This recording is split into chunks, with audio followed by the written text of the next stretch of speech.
Hey everyone, this is PrinceBrightstar, and welcome back to the Final Fantasy XIV No MSQ Completion Challenge. So, we are on day 7 of this challenge, and as the name of the stream indicates, we are not stopping until we hit level 50. There's a small asterisk with that, well technically two. One is I need to deal with that penalty that I imposed from last time, given that a viewer of the show helped us out last time. Without actually realizing what they had done. So we're going to take care of that before things are over with.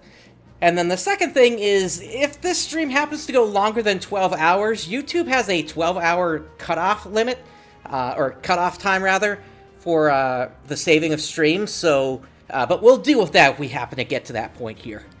Anyway, we have some new quests available to us today. That's going to be the first thing we deal with. And I did also do some research into those quests that we were looking at last time that were giving out materia. And yes, indeed, we do need to grab some of that. So that's going to be one of the first things we deal with here today. So let's go ahead and get started by grabbing up all the quests that we can here. Starting with Napa here. So what we need to do is we need to grab the Piety 3 materia from this quest here. So we'll go ahead and accept. I'm also going to bring the audio up just a little bit since it's a little low right now. I may turn this back down depending upon battle sounds. Anyway, the Crystal Tower is more than my chosen field. It is a passion that a structure of such magnitude could appear overnight on the heels of the calamity. In the 5 years since, its mysteries have resisted my patient courtship. But I will wear down its modesty, or my name is not Napa Tayun. You know of the crystallized plain to the west of Revenant's Toll, do you not? All my research to date points to an important discovery to be made in that glittering expanse. Likely the key to the tower itself, and yet I am unjustly barred from a closer look at those crystals by Nixies. Now, you understand, do you not?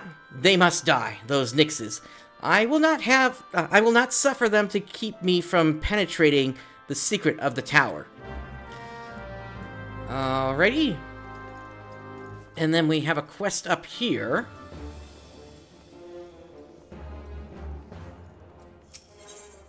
Okay, this is Dirt and Ashes. This one doesn't have a reward attached, but it's still going to give us experience. There's a ruined camp to the west of here. You know the place? What I do is recover what I can from the site and bring it back here. The guild's good, and the work is plentiful, but I'm feeling a bit done in, to tell the truth. I could use a little help, if you're looking for some honest work. Use this sledgehammer to break the locks on the crates, and bring back a few of the boxes inside. Say 3. Okay.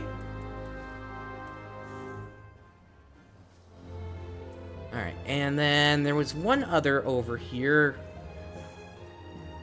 Over where the Not Rising Stones are.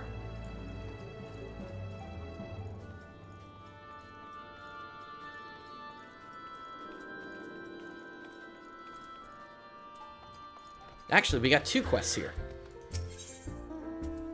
So, the suns also rise. This is another just experience quest. Technically Gil as well. Ignores, right? I hear you get around. I'm an adventurer myself. The name's Kakameli.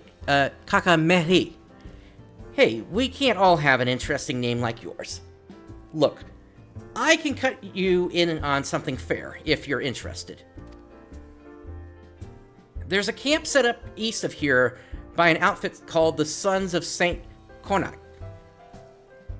Scholarly types, you know, studying the, what do you call it? Alakan Empire? It's apparently some sort of ancient civilization. Talk to a fellow called Nazil Duzil there, and he'll have something for you. Good folks, them. Tell him I sent you. Alright. And then here's the other one. that gives out materia. For this one, we need to make sure we grab the Savage Aim materia here. The Piety materia is going to be helpful in a Goldsmith quest coming up, and then the Savage Aim materia is going to be useful in a Carpenter quest. There are 2 other quests where we're going to need materia for, and for those, we're just going to have to RNG into them. I speak for the confraternity of venturers who call Revenant's Toll home. Take heed, Ignores.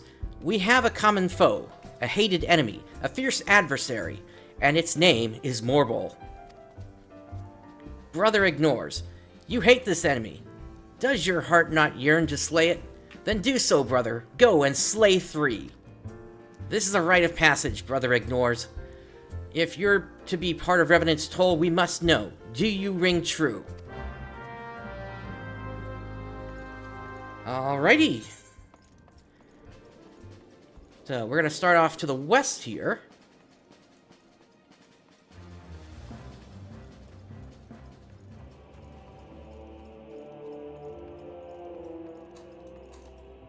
And,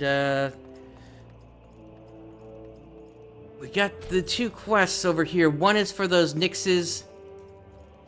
Here we go. And then the other is for those chests that were spoken of. Or the crates, rather. Also, we have a B rank target here. The Leech King.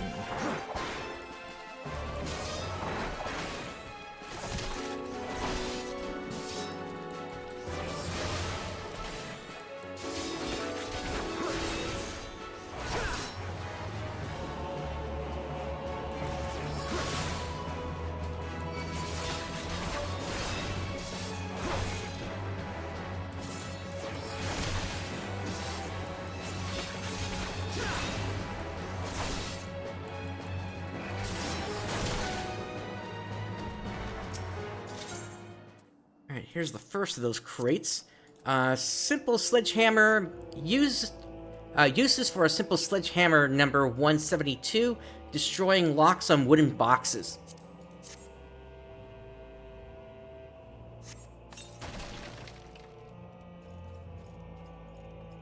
Okay.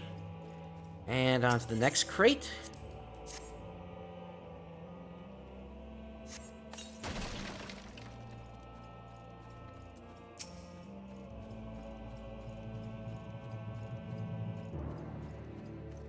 And we have a crystalline formation here. Ah, this is the actual group of Nixes they were talking about. Okay.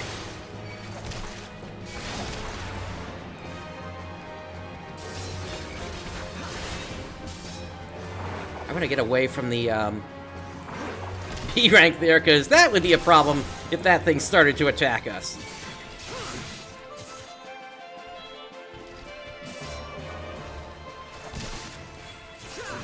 Getting hung up on the fence there.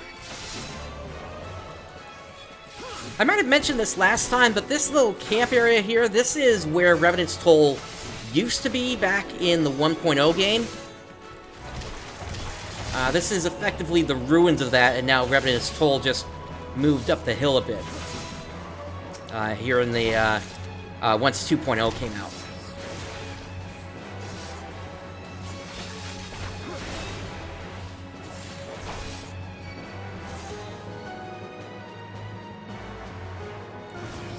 So I haven't eaten anything yet, so let's see what we got. To start, let's grab the one with the, let's start with Tenacity, Honey Muffin. Okay, and then we have one more chest or crate to break open. Actually, no, the spot over there by the crystalline formation is still needs to be checked again first.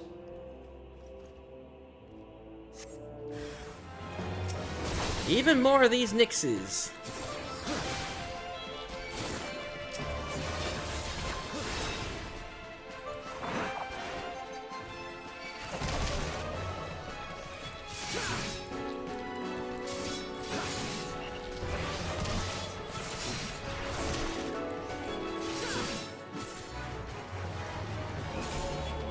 come over here, Leech King.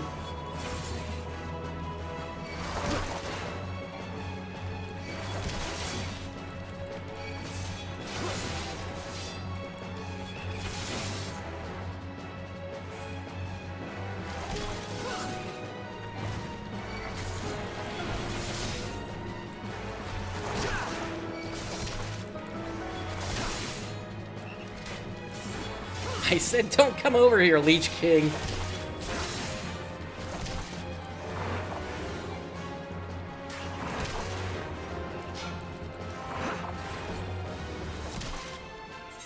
Hey, potion, please. Sucks I had to use that.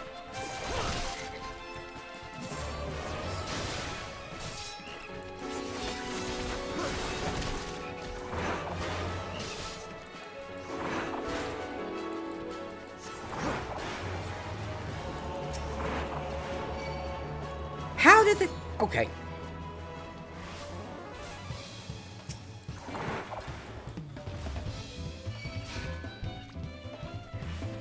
Once again, my hate for the game's auto-targeting shows through again. Which means I just wasted that potion there.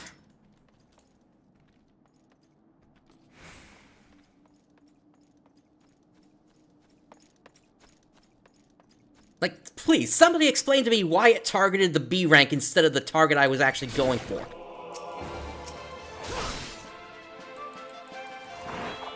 You know, the target that was actually relevant, the Nyx that I was trying to fight as part of the quest.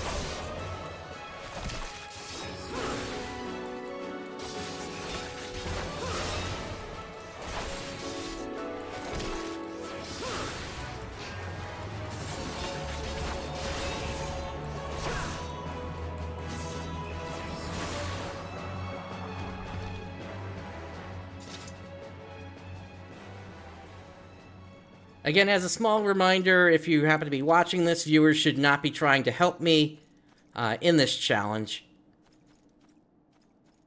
Alright, Alright,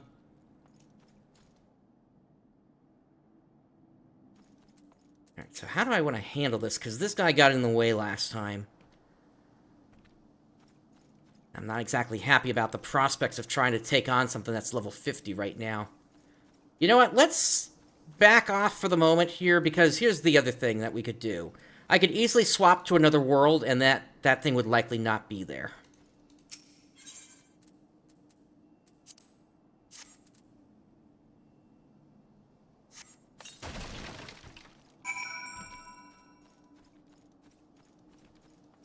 Hey, Rooks, and it's a bit more pronounced here than in NGS. In fact, let me move you here real quick. Let's see.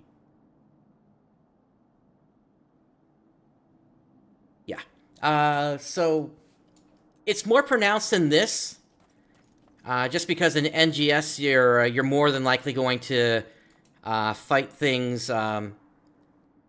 Really, at least for me, I rarely lock onto things since I play a hunter. It's only when I need to start casting techniques that it really becomes relevant that I even use the targeting system.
It's something like this game's targeting system where, frankly, I think maybe a bit of AI in the targeting system could actually be useful. Rather than it just defaulting to however it decides to default.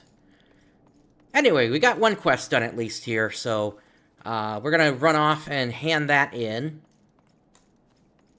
And then we'll head to the east side and take care of the quests over there. And then if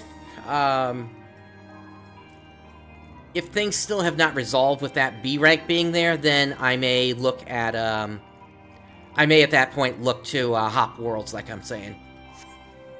Just so that we're not having to deal with that thing. You find the crates? Good, good. Let's have what you found inside. So, various items gathered from a raised campsite. I ought to be ashamed of myself for hiring another to do my own job, but there's no cautioning myself. It makes me heart sore to go there. The calamity made it thus. In case you didn't already know this, that was Camp Revenant's Toll, a hub for venturers. Many a merry day and night I've spent there. 'Twas my abode at the crossroads. Never paid much mind to the name of these parts until the calamity, but Revenant's Toll, not exactly a lucky sort of name. I wish the 12 that they had changed it to something else when they built this new camp. It worries me, is all. Going there and sorting through the mess, sometimes I come across something I know well, and it weighs on my heart. Alright, we got a chain quest. The Organ of Choice. Don't get me wrong, there's more to these parts than just nasties and sad memories. I was on a mud puppy run myself before I took the salvage job, and now I aim to reap twice as many livers.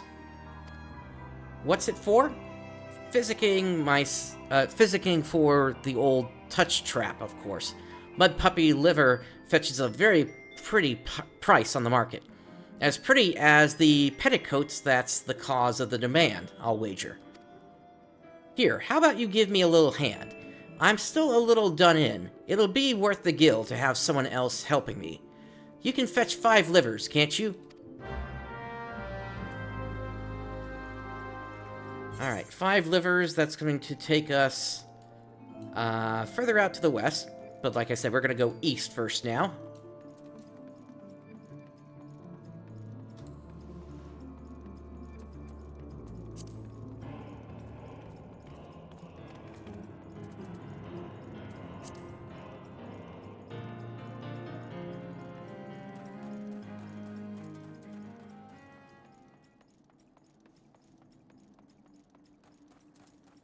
Okay, looks like we got a fake going on over to the east.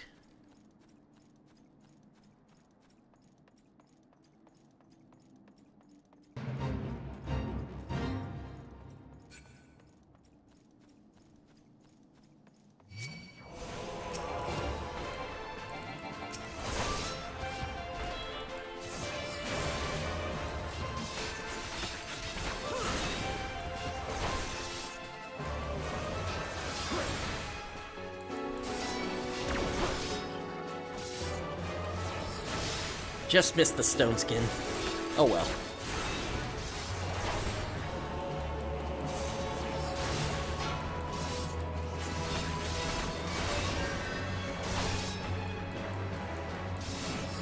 Oh, actually, I should save my interject for the cure then.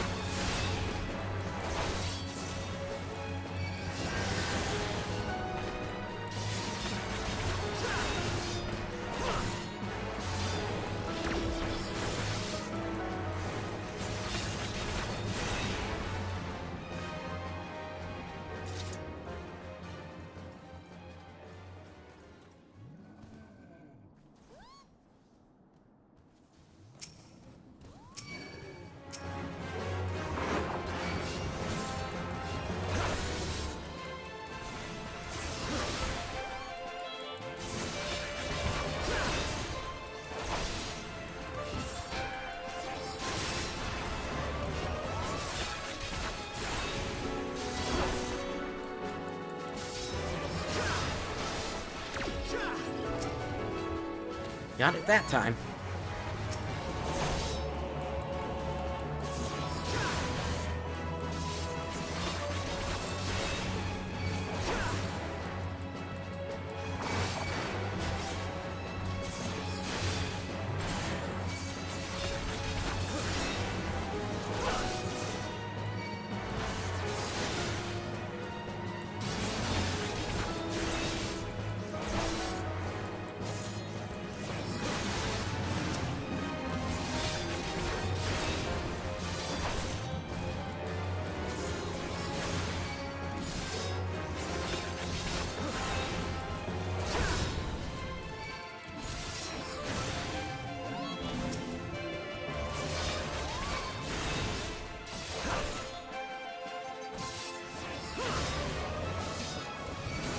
Oh, I just remembered.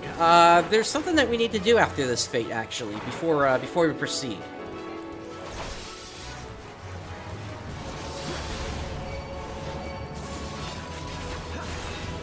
And it has to do with the Hall of the Novice.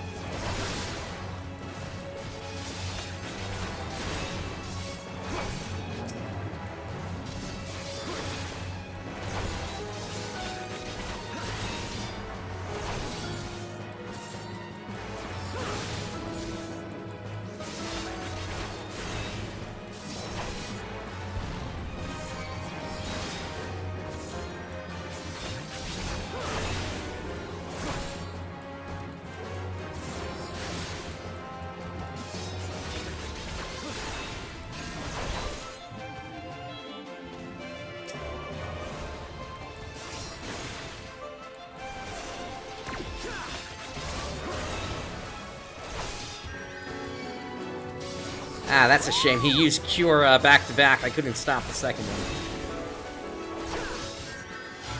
Actually, maybe I could have.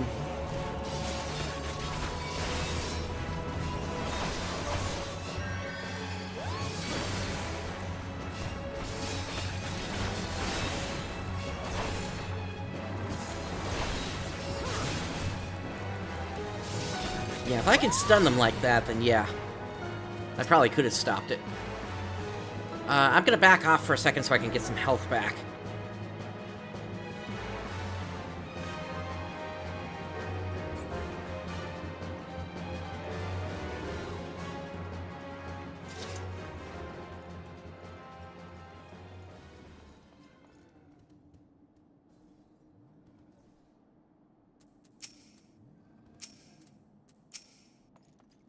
Alright, let's get back in there.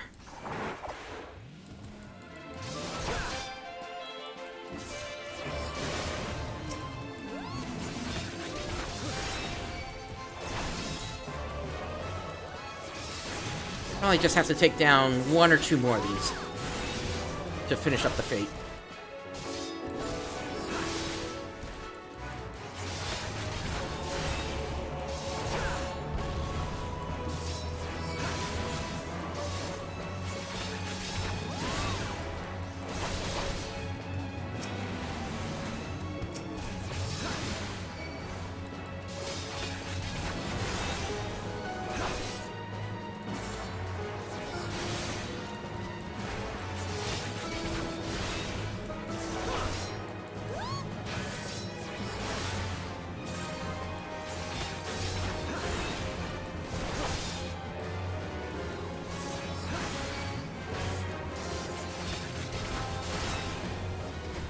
Alright, that does it for the fate.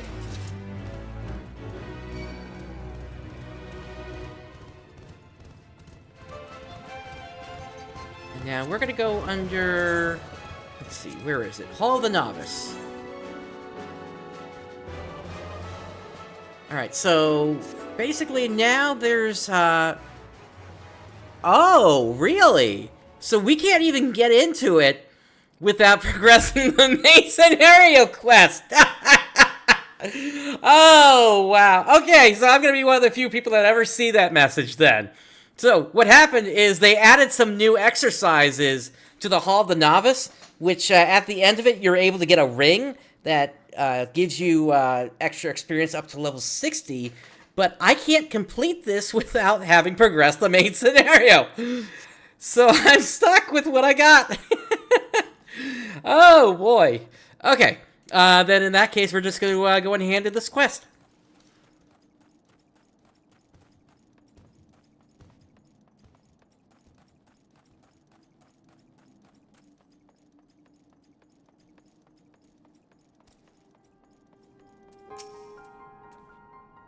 Well met, adventurer. Any comrade of Kakamei is certain to be of great help to us. You are interested in helping, I trust. We sons of Saint Konak have had our share of trouble of late, and your assistance would be most welcome. I think you will find it an equally rewarding enterprise. Okay.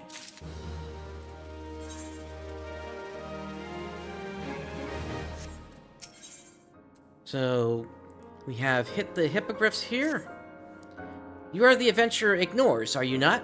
Several of our surveyors have been wounded by hippogriffs in the crystallized area to the north.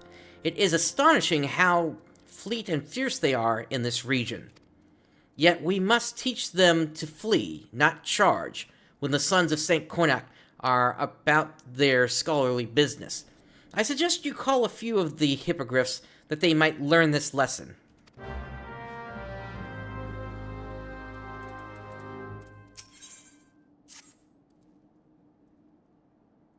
The sons of St. Konak draw together the finest minds in Eorzea in order to bend their combined strength upon the Allagan question. With such a lofty mission comes certain sacrifices. We all have left our homes, our friends, and our families to be here, you see. Many a sob have been stifled in this camp, I am sure. Some of us will be here for moons, others for years. We know not what we shall find, or when. Until then, there are the letters, full of news from home. Will you take these letters to the sons? Hardly a task for an adventurer, but it will give you an opportunity to see the camp and speak with some of our party. Okay, so we're gonna have to take letters around the area, it looks like. And then we have another quest over here.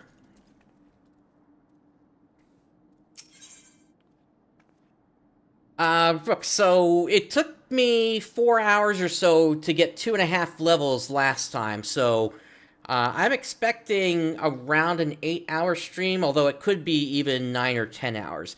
But like I said before, if we get to 12 hours, then I'm going to have to consider segmenting the stream. I would immediately start up another and continue from there. The other thing I'll have to think about at some point, you know, is regular safety breaks and such. Anyway, but that's for later me to figure out.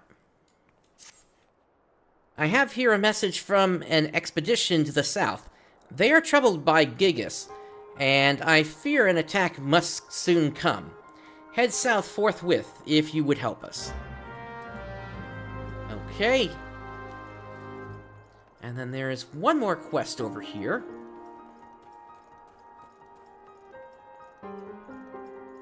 I'm not seeing much in terms of rewards, but in the research I did for this ending here, or at least the ending of this part of the challenge, I also took a look around for other quests that unlock, and at level 46 there's going to be 2 quests in the South Shroud that should unlock. And those are supposed to have some really good rewards, so I'm looking forward to getting those done. You are Ignores? I am called Clinthotha. Is it true that adventurers are bound to secrecy whenever they undertake a commission? Excellent. You see, I am here for a reason of my own. The lesser moon, Dalamud. The others may burrow even deeper in the ground, but I look to the sky. 5 years ago, Dalamud flushed like the face of an old king, most wroth before its swelling bulk fell to earth. I am consumed by the desire to know more. One of the fragments of the baleful satellite landed in the Singing Shards, and there I took myself and have been excavating ever since, until an elder Hapalit came and seized the precious artifact. Ignores. I must have it back. It means everything. You must slay this hated Hapilit and return the fragment to me. I know its weakness well enough from that most dismal encounter. Here is a pepper bomb to use on the fell creature. It was only by flinging a basket of the same peppers in its face that I escaped with my life.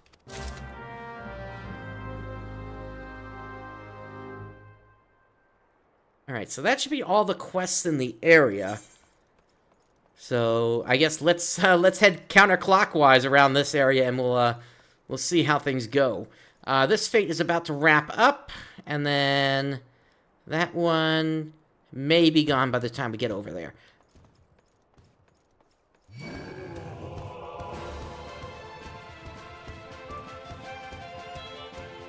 So where's this one to the south that they were talking about? Oh, it's right in there. Okay. Alright, we'll get to that soon enough.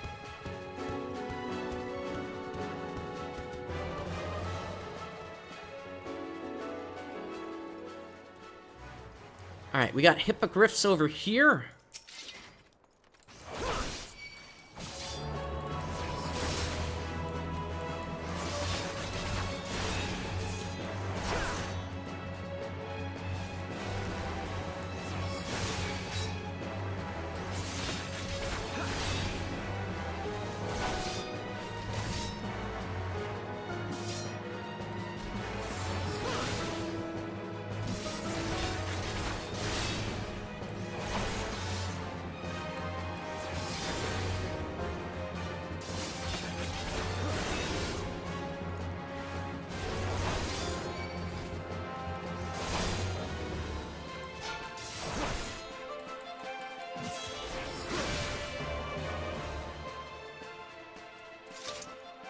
Alright, down goes the first one.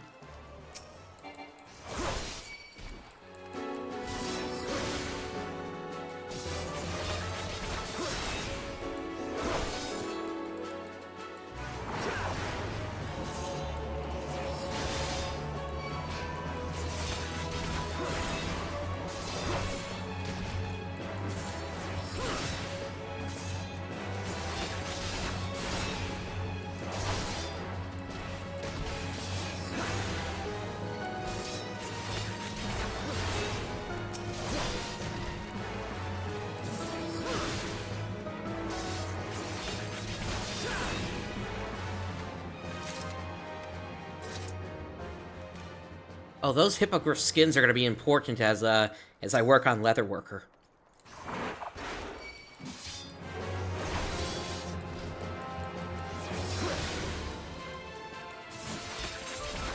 If I open this up here, and then I search for recipes, so there's one for a leatherworking bench.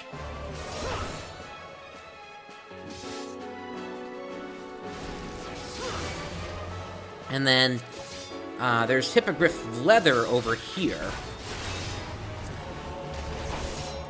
Now this is a level 50 recipe though, so it's going to depend upon if I can actually work on this before level 50. If I can, this could be the ingredient that basically gets me up to level 50 then.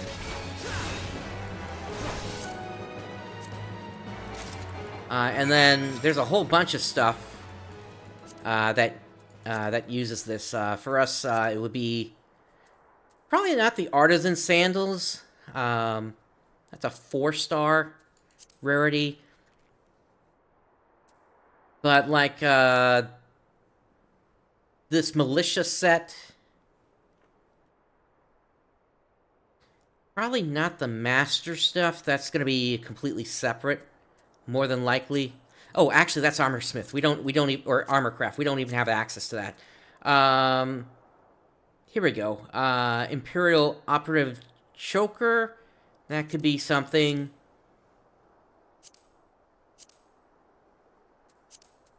Yeah, so there's a whole bunch of stuff, but it's like basically right when we're going to be ending things for crafting. So we'll have to see if I can even craft the stuff before we're done, because if we can, then of course I would take advantage of it for the bonus experience I would get from that. A letter from home. Thank you, adventurer. So, lavish envelope, a sealed communication decorated with gold leaf and raised lettering. Oh, we were at the front history together. What does she want? She's to be wed. How not? What? She's worth 2 of him? The great galumphing oaf? Oh, that'll never last.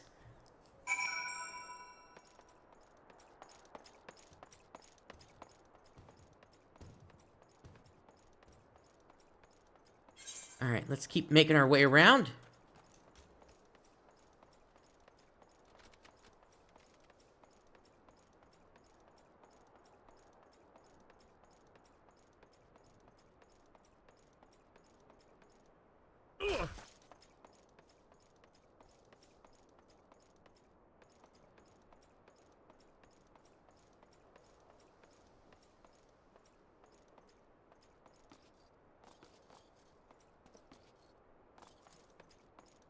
Was this a one-way path?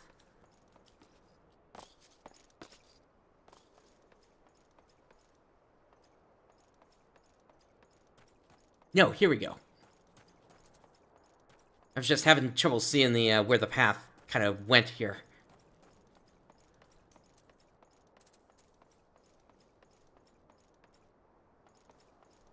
Alright, here's another of the suns. A letter? That's a first. I would that 'tis no ill news.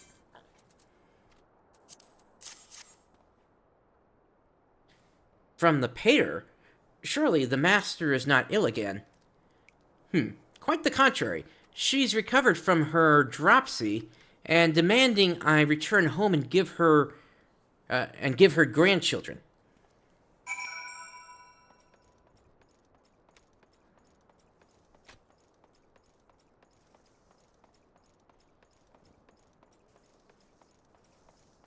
And then here's the last of the sons.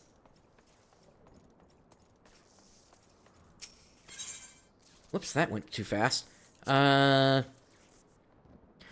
be praised. A letter from Gridania. It must be from my wife. Alright, let's hand this over. All well and prospering. She says that... What? She writes that she has taught our daughter to say, Papa home soon. She can talk, and I'm under attack.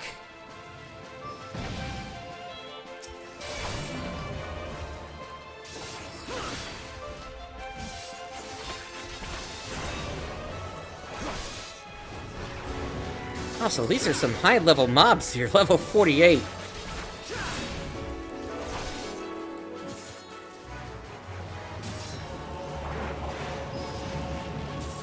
I don't seem to be having a problem with this, though.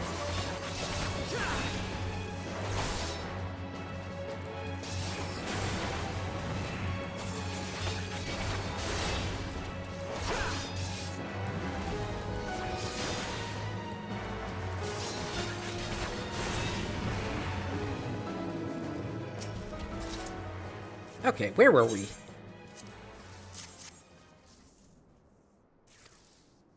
Papa home soon, she can talk, and I missed her first words. But it has only been 3 months since I last saw them.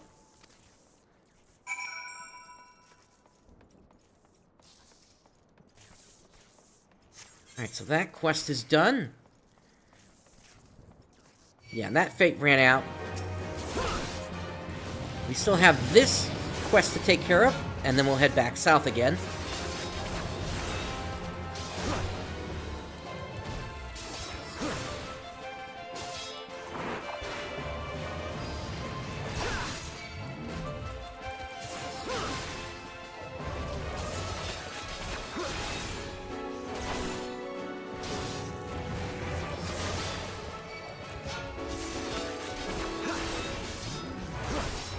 Something else that I'd like to figure out today is this question of if I can even purchase an apartment or not. just because that will become important, potentially, at the point where I can get some flower pots and plant some shards, or seeds rather, which could then be used for shards in crafting.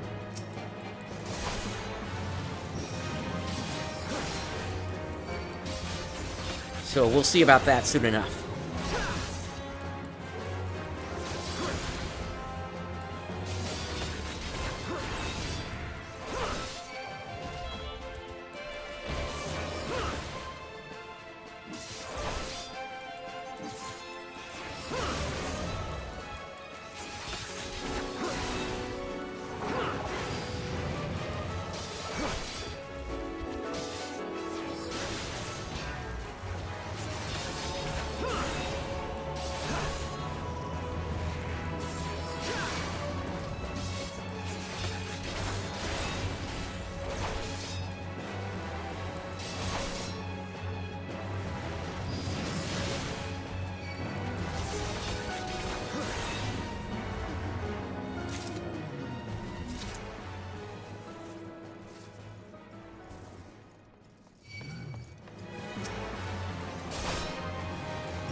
Yeah, my level is definitely coming into play here, given that I'm missing so much.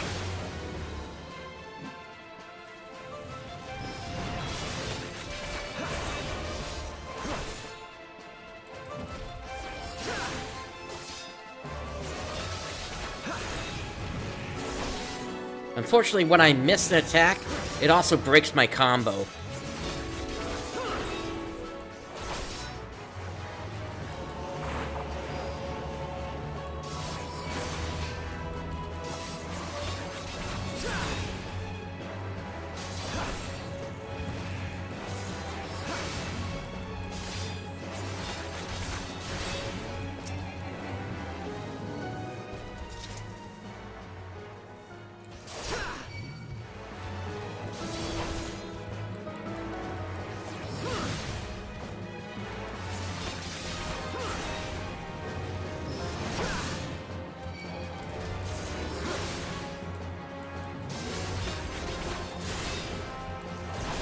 Also, my food has run out, so I'll grab the other muffin.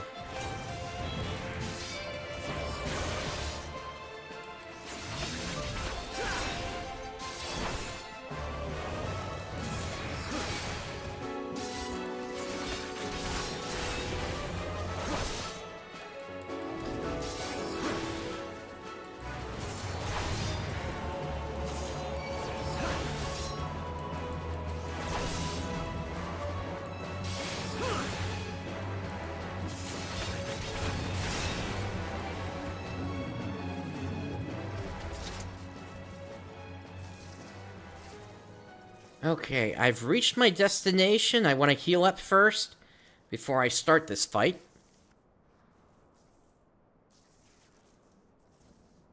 All right, let's get this going. So once this thing appears, we're gonna use the pepper bomb on it.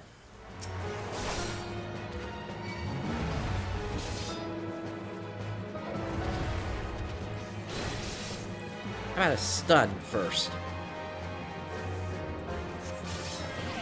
There we go. And that gives us, looks like 4 minutes to complete the fight.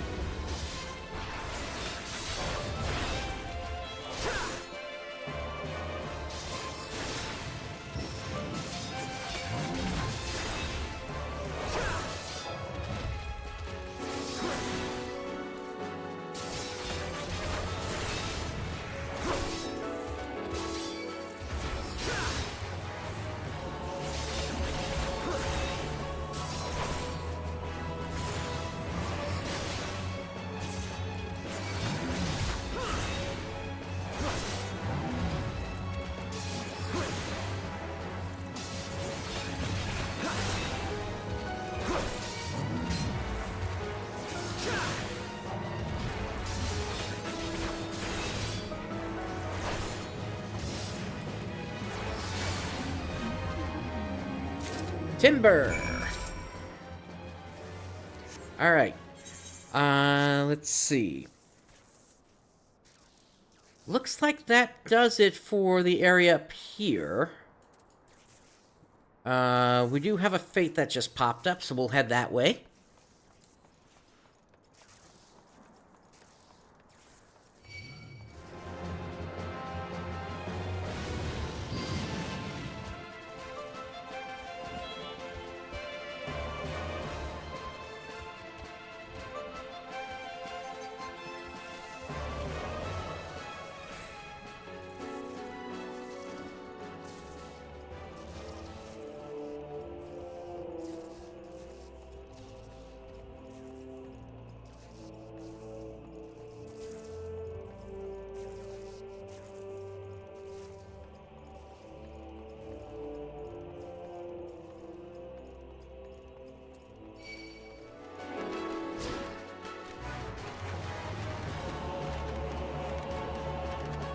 Once I figure out what I'm fighting, then I'll start attacking things here.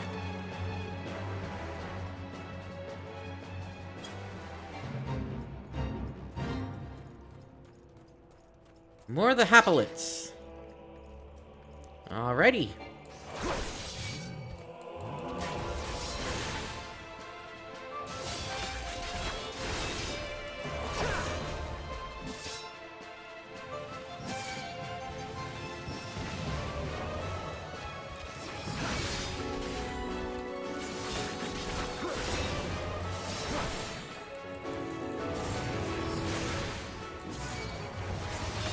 Again, keep in mind, I am technically under-geared for the area here.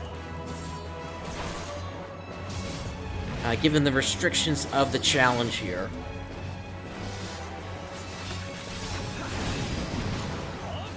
I am going to grab this hippogriff here and take care of them. And then we'll get back into it.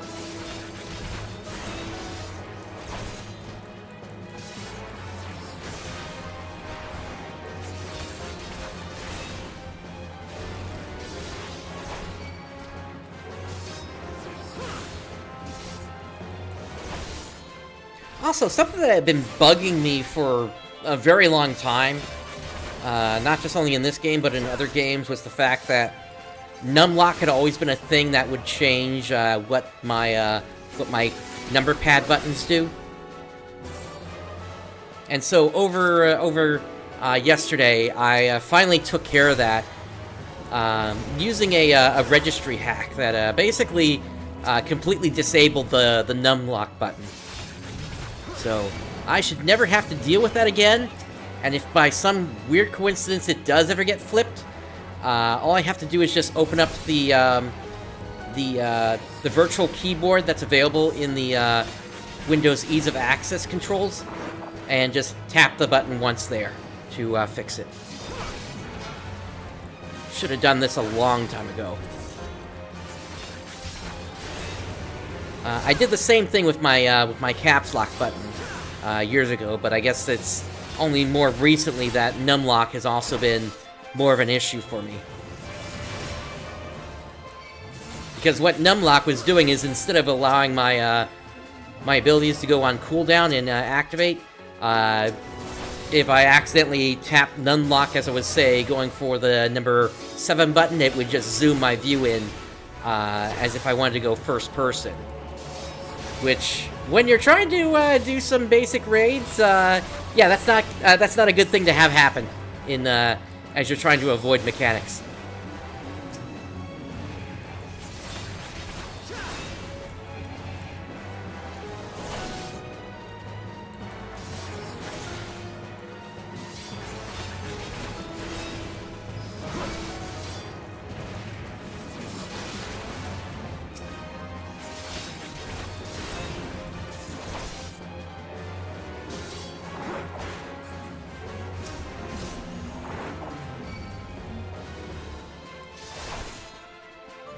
Starting to get close on finishing up this fate.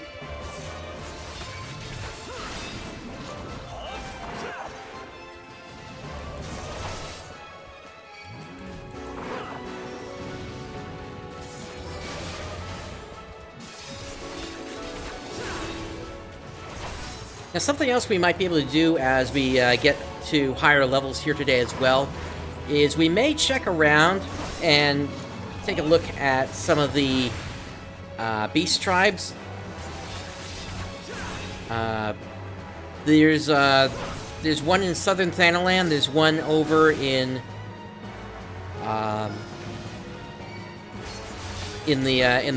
the East Shroud. Unfortunately, we can't get to the Sahuagin in Lenosha because MSQ restrictions. But hey, at least we got 2 of them. I would expect if we're going to do that, we're going to do it around level 48 or so, because that's what level the fates are.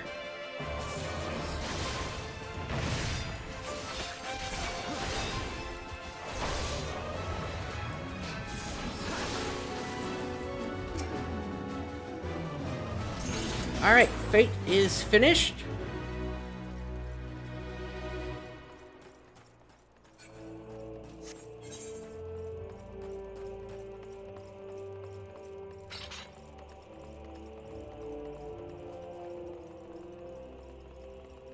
Let's start handing in quests.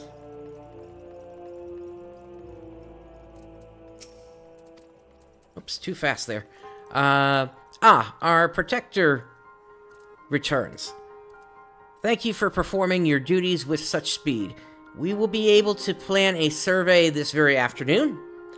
These ruins of ancient Ul'Dah represent entire branches of lost knowledge. It was the Allagans who built the Crystal Tower, or so the best theories say. If that is the case, could these ruins not be the remains of a village? Nay, a town for workers and their families? Does it hold the record of their lives, spent erecting the shining edifice that beguiles us today? All research on the tower is at a standstill. They are stymied by its perfection. But here, we may learn something here. At least, that is what we hope. Alright. Thank you, Ignores. Even a vexing letter serves the noble purpose of keeping the suns moored to their lives, you see. I have known other digs where we lost all sense of the world beyond the day's grid. I keep double tapping. The sons of Saint Connacht claimed their genesis in Charlian, that shining city of learning. We're all races and clans, united by our passion for the truth about the ancient Allagan civilization. The anthropogeographer Rambros is the leader of this endeavor. If you've a mind to stay a while, it might behoove you to speak with him sooner rather than later. Well, Rambros did not pop up a new quest, but you have a new quest. Ignores, how fortunate to have you here. One of the researchers excavating the lakeside has tumbled down a hole. He remains there still, and has wounds that need tending, but his team traveled quite light. They lack the necessary supplies for his rescue. Will you take this length of rope to the lakeside for the rescue? After that, you must hasten to Revenant's Toll and tell Kakamehi to dispatch medicines thither. We are already much in your debt, Ignores, if not in gil, then in spirit. But may I impose on you one last time? Okay, and then there's the quest to the south we need to hand in.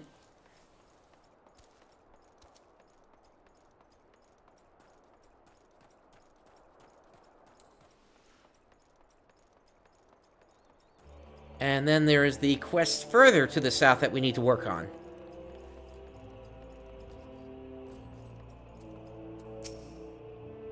Ignores, did you retrieve it? Have you the fragment? Alright, so Dalamud fragment, a small piece of blackened metal that may be from the outer shielding of the now fallen satellite Dalamud. Ah, my precious specimen.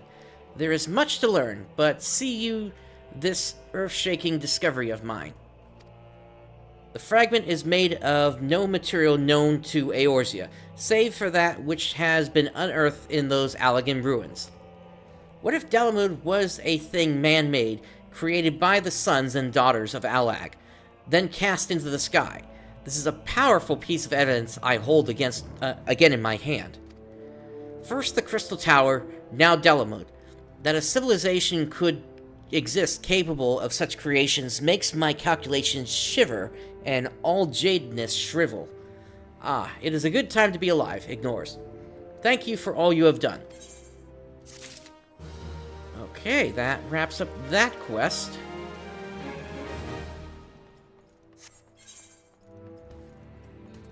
Alright, and now we are going to follow this path all the way to the end. Now this is how we would typically get to the Crystal Tower.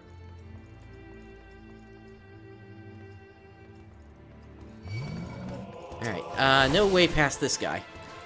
Except through them. But yeah, this is how we would typically get to the Crystal Tower.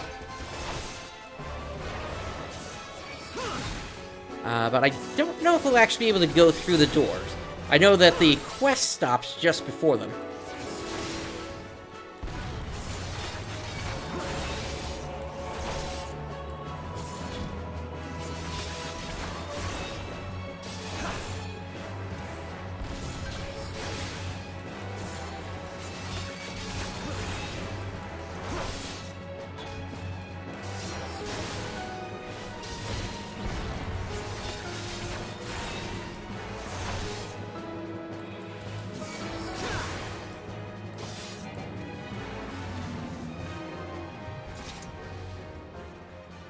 Okay, there's one more over there. Actually, two more.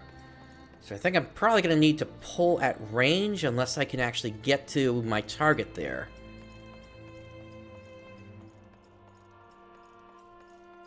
Looks like I made it. An adventurer. You come from the main camp? We feared the message would not reach you in time. The harassment by the Gigas grows daily and Ak.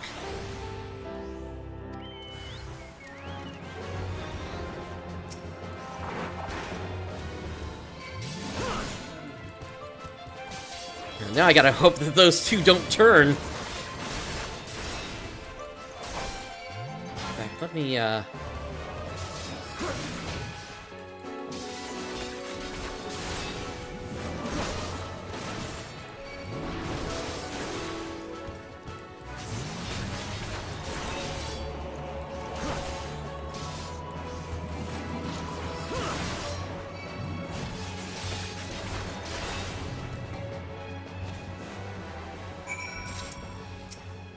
Okay. Phew, that was a close call. Thank Azima you were about. Well, I'd better return to my work. History never waits. Okay. We are gonna get out of here rather than fight this guy.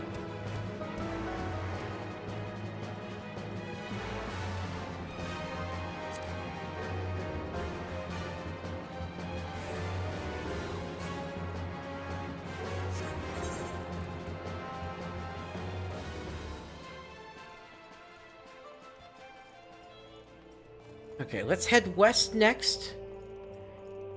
And we'll take care of this quest, and then we'll hand both of them in. Actually, maybe we could take care... actually, that fate's gonna be wrapped up by the time we get there, I think. So we'll just take care of this quest over here, then. Kind of surprised, this is a level 45 quest, but you have to go through level 49 enemies to get there.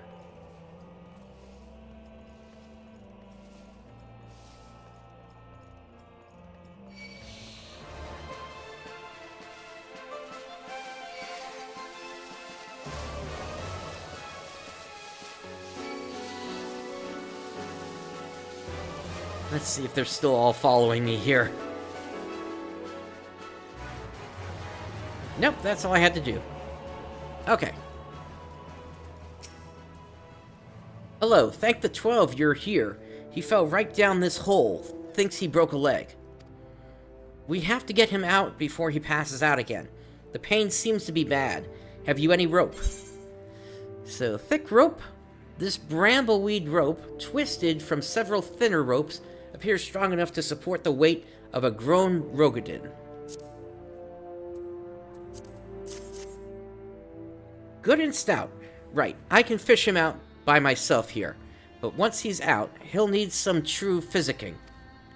Go on to Revenant's Toll and tell them to send potions. Buckets of them. Alright, well, before we head over there, we're gonna hand in this one quest here.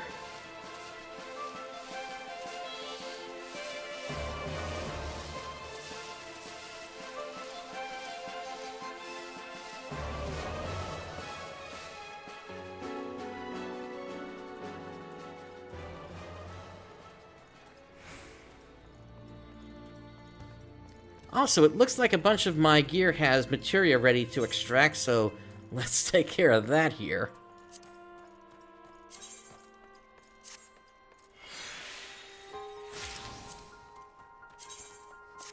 So, Heaven's Eye materia. Savage Aim materia.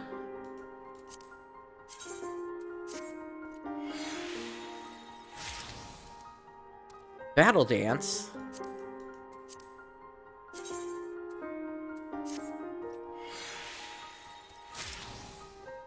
And Battle Dance again.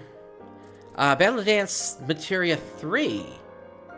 That is not on the list, but the fact that it's a 3 could be potentially really good for me in terms of if I ever have to use Mutamix to switch some materia over to something else.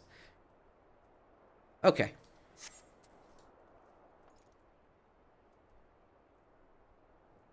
And that came off of a shield that's item level 31. Okay.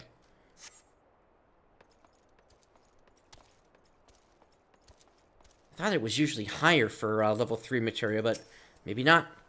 Your reputation precedes you, Ignores. Slew a Gigas, I hear. The rest should keep their distance for now. The Gigas were a part of a tribe from Abalathia's spine, uprooted by the Calamity. We seek knowledge under the ground. They seek a new home upon the ground. A fray cannot be avoided. Alright, another quest. It would seem our trouble with the Gigas outlives the troublemakers themselves. The creatures stole some research documents of all things. We may have underestimated them. Why would they steal such a thing? What hidden aspects do they have? We must know more of their ways. Since observation is out of the question, we must collect artifacts. Thaliak's razor dictates that we go straight to the source, Gigas. Your task is to slay 4 of them and collect anything of interest upon their persons. Okay. So that takes us back to the west here. And that looks like the start of a fate.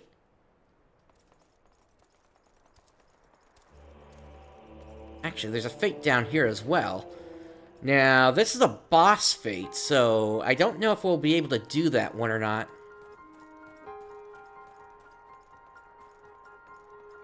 Yeah, take a look here. This guy's pretty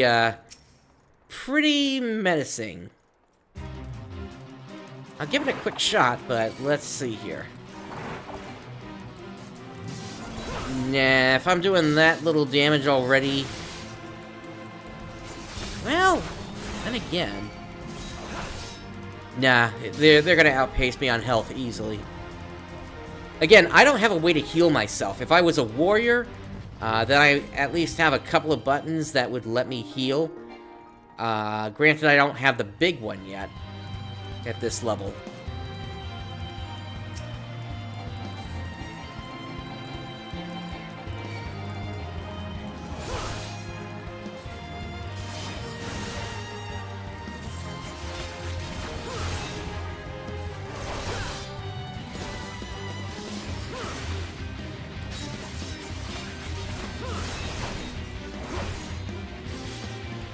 Oh, somebody's doing that fate.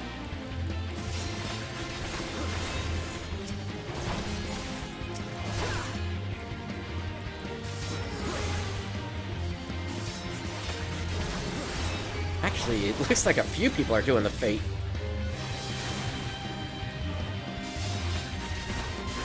Alright. Then, yeah, I guess I'll hop in then. And do what I can. They appear to be doing the majority of the damage here, though, so... I'll throw my Iron Will on, but I don't think I'm going to be able to do that much here. And the only reason I'm throwing on Iron Will is because it would give me more credit. Yeah, so I still got a silver ranking despite that.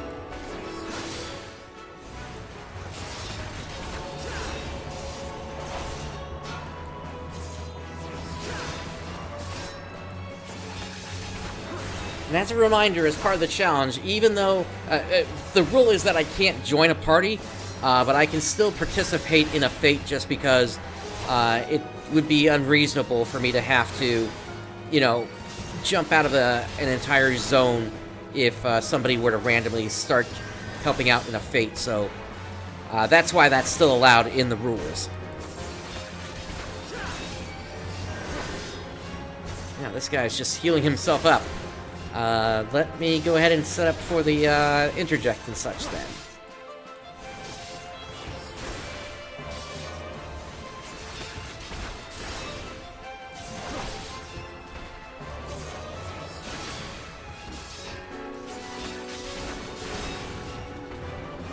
Actually, it wasn't even necessary. Okay. Gonna get some health back.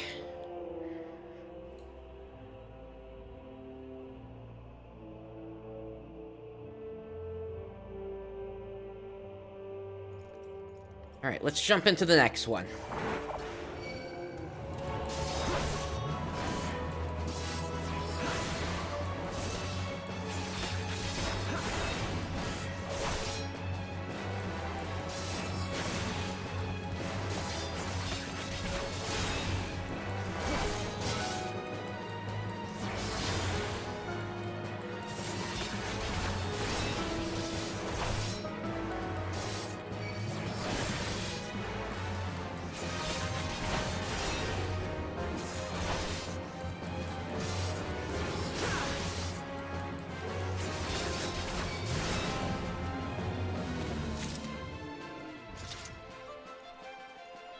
Okay, there's the last Gigas we need.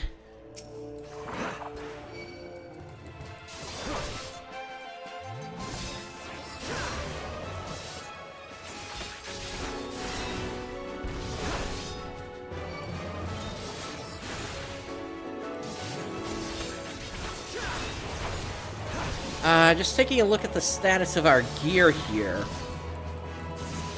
It looks like at some point we're gonna have to swap out these leggings. Now, I do have these, which are not that far off. But they are both pieces of gear that could technically be repaired. The helmet, and then the body, and the arms, and the feet. Those are all armor, so I could get those repaired from a vendor because I don't have access to those classes. But the pants I would have to repair myself. Alright, let's talk to Wandering Breeze again. You return, and I see you have not been idle. Did you find anything of note? We have a jagged crystal, the prized possession of a Gigas who no longer possesses the capacity to possess it. What's this? Pieces of crystal? I don't understand why you would... Oh, they are all carved to some degree. Interesting. They each have a certain statuesque quality to them. This one, in particular, is recognizable. It is crude, but the likeness is of the Crystal Tower. I cannot see a Gigas taking the time to shape such a thing solely for amusement. Ah, I had almost forgotten, but there was a report 2 moons ago from another party molested by Gigas. They too encountered such a crystal, and from their studies of it, they made out 2 words: holy place. The Gigas may venerate the crystal tower. This may explain their migration following the calamity as well. Ignores, will you observe the Gigas from a place well hid after placing this likeness in plain sight? We naturalists lack the necessary training to risk such an observation, but I have every confidence you will remain undetected.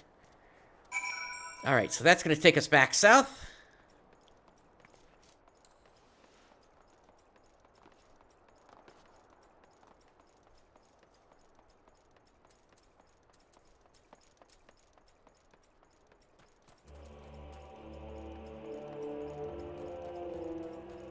Here we are. So, a box that resembles a piece of Allegan masonry containing a 2-scale replica of the crystal tower carved from crystal.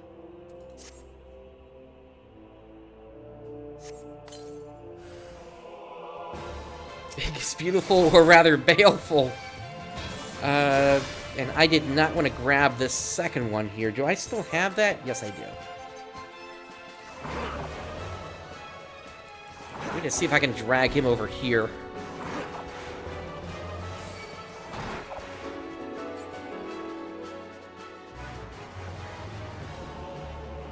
Yeah, he despawned. Okay, I'm going to take this one out first then, before we spawn it again.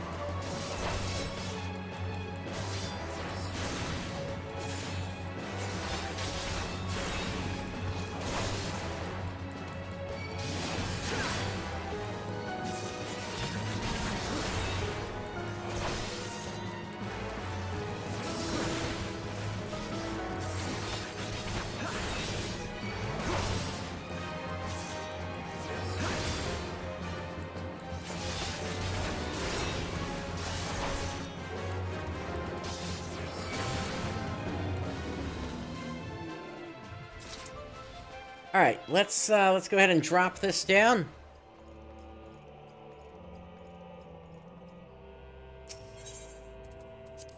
And take on Kronos again.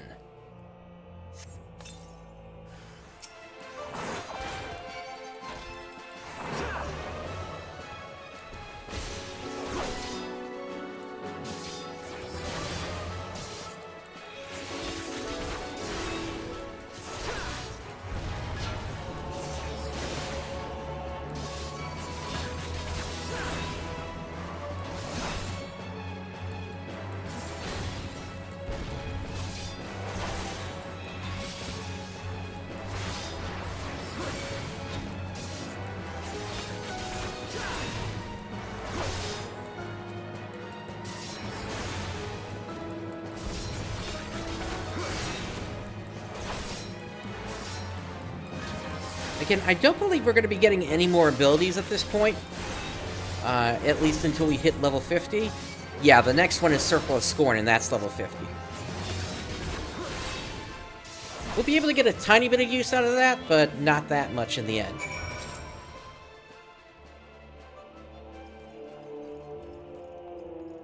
After the last stream, I worked out what the total penalty is from that one viewer helping in that one fate. Well, technically 3 fates. And that is 39,644 experience. So I'm thinking the plan is going to be here to hit level 50 and then go beyond 39,644.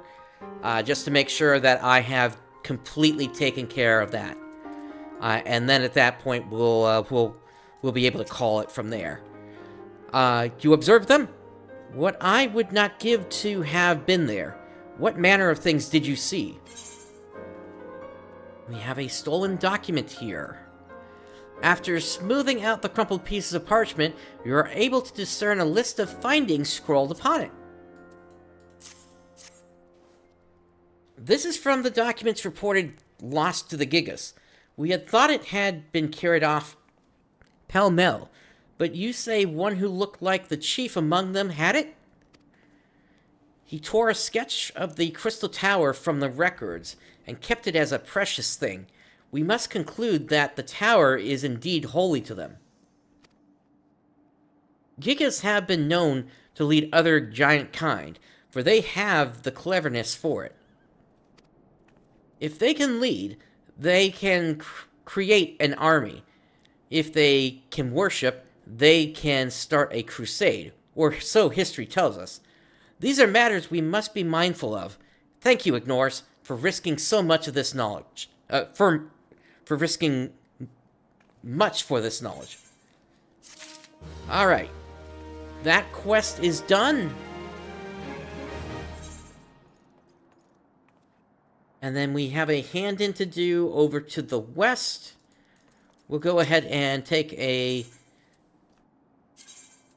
Let's see, it's 80 gil by Chocobo. If I just wanted to teleport, it's 50 gil. That's the cheaper option here. And we did that last time, didn't we? Setting that as a favorite destination.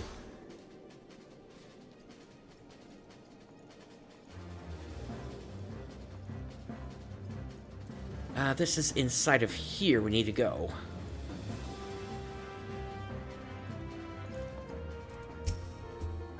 Long time no see, Ignores. They keeping you busy at St. Cornach's Find? Ah, an accident, eh? Not enough physics, sure.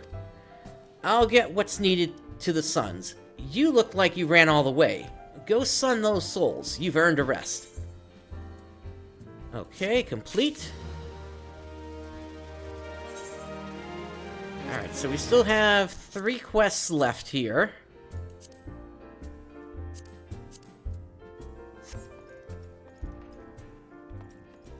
And those are going to take us to the west.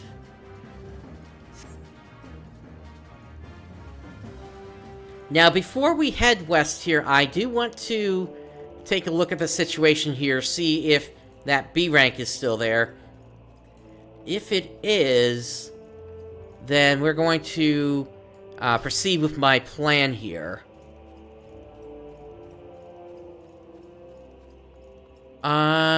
Looks like it is gone. Okay.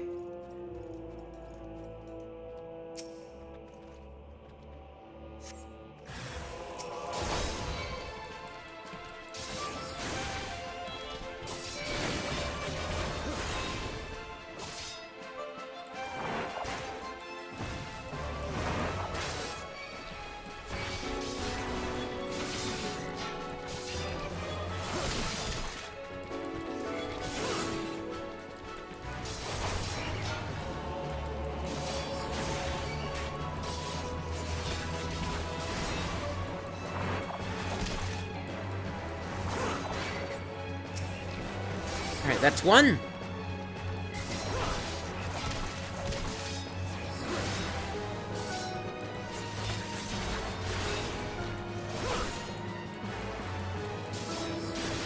Oh, my food has run out again.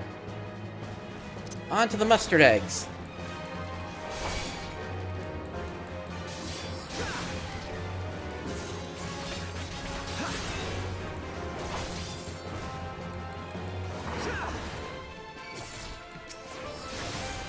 I guess there is the potential that I could run out of food today.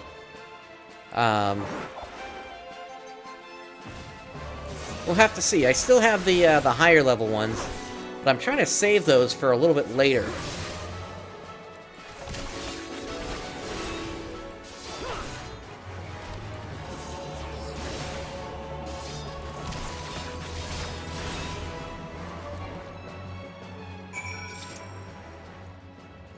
Alright, that's one quest done. Moving on.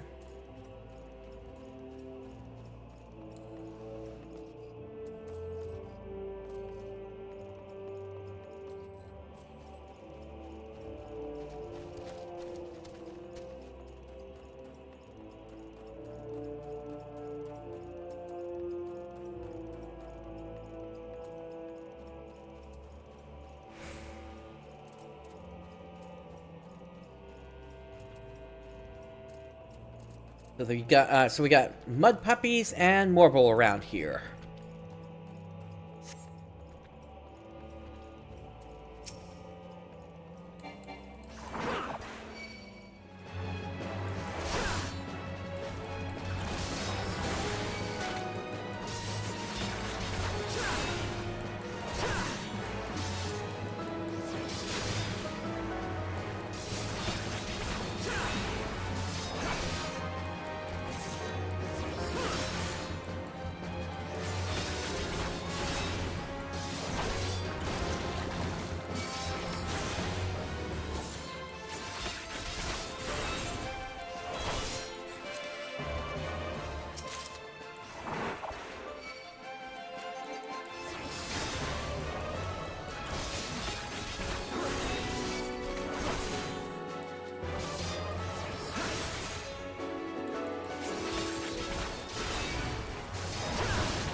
Okay, just need 2 more of these mud puppies.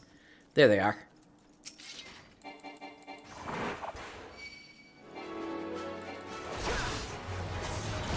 Ah, so we have a fate over here.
Okay, looks like these vanguards are the target for the fate.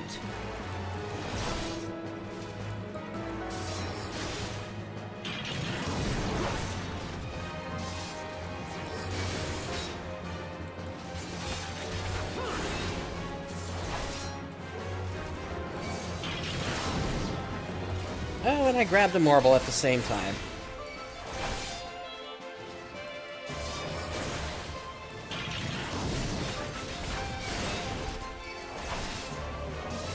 It's a shame the Morble and the Magitech can't fight each other there.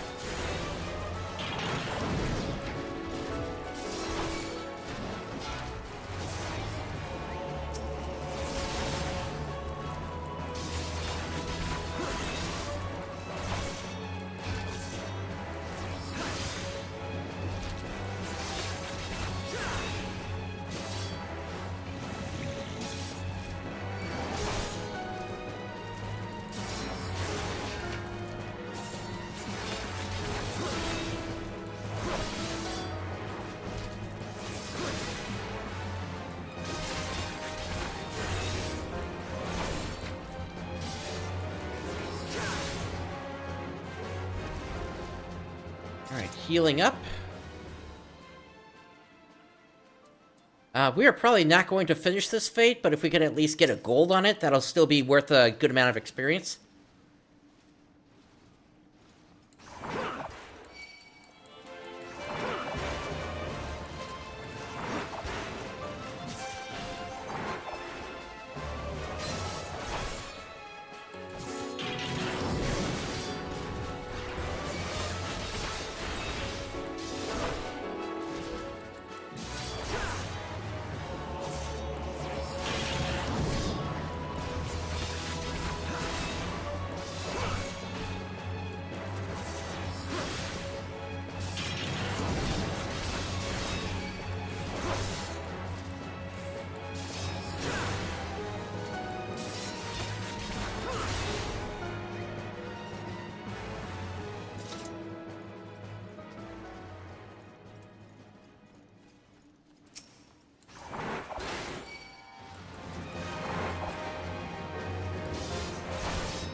Alright, that's it for that quest.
I'd rather not have to deal with the signifier at the same time.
We're probably good on that, at least for getting the gold.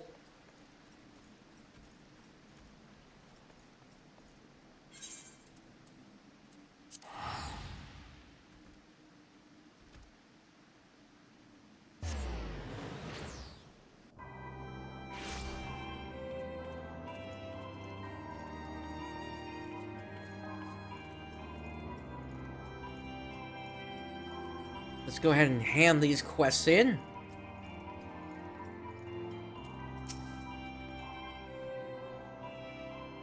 How do you like the fog fens? Free leechings every day of the year. But you got the livers, didn't you? So, mud puppy liver, prized by beastmen, witch doctors, for its supposed ability to increase virility. There's the slimy gold. Nicely cut. Here's your gill. You didn't try to eat the mud puppies, did you? Don't. Poisoned or muddy. Those are the only flavors. Do they work? Oh, lad, everything works, and there's nothing, and nothing's good for them that's got the kind of gill to spend on such things.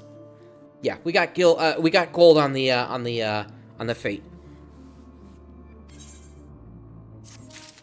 All right. Hey, one more in the chain here. Ever gone a few paces east? It's not much to look at, but they're pieces from the Garlean wreck for the taking. Rust held together with a prayer most of the time, but now and then, there's a nice plate off an airship. Time was, adventurers sallied out to Revenant's Toll, thinking the Garlean salvage make them rich. Sore disappointed they were. Thomfred at the bakery, he was one. Came for the magic tech, stayed for the marzipan, I tell him. But now that hardly anyone bothers, there's steady pickings. Go on, give it a try. I'll pay you top gill if you can find 8 good bits.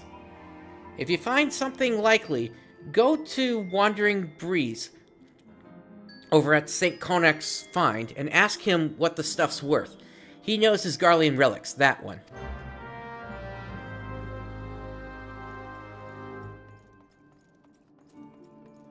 Okay. Now for this one. You already slew the Nixes? It's been barely... After all, I am still quite flushed from my outburst earlier. They were dead ere my rage had cooled. Well, that's quite lovely. They had it coming, those hoppers. The Crystal Tower is still foremost in my mind, but adventurers may bear some studying too. Perhaps a side project? This will be more of an experimental research. I shall find you a blood pact sign. A blood pact, huh? Alright, so... this is where we need to choose materia here. So, we are looking at the Piety Materia 3. Again, this is the only Piety Materia 3 that we're going to get through quests, and we need it for the Goldsmith quest. So, we're going to go ahead and grab that now. Unfortunately, they did not chain to another quest.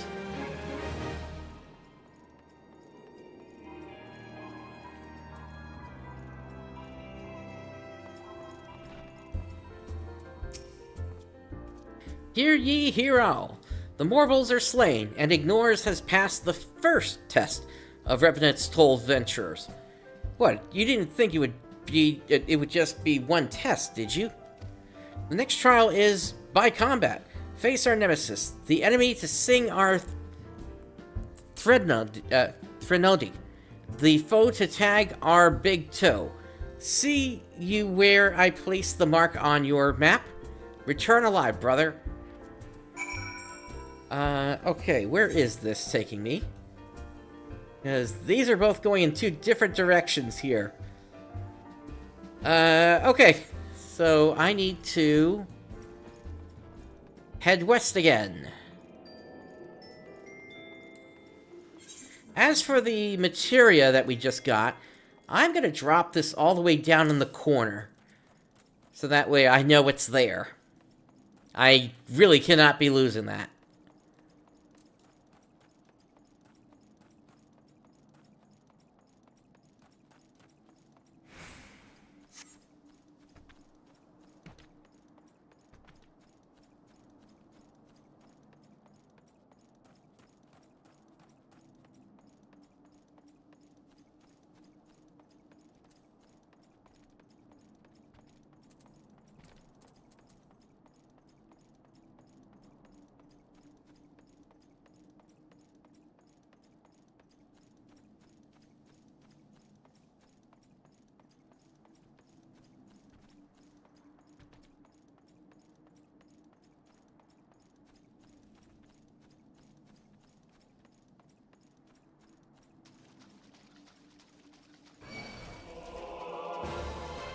Okay, so these Morbles apparently have true aggro. The best thing I can do is to just run through here.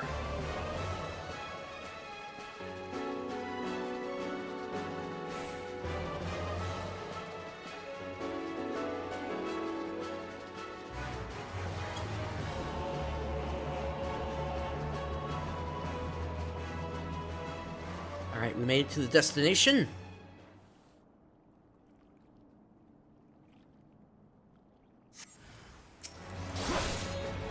And you're a big one.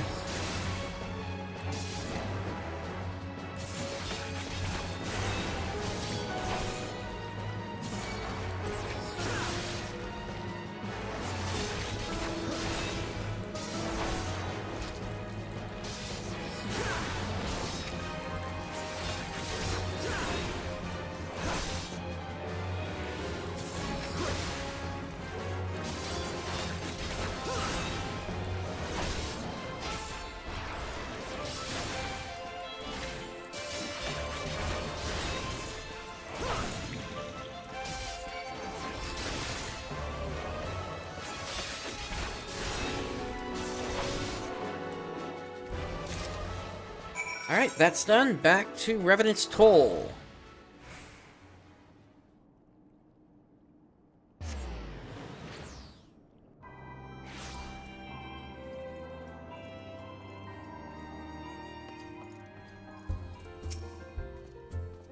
And the fearsome Mulbolger falls to the newest brave of the Revenant's Toll Venturers Guild. Ignores. Welcome to the confraternity. Brother. Seriously, how'd you kill that thing? The Mulbolger was something else. They say it started off as an escaped pet. Guess that's what you get when spoiled rotten meat's red in tooth and claw. That thing slew more venturers with its charnel breath than a whole parade of gigas. Not that I wanted you dead exactly, you understand, but folk have been known not to come back. Well, that's all in the past. Eh, brothers ignores? You're one of the Revenant's toll venturers now. Death to mortals! Alright, here's the other material we need to pick up. So, it is the Savage Aim 3 that we need. That's going to be for the Carpenter quest. The other ones that I need are a Quick Tongue 3 and a Gatherer's Grasp 3. For those, we're going to have to RNG into them. Hey, chain quest! Brother, can you spare some Tails roots? I've none on account of those young cadgers from the Black Shroud.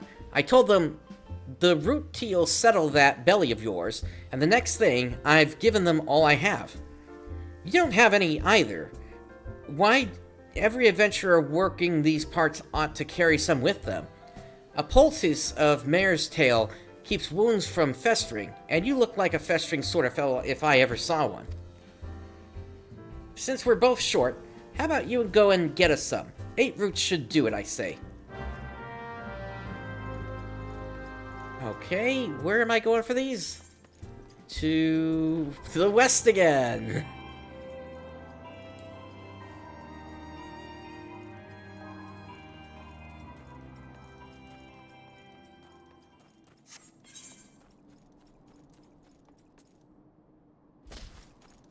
Ah, so a fate has popped up here, apparently.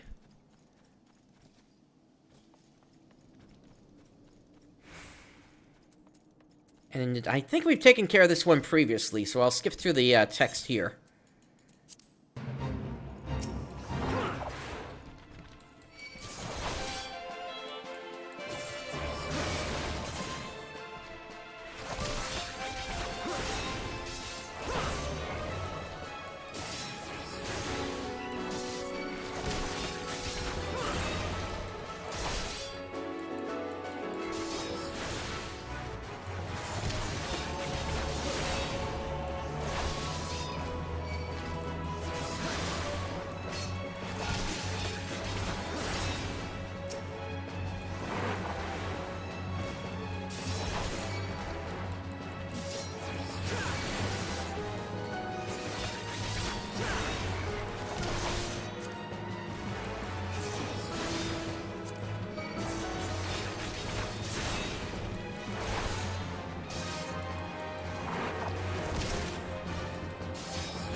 I think while I'm still working through quests here, I'm going to also do a little bit of the trick whereby I get some credit for fates, but don't complete them all the way. For the moment, I actually need to run away because I'm running low on health here. There we go. I'll take down another 2 or 3 of them, and then I'll call it there for credit.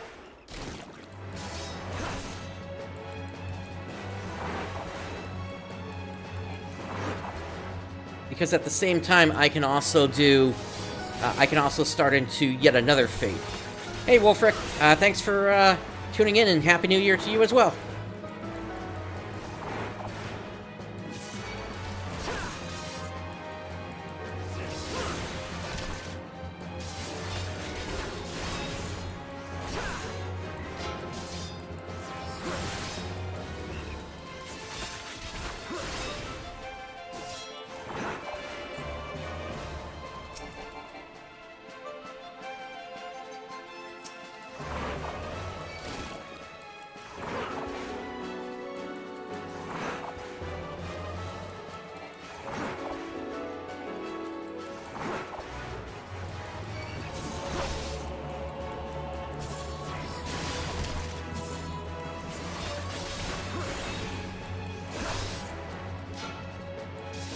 I did a whole bunch of quests to start today. I still need to wrap up a couple before I'm completely done with them. And then once that's done, it's just gonna be a straight grind to 46. Once we hit 46, things really start to get interesting. Because there are 2 quests that are gonna give us some new gear here. And that's gonna open the door to potentially something else after that. But that's if I get lucky.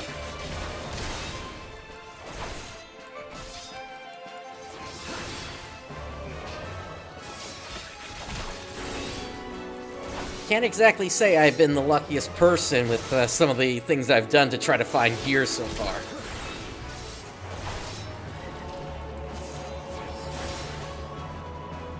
In fact, let me just take a quick look at something here before I'm gonna call that good for that fate. Let me look at something real quick here.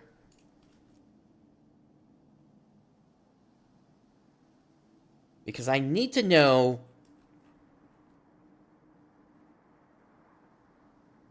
what I potentially could be getting here. Okay. Yeah, if I happen to luck into this, then this would definitely be good for me. Okay. I need to get to level 46 first, maybe even 47, because we also have that ring that we can't equip yet. This ring becomes available to me at level 47.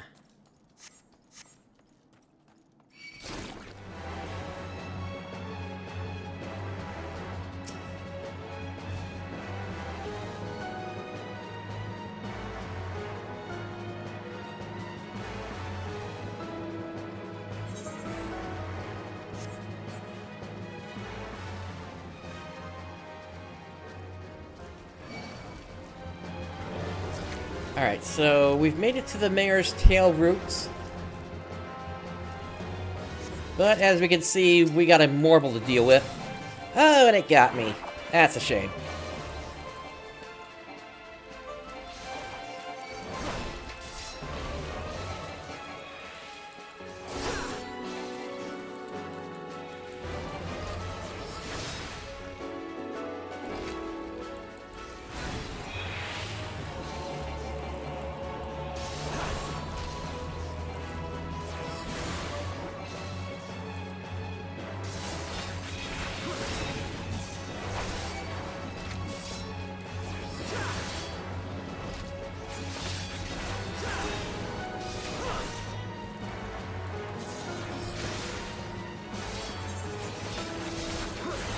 Looks like there's another fade out here as well.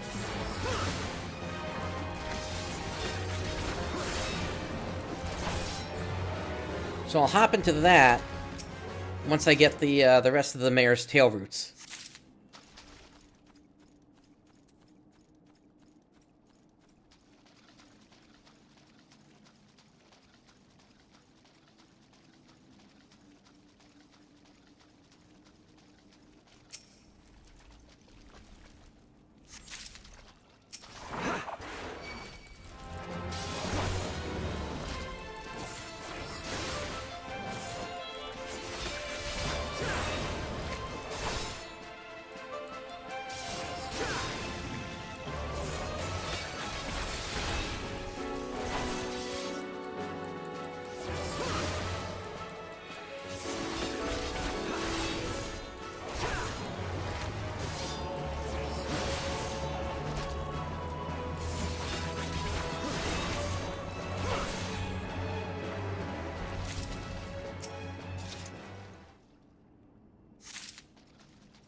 Okay, we got 5 out of 8. Need 3 more.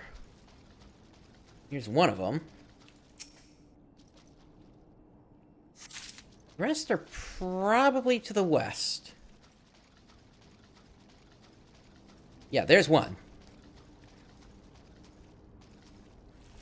I'm curious. Can I RP walk to this? Okay, so it might not actually be true aggro then.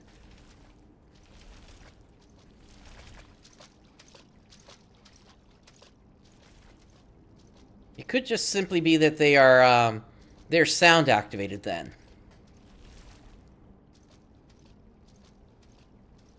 This is the kind of stuff that you learn about only in Palace of the Dead, usually. But what can I say? It's actually having some helpful applications here, even in this challenge.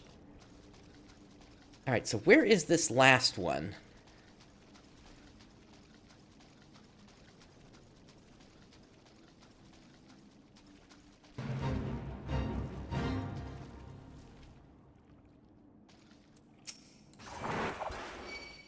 Well, while I'm still looking, I might as well work this fate a bit.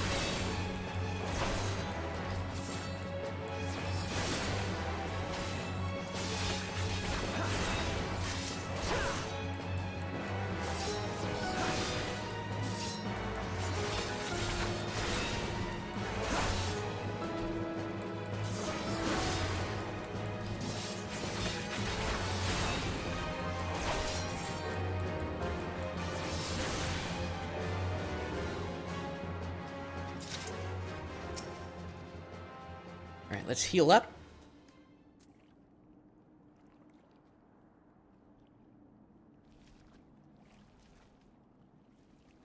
Unfortunately, I'm not seeing any signs of the quest objective here.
Alright, let's take another look over here. Oh, I see it now. It's way over there.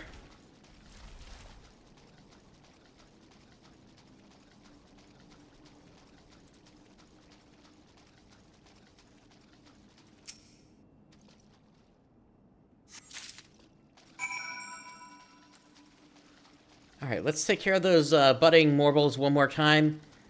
Make sure we get as much credit as we can from that.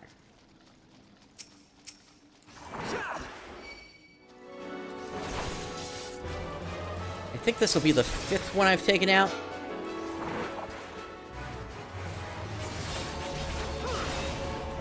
And then once I take this one out, I don't think I'm going to be getting any more credit.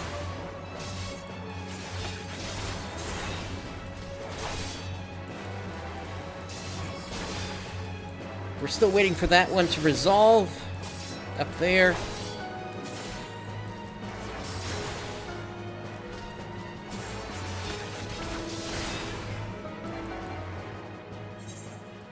Alright, let's go back to Mordona, to Revenant's Toll, rather.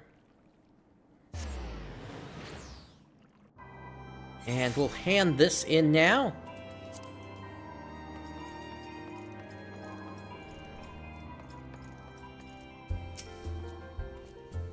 There you are, brother.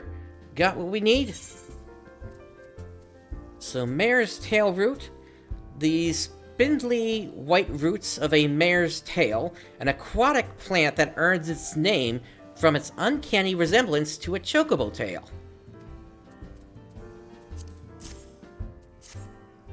1, 2, 7, and 8. Now, they'll need to be prepared and seeing as how we're both... Are you fair certain? Okay, good. We got gold on that one. You'll want one when that festering starts. Well, if you say so. I'll keep the lot and much appreciate the kindness. And another chain quest. Brother adventurer, hear me out. I need me a sample of catalytic ectoplasm, but I'm not having much luck. It's no great shakes, mind you. First you go to Ratherfrost, slay yourself some plasmoids, then collect 3 samples of catalytic plasma. Douse the large crystallized tree with that, wait a spell, and the bark will start crackling from the lightning that surges in the plasma. After that, it's like gardening on a gobu. The ectoplasm comes scampering over without a care in the world. Hit that right quick, and you've got yourself some catalytic ectoplasm. Why do you want to get it? Why do I want you to get it? Come now, brother, let's not go prying into the unmentionables drawer. All in good time, all in good time. Alright, so that's gonna send us all the way down here.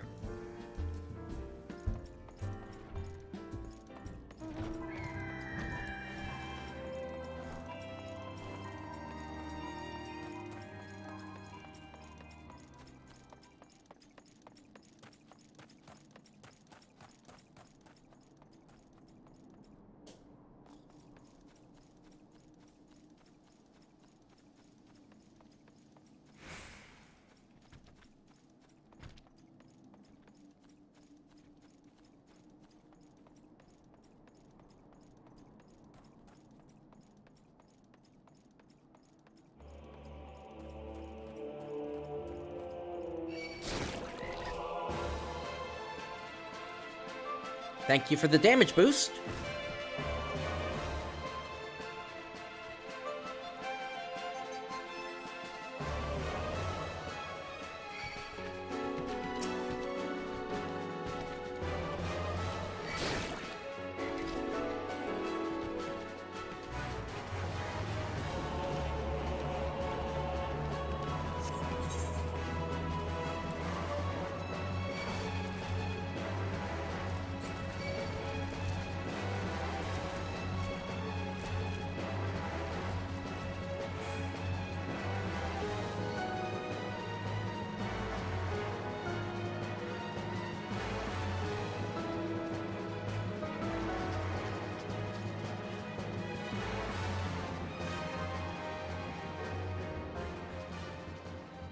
Okay, that path is blocked, so I gotta go over in this area here.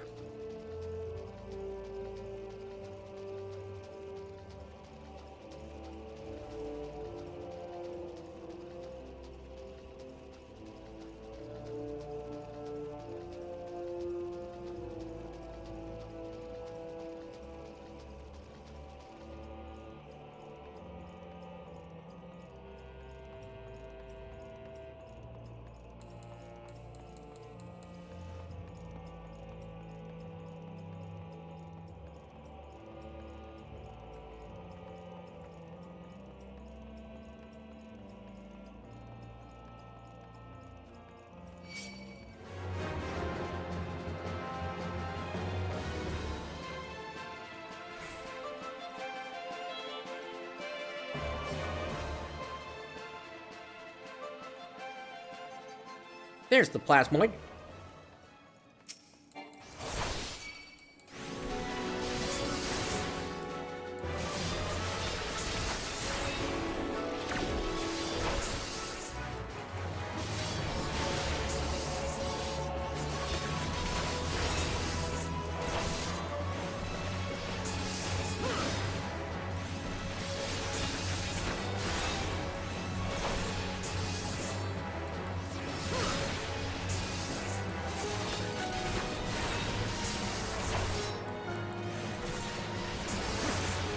Okay, that's one.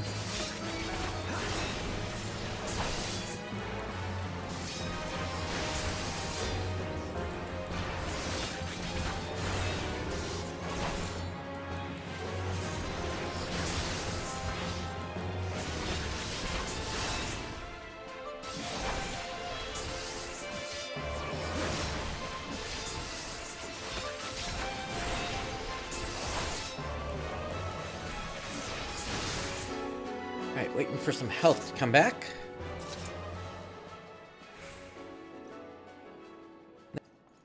That should do.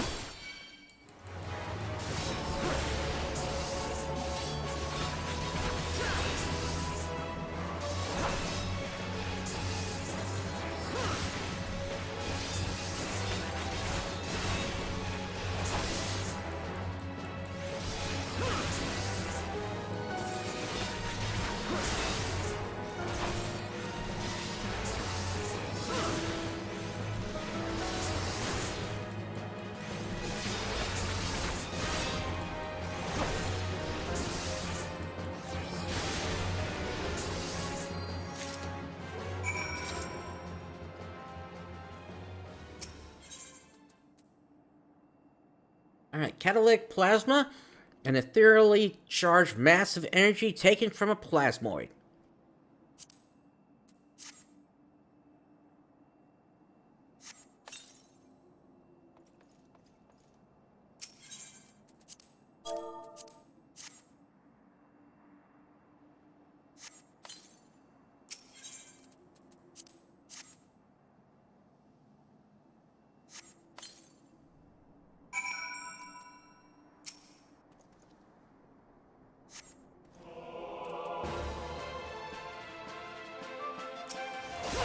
Alright, ectoplasm.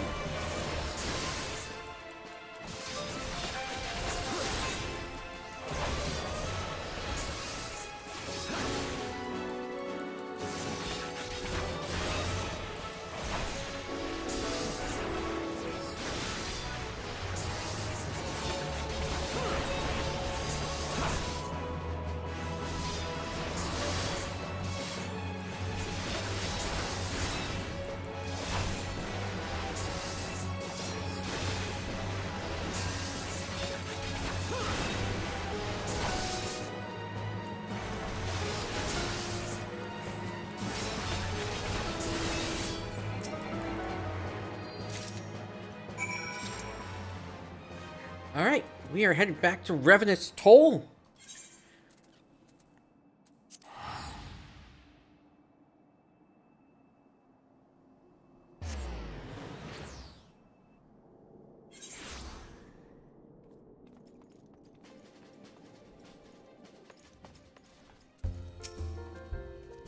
Got the little shocker?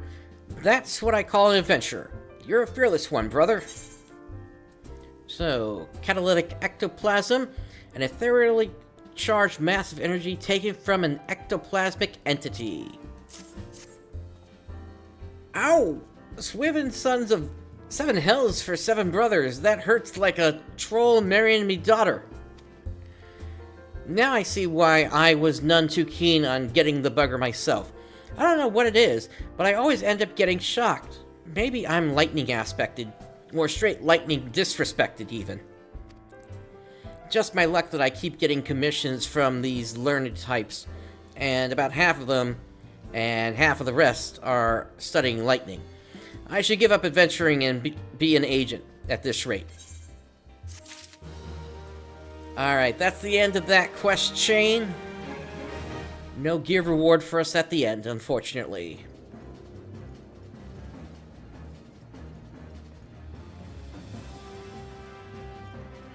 Looks like the only fates that are up right now are boss fates, so we kind of have to wait for things to come around on that.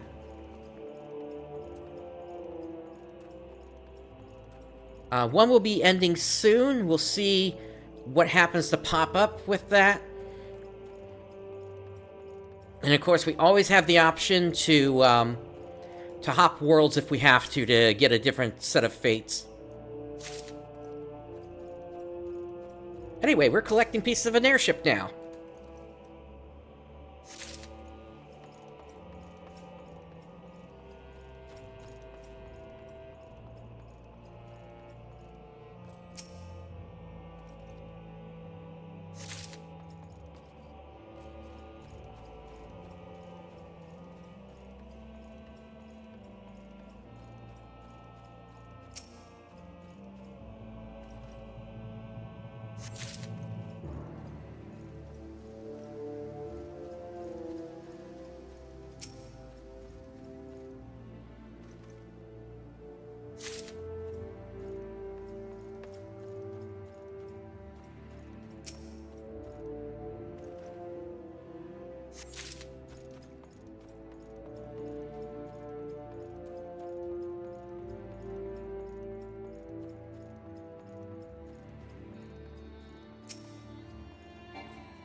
Okay, just gotta find one more. There it is.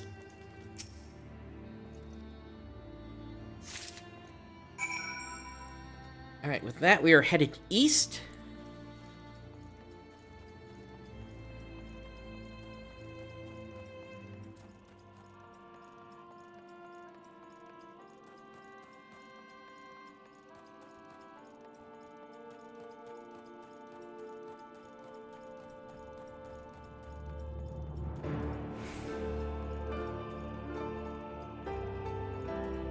Well, I gotta say, all this questing was a good break from the grinding, which is gonna make up the majority of the rest of the stream here. Like I said, once we hit level 46, I'm expecting 2 more quests to pop up in the South Shroud. But we'll see. Good morrow to you. Is there something you require? Airship hull? A charred sheet of metal torn from the rusting carcass of a fallen Imperial Dreadnought-class airship. You want to know what these are? Well, well, so there is still meat left to pick off the bone.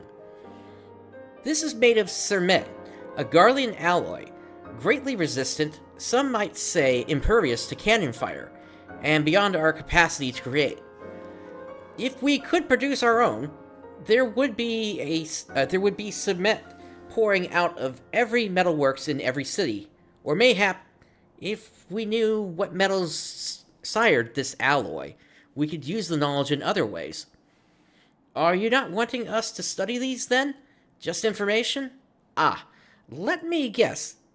Gulolgium.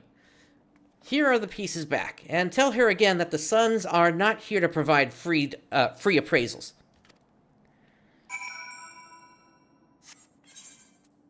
Okay, that takes us back to Revenant's Toll. Again, it's cheaper to just teleport, since that's a favored destination, rather than taking a chocobo over there. Okay. So, sprint.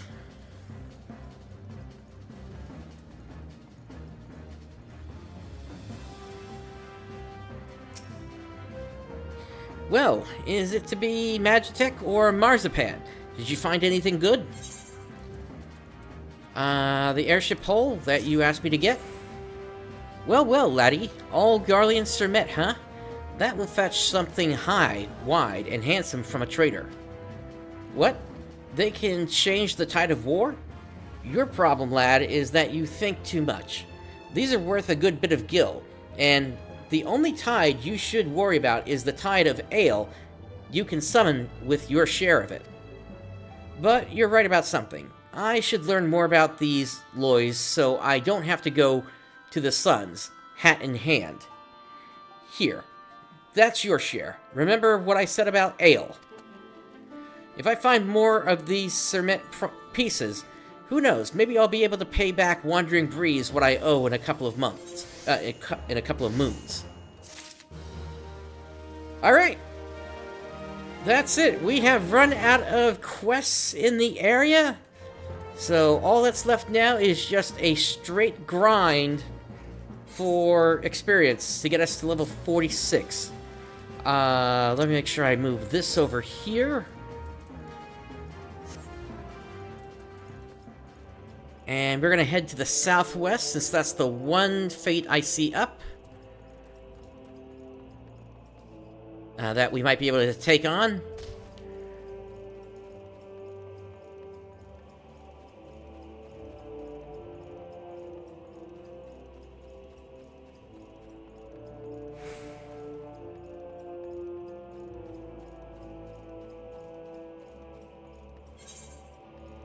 Now, again, we are in this area extremely undergeared. This is a level 38 helmet, level 38 chest piece, and then level 30 gloves, level 38 legs, level 23 feet. And then as for what we have over here, level 24 sword, a level 31 shield, level 29 mismatched earring, a level 26 necklace, 28 Sphene bracelet, and then a level 29 ring.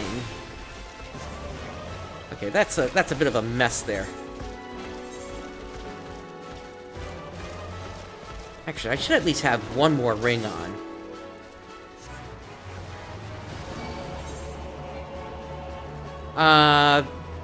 Okay, so the Sphene ring is running out of power. This one... Okay, weathered ring. Yeah, I should be using that.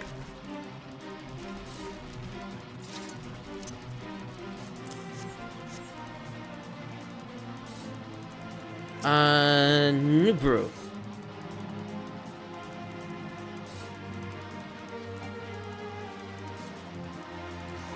Let's see if I'm able to... Ooh.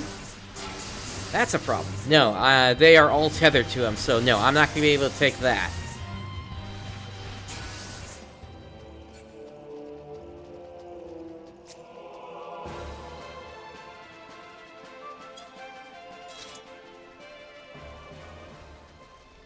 All I want to deal with here are the mud puppies.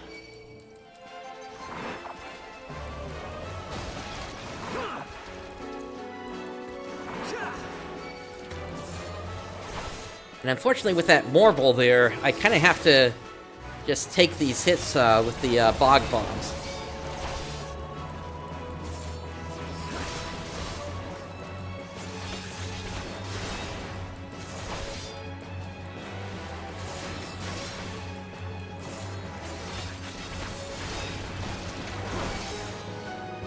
Because if I don't RP walk here, that's going to wake up the Morble.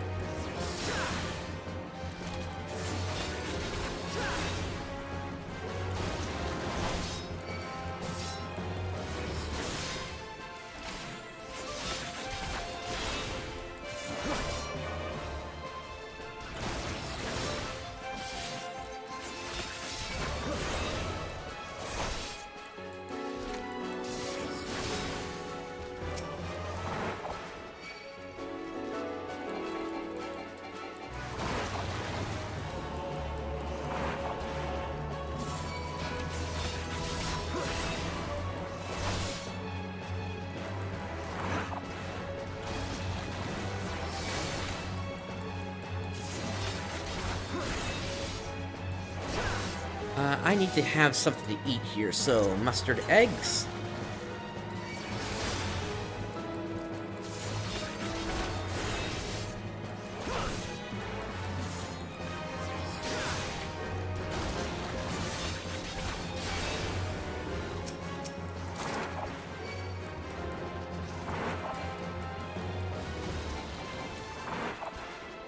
Those F-tails might have been nice if I had Culinarian, but I'm not going to have that during this challenge.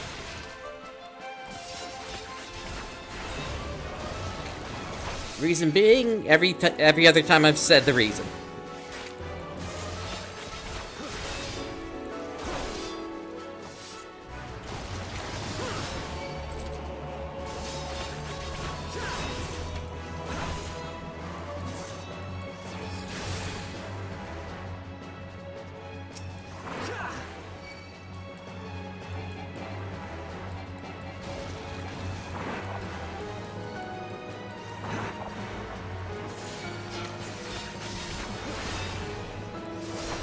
I mean, honestly, if I can fix my gear issue, what that would allow me to do is start pulling multiple enemies at the same time to be able to AoE them down and get kills out quicker. And that's what I'm expecting is going to happen once we get down to the South Shroud, once we level up.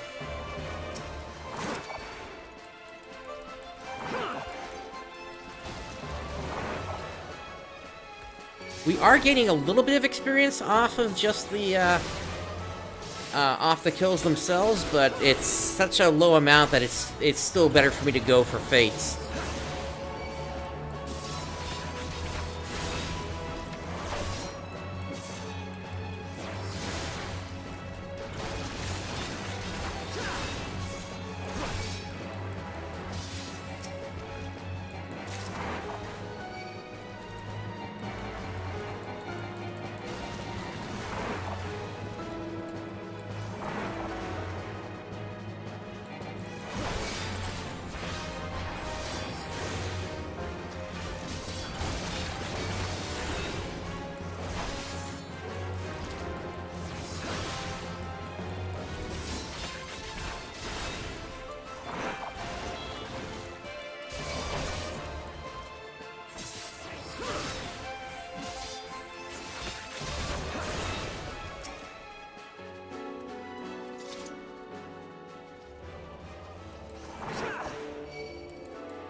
Now, something I am curious about, most of the fates in the area have said that I was too low level for them.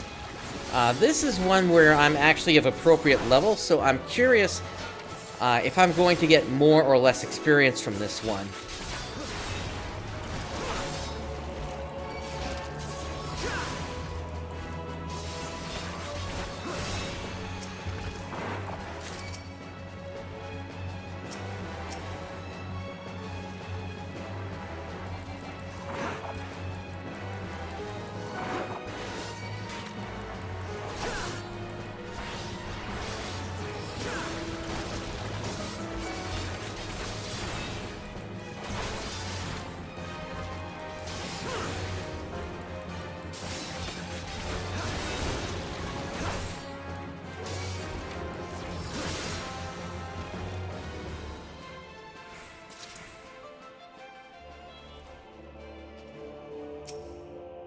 Just trying to let my health come back a bit here.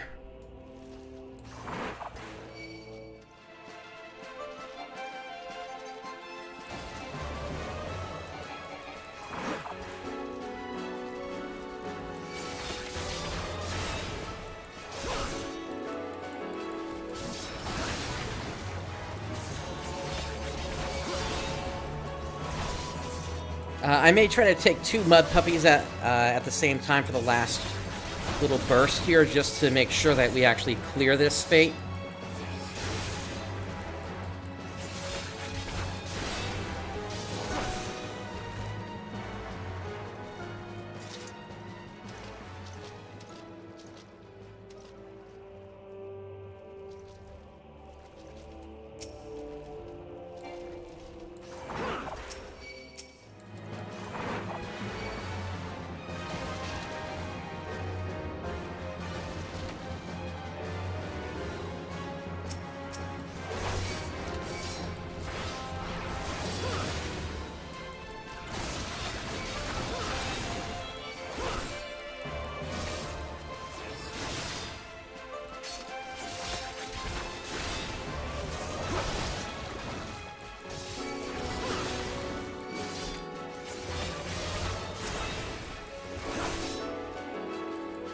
No, we just need 1, actually. Okay. It's similar experience. Okay, what are we looking at now? There's one to the east of Revenant's Toll.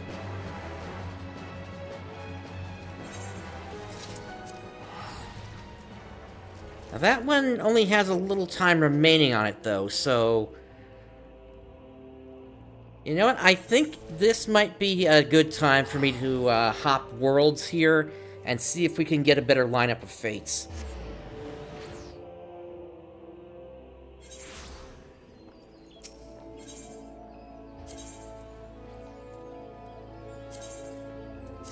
Let's head for Seraph.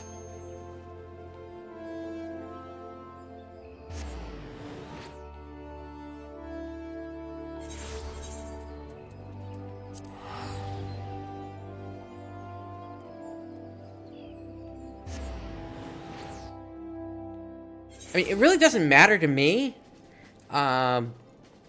what we actually, or rather what world we're on, because we don't have access to retainers at all, so it really does, there's nothing really restricting me in that sense.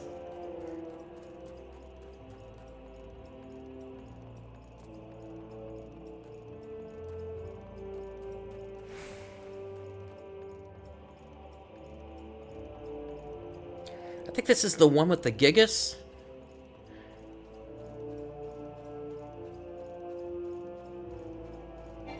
Yeah, there they are. No, this is the one with the hippogriffs. Okay.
I don't need two of them on me.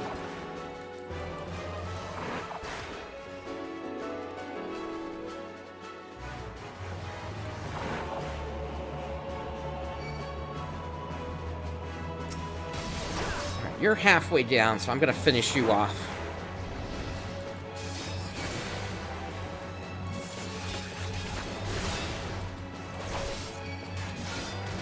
I'd rather not have that health resetting there. Okay.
Okay, that's that one. Let's see. We've got the standing guard one over there to the west.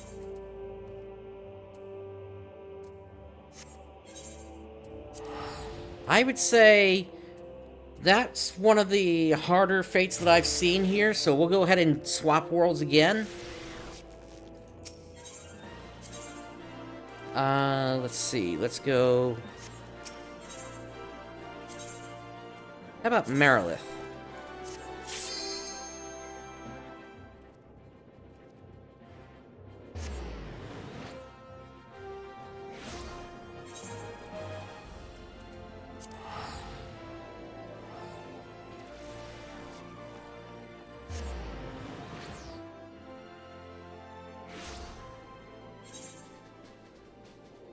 Oh my goodness, these are all boss fates.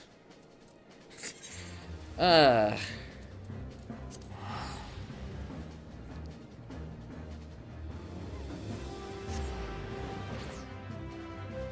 know this isn't exactly the most frugal thing. But after all that I've done with fates, I figure I've at least earned this a little bit here.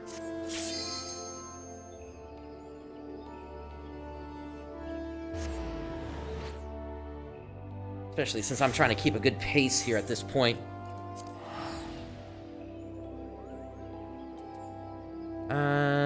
Oh, right, that's a low-level one. Okay.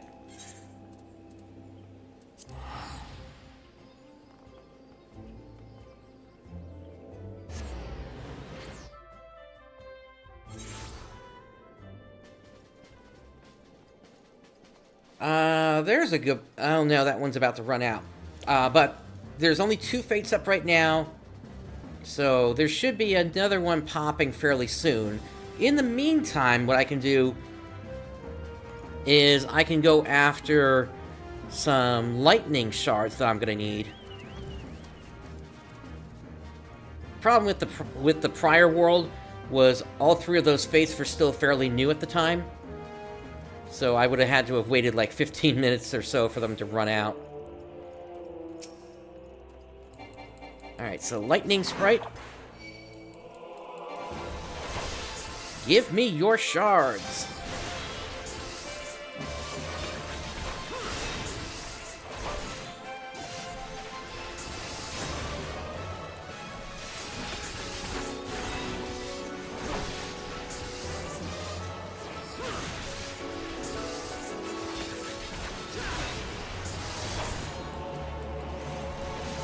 I don't even need that many fates at this point here. Maybe another 3 to 4, and then I'm good.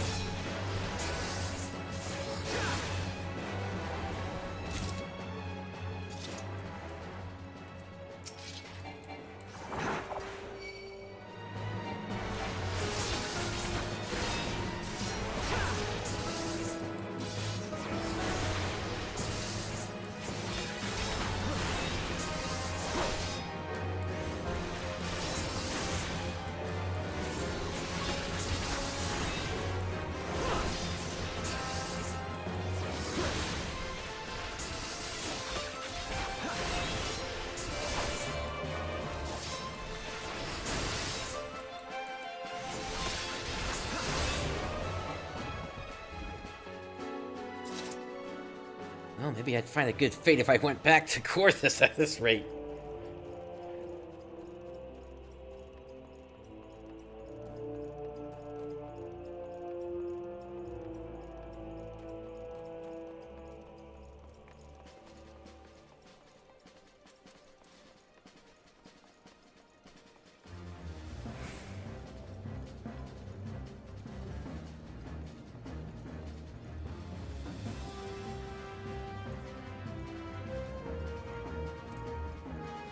I'm just going to poke my head in and take a look. Because I know there are some high-level ones in the southwest quadrant of the map. I just don't know if any of them are up right now. Actually, there is this level 47 one here.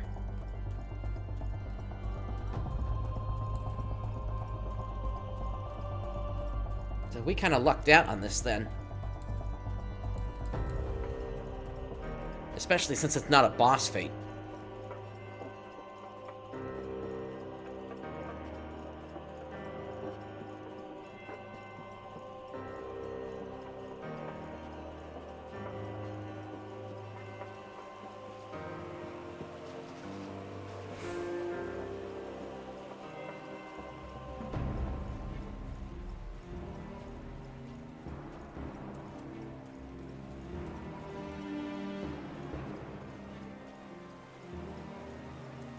Yeah, it's this one with the luggers and the loggers.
Now, I do have one other idea that could get me some experience here, but I want to hold off on it for just a little bit. Since I don't think I'm quite ready for it just yet. But it may give me a... If it works, it would give me a one-time infusion of experience. I just don't know how much it would give. That's the thing.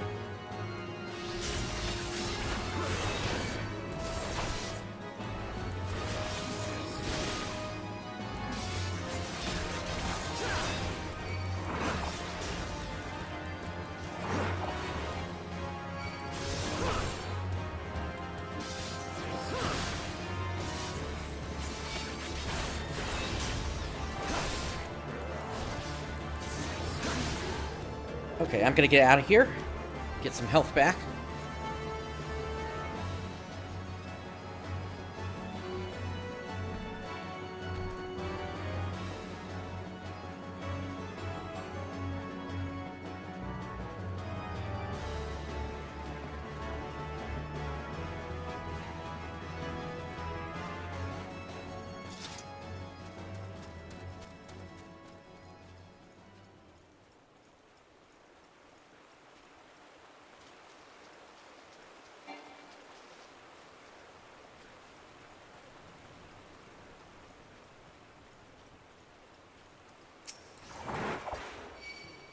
Got time to take down maybe one or two more of these. So I don't know if I'm going to be able to actually clear this fate in time.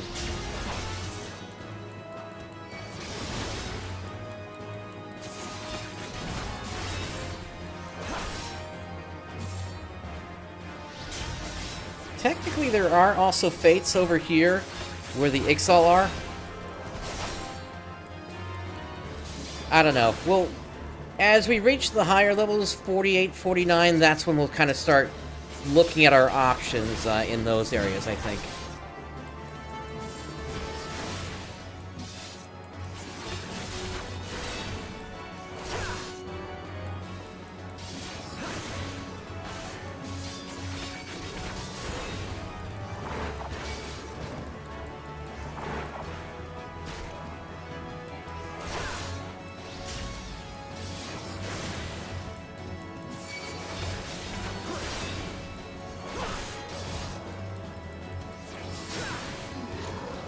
Alright, time is running out on this one. Let's make our way west.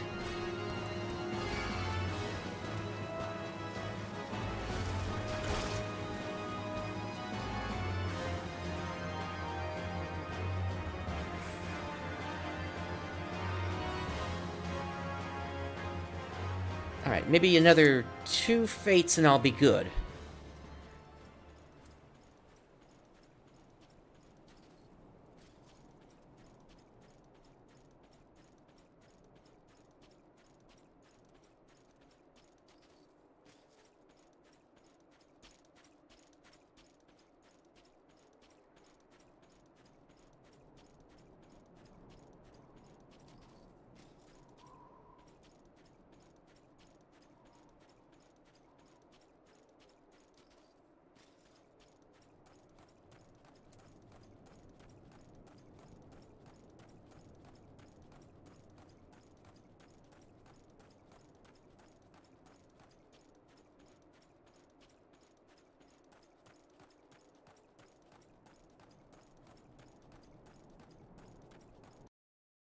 Alright, what popped up in Mordona? The same mud one as before. Oh, we've also got this escort. Okay. Oh, thank the saints. You would not believe how long I have been standing here waiting for a man of your ilk to happen by. Might I ask of you a favor? I am one of a cadre of researchers, scholars, and naturalists who go by the collective name the Sons of Saint Conet.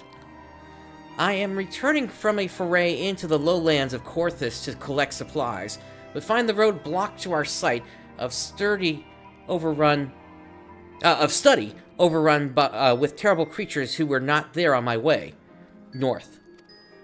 If you would be so kind as to lend me your talents in clearing the path and keeping my head securely attached to my shoulders, I would see to it that you are suitably rewarded. Alrighty. So yes, it is a escort fate.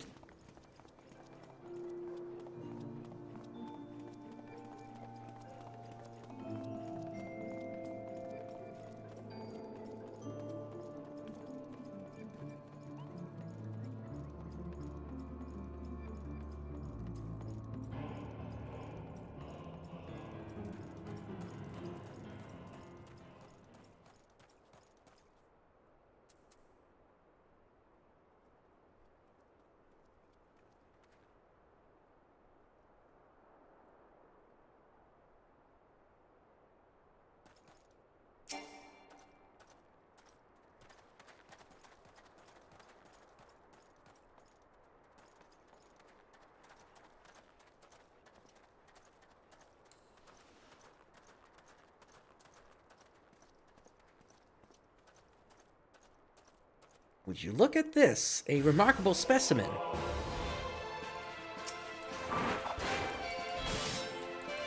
Hello, Hippogriff.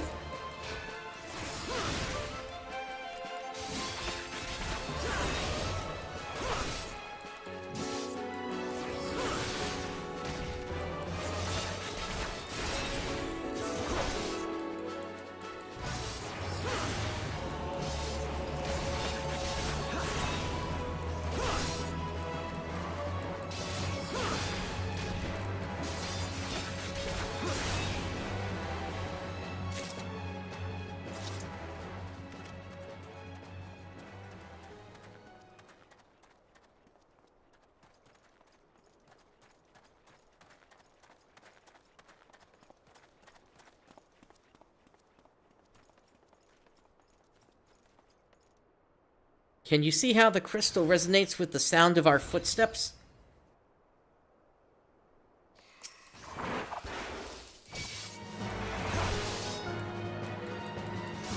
Perhaps you maybe want to bash this cobra over the head with your book there?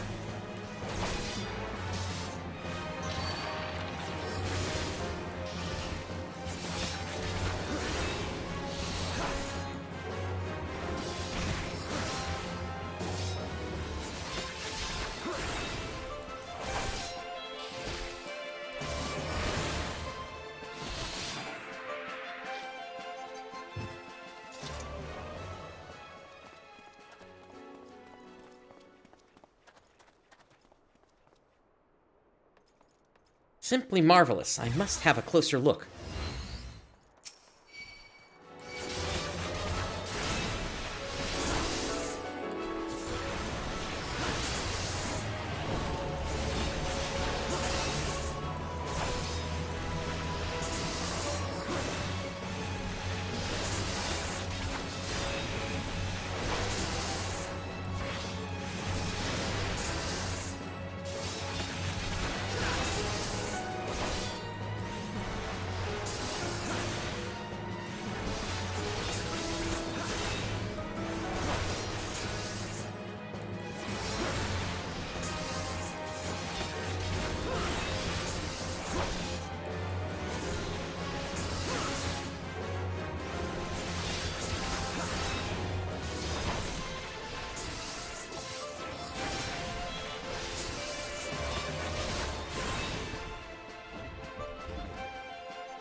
This guy may pop 1 or 2 more encounters here. We'll see.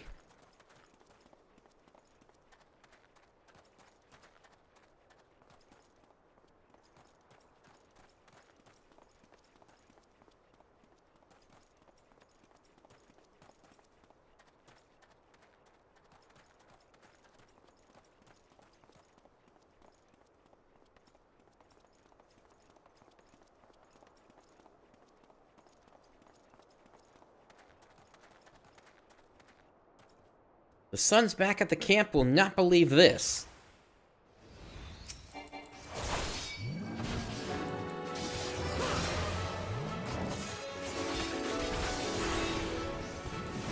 Yeah, you can take a few hits.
Alright, that fate is done. And I just need 1 more, and that will push me to level 46.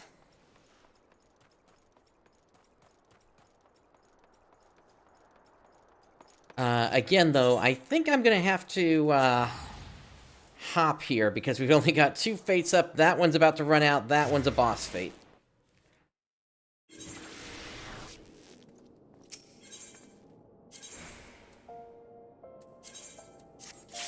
Let's go to Golem.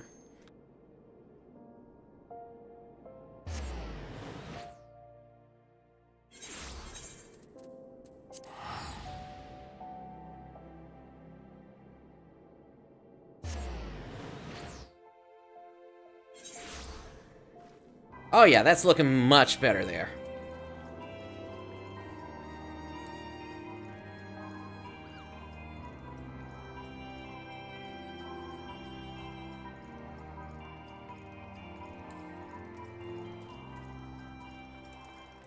And even if I don't finish this fate, it should be enough for me to still get to level 46.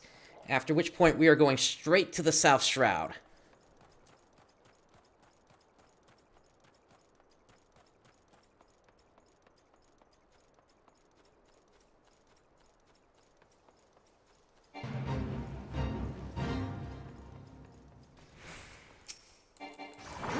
Hippogriffs again.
I did not mean to grab you.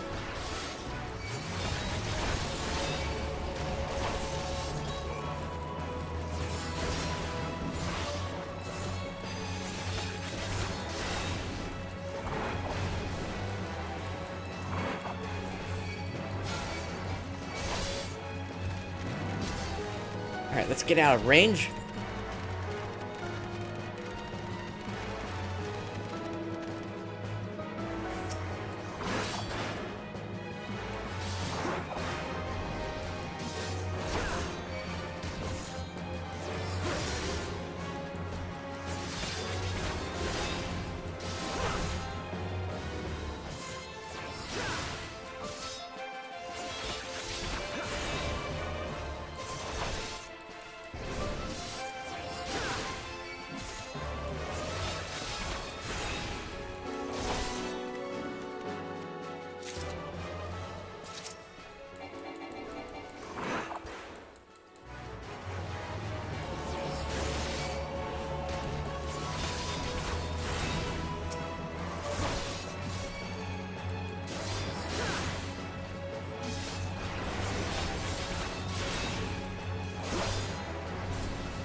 Hopefully this is the last hippogriff we need.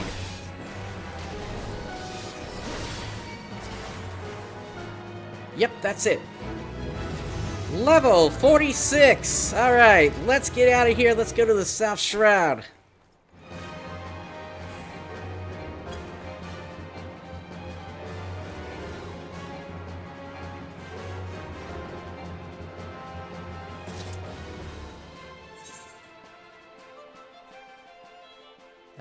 Probably a quarry mill.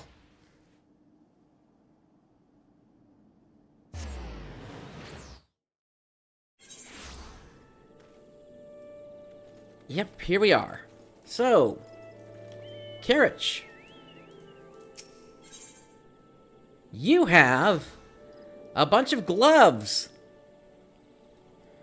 And look at that upgrade that's going to be from item level 30 all the way up to 46.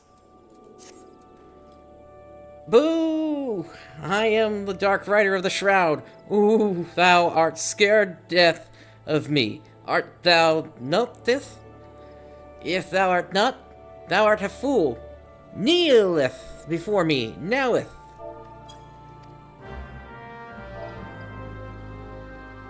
So apparently we need to kneel before them. Ah, yes, thou art wise to feareth me, adventurer, but the Dark Rider does not forgive a fool so easily. Indeed, Bruce, indeed. If thou wouldst serveth me, thou must doth mine bidding, and I shall slayeth you for treason and in sub not doing what thy master telleth you doeth. The Dark Rider doth desire 3 Kedwings. Why? It is not thine place to asketh why. 3 Kedwings, not 2, not 4. Thou had best remembereth well, or I shall haveth your head. Okay. And then we have Isarmo, who has boots. Item level 46 boots. which are going to be way stronger than our eye level 23 boots. It's basically double the eye level. So yeah, this is one of the big upgrades I've been waiting for this whole time.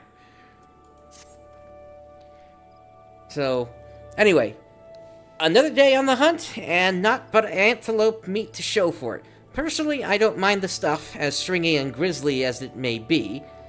Gristly as it may be. But just once I'd like to treat my dear wife and children to a real feast. The wild hogs in these parts look to have some good flesh on them, but I fear those tusks would tear a humble hunter like myself to pieces. Would you be so kind as to bag 5 of them in my stead? Alright, so we are headed to the southeast.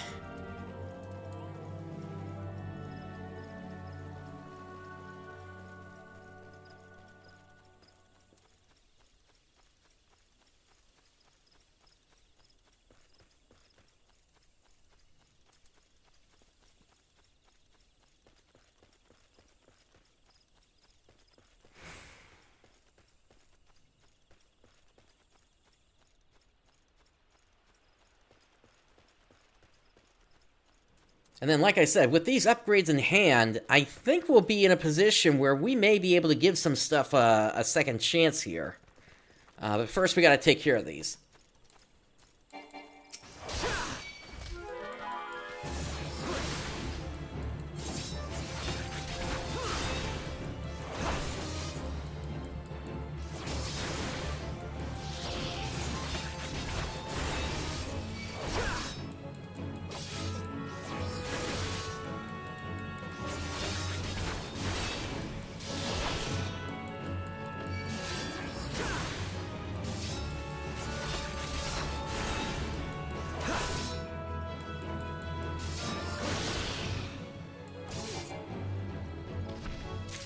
Alright, that's one of the hogs.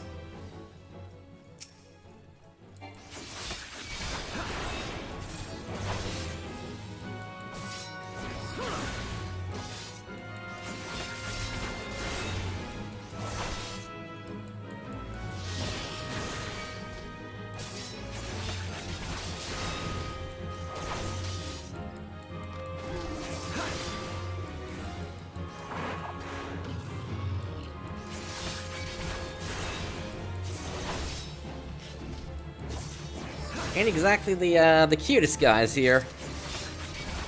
Makes me wonder if the meat is Makes me wonder if the uglier they are, the better the meat tastes.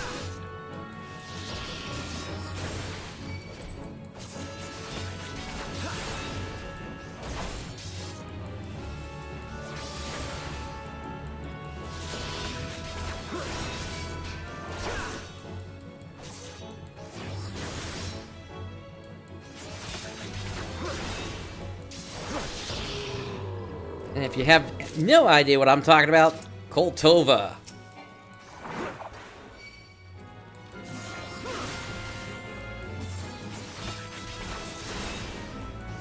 Yep, exactly.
Okay, that's the boars. Now we need the kids.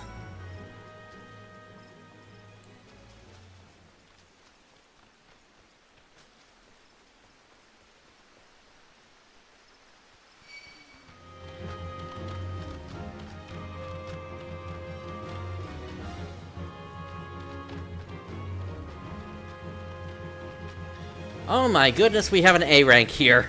And that wild hog is not giving up.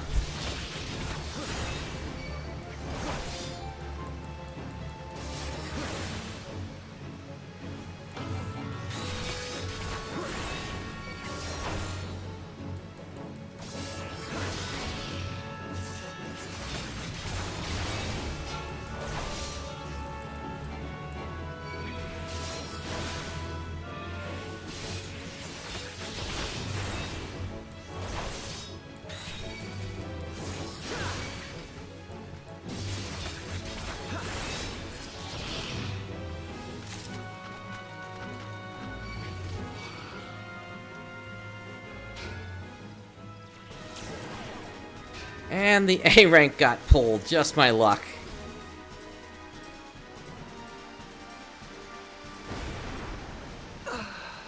That's a shame. Well, at least we can grab one of the upgrades. And then just come right back. And for reference, that is not my first death. My first death happened in dungeons, so... And, frankly, they were quite intentional deaths at that. How fare you on the hunt, adventurer? Wild boar meat. A single streak of bright yellow fat runs through this otherwise lean chunk of porcine flesh. Just look at these succulent slices of boar flesh. Why, my mouth waters just looking at them. 1 slice for my wife, 4 for my children. Yes, this will do splendidly. Where's my slice, you say? Antelope meat is good enough for me. Perhaps one day, when I'm skilled enough to fell a wild boar on my own, I'll allow myself to indulge. Alright, so let's grab these boots here.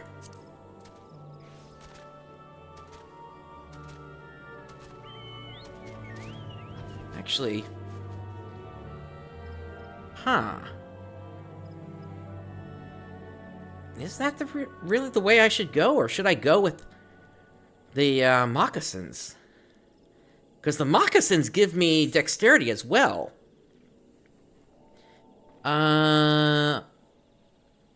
Oh, actually, no, that's not going to do anything for me. Okay. Okay, then it's the tortoiseshell scale greaves.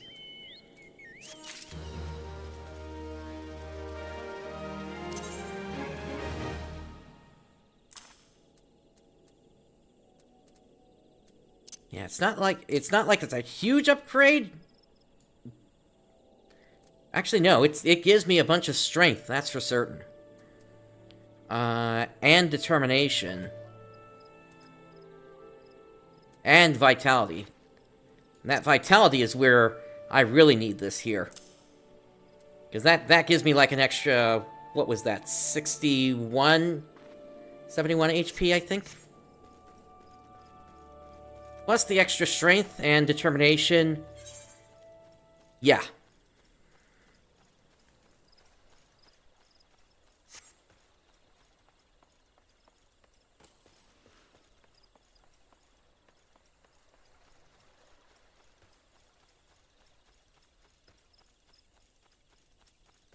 This is definitely worth the time to get these.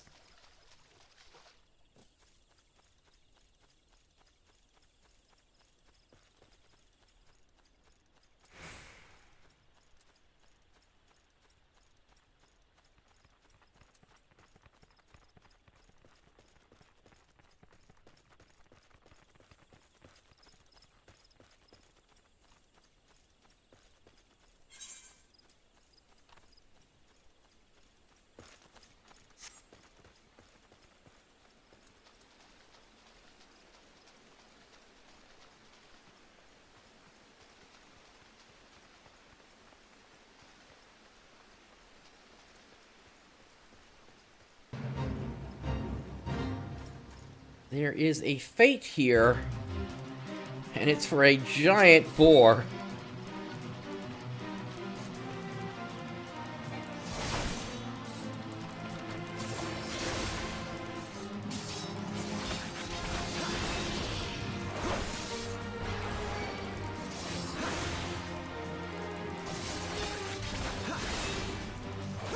Oh yeah, I'm already feeling the extra damage that's coming from this.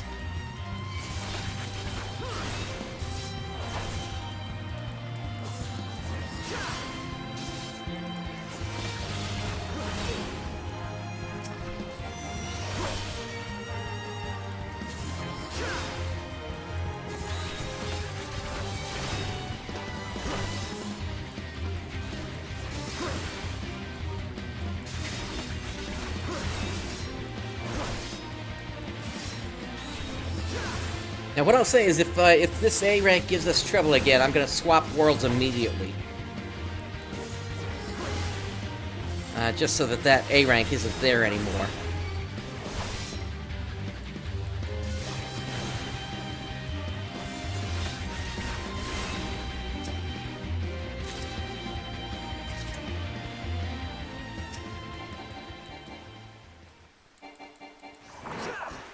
It really shouldn't be a problem, because I can just pull this kid over to here, though.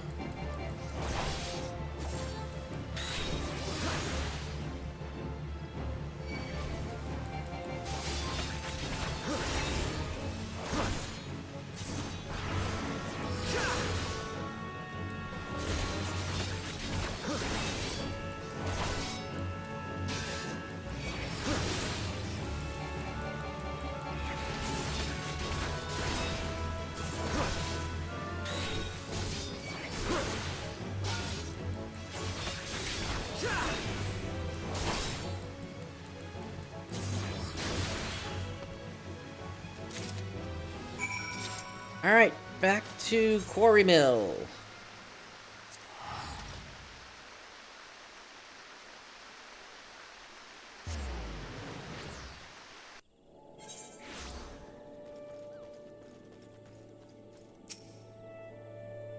The Dark Rider dost desireth Ked wings. Art thou too weak to slayeth mere Keds? Ked wings, the thin, transparent wing of a Ked. Wow, are those really Ked wings? I can't wait to show them off to Father... yeah, you kinda forgot your medieval there. Thou hast proven thy loyalty well. The Dark Rider of the Shroud hereby nameth you his loyal squire. That means you can come play with... that means thou can serveth me whenever thou likest. Who knew it was so easy to boss around an adventurer? Methinks my spineless dad could learn a thing or two from me. Alright, so... that's crit. This is direct hit. Not much difference in the defense. And frankly, I get direct hit versus... No, it's the same. It's almost the same thing. We gotta go for the tortoiseshell.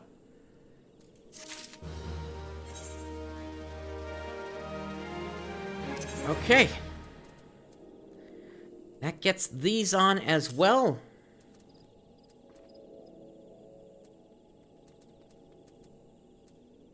Now, there's not much I can do about the about this equipment here.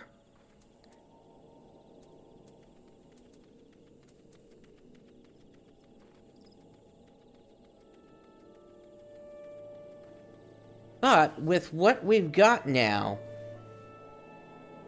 we may be in a position where we can try something again here. Let me just look at something real quick here.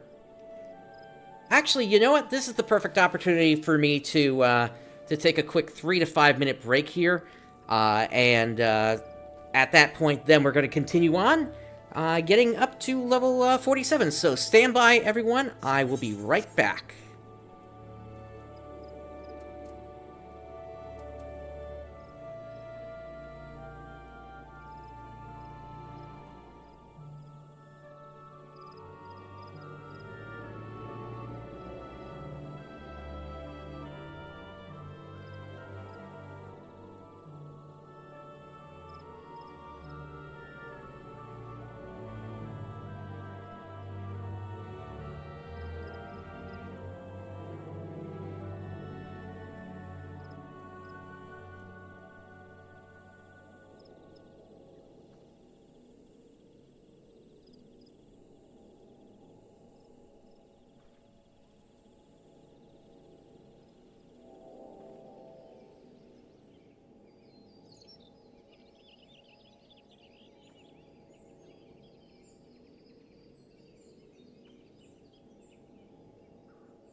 Alright, everyone, I am back, and I've had a chance to consider what we're gonna do here. We got a couple of options here, and really they hinge upon what I think we're gonna be capable of. And I think the biggest thing that we potentially could do here is actually look at a dungeon here to basically see if we can maybe get ourselves just a little bit of an upgrade on something here. Now, the earrings, this is an earring for casters, as we can see here, so that's definitely something that I would look to upgrade here, since it's only giving us vitality right now. This one isn't as bad, but it's still a little concerning that's still the item level that it is. Beyond that, I mean, it really is just going to come down to what we're actually capable of. And the big problem that we have here is that, you know, in anything that I do here, we're going to be going in solo. But with the upgrades that we just got here, especially since these are both armor, I'm not as concerned about them breaking. Obviously, my legs are going to break at some point here. I do have a slight downgrade I can go back to, but those are also limited in how long they're going to be good for. But still, you know what, if I can get one more upgrade here, I think that would go a long way. Unfortunately, most of the upgrades that I'm looking at don't actually see the ability to be used until we're kind of far along into certain things here, so it's mostly going to be the accessories, and then maybe by the time we get to the final boss, we're talking weapon upgrades. So, alright, but you know what? It's been a little bit since we tried that other dungeon, but I'm thinking let's go and let's kind of step back a little bit here. What we're going to do is we're going to do unrestricted party, and I'm going to silence echo. And we're going to try going into Cutter's Cry, because if I can at least take down that first boss, then there's the potential that we could get a new earring or necklace from that.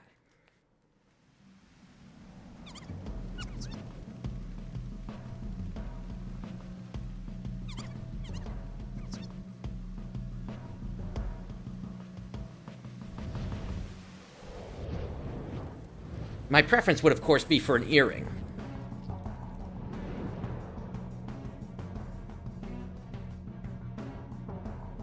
But again, I'm coming in here as a solo player.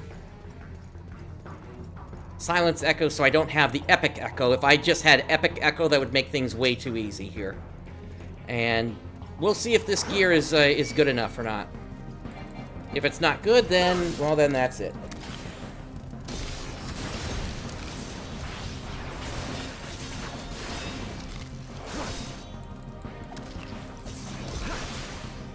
I can say I'm already not liking this here.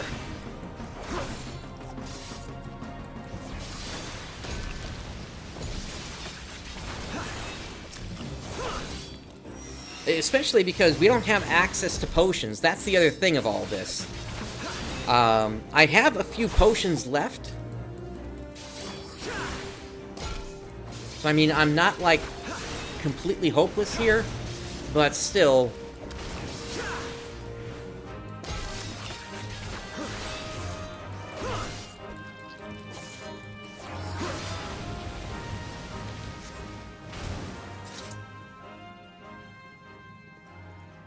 Yeah, I don't know if I'm going to be able to, like, reach a chest in here or not.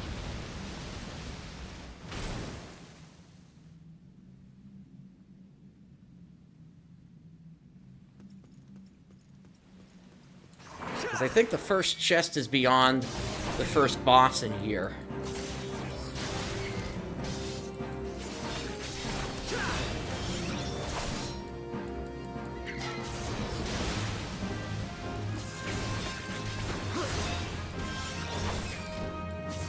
Yeah, and this bat is just doing way too much damage. Okay, that's it.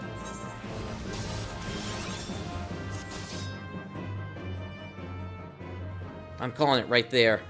So the other option that we have is to try Zamail Darkhold again. And the reason that would potentially work here is just simply the fact that we have that light buff that comes from the crystals.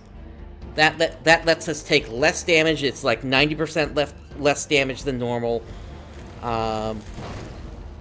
This would give me a new chest or leggings. But again, it's not going to be as great an upgrade here if I get this, because the item level I've currently got is already item level 39, I believe. But I'm willing to give it one more shot after what happened last time, whereby we got the, we got these leggings, which are for magic users only.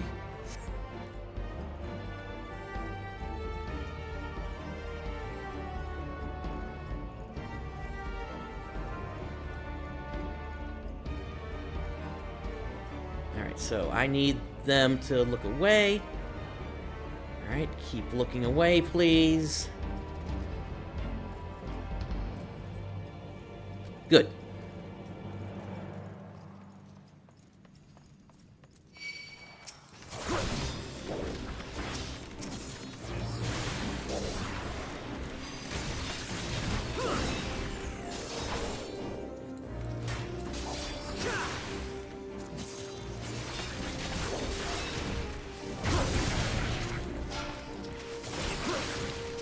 And now it simply comes down to the question of, can I take one out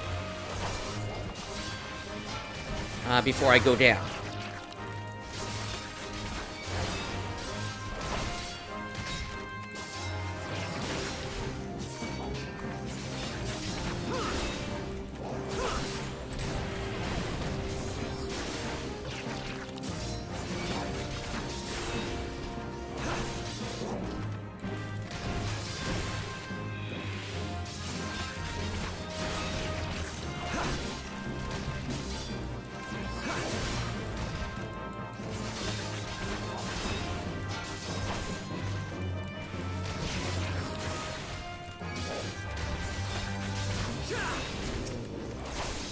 Okay, good. We got one down.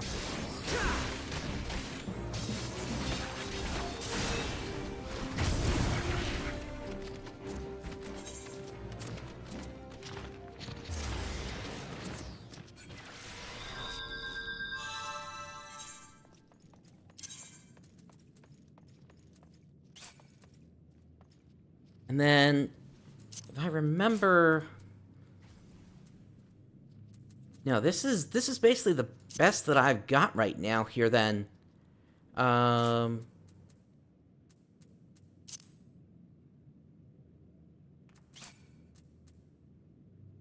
I do have a stronger weapon. It's just it's only good for, like, 1 or 2 more battles. That's the thing. So I would save that for when we get to that final encounter, where I'm going to have to, like, pop a potion and things like that.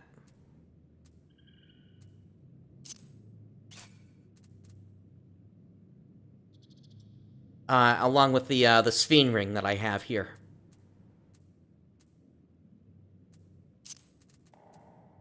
And the Sphene earrings.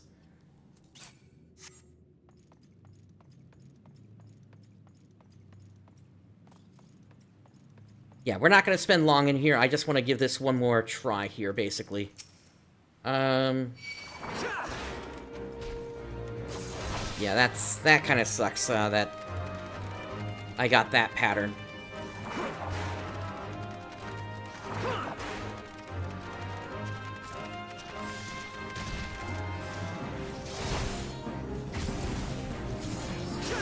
As long as those two don't see me, though... Nope, they saw me.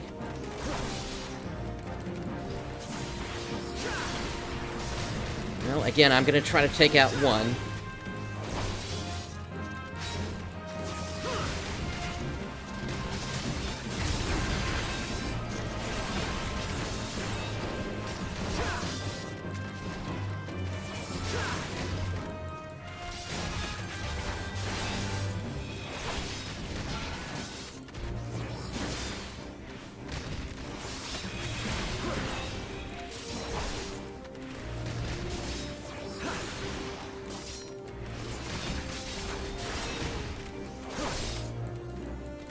I guess the other thing that's not helping is I haven't eaten anything yet here.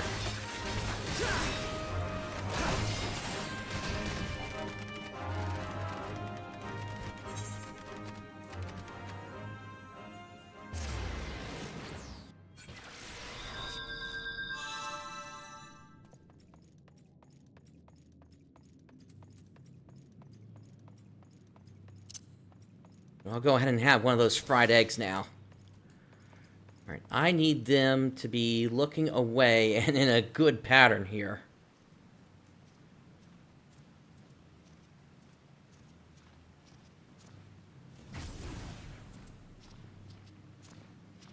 Come on, you two.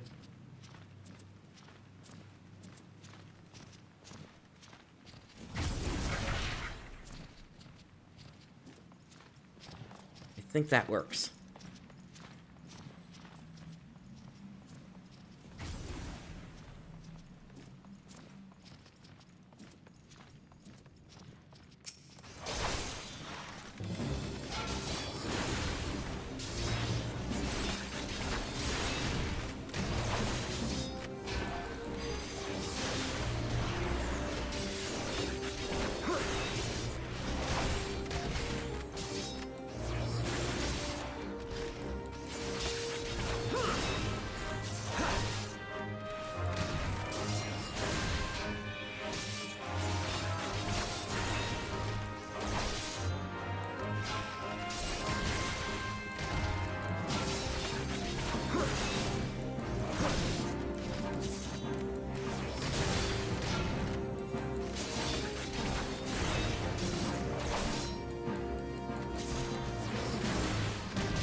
Alright, healing up.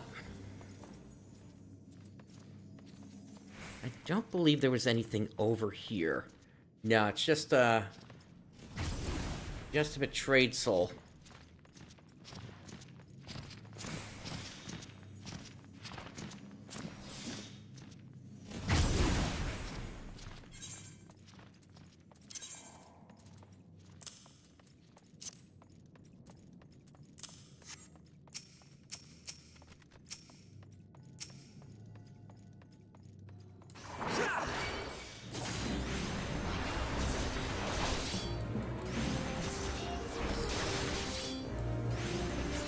Wait a minute.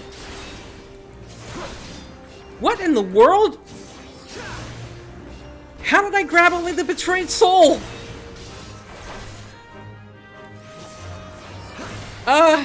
This just became way easier.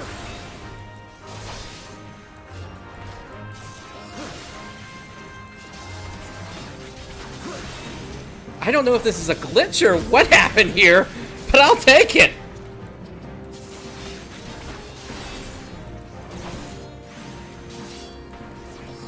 Because I'm supposed to have 3 on me right now, but it's just the one.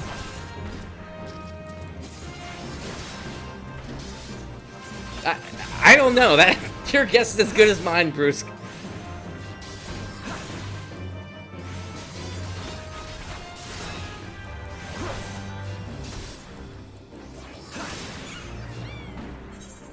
Well, now I can take these off again.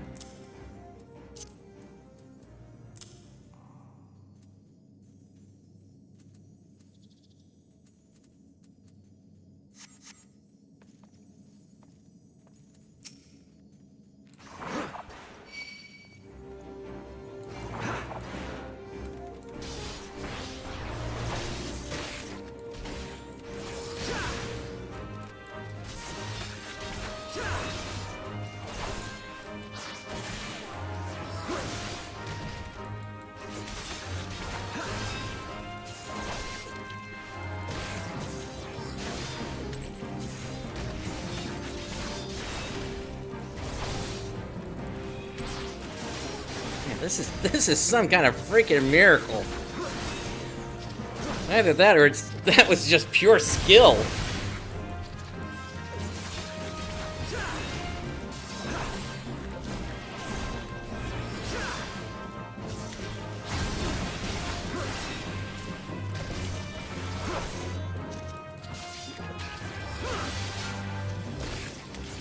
I think I'm only gonna get one of them down. Maybe I can get the second?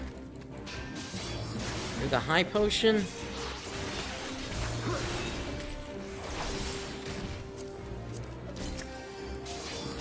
It'll be close.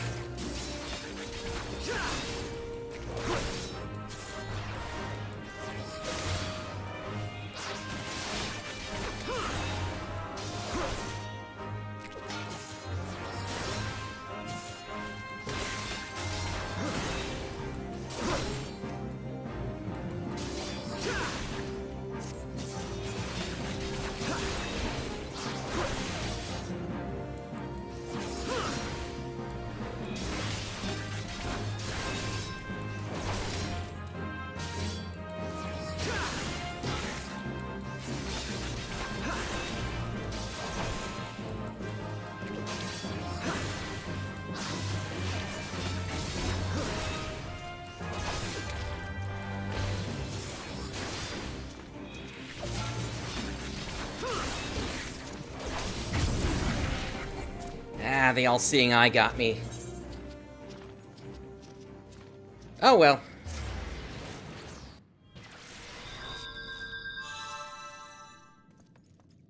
Well, this just means I have to wait one more time for the pattern to be good with the opening enemies, and then we can then take out that last one and see what our prize is this time. They are maybe good.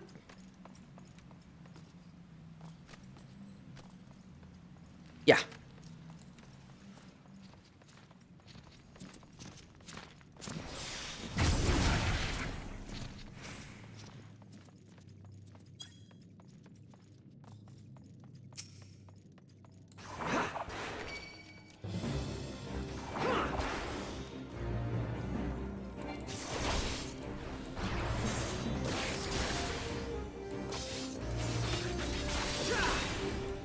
Sucks that I lost so much condition from these, but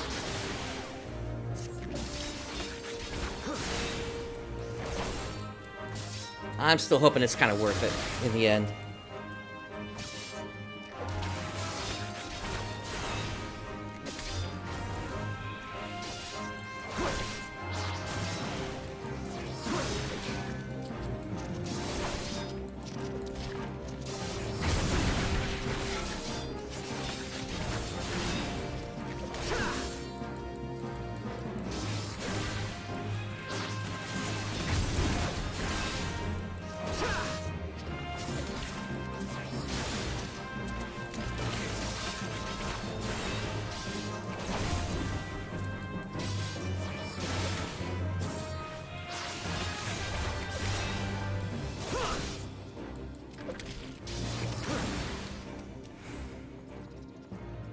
Alright, now we stand on this for a while.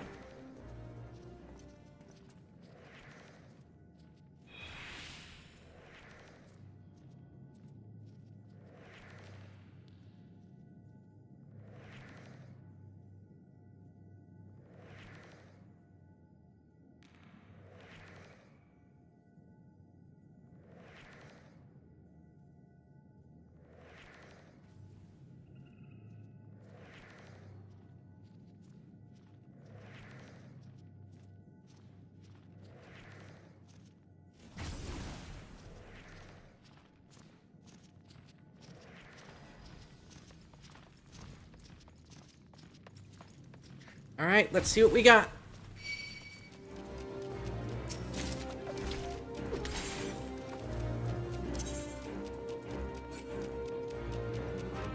Oh my goodness. Okay. I can't believe the same thing happened.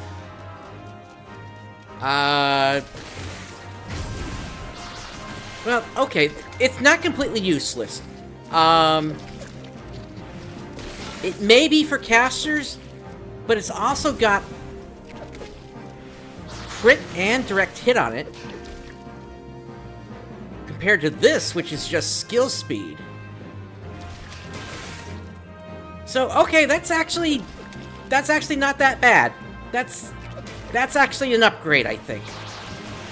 Despite the lack of strength and the downgrade in the defense. All right.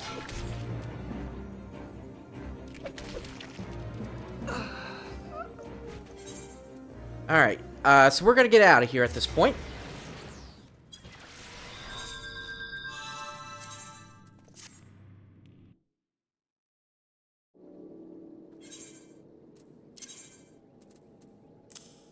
So, Rooks, to answer your question, I based... What happened a moment ago is somehow I managed to slip by...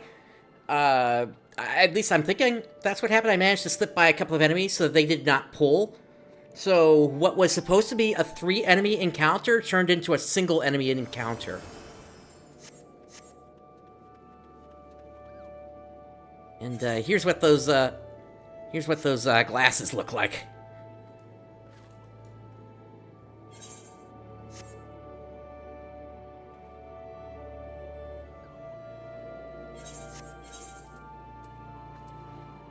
Alright, with that, let's head back over to Mordona. Let's see how things look now.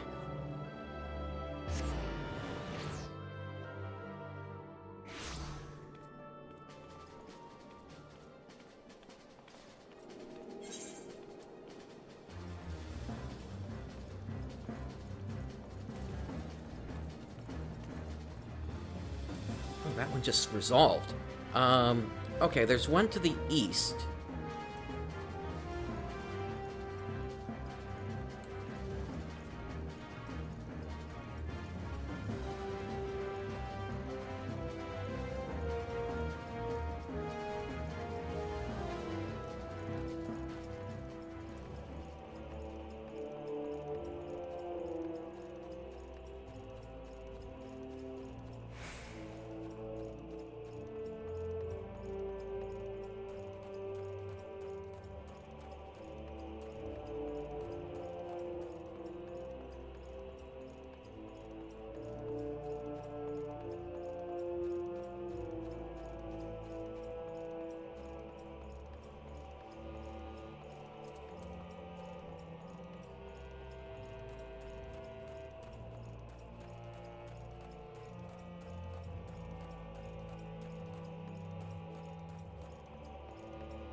Well, that one was kind of close to completion already.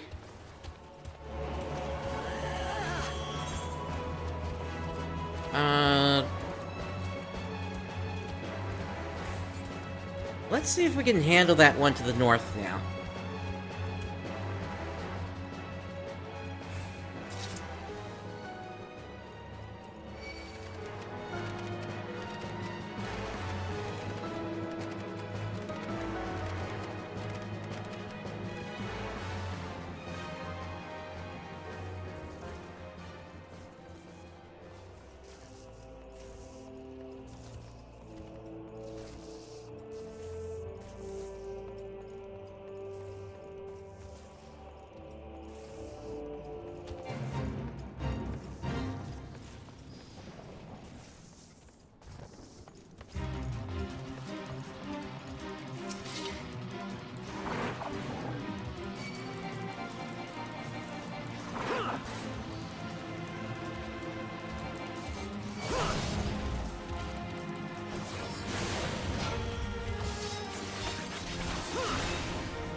It's obvious this machinist is also working fates in this area.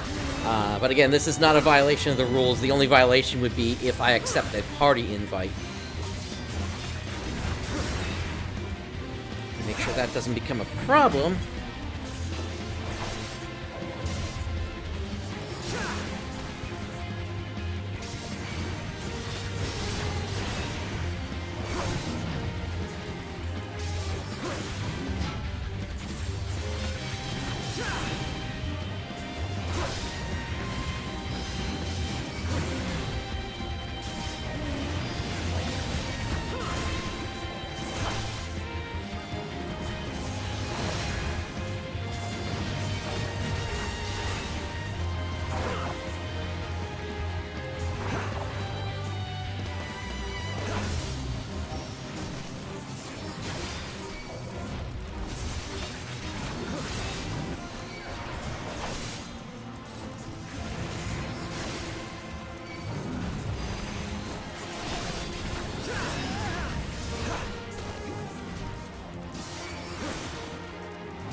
Ah, that sucks.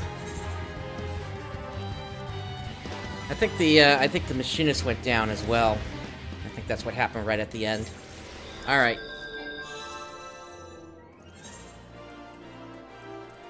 Well, that area was out of fates anyway, so let's head to Kraken.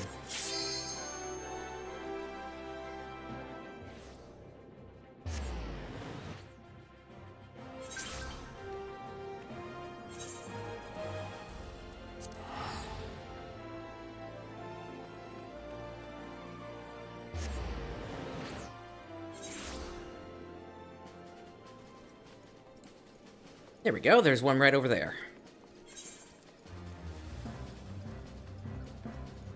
These legs are just about gone here, so...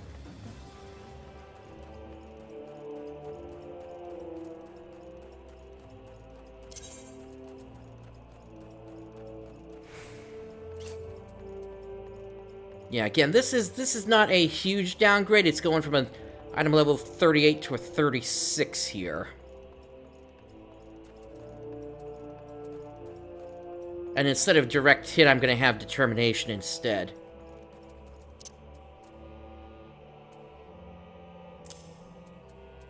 Which, frankly, might be a little bit better, now that I think about it. The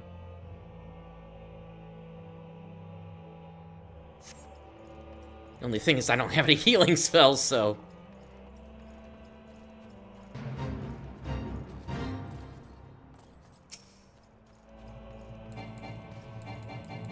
This fate is almost done, so I'm only going to be able to get a little bit out of it.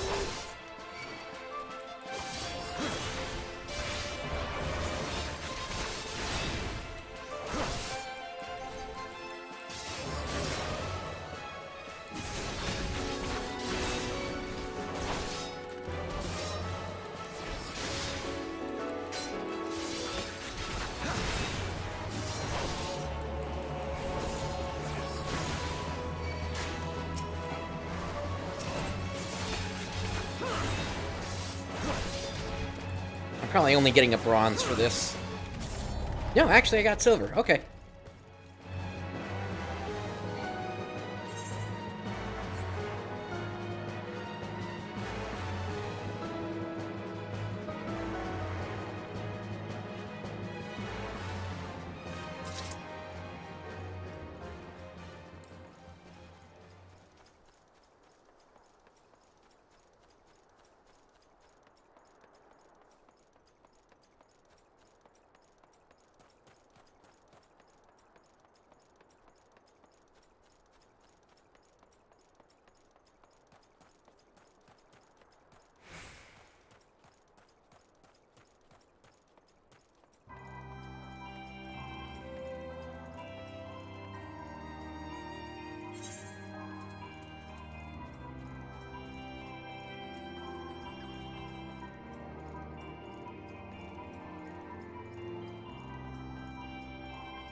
Okay, this one just popped up here.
I need help.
They spawn up so quickly in this one.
Okay, what I'm going to do is I'm going to run down the path here and get some kills on this one, and then I'm going to loop back over to the east. And then if there's any time left over, then I'll come back to this one.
thing that's really holding me back now is it's got to be my weapon damage.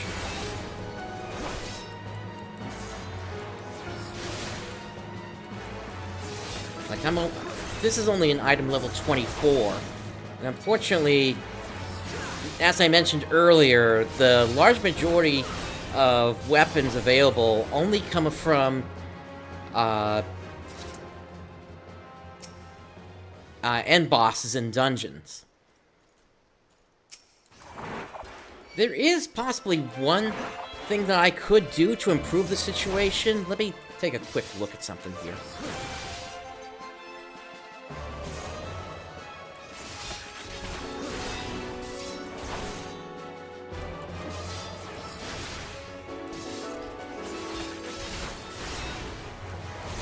Because at one point I did try to get an upgrade for my weapon.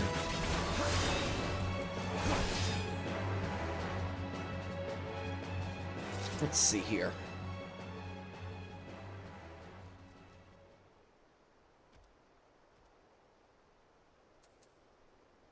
Yeah, if I can luck into this...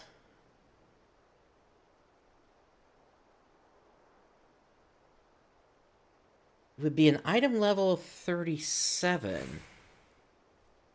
And the thing is, I would get both this and a shield at the same time.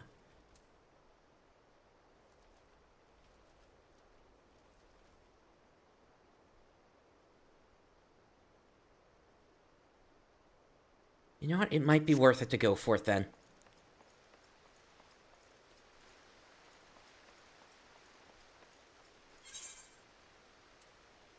I'm gonna let things resolve with the fates here first, though.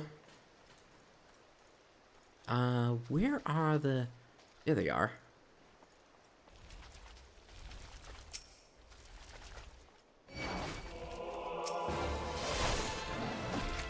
Of course you would wake up. You know what? Let me get out of here.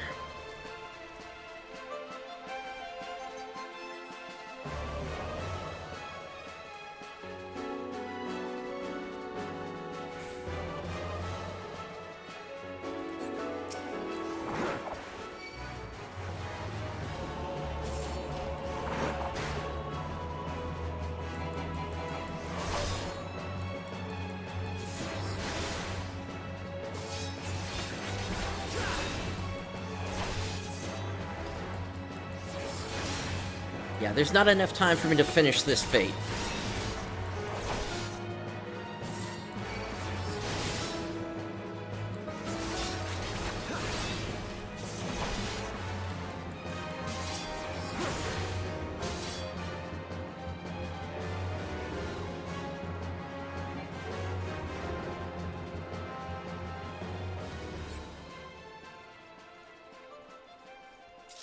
Damage boost, please. Thank you.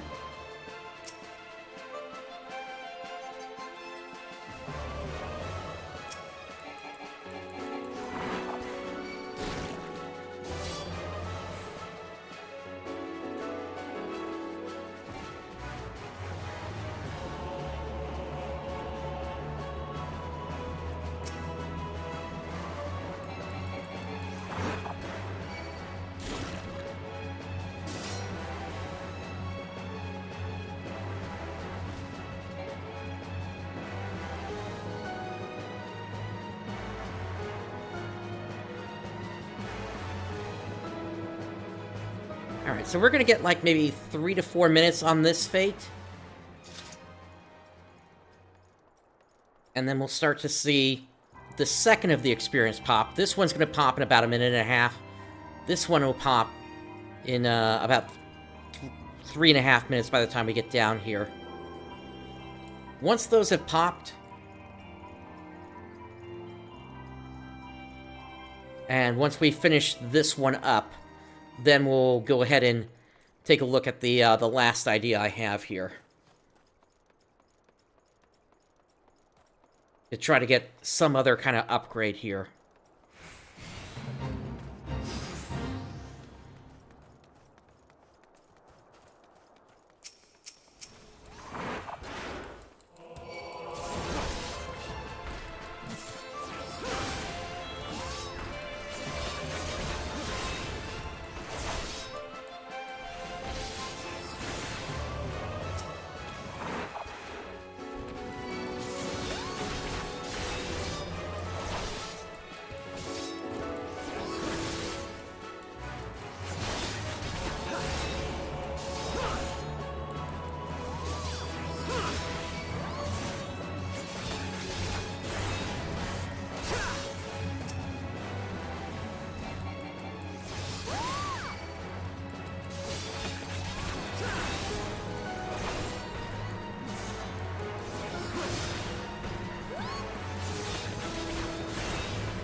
That's one.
Alright, that's the second one.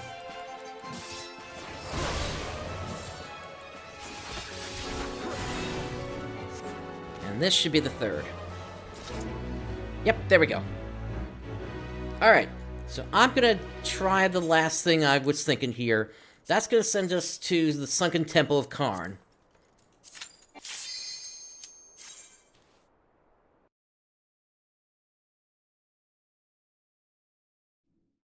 Now, the thing is that this is very RNG heavy, because we kind of have to luck into the right thing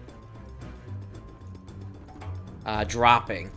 Because it's not just only it's not just only the Paladin weapon that can drop. It's a whole bunch of weapons that can drop.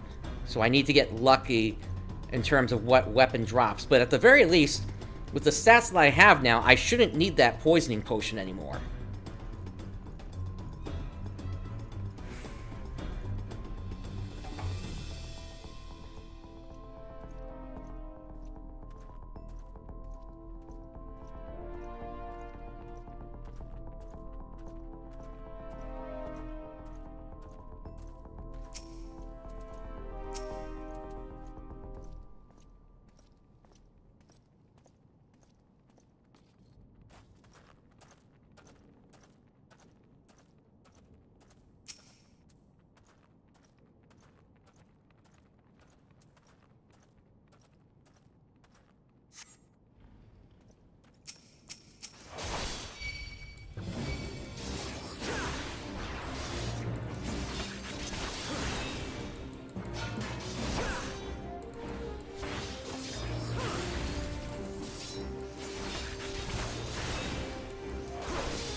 Oh, it's running.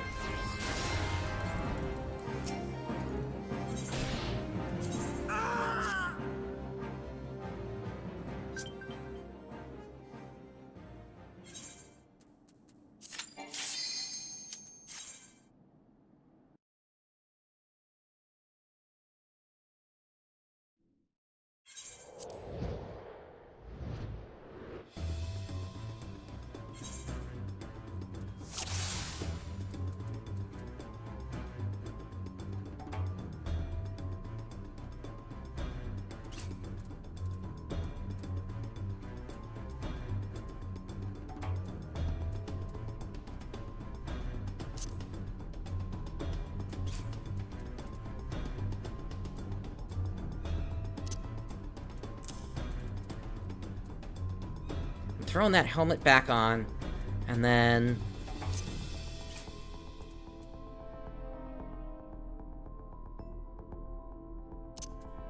yeah, let me grab the Sphene earrings and the, Sphene ring, because... if this doesn't do it, then I don't know. I mean, the only other option at that point would then become... because I've done it once before, I could then say... that I could just Epic Echo it from there, since I've legitimately done it once before and gotten the treasure chest.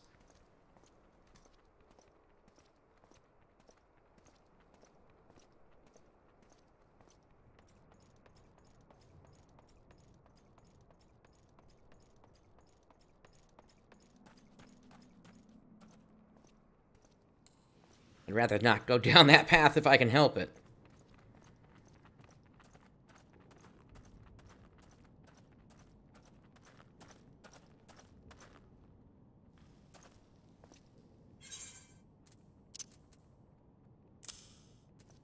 I do have those potions of strength. Maybe those would be helpful.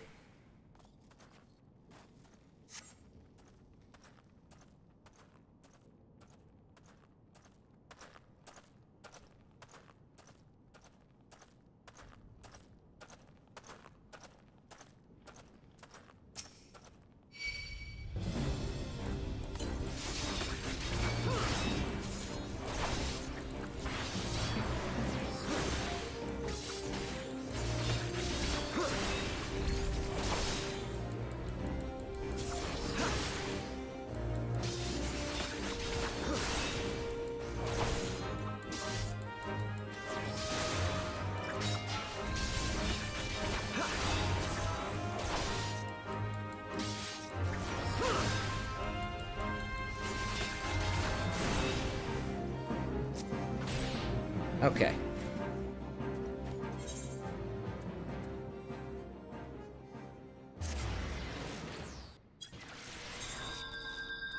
Yeah, even that potion isn't doing it. Which is really weird, because you would think as I've leveled up, I've gained more strength and such, that this should be just a cakewalk at this point. So...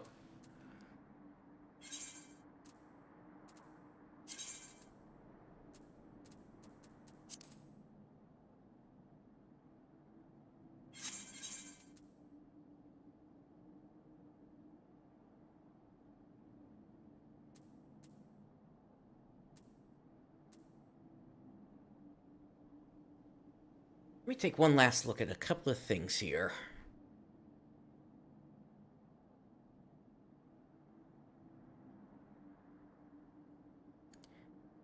Technically, if I go back to the rules real quick here.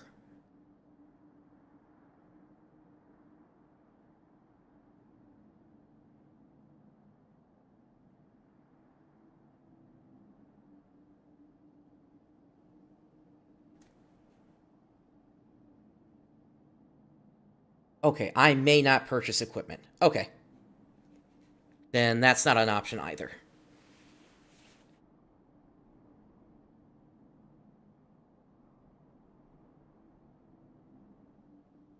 But there are no restrictions on Epic Echo at all set out in the rules here. The only thing that's set out is that I cannot party with other players.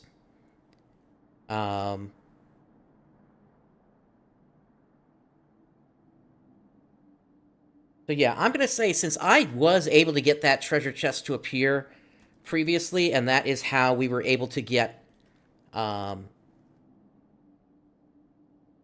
I bring this back up now here, that's how we were able to get this weapon here. I'm going to call that we have legitimately already reached that point and are able to do it. It's just simply the lack of that poisoning potion that's preventing us from doing it at this point. So I'm going to go for it. There's no reason for me to hold myself back here, since there's no restrictions in the rules whatsoever.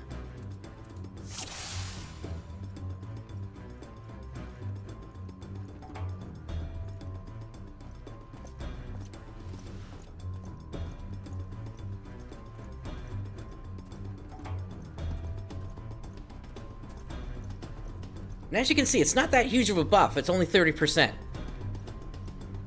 But with any luck, it'll be enough.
Yep, there it is.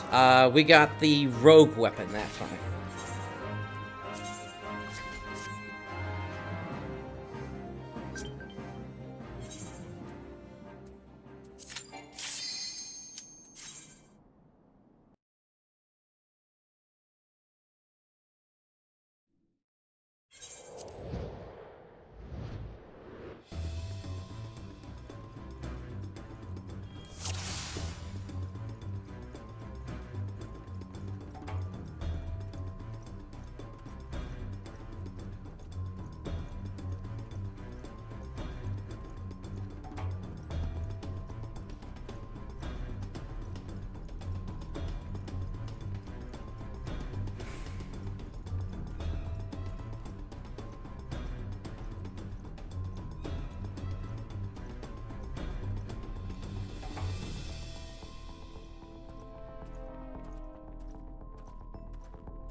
Alright, that's the Marauder's weapon, I believe.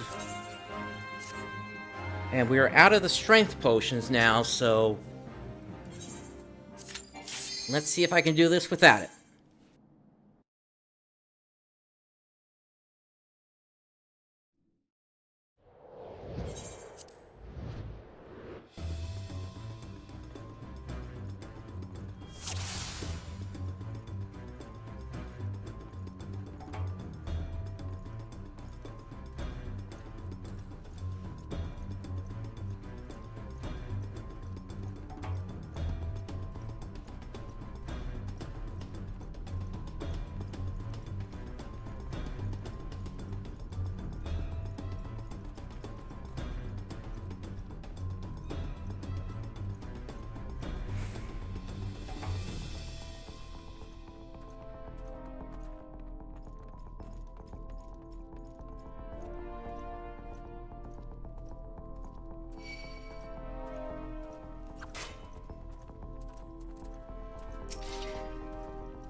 Okay, that's at least good news. Alright, so unfortunately that bee saw me first, so that's why that final sting went off so quickly there. But at least the treasure coffer's there. And it's good to know that I can at least do this. I just hope I'm not going to need that Sphinx ring. For further attempts here.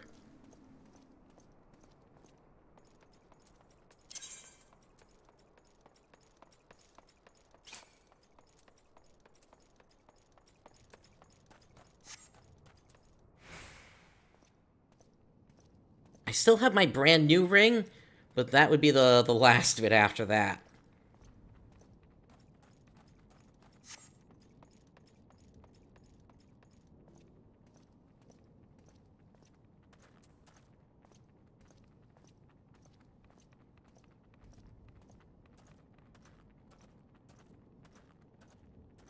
The rule on repairing stuff is if I don't have access to the class, then I can NPC repair it. But if I do have access to the class, then I have to repair it myself. So things like armorer and blacksmith, if that's what's listed for repair level, I cannot do that myself because that's MSQ locked. But things like leatherworker and weaver and things like that I have to repair myself. And so that's why I'm having to, like, swap out different leg pieces and things like that.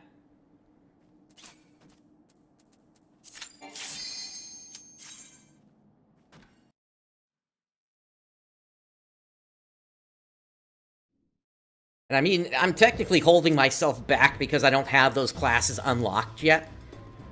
I could certainly... At any time, I could start unlocking them to do the repairs.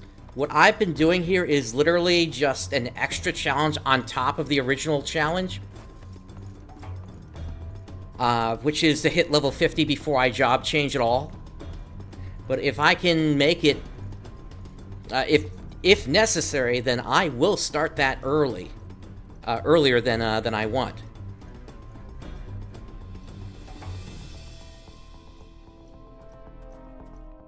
I just prefer to see if I can get the extra challenge done.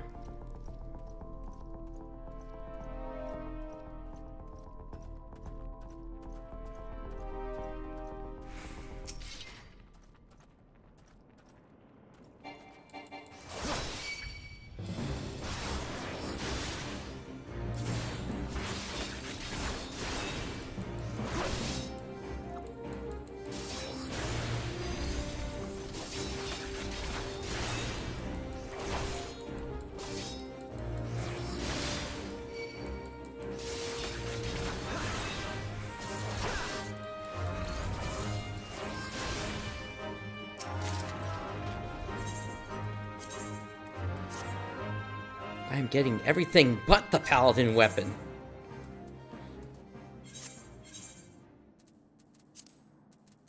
What have we gotten so far? We've gotten the Lancer, the Rogue, the Marauder, the Machinist, and the Thaumaturge.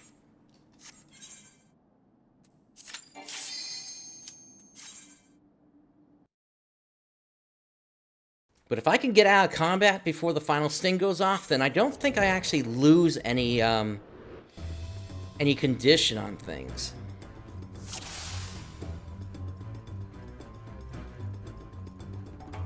Because it takes the condition away once you're out of combat.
That sucked. I couldn't click on the chest.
There it is, finally!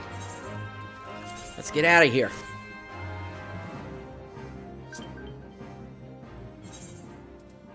Okay.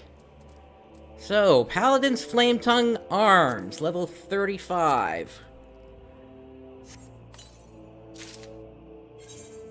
So, this gives me an item level 37 weapon now. 13 item level increase. Physical damage goes from 28 to 41. In addition, I also get a new shield, which is item level 37. And it gives me an extra 2 strength, and 3 tenacity, and 2 determination. I lose the skill speed, but that's not as important here. So with all that, aside from the stuff that's in Zamail, for the chest and the leggings, that's as good as our gear is going to get for the rest of this, I think. Let's see. I'm going to throw back on the weathered ring at this point.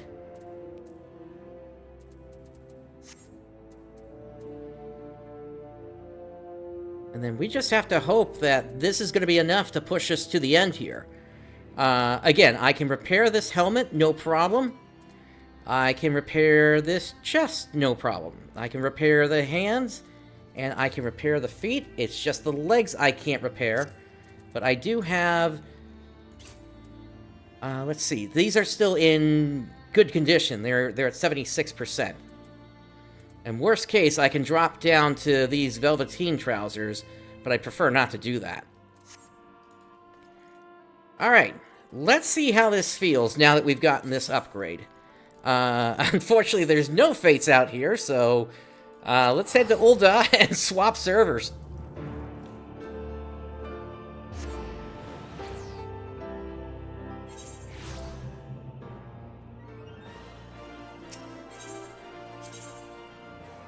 How about Rafflesia?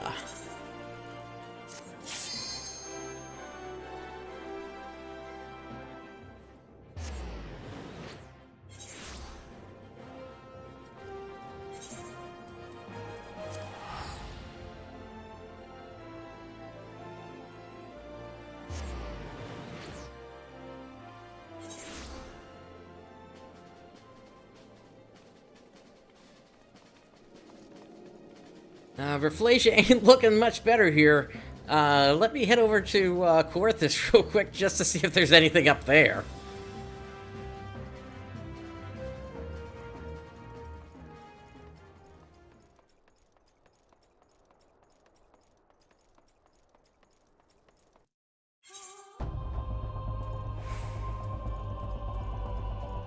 There's a boss fate. That's not much better.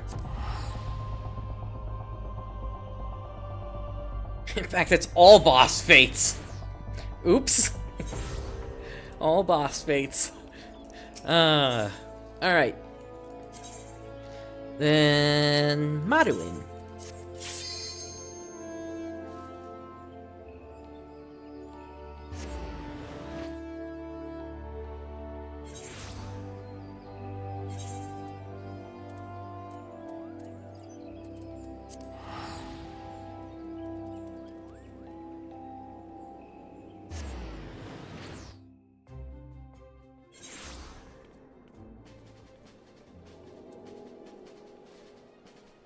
Boss fates again. Oh, I am not having much luck right now.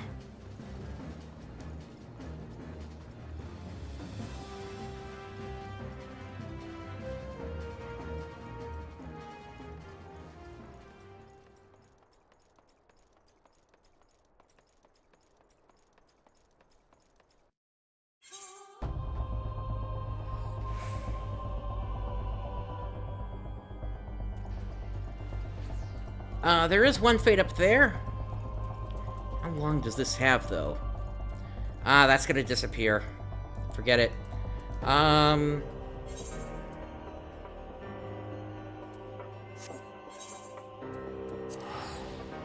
can use my return command for a free one.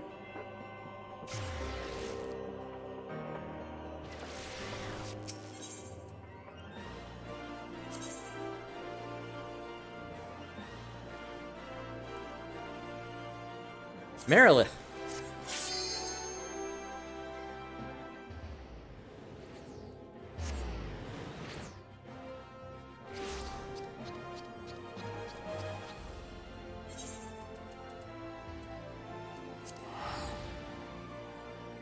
And if it's no good this time, we're gonna try a different area.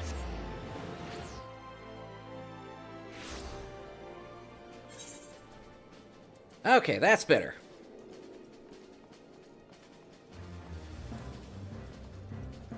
At least in this case, I can work with some mud puppies.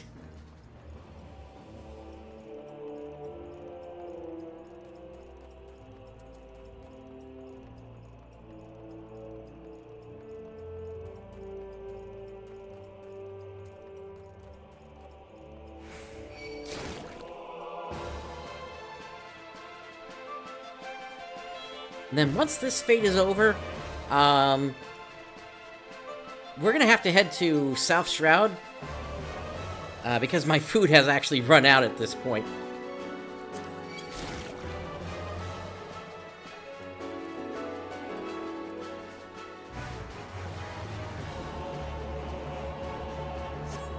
I want to try to save the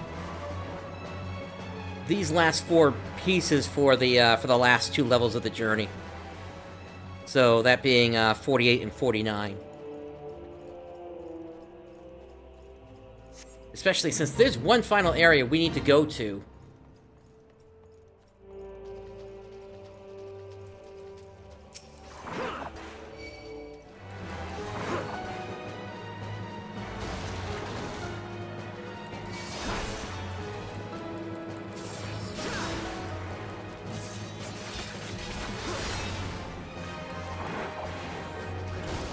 Oh yeah, my Riot Blade is now hitting for as much as my Halone used to.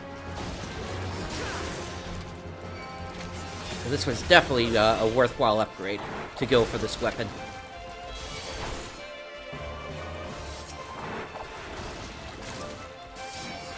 But like I said, this is it.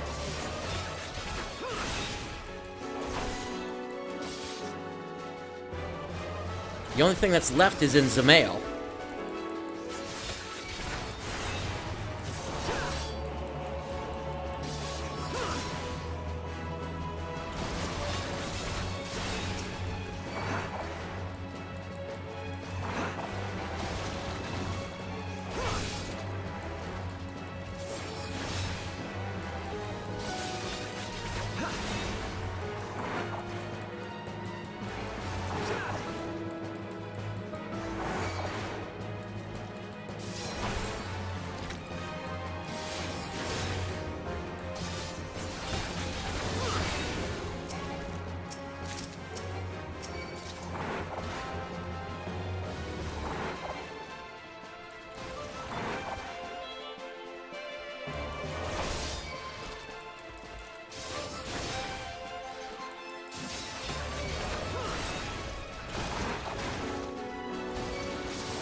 The other key thing that I'm seeing here is the smaller amount of damage that I'm taking compared to what I was taking before. So that might make bosses viable.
Yeah, that's about as much as we're gonna get out of that fate, given where the timer is.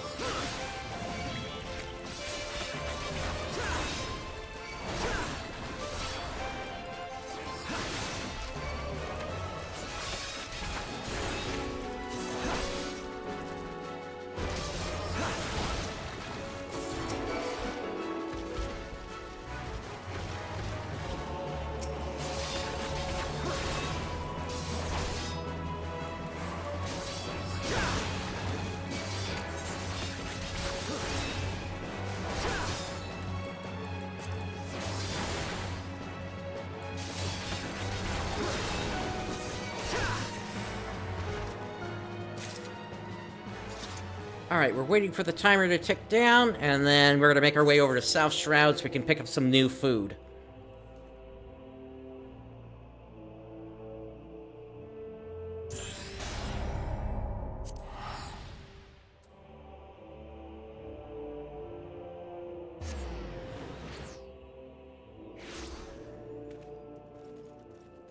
Alright, Camp Tranquil. Talk to the Chocobo Keep.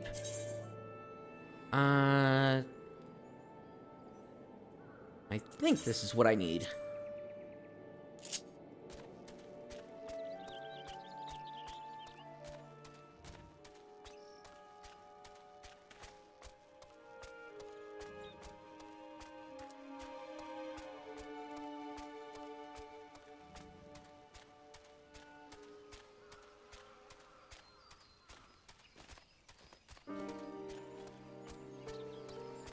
You know, thinking about Zamail again, I wonder with these upgrades if that's potentially enough, combined with the buff that you get,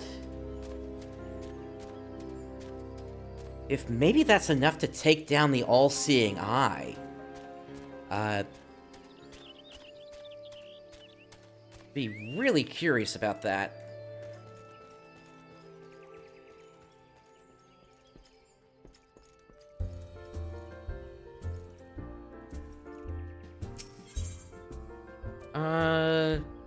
When did these unlock?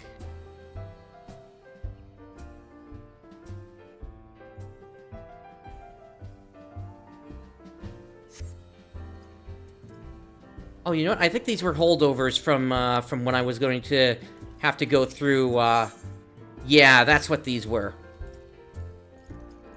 I was saving them for when I was going to have to go through with other classes. Okay, anyway.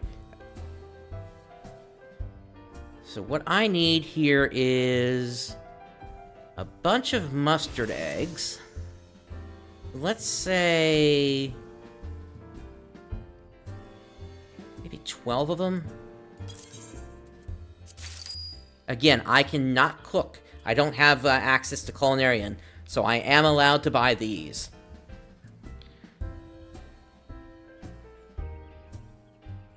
Along with this,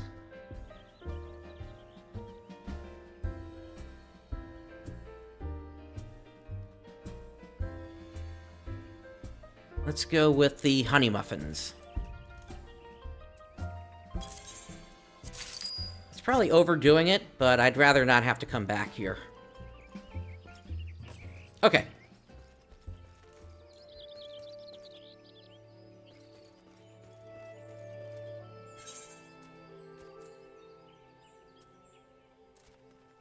Alright, now that it's got my curiosity... Yeah, I'm gonna hold off. I want to hold off at least one level before we do that. It would be a nice thing to break things up. But we just got done with the whole Sunken Temple. Getting the weapon from there. So let's continue what we were doing here. Alright, we got more bowl buds to take care of.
Let's see if I can handle this.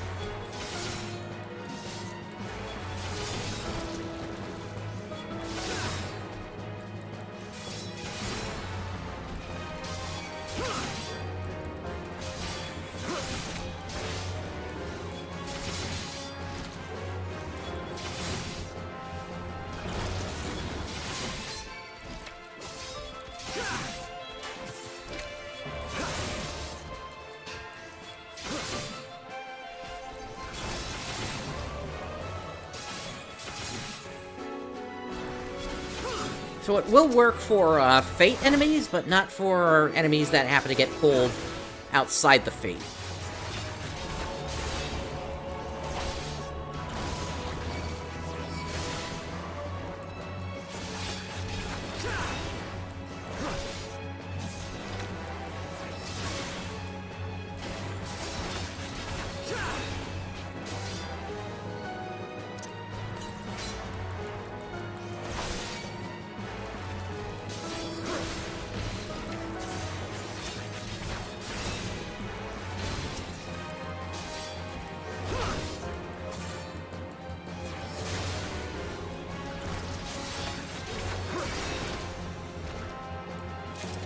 Alright, let's get out of here to get some health.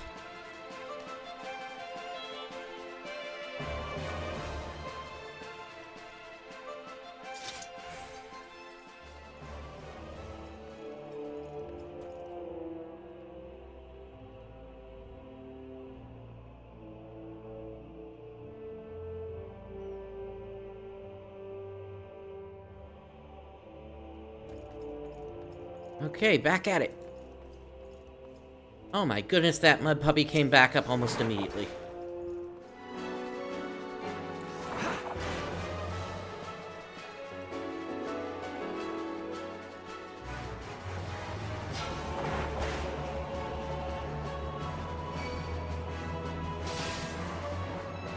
And of course you would turn right then.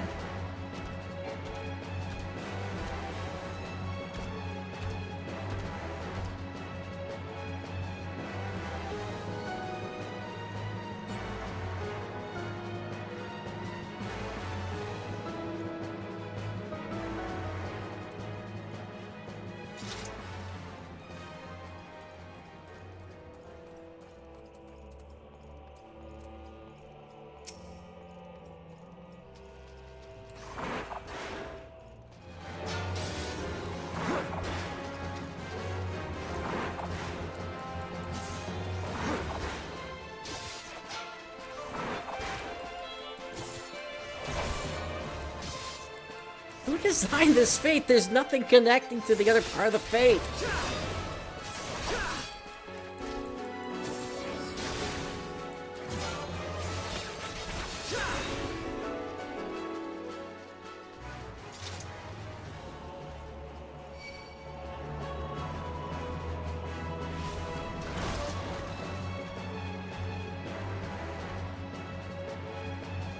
Okay, you know what? There's not much time left on... Well, no, actually there is a decent amount of time. What am I saying?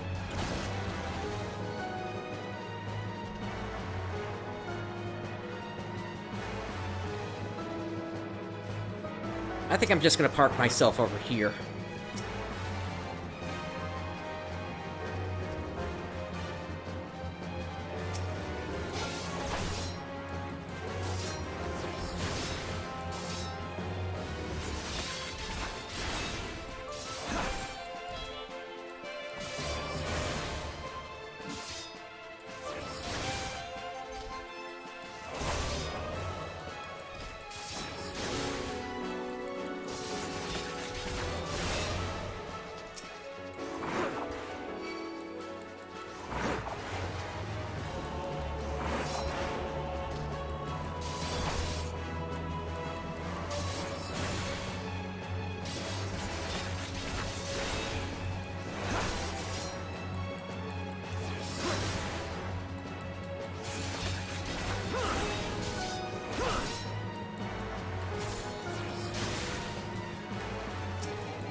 Okay, I want to spawn that Nyx Fate before it despawns.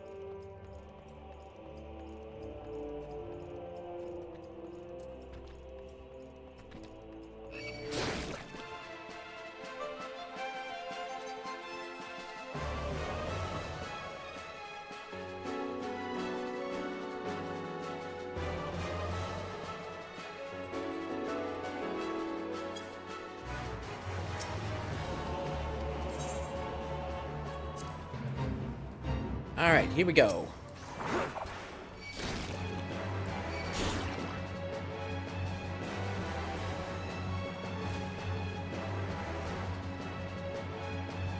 I'm not dealing with you, Mr. Level 44.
I'm just gonna let them all leash back. That's ridiculous.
Let me reset this last one. Or never mind, that's the fate.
I wasn't looking at you, Hippogriff.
I'd like to know how 5 of them leashed onto me all at the same time.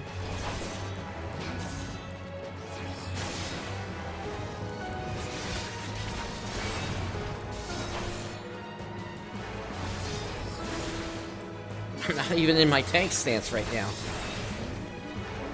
The adventurer should have grabbed at least 2 of them.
Alright, that's another good one.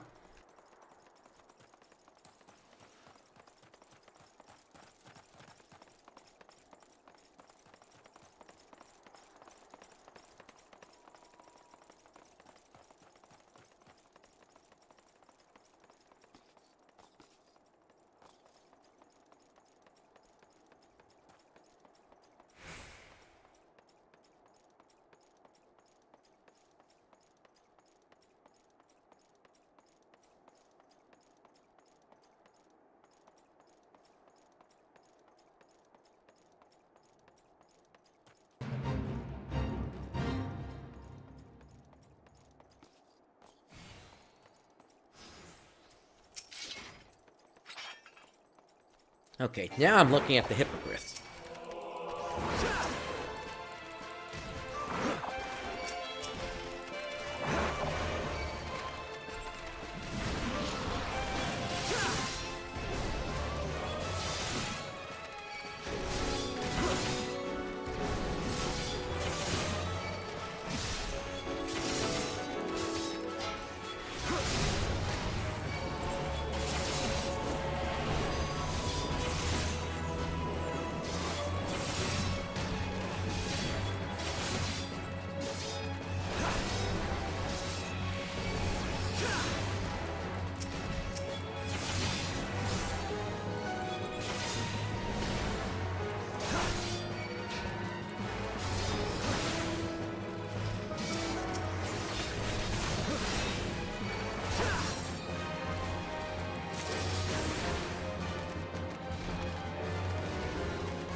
Get some health back, and then we'll jump right back in.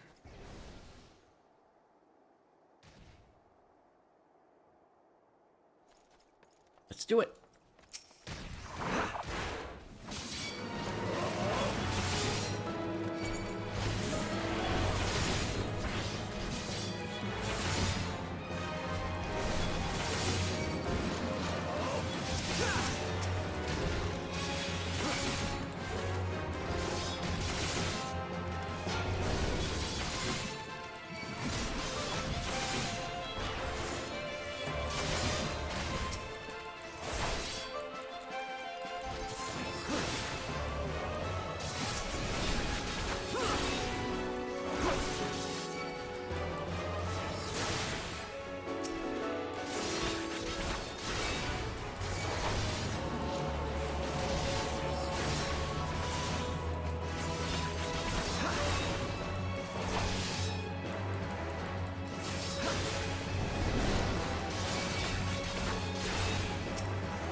Okay, that fate is done.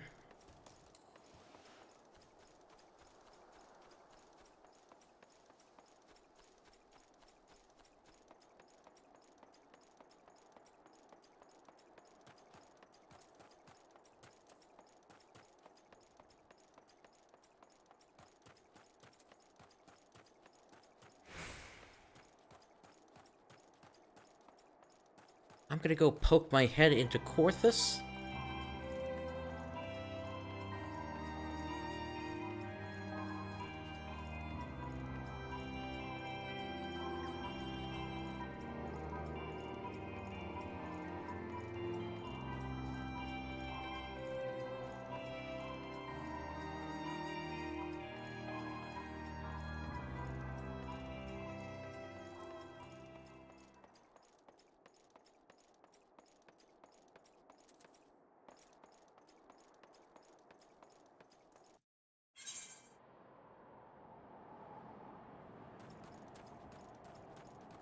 There is this one up, so we'll head over there.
Now, as I mentioned before, we do also have other places that we can go to. The East Shroud, where the Sylphs are, they have a whole section dedicated to higher level fates there.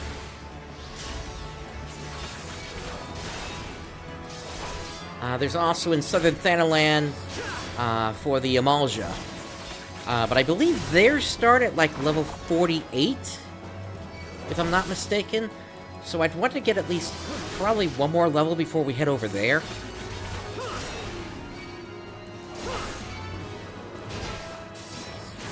And then Northern Thanalan, that's going to be the last stop for things tonight. And as soon as we get there, we're going to get an immediate experience drop. Because, for one, we've been hanging on to this quest for quite a while now. Which, you know, this kind of has like a little bit of a replacement, but not really. Bracelet for us that we could use, at least temporarily.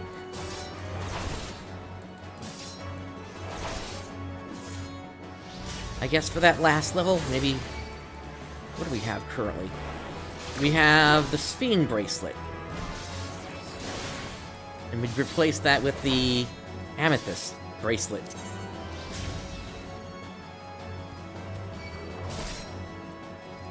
Actually, why am I not using the Heliodor bracelet?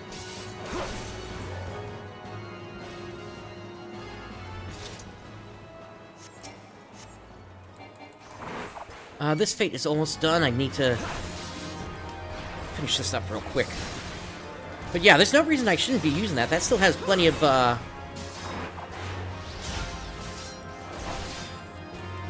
Well, actually, no. Maybe it's kind of worth it to hang on to it like that. At least until we get to Northern Thanalan. since I have no way to repair that. But we are going to get the other one, now that I think about it. Okay. And actually this Fiend Bracelet is going to go fairly soon, so... And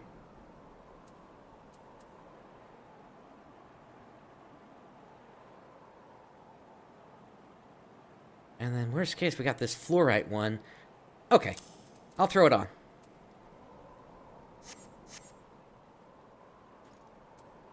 So that was worth 6,325 experience.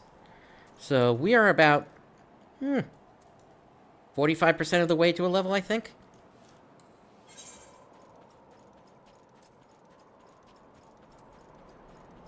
Let's head back to Mordona. And we'll see what popped up there. We got a couple.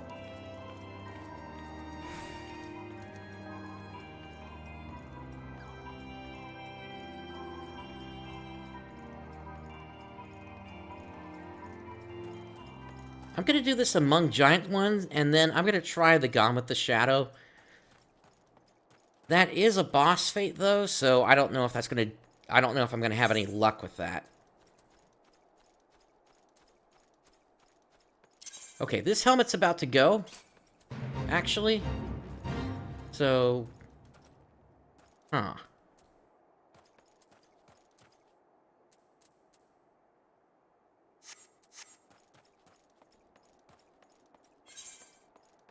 And I can get that repaired, so that's the important thing about that one.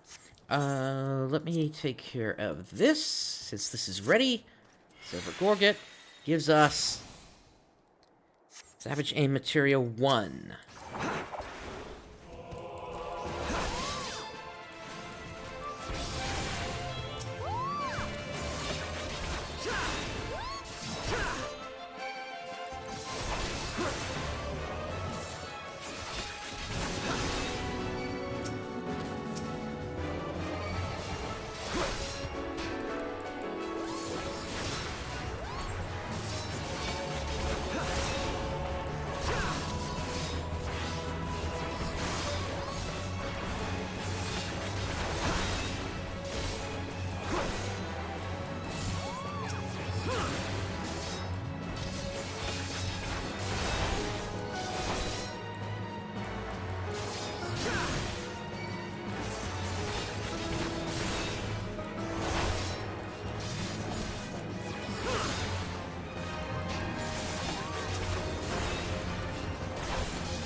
Oh, I didn't finish my thought from before. So when we get to Northern Thanalan, we're going to get the experience drop from that quest. since we've been waiting on that for so long. But in addition to that, we're going to get an experience drop just from entering the area, because we have not unveiled that map yet. I think that's going to be worth, like, a 16th of my experience bar.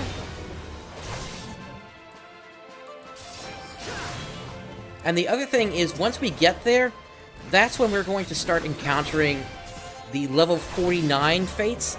And in that area, they are all level 49 fates. So that's kind of like the last area that we're going to go to. And my plan is to not go there until level 49.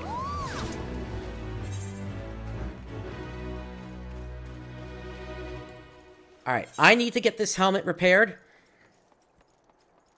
Since once again, this is Armorer class repairs, and I do not have access to Armorer during this, so that is legal. The only thing I cannot have repaired are the leggings. Since that is Weaver. Everything else left side can be done.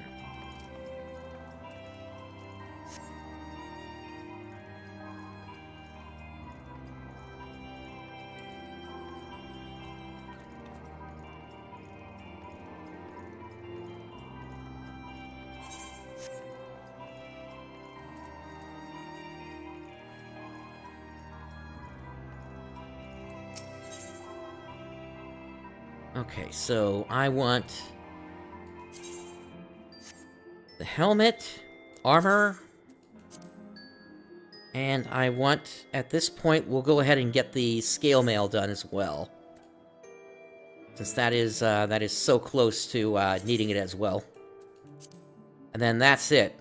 The rest of this is good.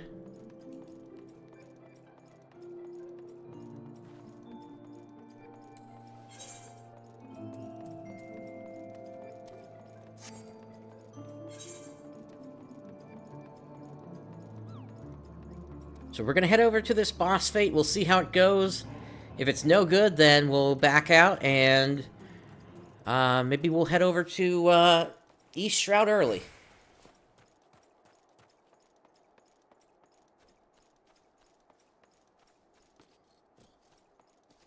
The main problem with the East Shroud is you get a mix of, like, level 40 and level 30 fates.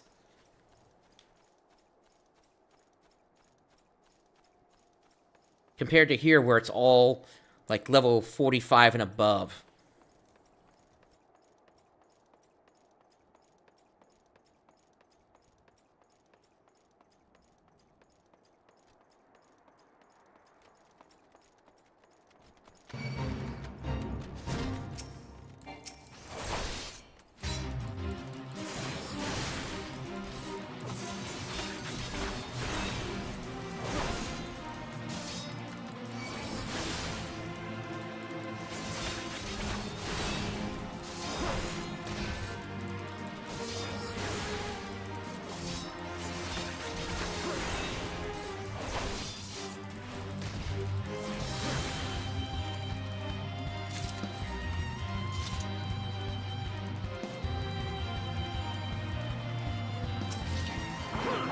Alright, let's see how this goes.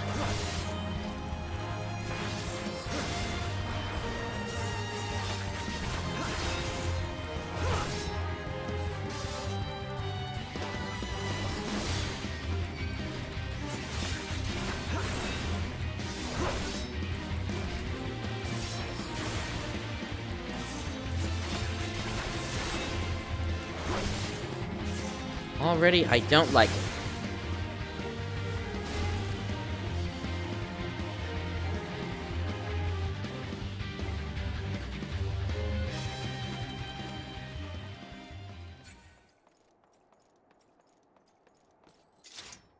Alright, there is a fate down to the south for the porter there.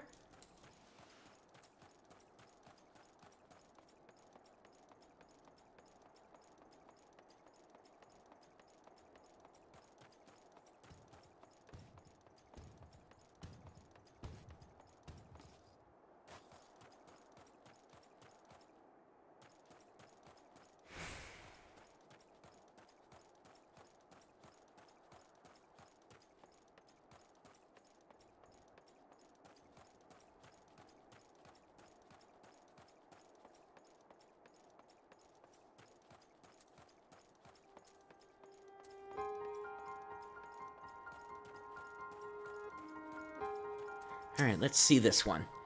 The Gigas, they're everywhere and they won't stop. Smashing our things! We're on our way back to Ishgard to share this moon's findings with the Holy See, when, from out of nowhere, a band of scantily clad, muscle-bound thugs appeared, waving their massive weapons, running hither and thither, crushing crates left and right. It was all my companions and I could do to steal away to safety with whatever we could carry. We are too tuckered to attempt to garrote them by ourselves, and would be more than grateful to he who might assist us in driving off the Gigas. Let's do it.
Yeah, I'm certainly not going to be able to stop this, but at the very least, I'll be able to get some experience from this whole thing.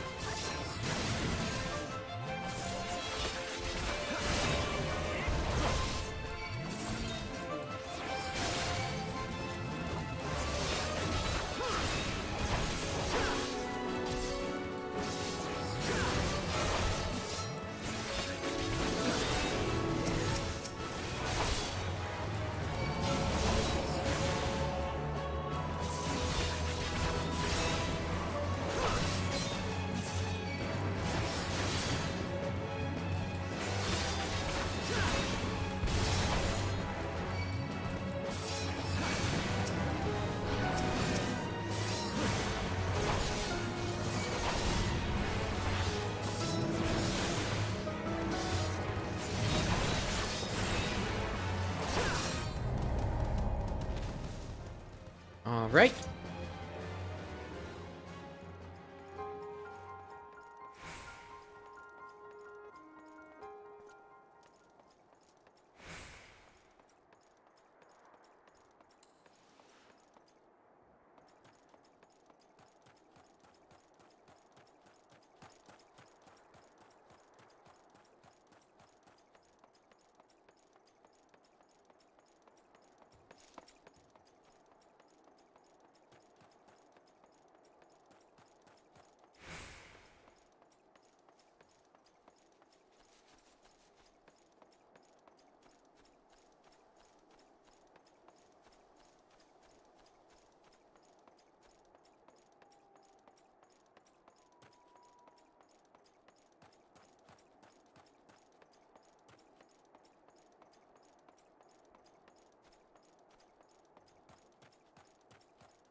Alright, let's go take care of some Nixes.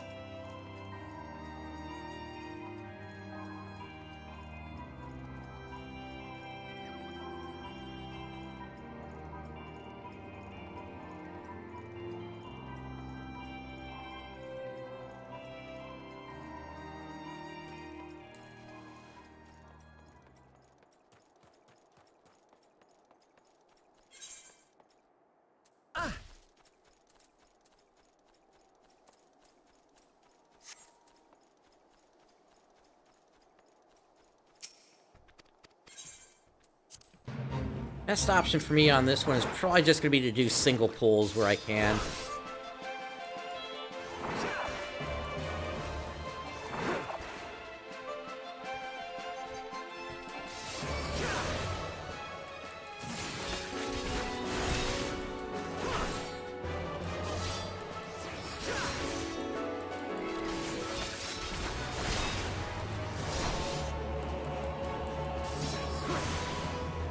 Especially with how fast the respawn rate is here.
Looked like someone was thinking of joining us.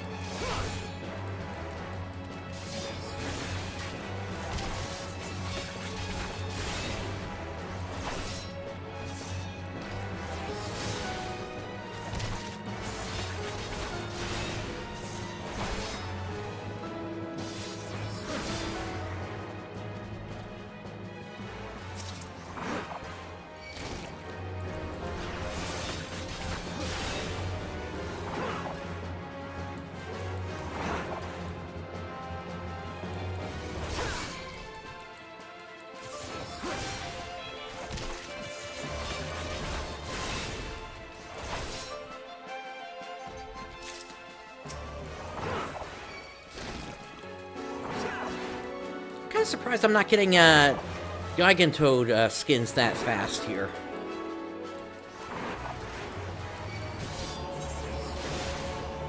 That potentially could be an issue later down the road when we need to start crafting leather.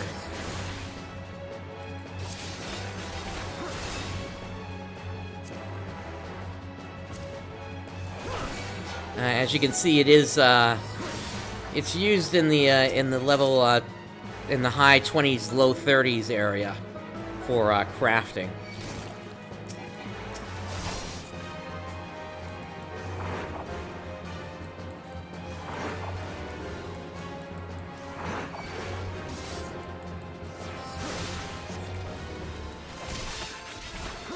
I guess one option I have is, when the time comes, if I have a severe lack of it, since I'm gonna need to be leveling beyond level 50 anyway for classes that I have access to, including things like, you know, Reaper and Machinist or not Machinist, Samurai and Red Mage and even Pictomancer.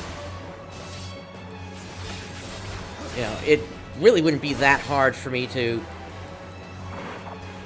you know, like one-shot a whole bunch of stuff around here.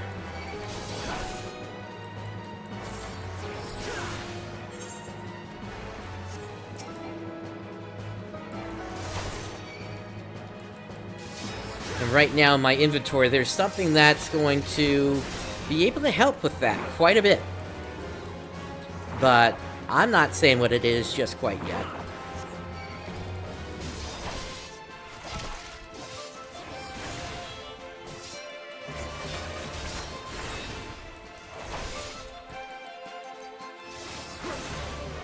Alright, I think one more and then we got it.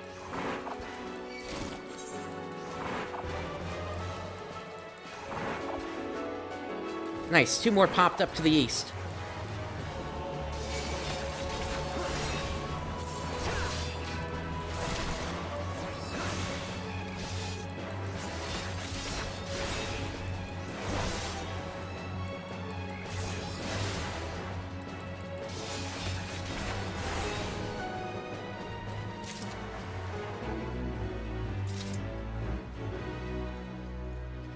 There's a good number of Gigan Toad skins there.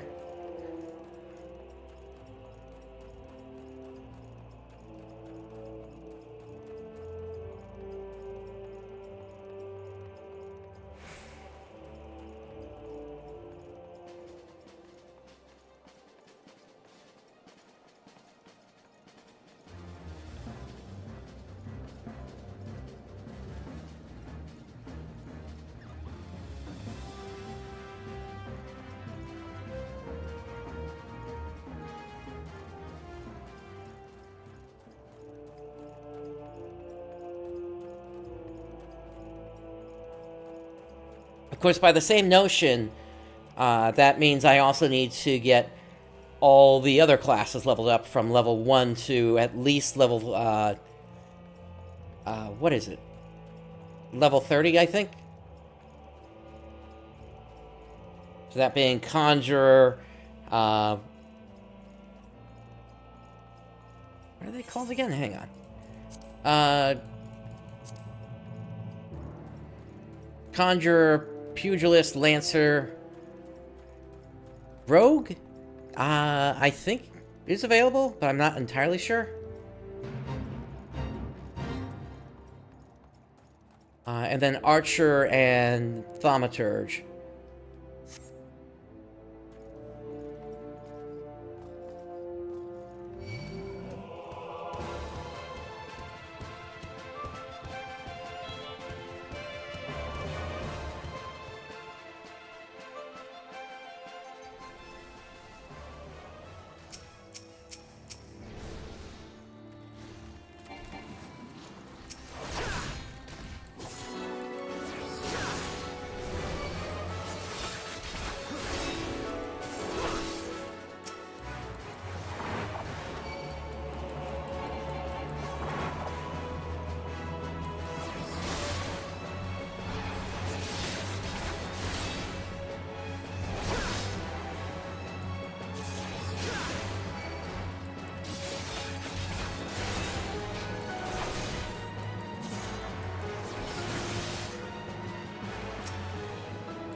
getting there on this one, and then we'll be able to head to the east.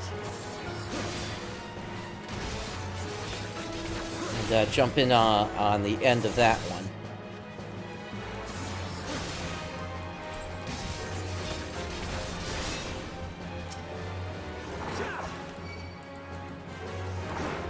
Another 2 or 3 to go here.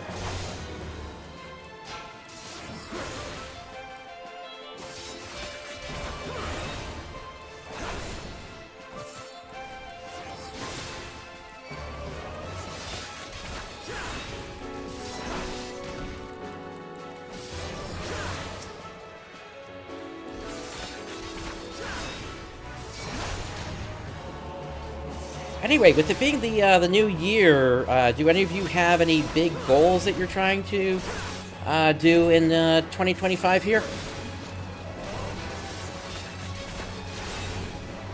Of course, I'm looking to make a good amount of progress on this challenge here. Closing out the initial stage of this is going to be a great first step towards that.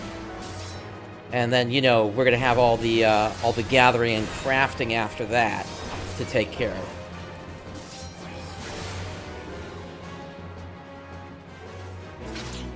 Okay, that's it for that one.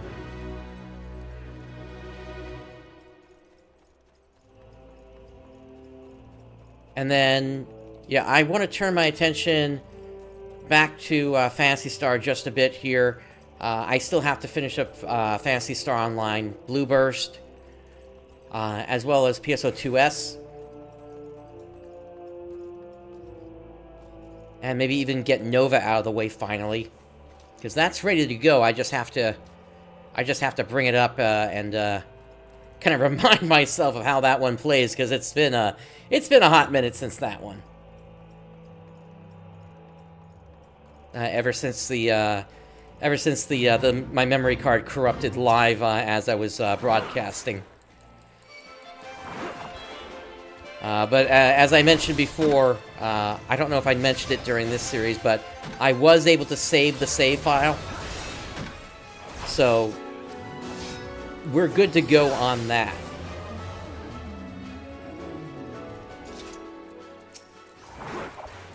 But then at some point later this year, it's going to be at least 6 months, if not longer. But I do want to get going on a new series.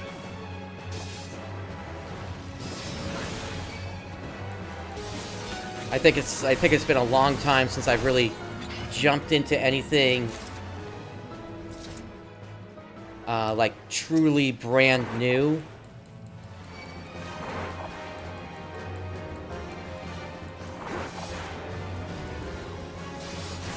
And while I did do a little bit of it on the Discord, ultimately I realized it's something that I wanted to actually do on the channel here. But no hints about it yet. And anybody that's been watching for a while, you've gotten hints like this from me before already on this exact thing. So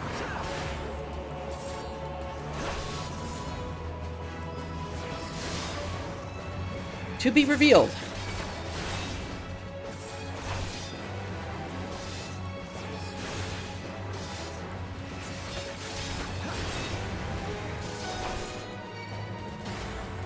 This whole challenge here is just a side diversion in the grand scheme of things here.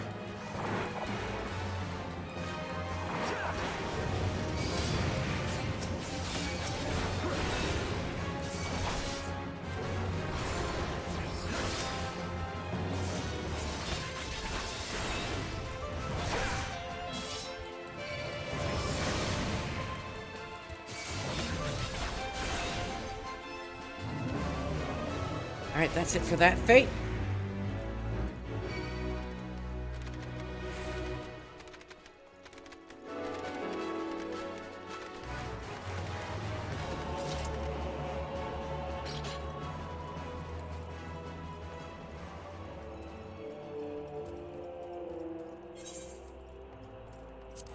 Let us teleport back to Revenant's Toll.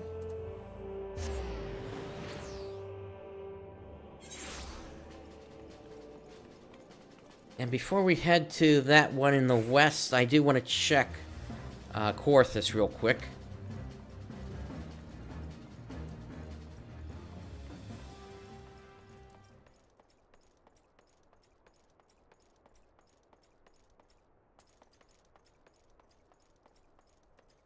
But no, this whole thing, this challenge, is all about me trying to just really do something that I don't think anybody's ever done before. To challenge myself to see if I have the perseverance to see it through. And I'm sure once we get to the crafting and gathering portion of it, things are going to get a bit slower here, that's for certain. But the fact of the matter is, I've been doing this for around 12 years at this point here on YouTube. And my channel never grew to become one of the blockbuster channels that you see these days.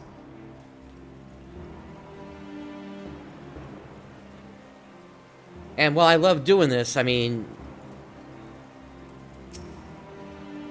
doing something like this, I don't think would be possible if I was one of those mega channels. Because I'm sure I would lose a good portion of my audience.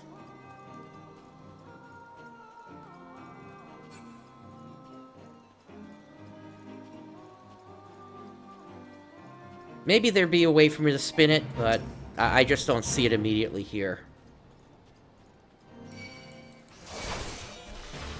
Alright, so we're taking on some pure energy, apparently.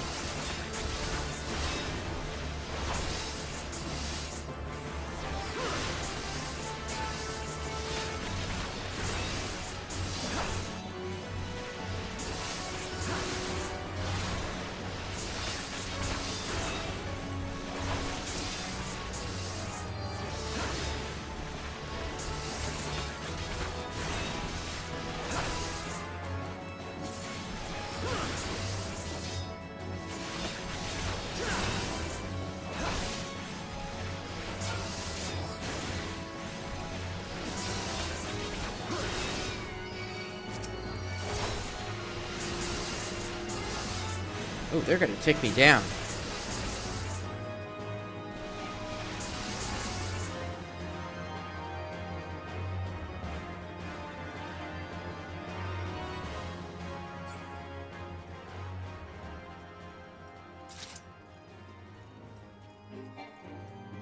Yep, I got the hunting log. And what remains is in Lenosha, which means I can't complete it. Because Lenosha is MSQ locked.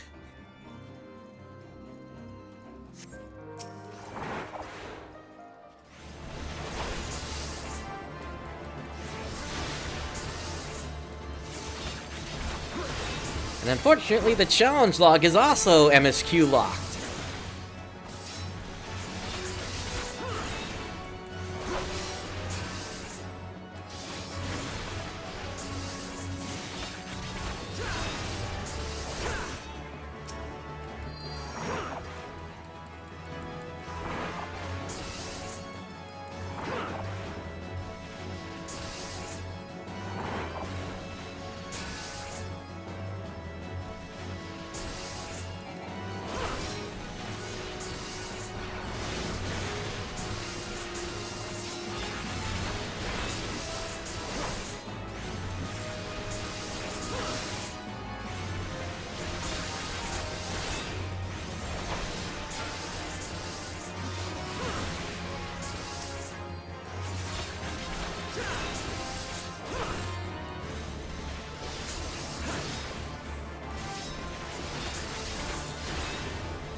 I don't know about that. it would seem unusual that they would go back and implement something like that for players.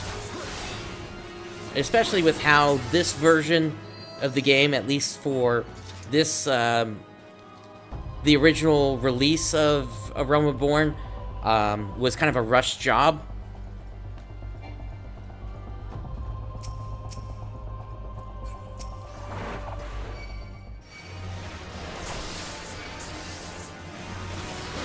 Yeah, I don't really see them doing that to open up new paths like that.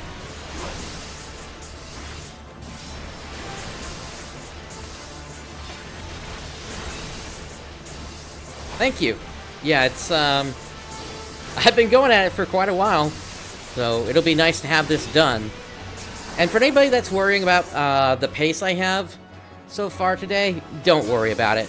I have all night to get through this. There's literally nothing happening for me tomorrow. So, if I finish at, say, 7 a.m., then I finish at 7 a.m.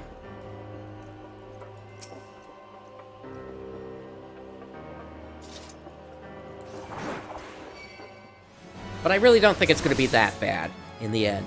Once we get over to... once we're at level 49, like I mentioned before, we're going to get to Northern Thanalan, which will increase the level of the fates that we have available to us.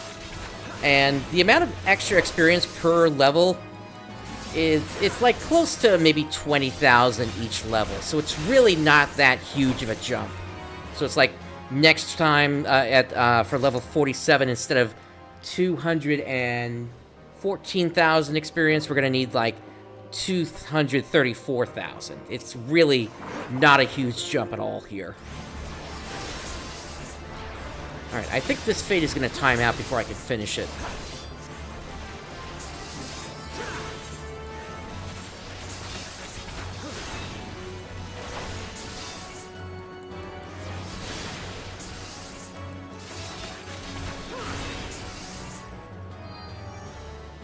Yeah, there's no way. So let's start making our way... Let's see here. I guess we're gonna head back to Mordona, aren't we?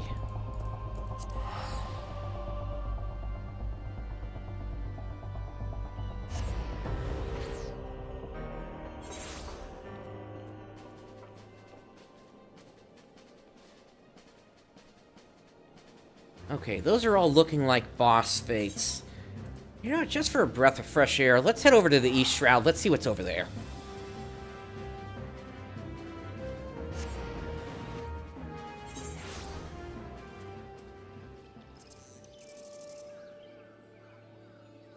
There's a couple of boss fates, and then there's one down there. Okay, I think we can work with that.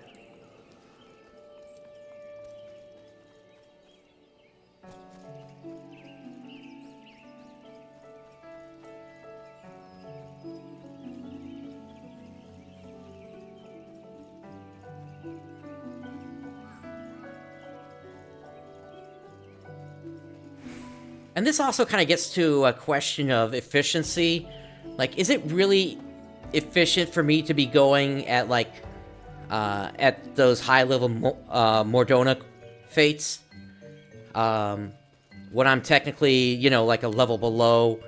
Or would it be better for me to actually go after something like this, where it's only, like, level 42 for the fate? Like, would I be able to take that down a whole lot faster?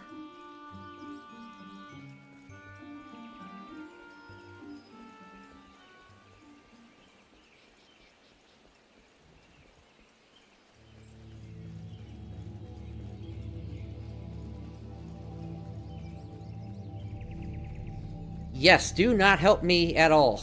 In fact, I already have a penalty because somebody tried to help me and then told me after the fact that once I hit level 50, I need to deal with that. By getting some extra experience before I actually change jobs. We're gonna go to the one to the east first here, and then we'll get this one to the west.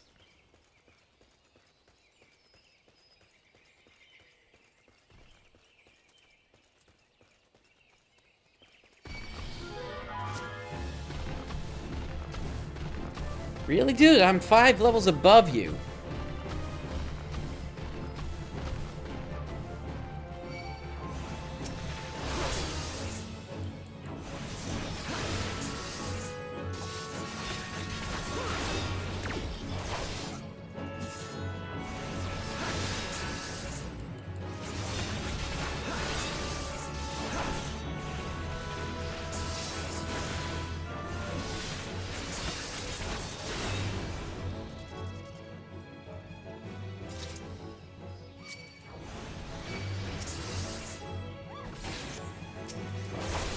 Yeah, I can't start that with all this happening here.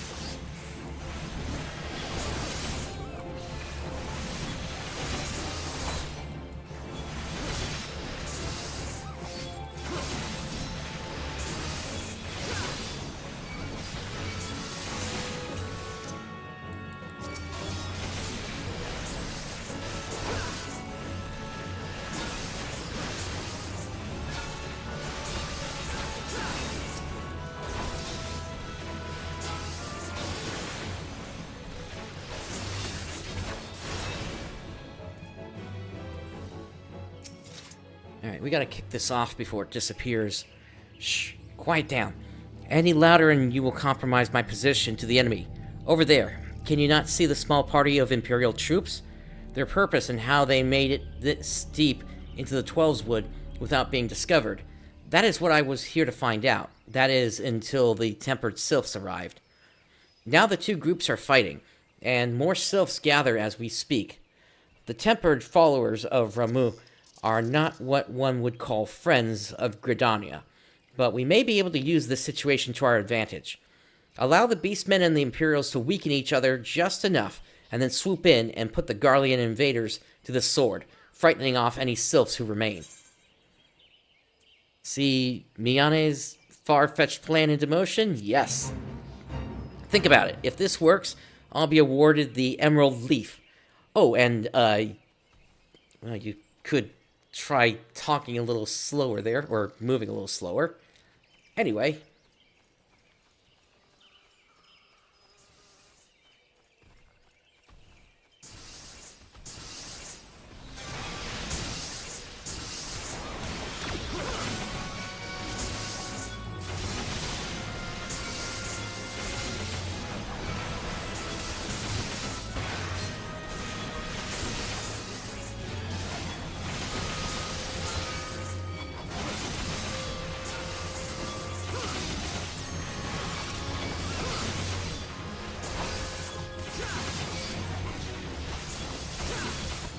Alright, it looks like only kills affecting the Imperials are going to work here.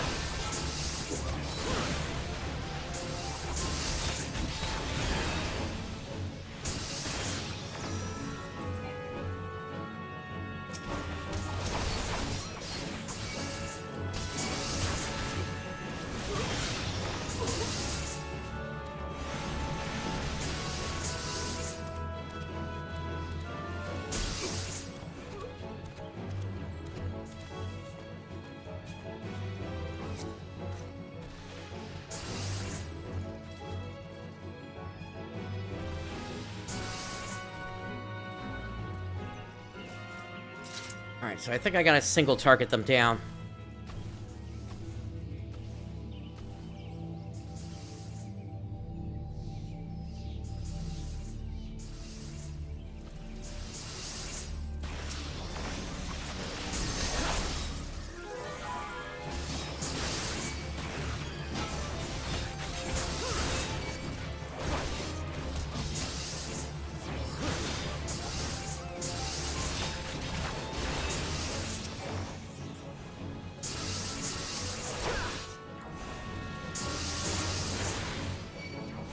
This wild jackal count.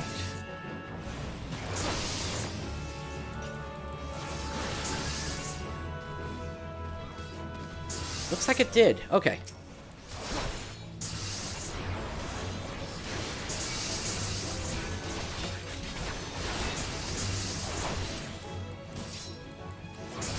Thank you. I really appreciate it.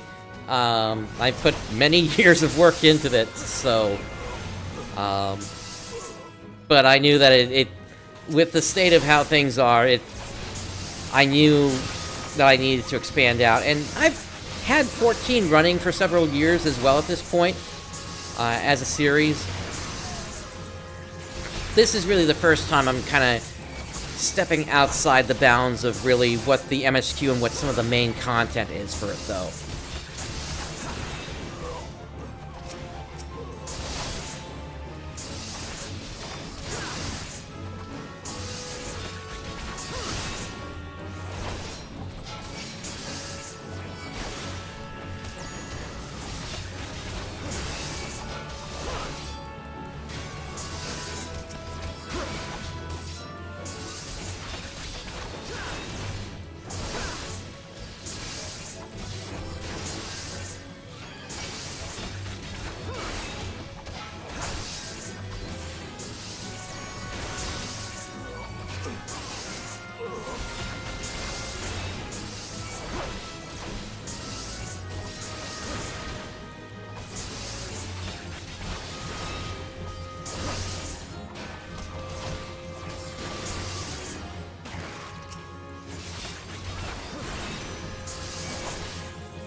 It's either going to be this one or the next one that's going to finish this.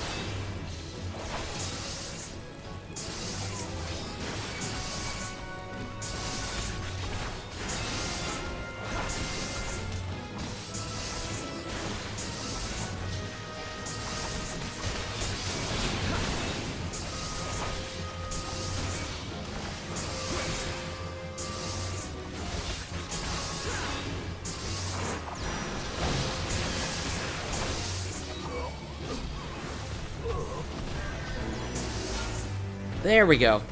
Okay, so just looking at it initially here, this is significantly less experience.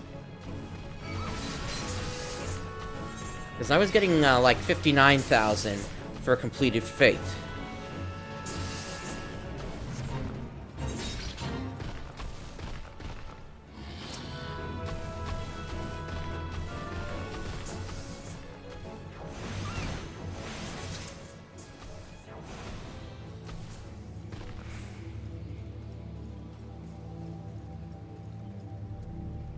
And then there's the one up there, but I don't think I'm going to reach that in time to really be able to do much. Alright, back to Mordona.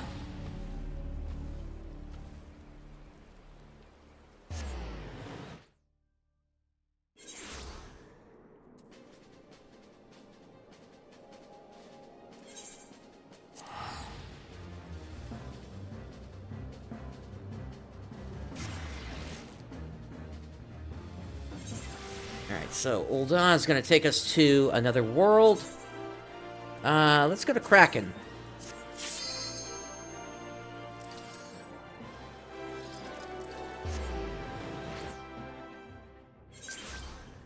And then Kraken, go to Mordona. Let's see what fates we got up here.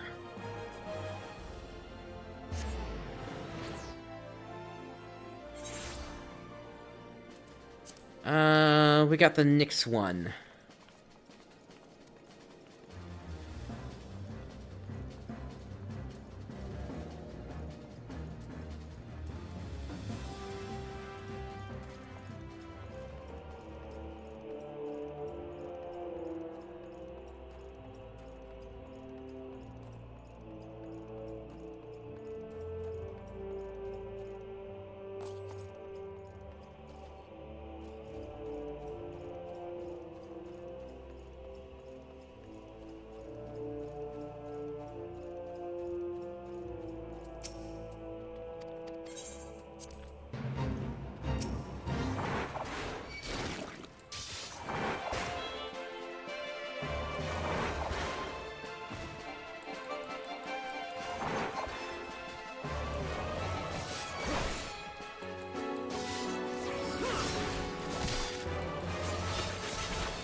I don't know how this frog is trying to drag me across to it, but the fact that it keeps getting stuck on the, or that I keep getting stuck on the fence there at least makes it easier to deal with here. I wouldn't think that tongue would fit through the holes there.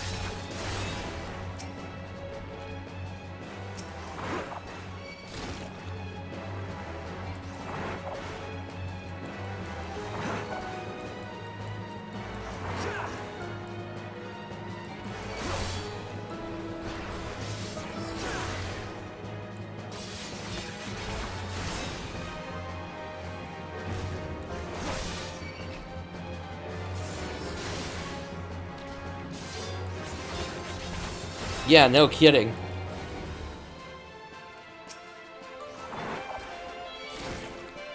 Oh, they got me that time.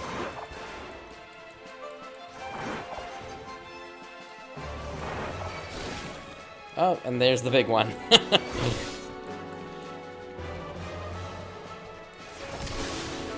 I'm gonna run this one, and then I'm gonna reset the big one. No reason for me to fight that.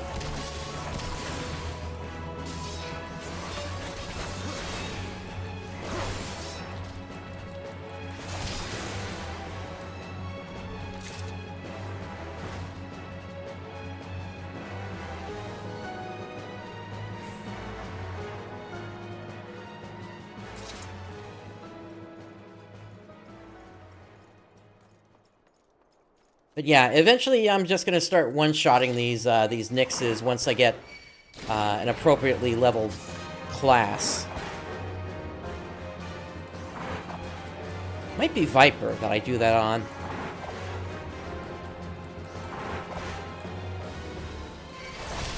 Or it might be... Actually, what would I get? I'm gonna get Gunbreaker eventually. I'm gonna get Samurai. I'm gonna get Reaper and Viper. I don't think I can get Astrologian or Sage. I can't get Machinist or Dancer. I can get Red Mage and Pictomancer.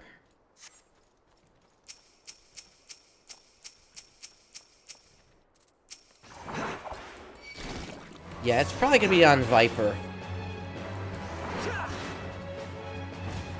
Because keep in mind, throughout this whole thing, I have not had a mount, and I am never going to get a mount during this challenge.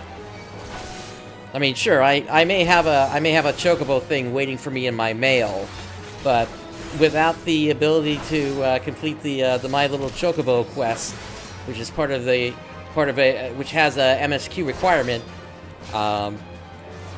or prerequisite, rather. I'm just never going to be able to ride anything.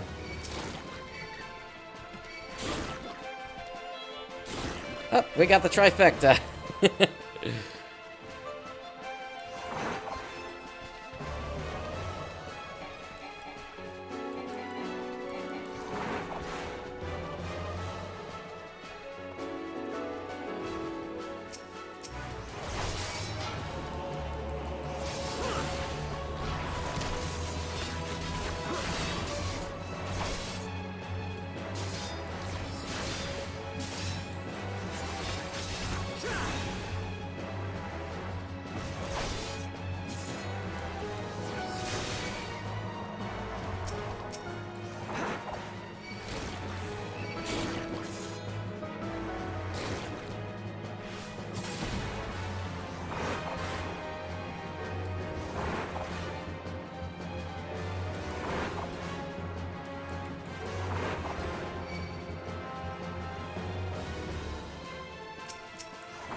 As a reminder, I do have all this materia, but because of the rules again, I can't use any of it.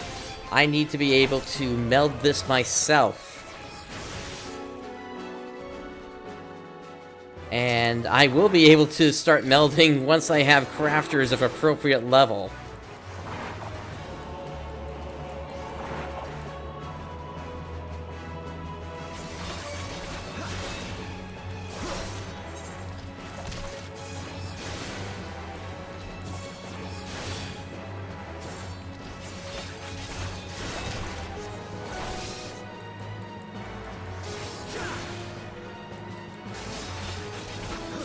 Alright, that should do it for the Nixes.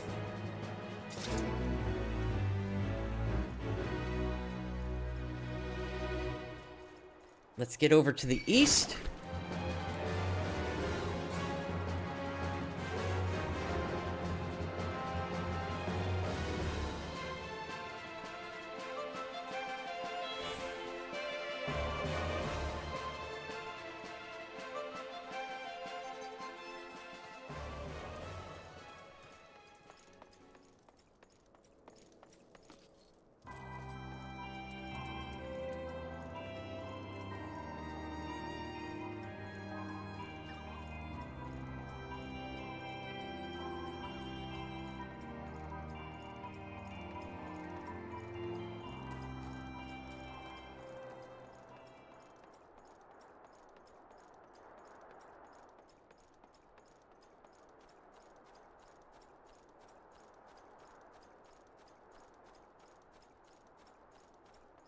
Yes, they are MSQ locked. If I try to talk to somebody that offers leave quests, they tell me to go talk to Momodi. In fact, I can show you that as we're passing through the area here.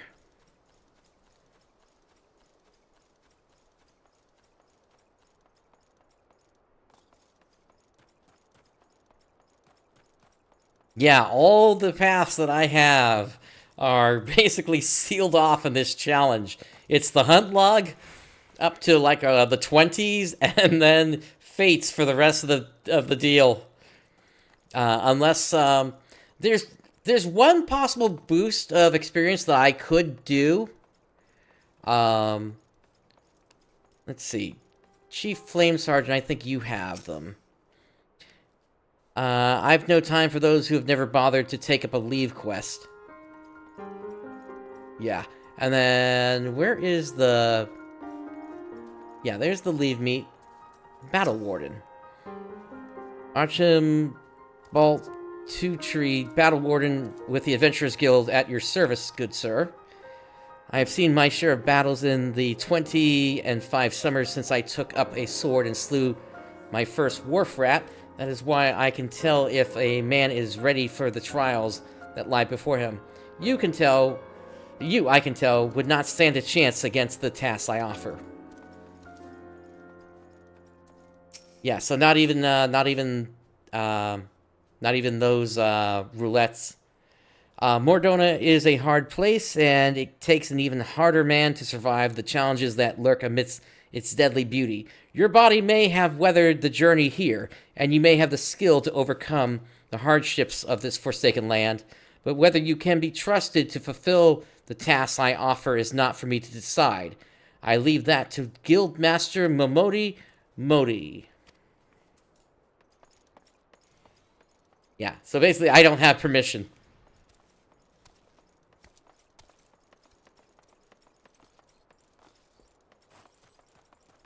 The one possible boost of experience that I have available to me, and I think we're going to try this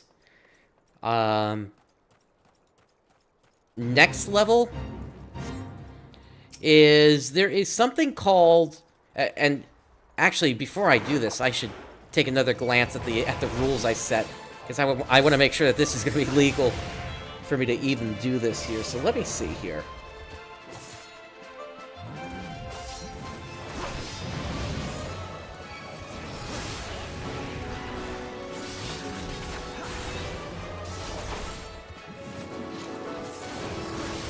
So cannot complete any MSQ, cannot purchase equipment, Cannot purchase items from a vendor if I can craft it or gather it.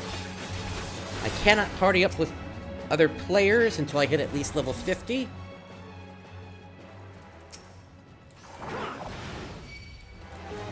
I cannot party up in the open world, although I am able to participate in ongoing fates. But again, I ask that viewers do not join me for fates. No player market access for as long as possible. And then, again, to facilitate this being a challenge for the sake of seeing what you can do under these restrictions, this character was created on a preferred world. Okay, so there's nothing in the rules that prevents me from doing this then. So, what it is that I potentially could do is I could do an epic echo run of the Sunken Temple. And though I would not gain regular experience from that, I would get first-time completion experience from it.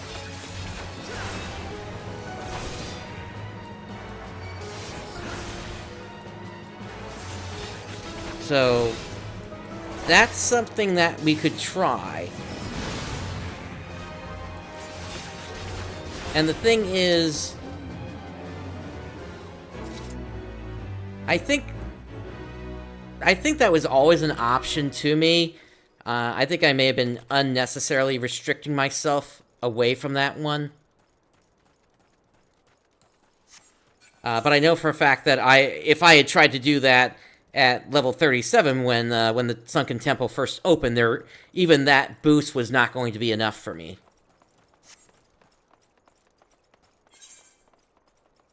Okay, so we got one fate over to the west.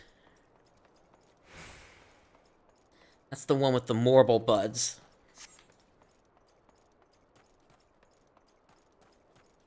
The big problem that I have is Gladiator has no way to heal outside of potions. And I only have 2 potions left at this point.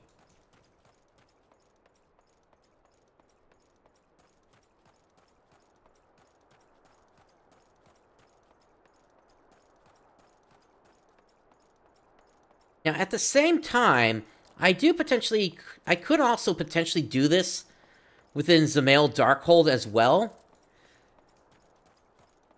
But not for the entire dungeon, but rather it would just be up to the All-Seeing Eye boss. And potentially we could get something from that as well. The other thing to keep in mind is I am hanging on to an upgrade ring here, which would become available to us in the next level. That would probably replace my weathered ring, finally.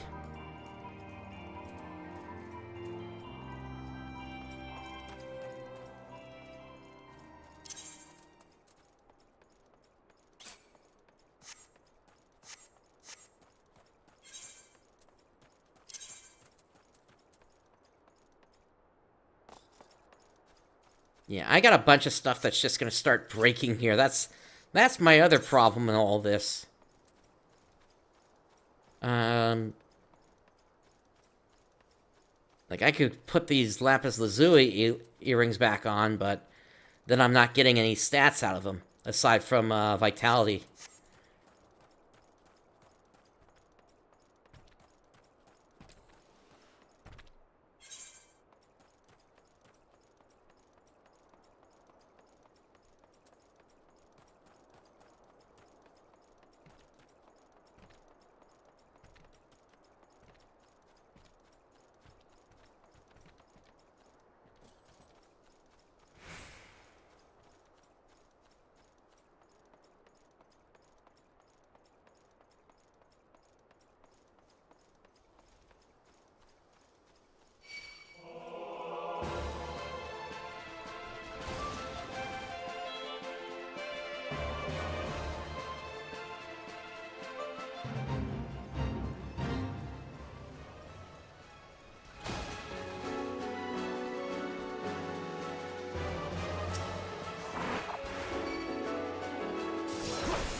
I don't expect that I'm going to be able to finish this one.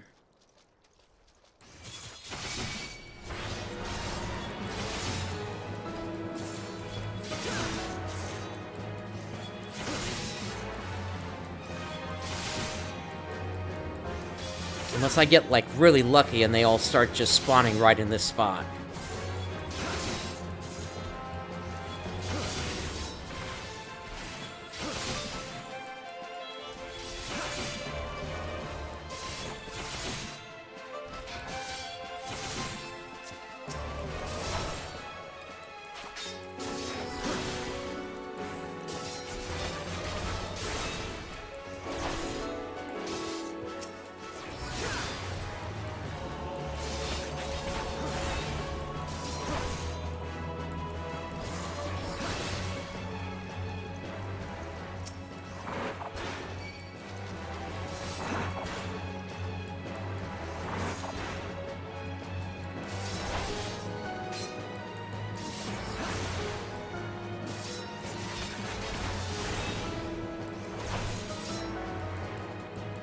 Unfortunately, no other fates appear to be popping up right now here.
Okay, one fate popped up here, but that is a boss fate, so we're going to ignore that one.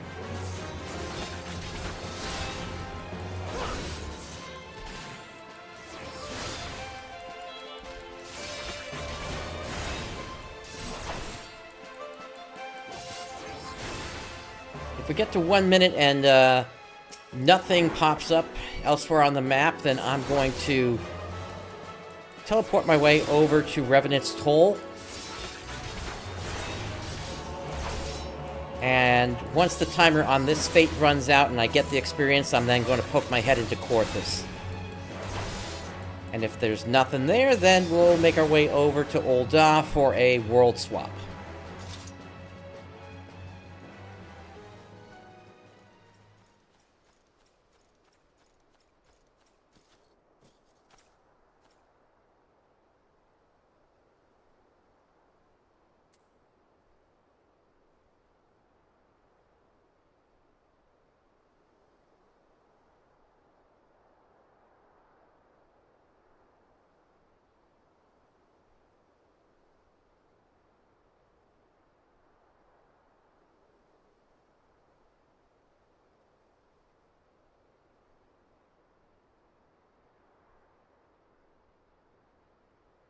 Alright, let me get over to Revenant's Toll.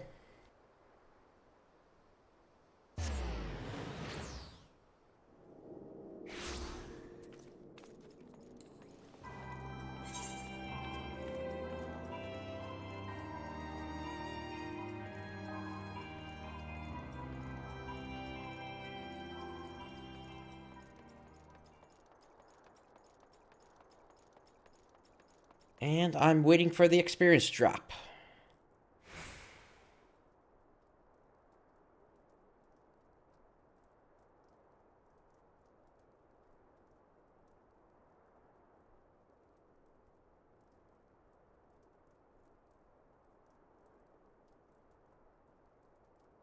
There it is. Okay, there is a fate up over here. It's level 45, so that should be somewhat manageable.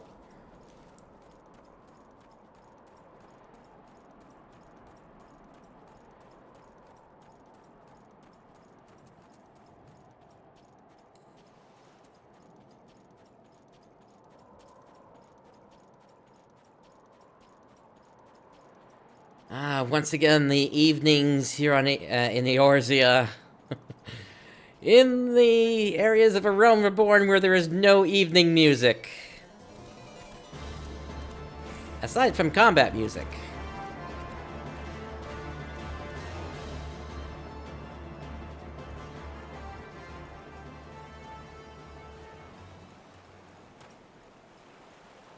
Oh, actually, a second fate popped up with it.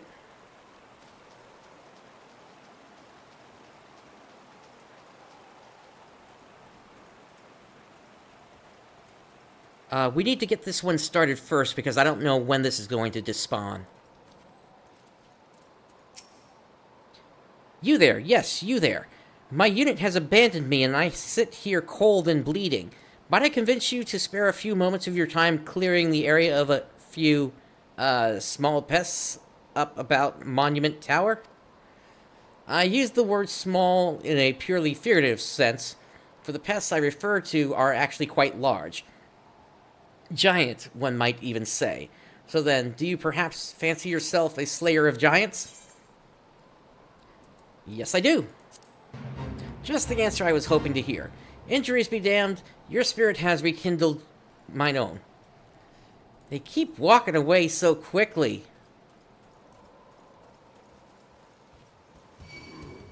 Oh, it's this fate.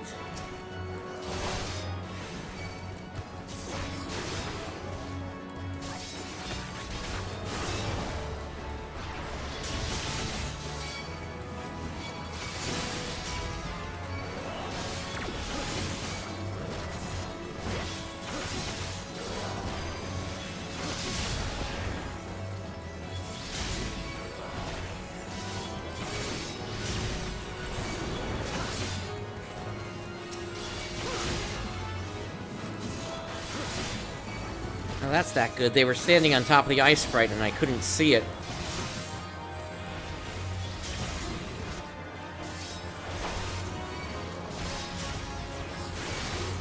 Yeah, I gotta reset them.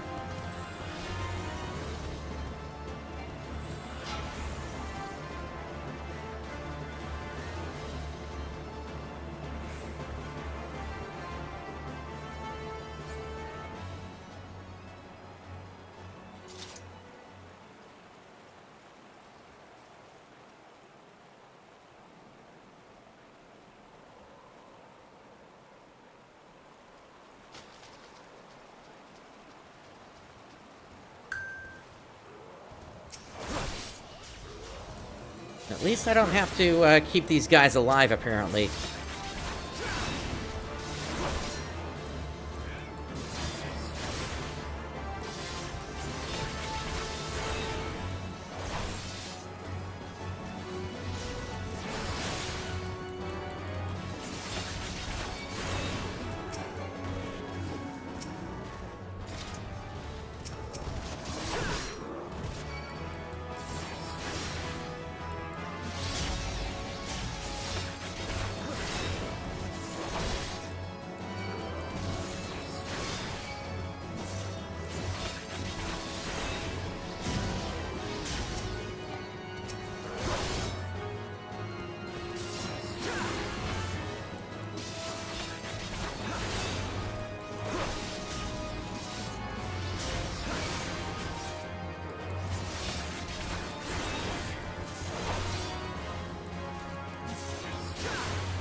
long until that BS notices me, I wonder.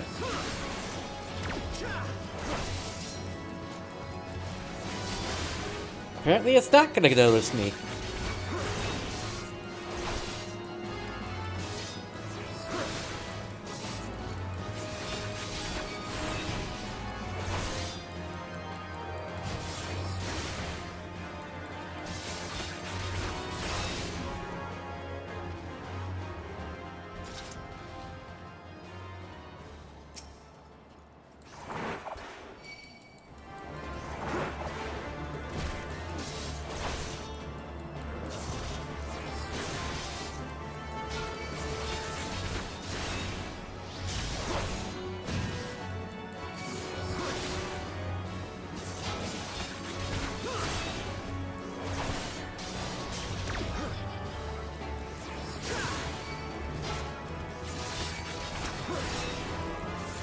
Okay, this should be the last one for this fate.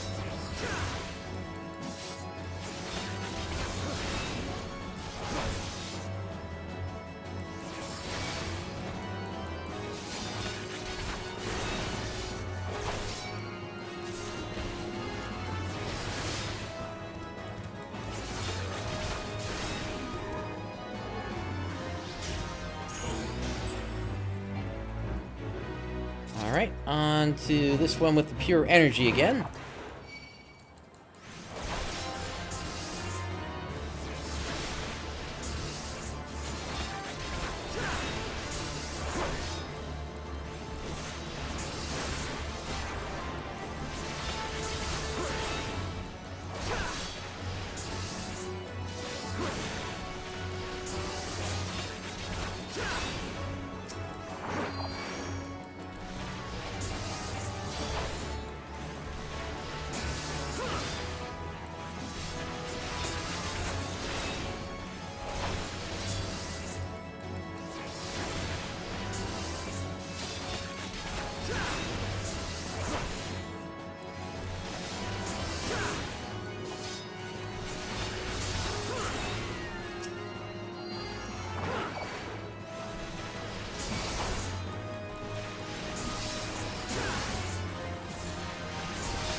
Alright, chat, here's a question for you.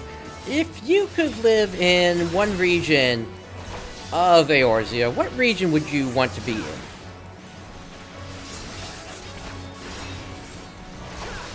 And it doesn't matter if you can get housing there or not.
Yeah, I can definitely see where you're coming from on that.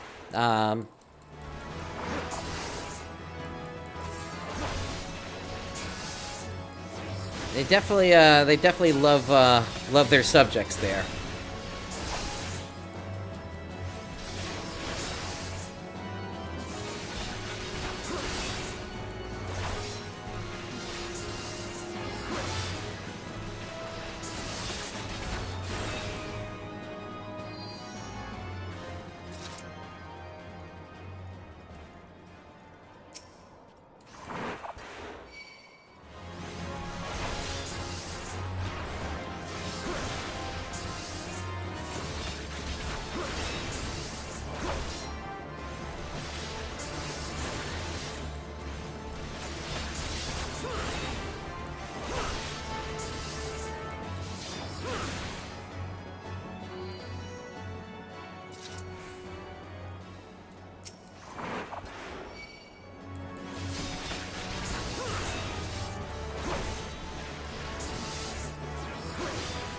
I think I'd try to put myself somewhere sort of smack in the middle between the Black Shroud and Korthus. That way it's not too hot and not too cold.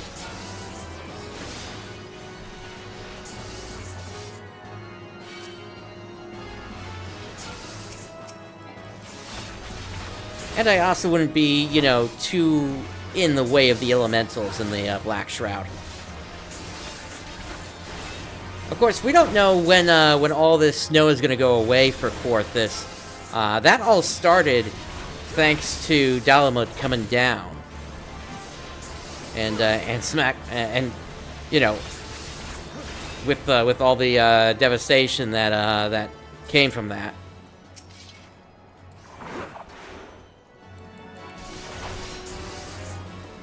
This place used to not look so snowy. It used to be more green land and such.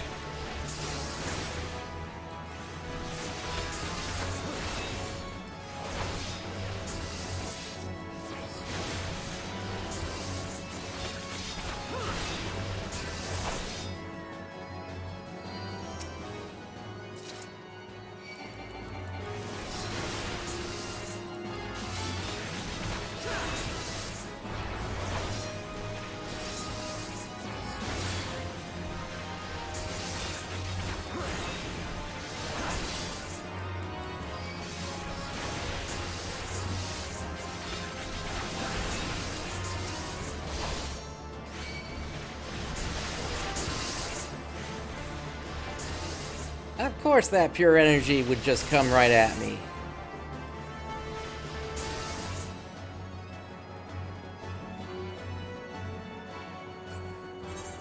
Also, one of my accessories is ready to extract materia.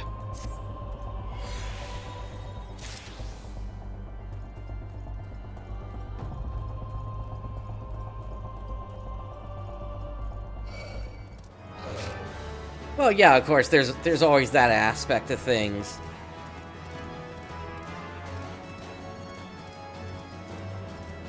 I suppose there's the question of how many people survived the blasphemies and such when the end days happened.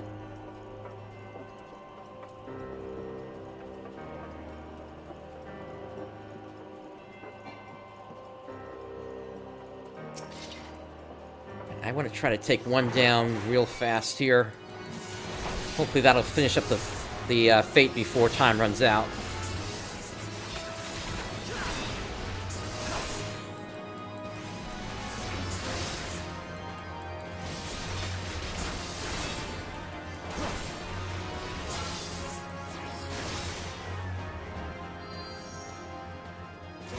Nice! Okay.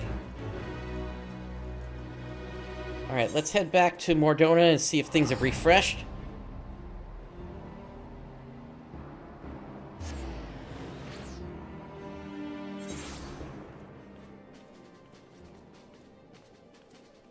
They have not, so we're gonna head back to Ul'Dah.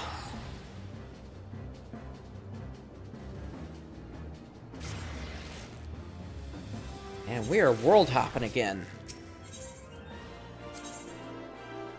How about Seraph?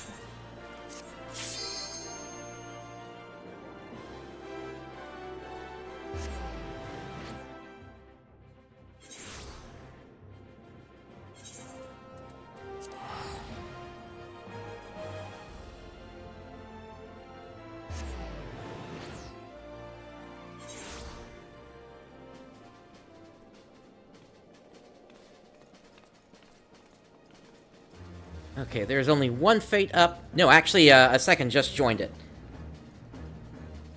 And this is gonna be the one with the Nixes again.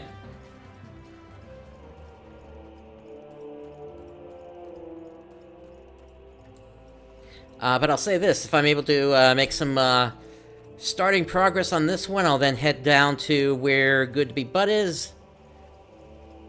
And with any luck, that'll be enough to push me to level 47.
I suppose if I was to take that into account, given everything else that's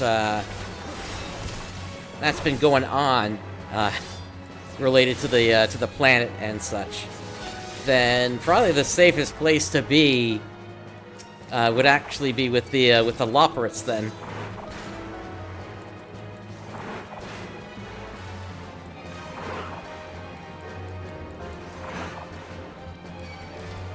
Especially now that I've set them up with their with all the dreams that they have.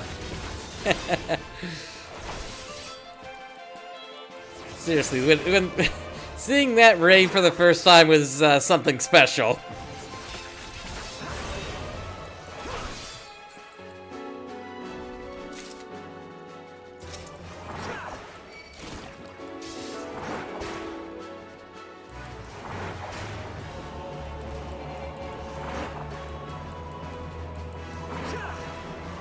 Thank you, and Happy New Year to you as well.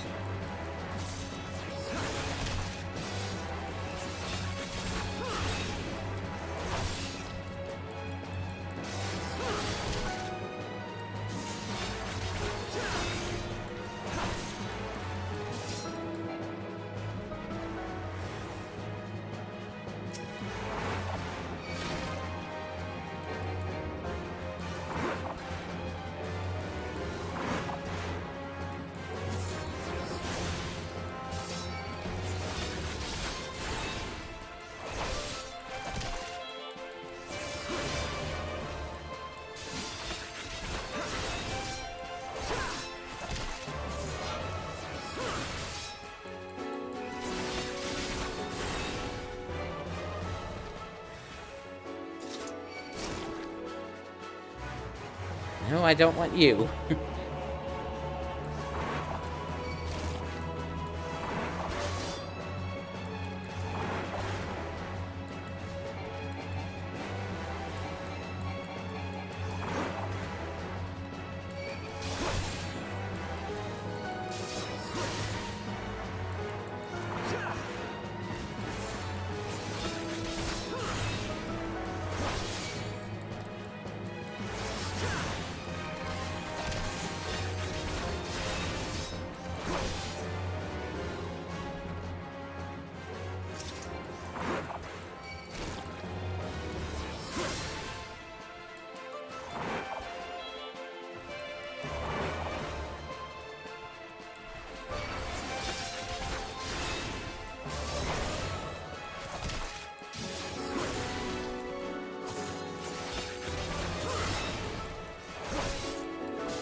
Okay, that's it for that one.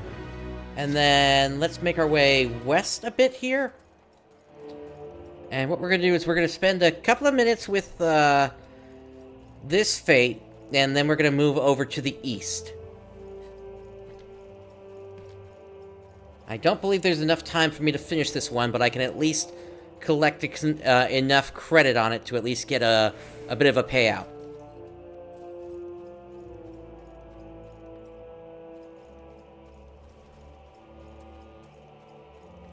And we should hit level 47 while we're doing this.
Alright, this is gonna be the last marble. Why is it running away all of a sudden?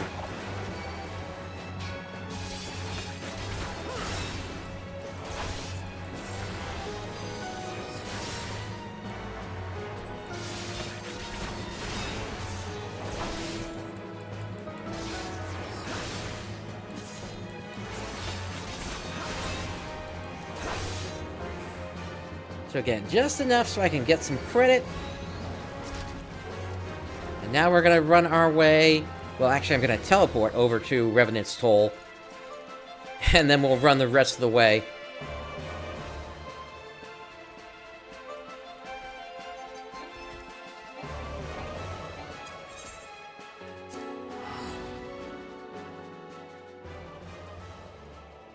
Wait, no, hang on. That fate that was over there just disappeared. Okay.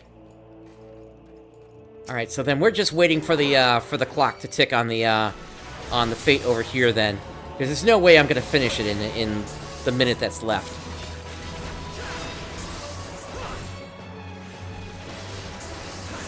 I'll try to get myself some lightning shards while I'm over here though, and waiting.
Alright, 10 seconds to the drop.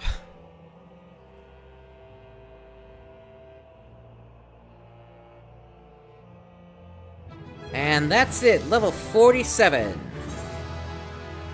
Alright, back to Mordona, or to Revenant's Toll.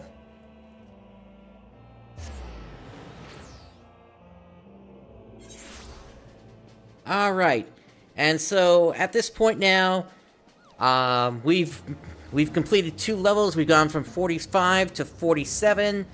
At this point, I want to take a bit of a longer break here, just so I can reset my my own supplies here, and get a quick little something to eat here. So I'm thinking closer to 15 to 30 minutes this time on the break.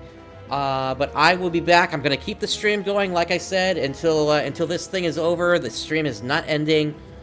But I will be back soon. So stand by, everyone.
Alright everyone, I am back. It is time for us to get on the road again here and continue leveling up. This time from 47 to 48. So, in the last segment I did mention the idea of possibly doing an Epic Echo run of the Sunken Temple, so let's give that a shot here first and see how we do.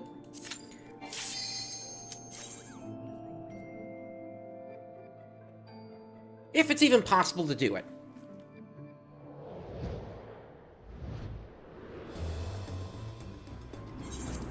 And then, you know, of course, there's also the Zamail Darkhold, which I could also give it a shot to here. But let's see how this goes first.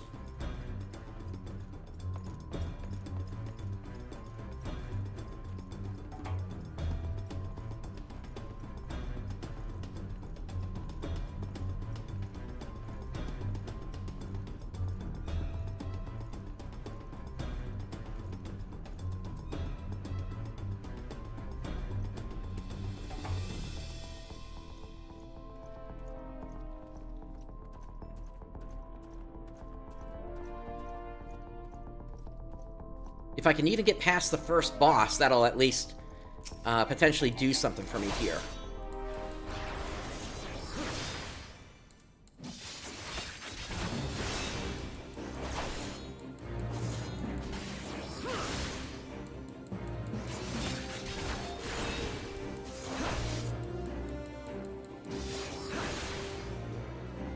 But what I will say is, based on at least that first battle here, I'm not exactly hopeful just quite yet here.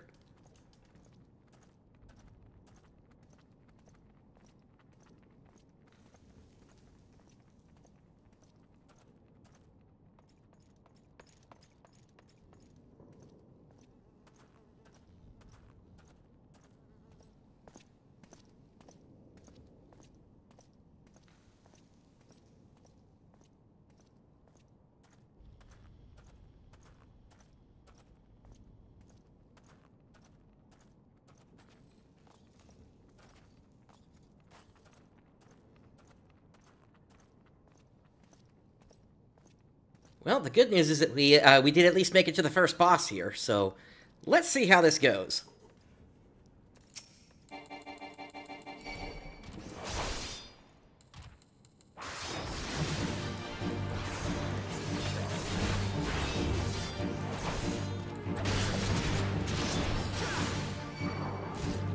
Yeah, I'm already not liking that damage. Can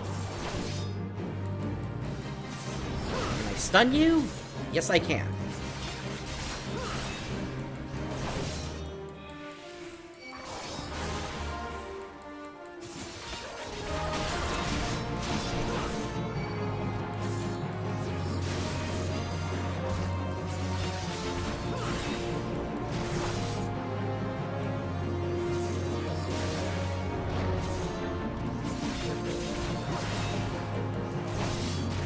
And I have realized I completely forgot about something.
If I can continue to have some lucky dodges here, I mean, maybe?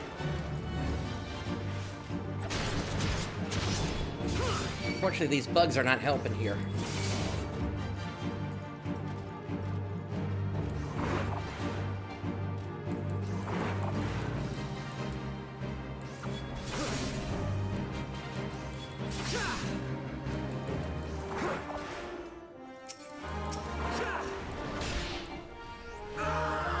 And they got me with the final sting. Okay. Yeah, there's no way I'm gonna be able to take out Teratar.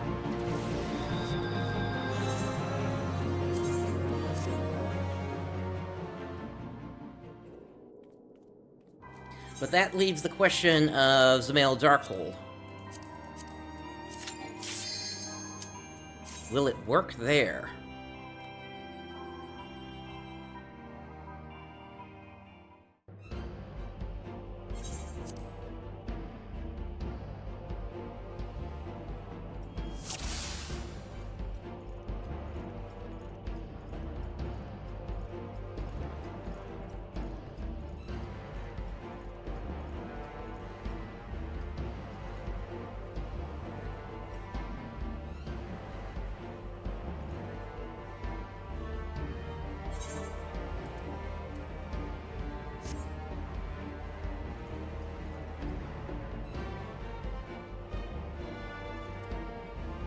Again, I need these in a good pattern. This might work. Yes. And this will give me a chance to get one more shot at a new piece of gear as well here. Alright, food is going on.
Alright, first enemy group is just about down.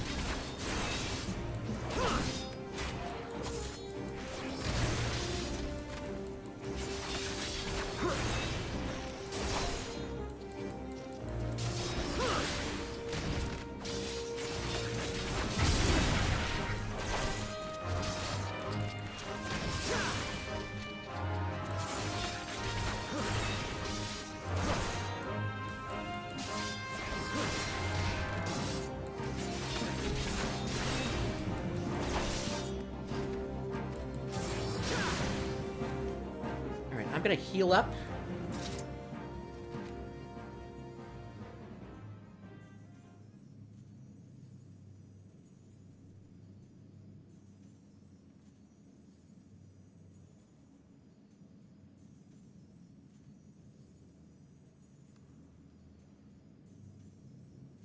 All right, let's see.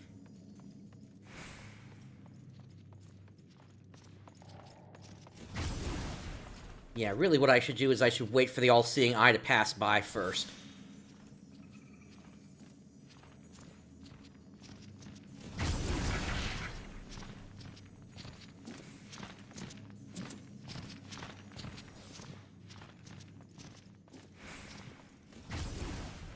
Okay. And now with any luck, I'll get the same thing that happened last time.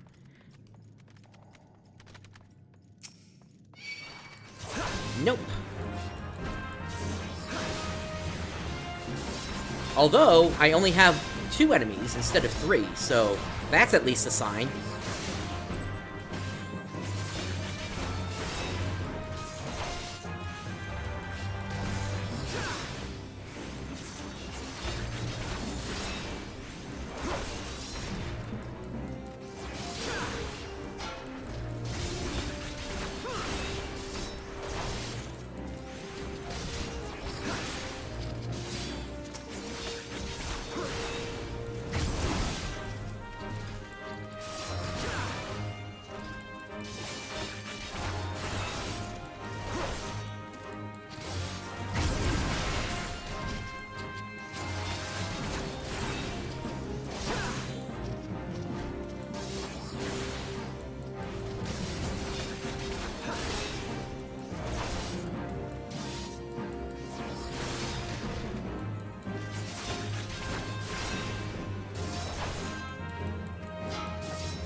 Okay. Let's grab the last one.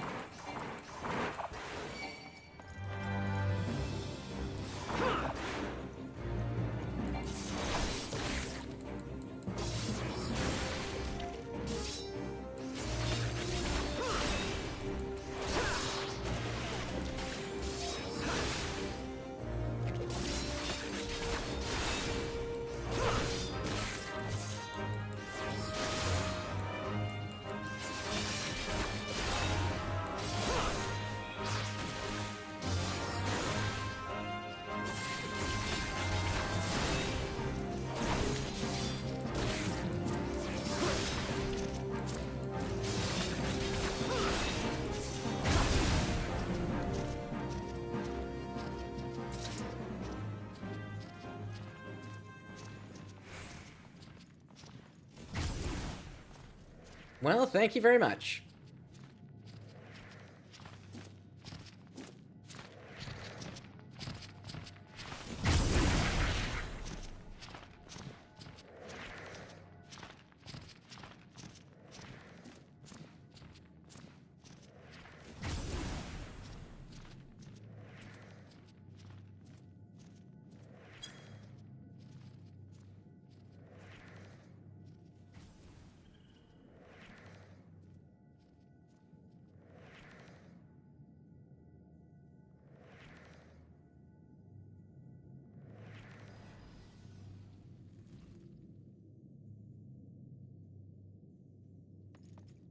Alright, let's see what we get this time.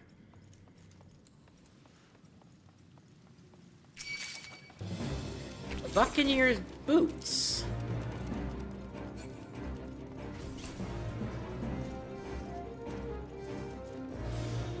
That is not really an upgrade. It's more a side grade of anything. And then again, it does have more defense in it. 6, 7, 10 versus 6, 8, 11. Yeah, so it has more defense, but the substats are lower.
Alright, so I'm waiting for the all-seeing eye to pass me by and then to come back, and then we'll make our move.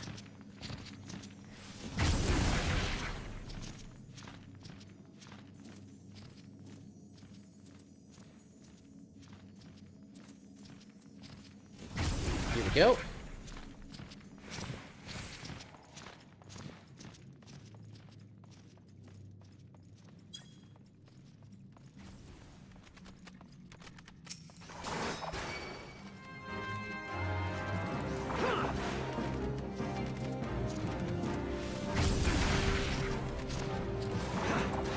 That's not unexpected.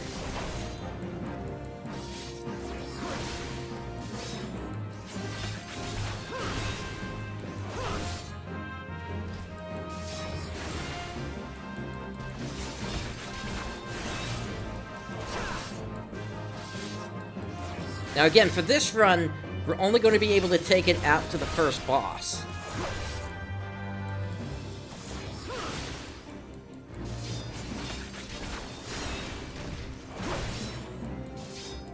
There is a small chance that there could be an upgrade by doing this. But again, RNG has not been on my side this whole time, so make of that what you will. Alright, I think the all-seeing eye at this point is going to be just circling around this room. Yeah, like that. But that doesn't mean I have to go in there. Whoops, I did not intend to grab a third target there.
Well, now this has me wondering even about Cutter's Cry.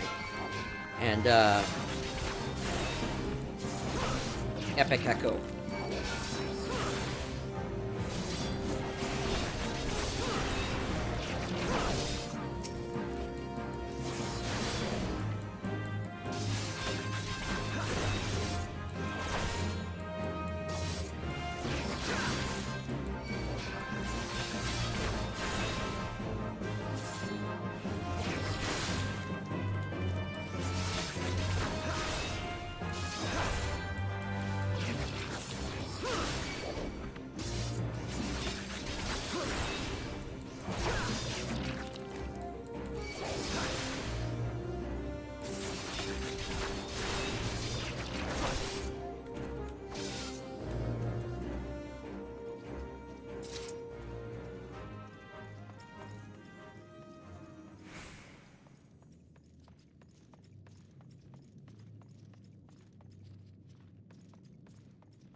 Follow me back here.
Alright, I think that clears out the first room. Or, that room over there.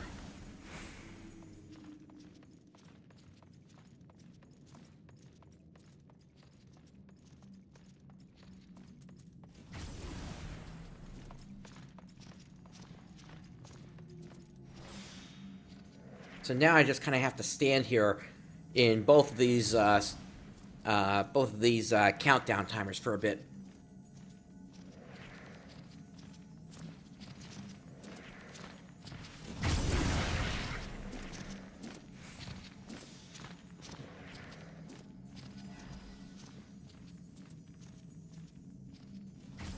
Okay, that's the first one.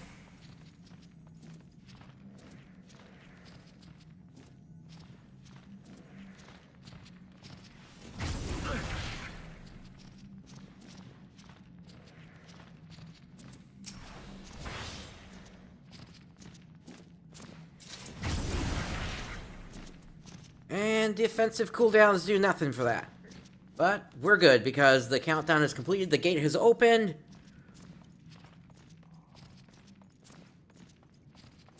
Let's see if our gear plus Epic Echo is enough to take down the first boss.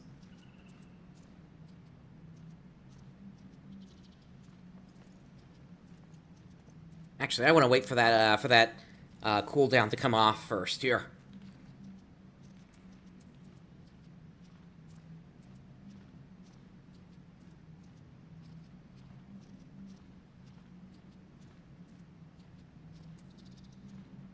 But this room basically has the same thing that we've been using up throughout this dungeon this whole time. So now it's just simply a matter of seeing if this is going to be enough in terms of defenses, or if basically we're not going to be able to clear the first boss even under these conditions. At which point, then yeah, I'm just going to have to bite the bullet and start leveling again here.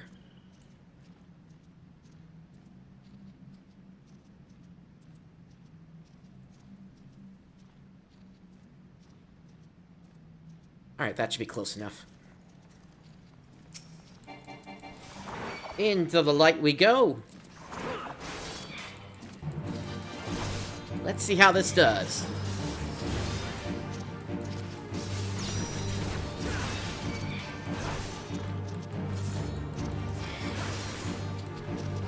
The thing that potentially could cause an issue here are the ads that are going to be coming up. I don't think I can let them stack up much.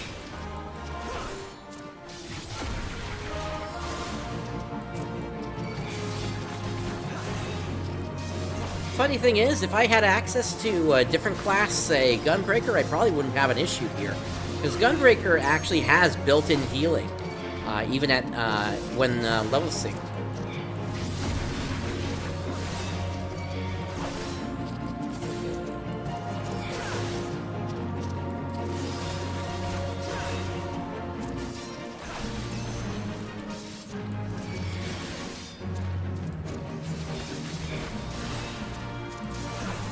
Light is starting to dim.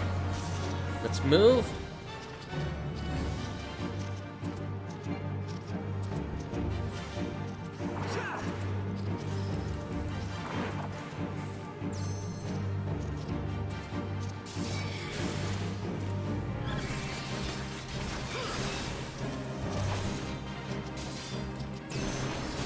Yeah, here come the ads.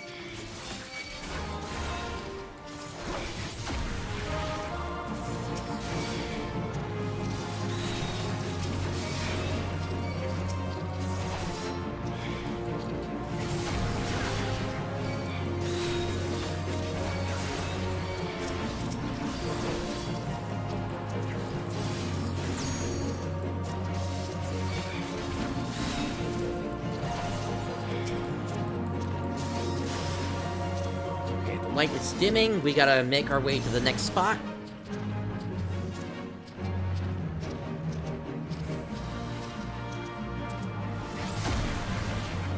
Ah, come on, I had the buff on me first.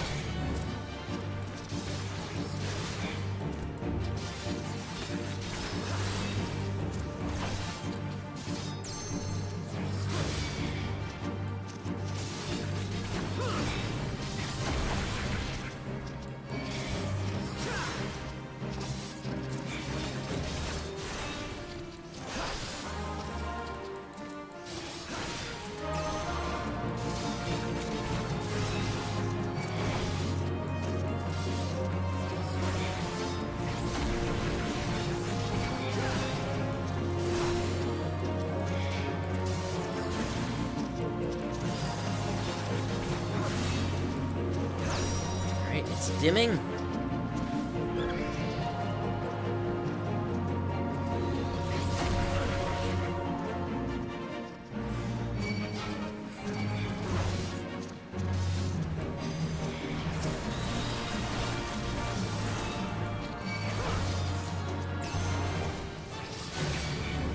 Yeah, this is looking like a no-dice situation here. If I had potions, I probably could do it. But without a way to heal, it's just impossible.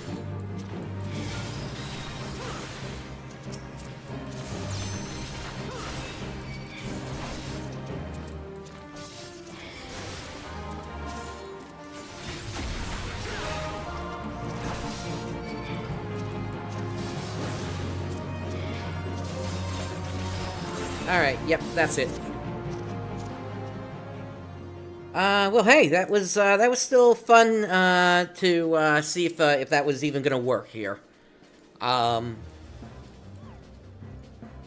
Yeah, the only other thing would be, Cutter's Cry.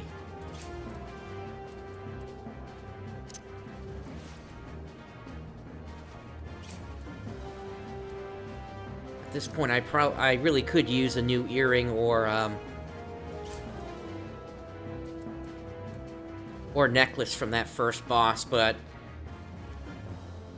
I don't know. I'll give it a shot.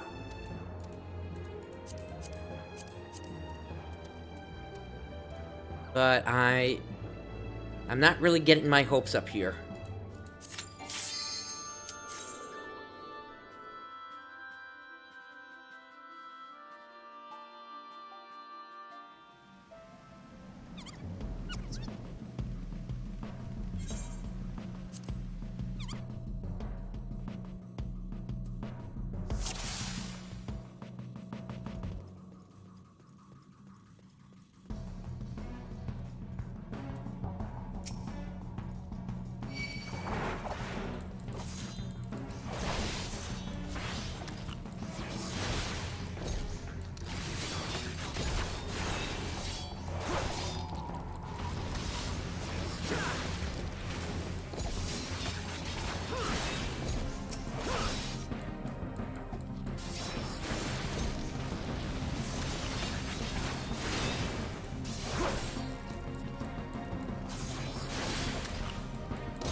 Okay, that first group at least went well.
So far, so good here.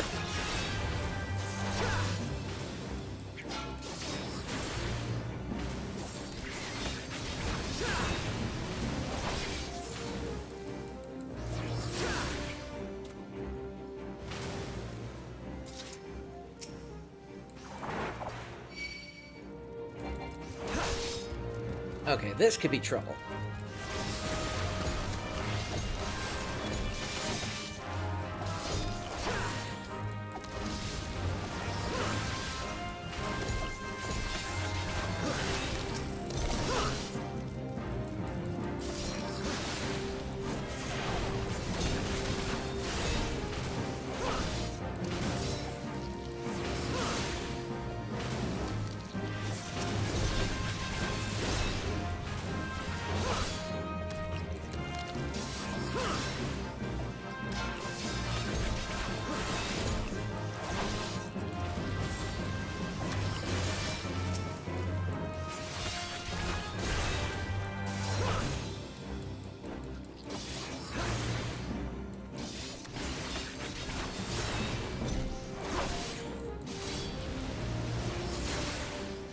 What do you know? I got past the first room.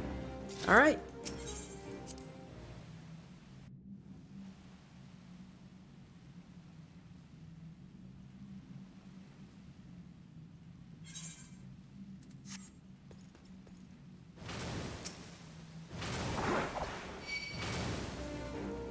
I should have waited for stuff to come off of cooldown.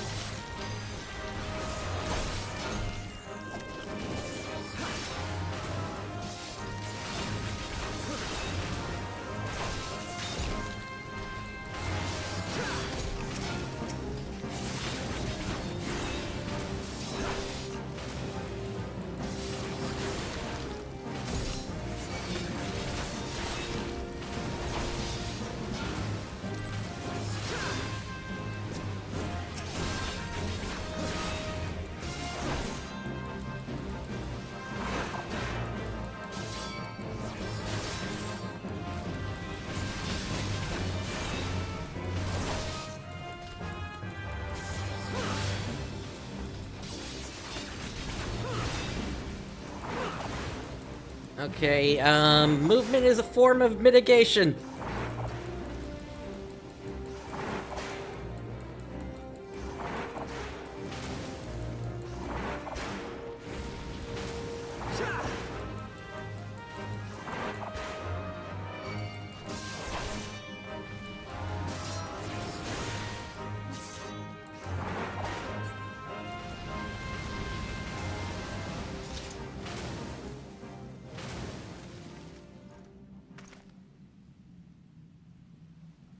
Okay, I'm gonna sit back for a moment, let my cooldowns come off, and then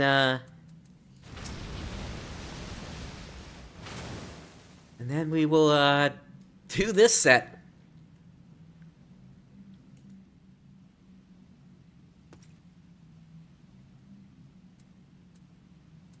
That should be good.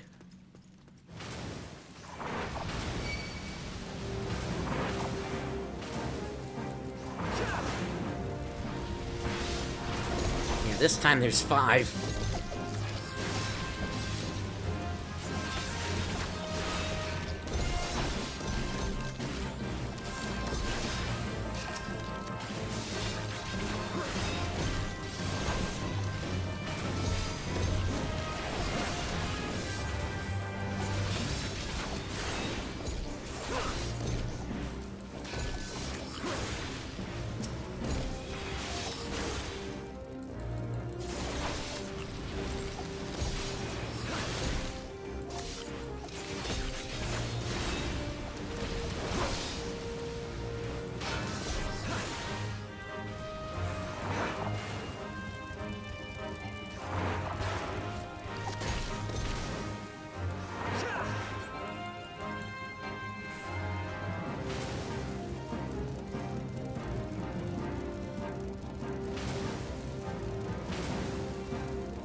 Let's see how long I can keep this up for.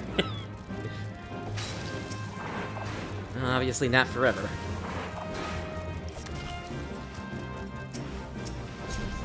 Oh hey, the third one went down at least. So that's something.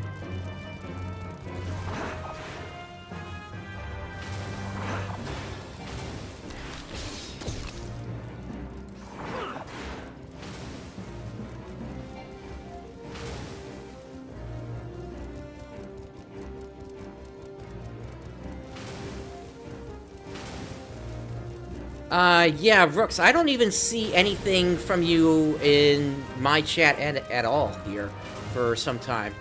Let me check something, though, once I'm out of combat.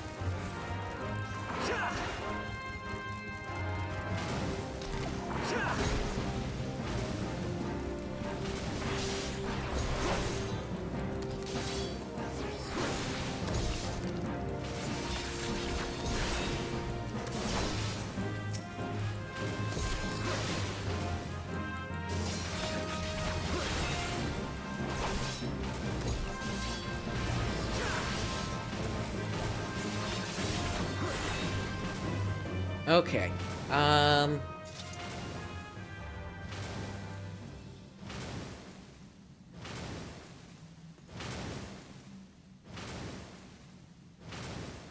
So, Rooks, the last thing that I have at all from you before that was you talking about people who think about living in fantasy worlds kind of forget that you're likely not the protag.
Alright, so let's see if I can get these two bombs to just trigger quickly here. Yeah, I don't know if they have any intention to fix the server code at this point. Honestly, I'm kind of astonished that they decided to release that without properly testing it first.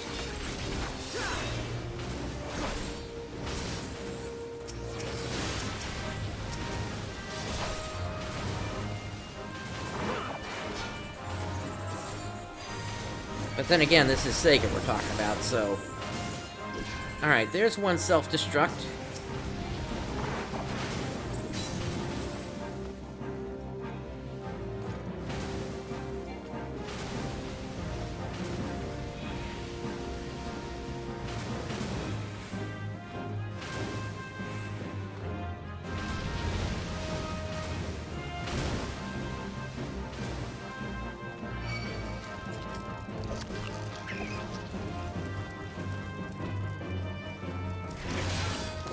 Going? I need to go south.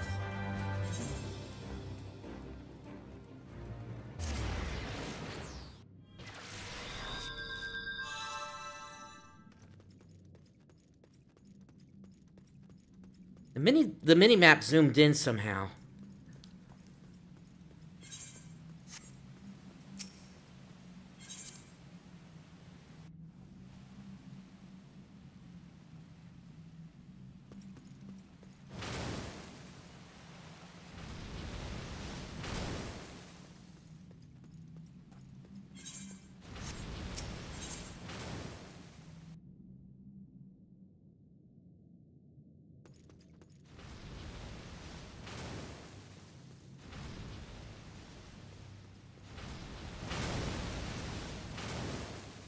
Alright, I'm gonna go for the Basilisk this time, just given how much damage I think that thing was doing.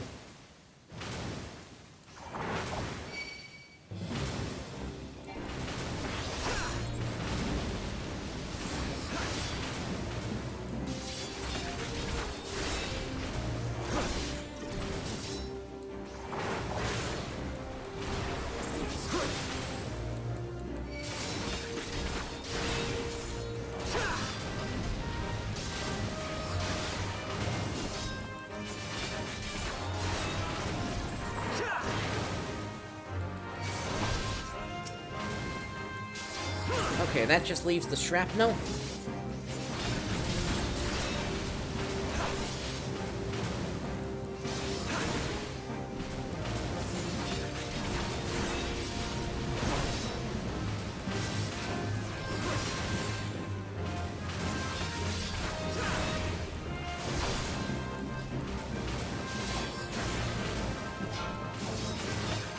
There's the self-destruct.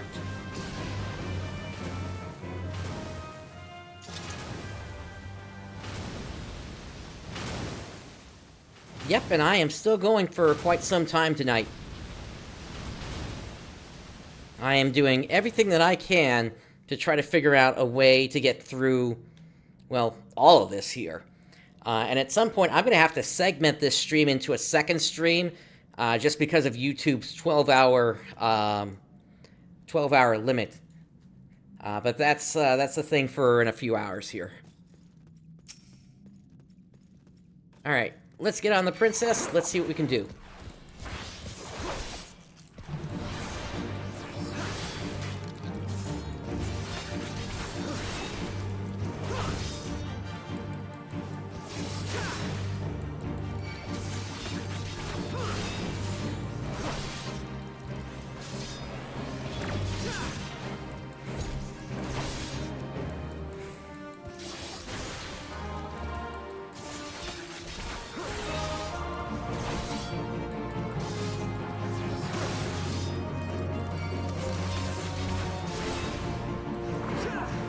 Will you chase me around?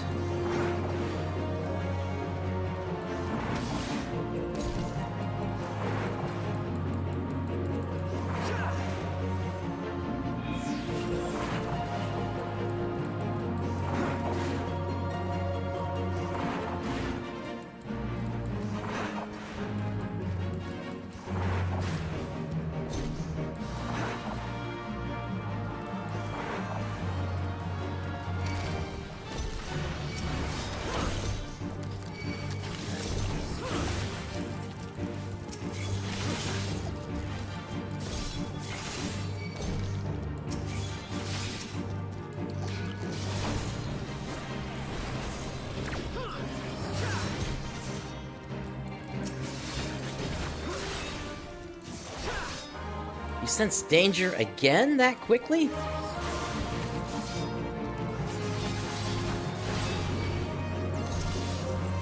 Okay, can't stun you. The guard is hasted.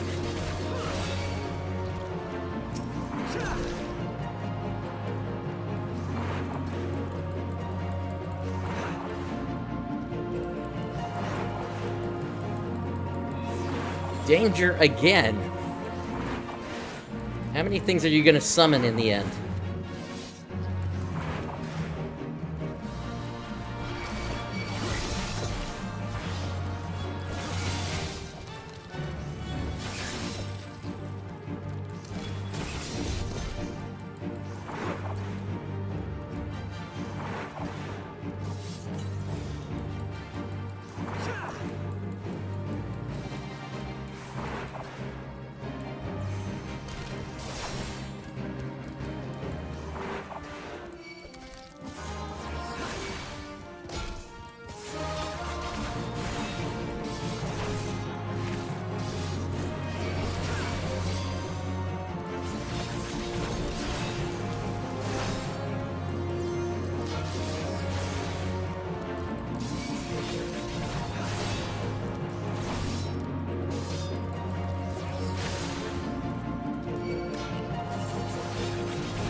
You know what? I don't think that's unreasonable, what we have to do there.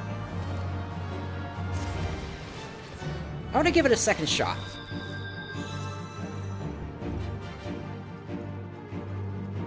I think maybe if I ignore the guard until the army shows up, then maybe that'll be enough.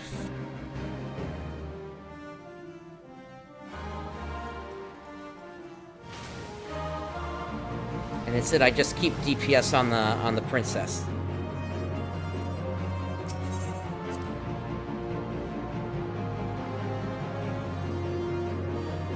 One thing's for certain, I can't stun them.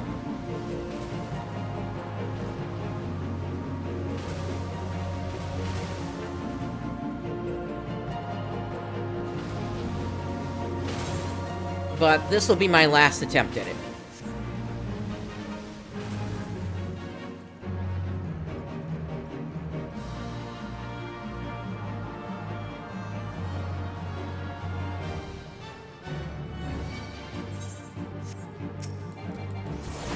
Wasn't quite ready, but okay. I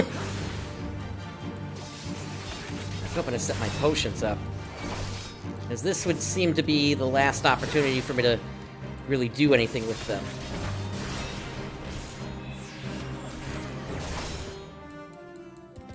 Yeah, silence doesn't really prevent me from doing anything here. So, really the thing I gotta watch out for is haste.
Okay, I can stun the guard.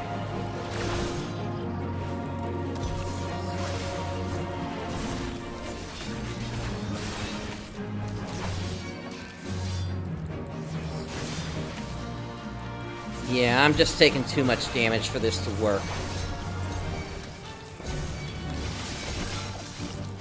Alright, well, at least we gave it our best shot.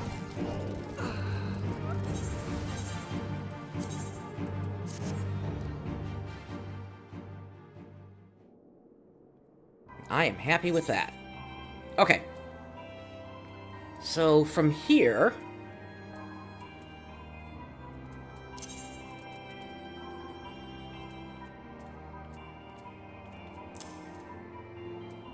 we put the Sphinx bracelet back on.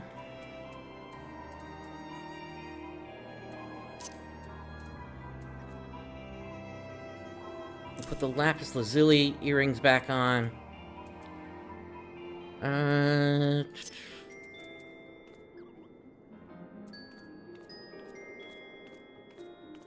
I do have the new Electrum ring ready. But I don't think that would have been enough to resolve that fight.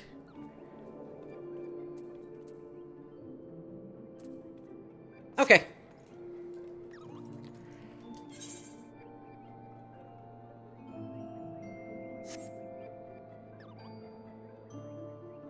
So let's see. At this point, what we need to do... We need 2 more levels, and then we'll be able to go to Northern Thanalan.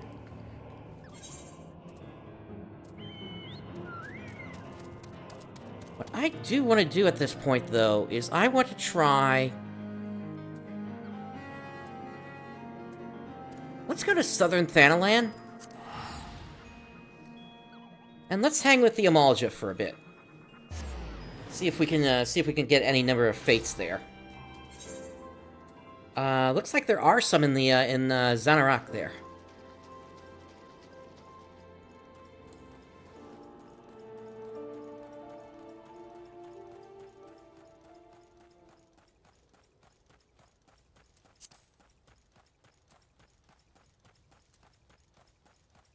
Now, my opportunity for fates is going to be kind of limited here at the same time.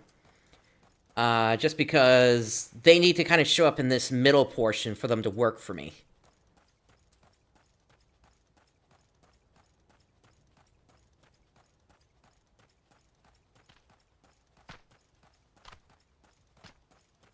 But hey, at least it's a change of scenery.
One level 48 fate just popped up that I think we can take on.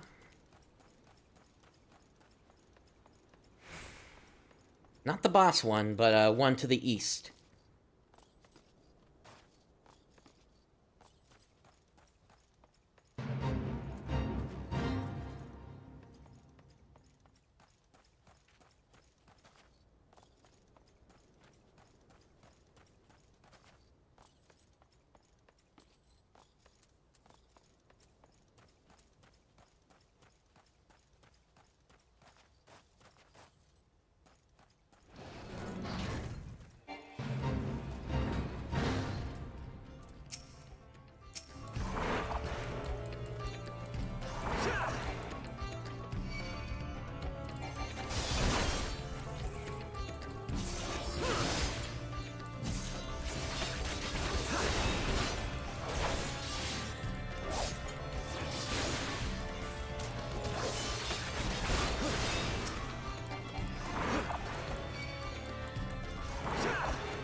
Come with me, Archer.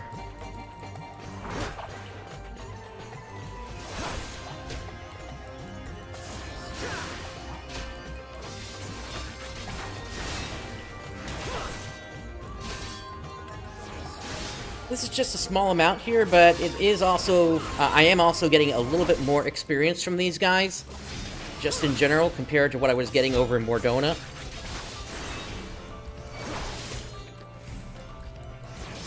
But again, it's going to come down to kind of fate density here.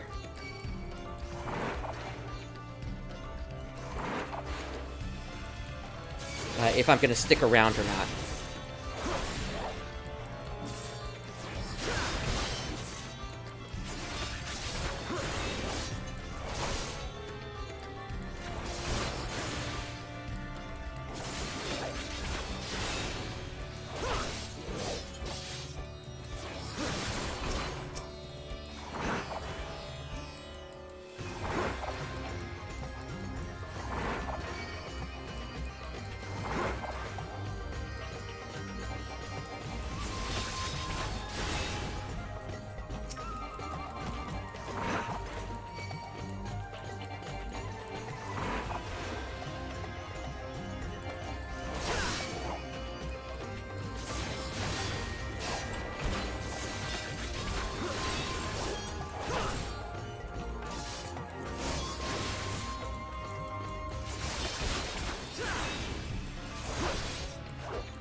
one more of these and that should take care of this fate.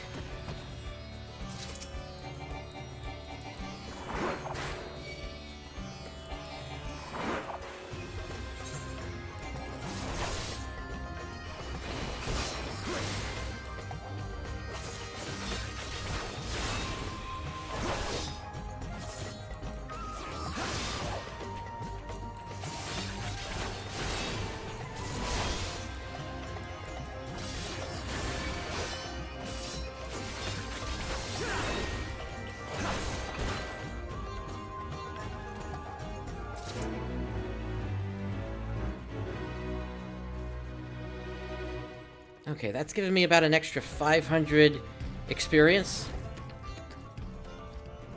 for completing that fate.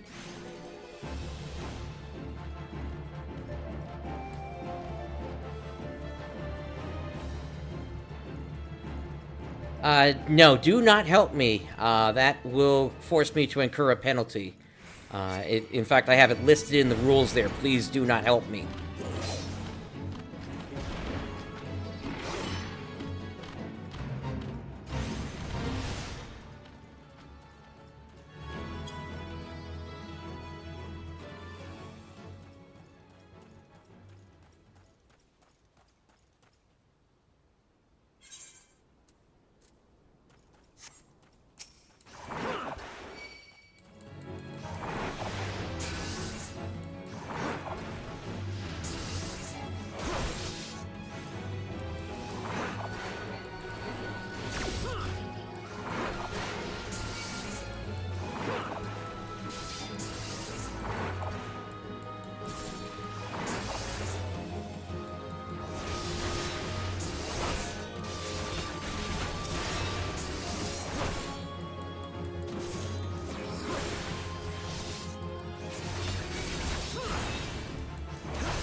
Okay, I'm backing off at this point so I can get some health back.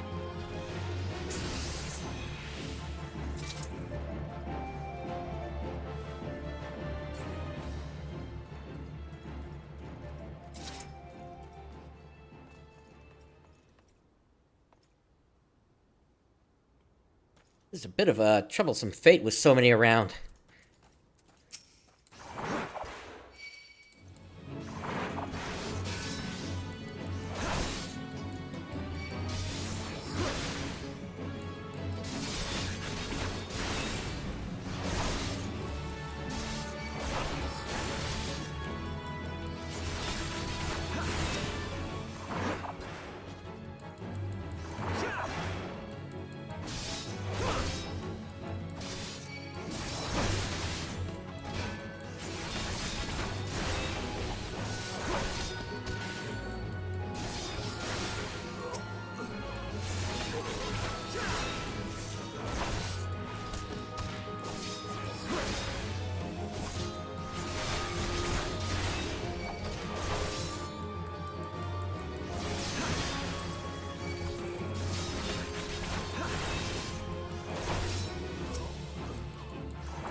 At this point, I'm thinking of, my plan here is basically to not draw any aggro from the orators until they're basically the last thing left.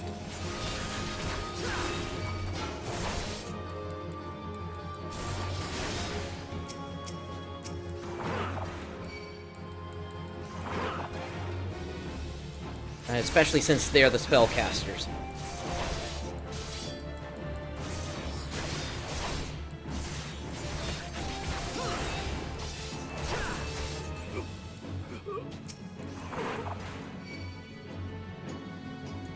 I just don't know if I'm going to finish before time runs out here. I'm giving it my best.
Come over here.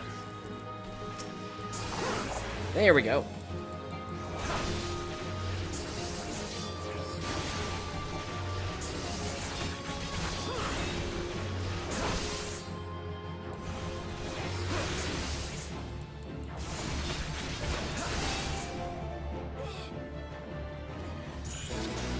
Alright, that fate is done.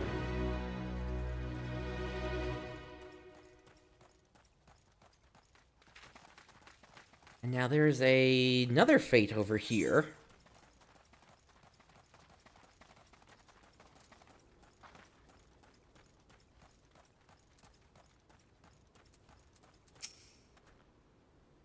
Please, you must help me. I am being hunted by the Ul'Dah, and if they catch me, they will kill me.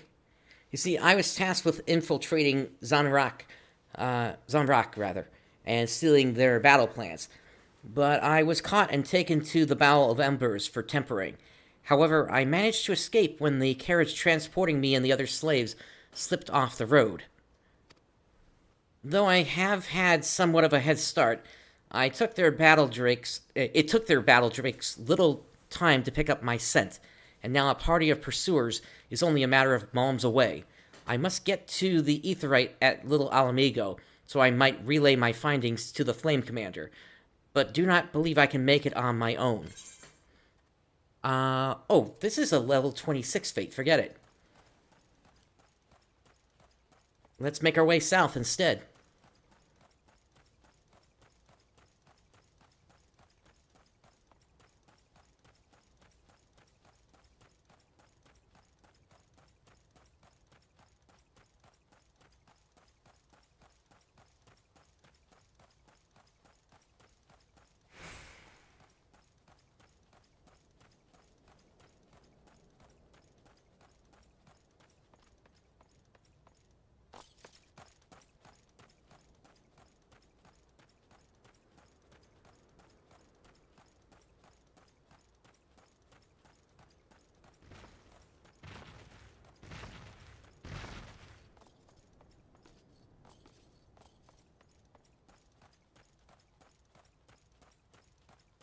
Okay, let's see if this fate is up here.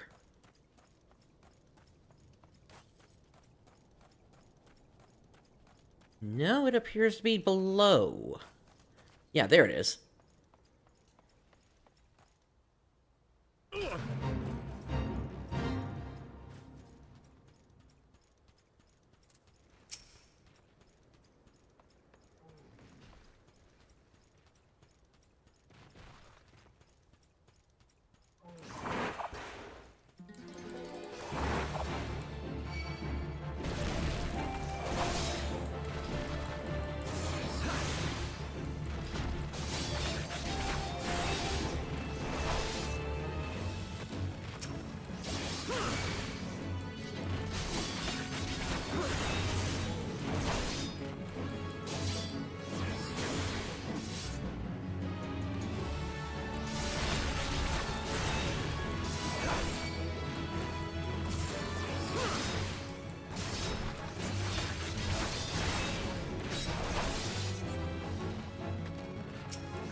Every time I hear that yell, I keep thinking that's like young Link or something from Wind Waker.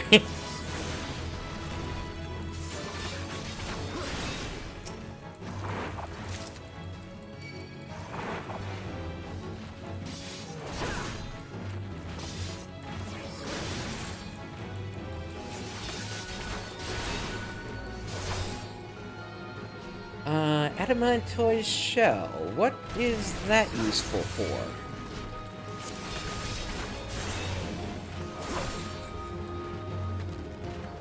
Oh, the tortoise shell scale mail and such. Oops, I did not want to get that.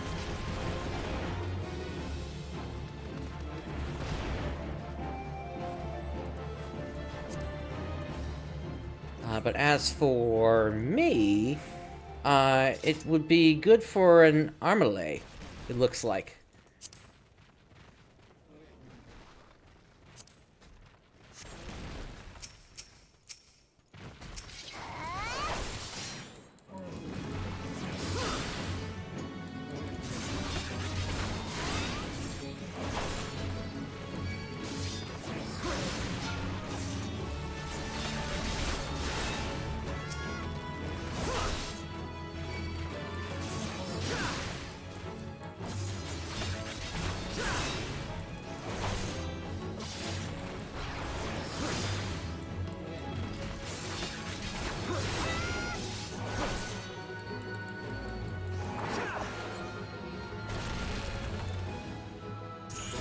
Okay, that's that fate. And I've got stuff that's ready for me to extract materia. Battle Dance materia 2. And then...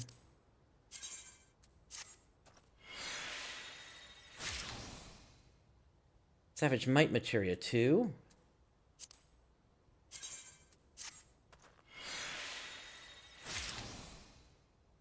Quick Tongue materia 1. Wouldn't it have been nice if that was Quick Tongue materia 3?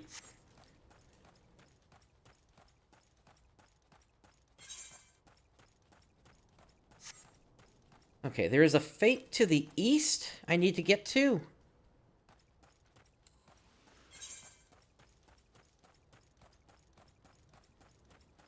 Simplest may be for me to just head south for a bit and then head east.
I do have to take care of this archer before I can join into the fate.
Thaumaturge is the only thing in this fate?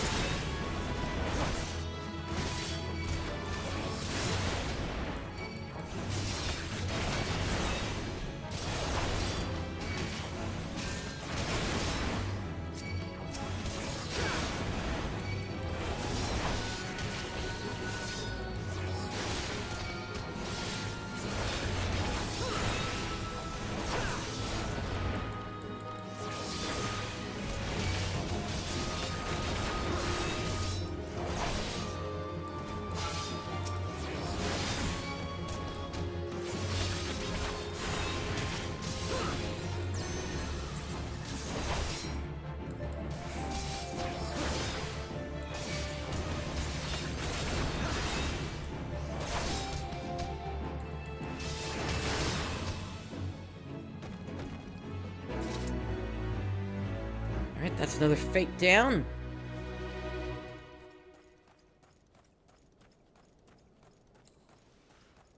The next one takes us into the heart of their base.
Just my luck. The last hit went in, and then I lobbed my shield at the one I didn't want to hit.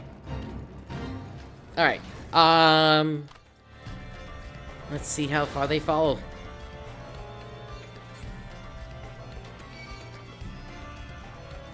They stopped. Okay, good.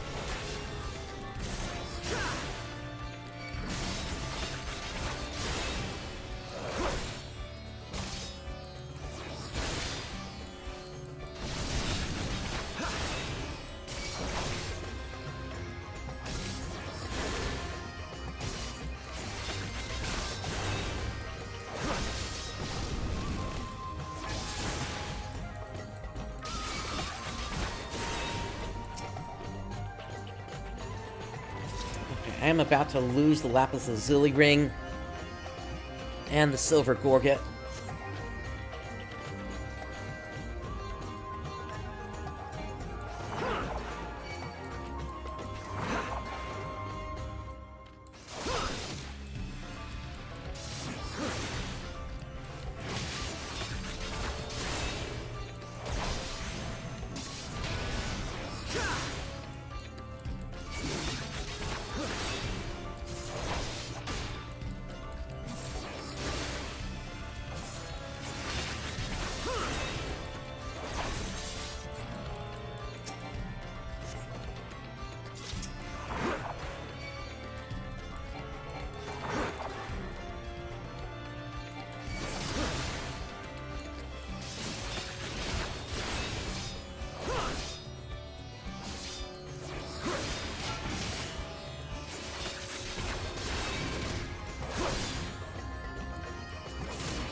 Well, that Drake popping up is unfortunate.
Okay, I think I'm going to call on that fate, and I'm going to go over to a different one.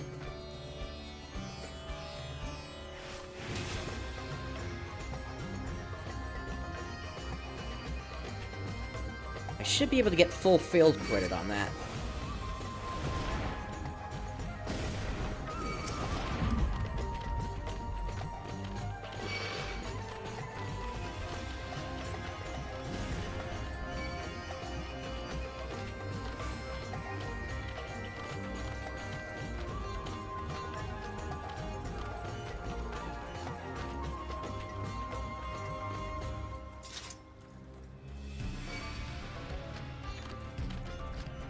And what do you know, we got a B rank here.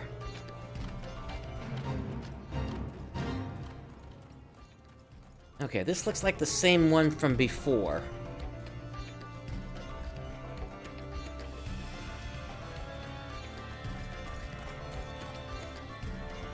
But that'll simplify this.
Yeah, this one we're making fairly steady progress on.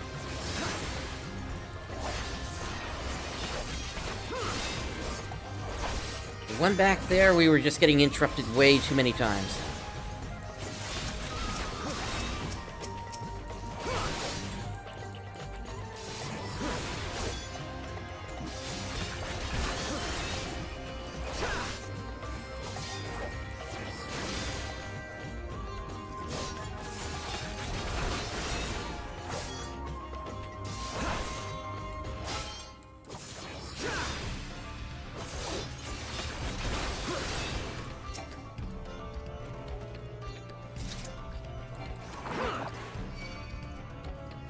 Whoops, that one wasn't part of the fate.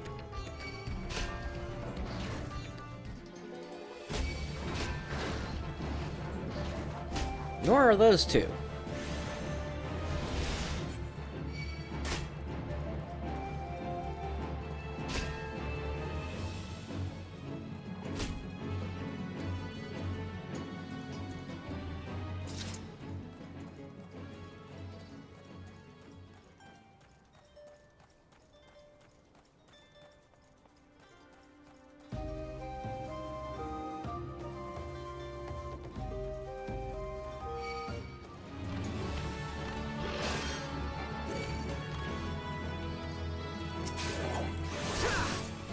Yeah, that was a really annoying setup they had there.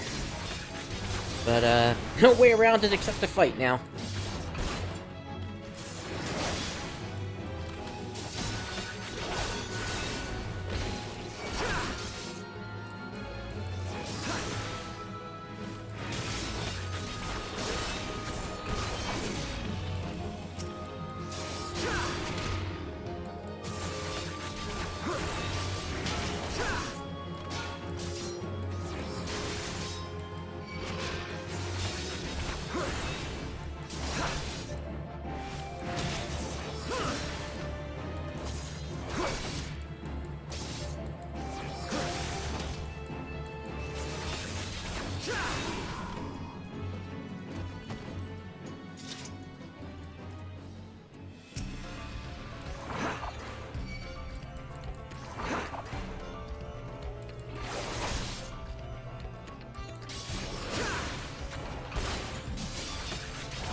Alright, let's get some health back.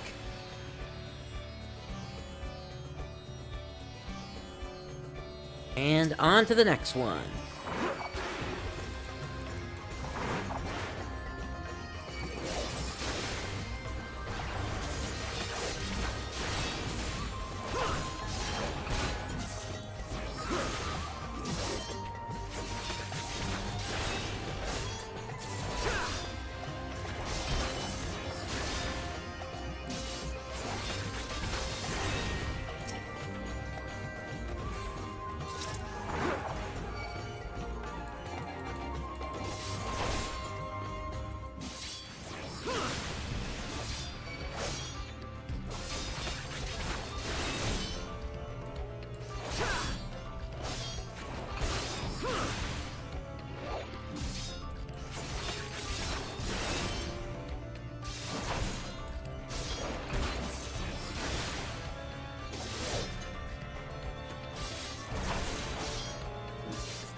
The other two, and we should be done with this fate.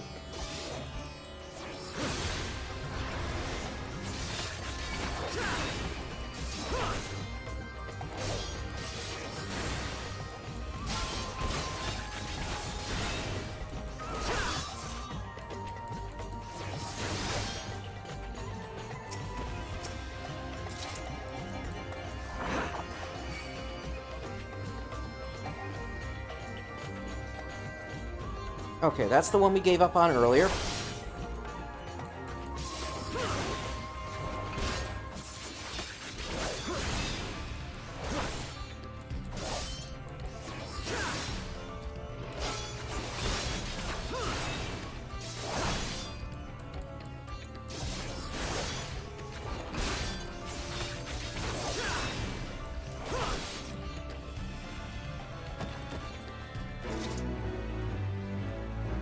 Okay, there goes the Lapis Lazuli ring.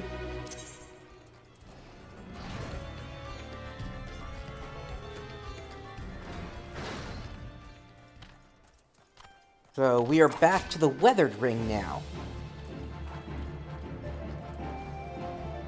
Well, as soon as we're out of combat, anyway.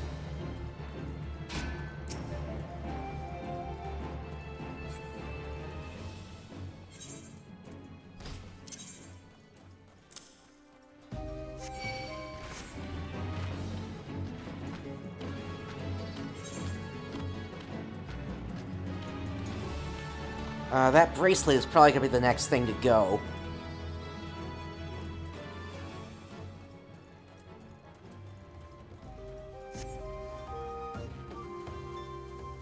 I do have one more ring I can put on, but it's only a determination +1 ring.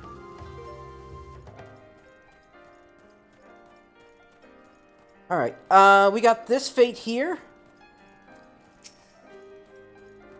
Filled with dapper zombies.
Yeah, these zombies seem to be giving an interesting pose, that's for certain.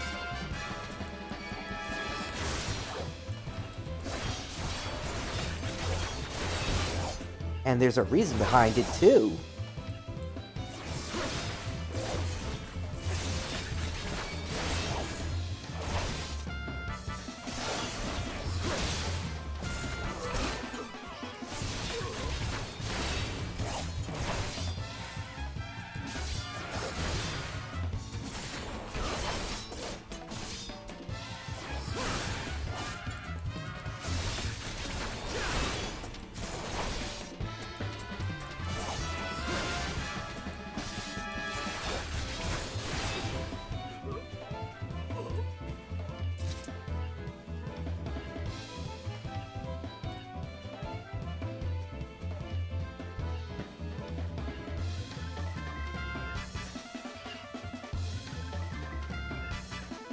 Just looking at how long this one has taken, I would say this is not exactly the best fate for me to go for.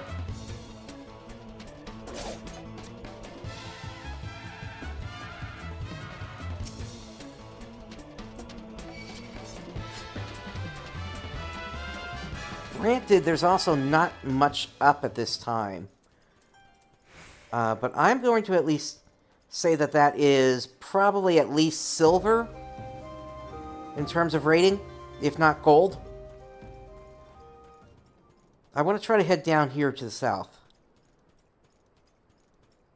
It's a lower level fate, but at least it'll give us something at least to do until something else pops up.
I'm curious how much this is going to be worth in terms of experience.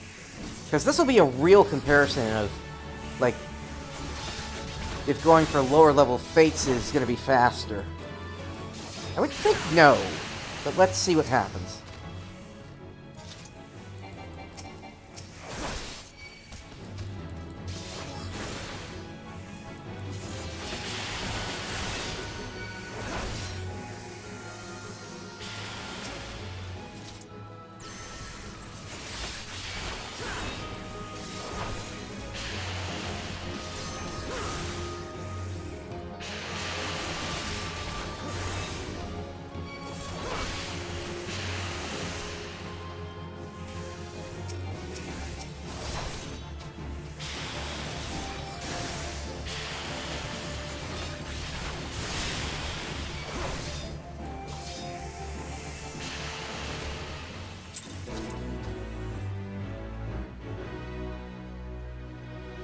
Wow. Okay, that's actually a decent amount there.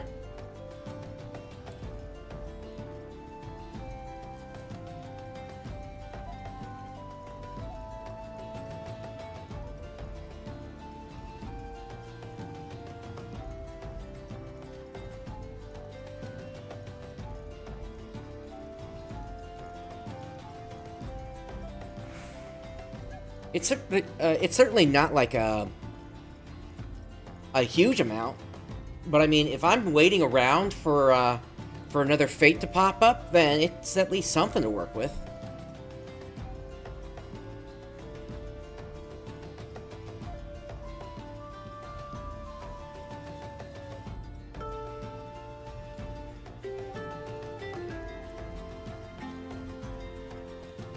Unfortunately, right now, we're not getting any lucky pops here.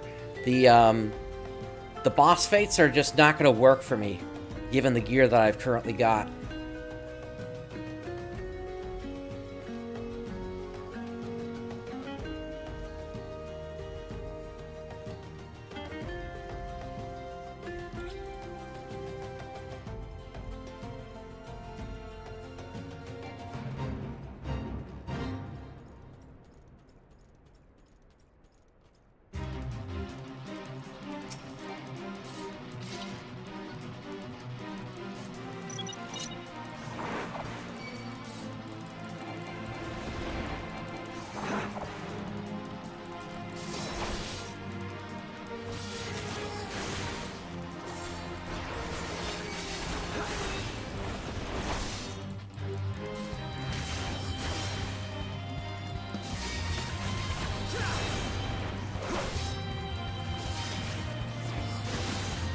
Okay, another one just popped up, so we will head over there once we're done with this.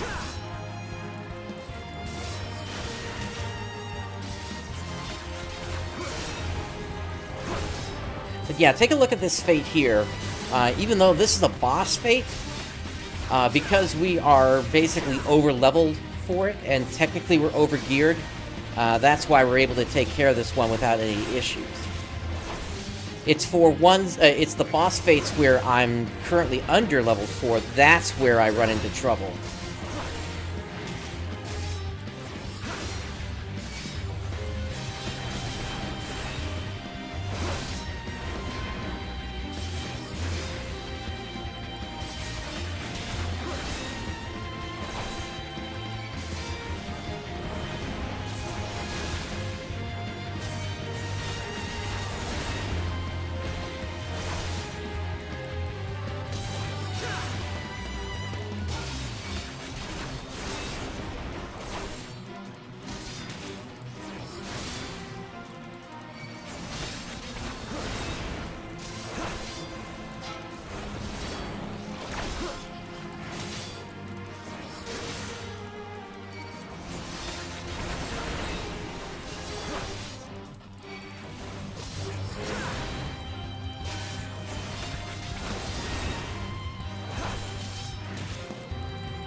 Okay, so we got two non-boss fates here.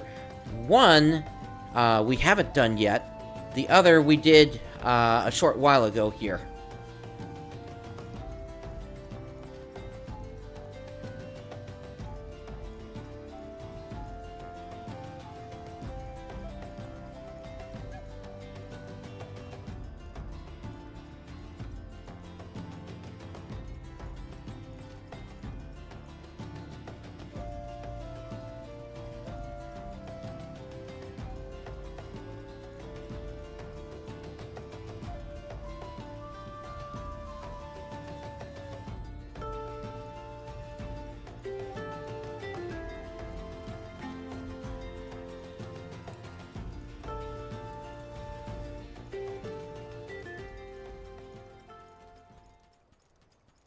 But I'm just taking a look here at where our progress is at this point. I'm gonna say we were probably doing better in terms of experience over in Mordona than we are here, despite these fates being more leveled. So I think I'm gonna let the timer on this one run out, and then we're gonna head back to Mordona.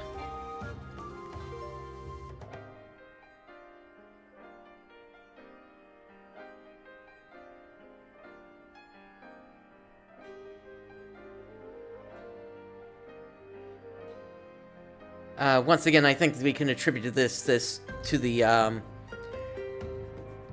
that balance of how much experience versus how fast.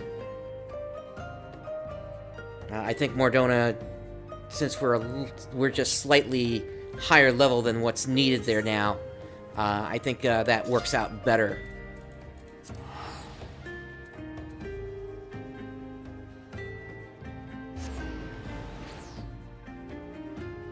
Alright, so let's see what's up here.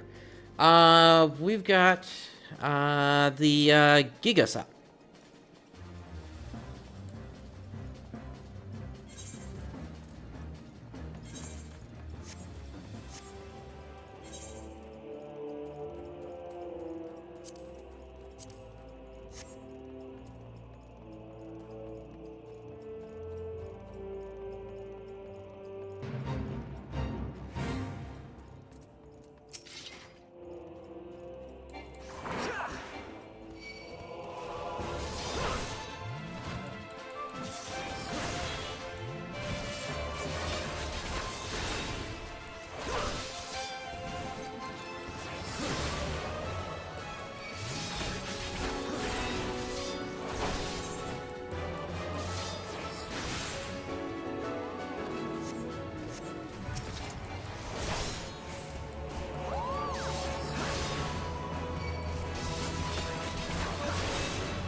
Okay, we got another piece of gear that's ready for materia extraction.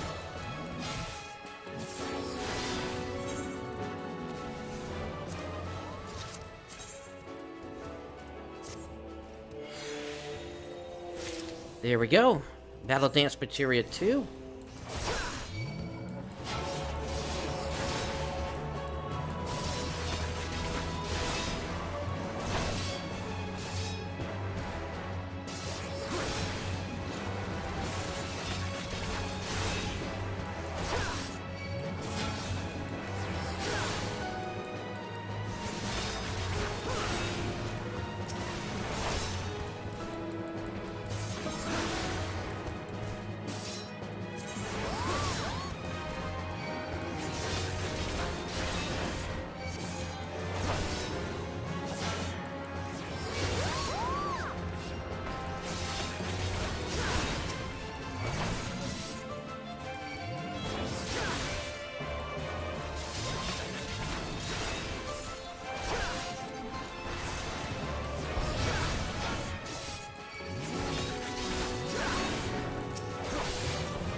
Okay, boss fate, boss fate. Let's return to Ul'Dah.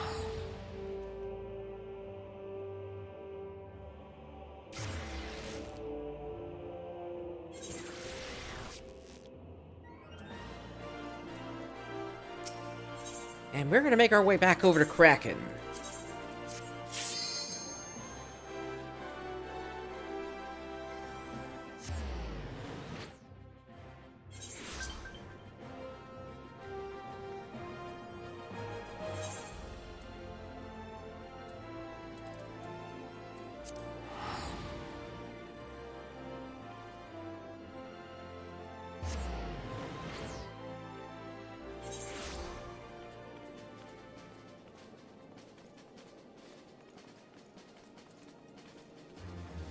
Okay, there is a fate up. Let's grab the porter. Just to get us over there quicker.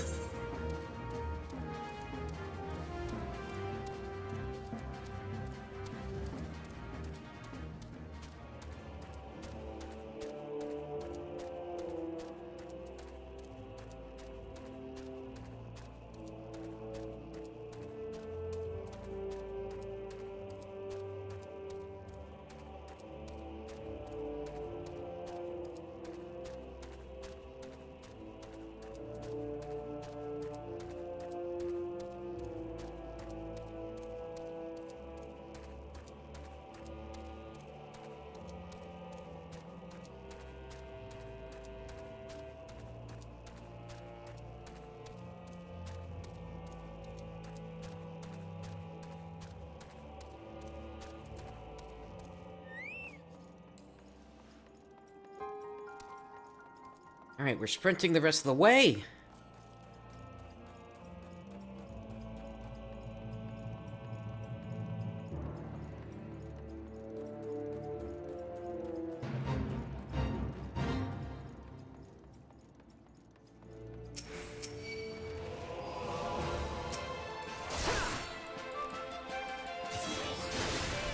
You are not my target.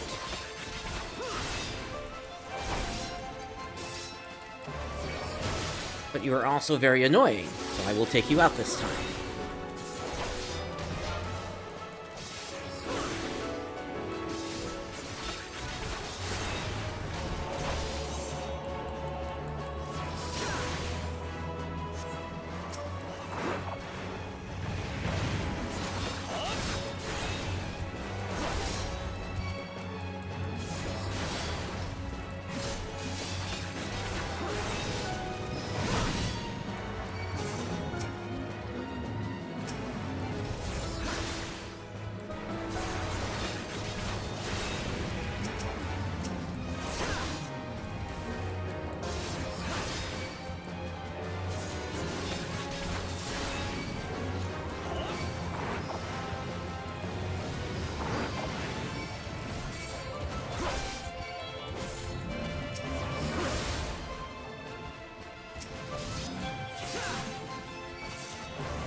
With getting these ogre horns, what are these used for?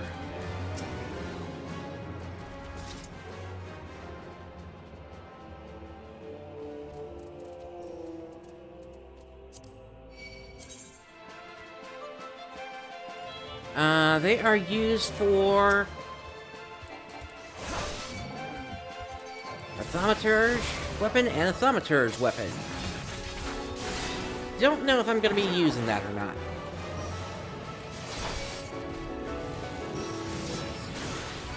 I seem to recall thaumaturge weapons requiring marbled eyes, and they are like super hard to get. But it is possible to get them without going to a vendor.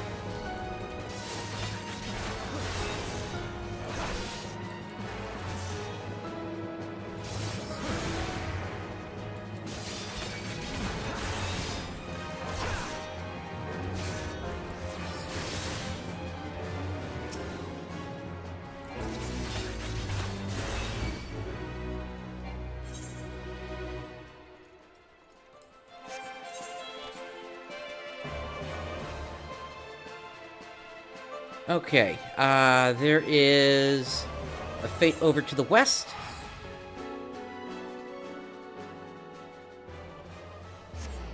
Yeah, I'm curious about that level 45 boss fate now.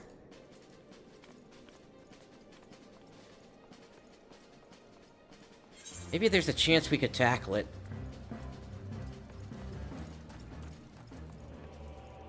Okay, I need to replace the neck.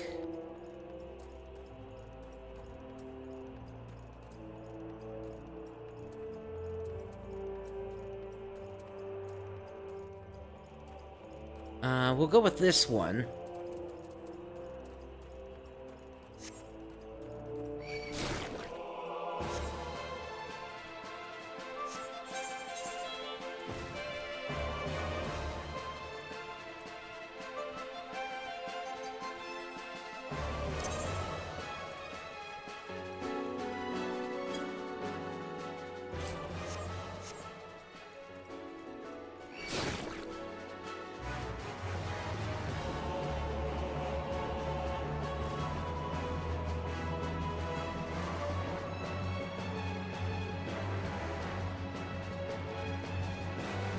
got plenty of time to work on the mud fate. Let's give that the boss fate a try here.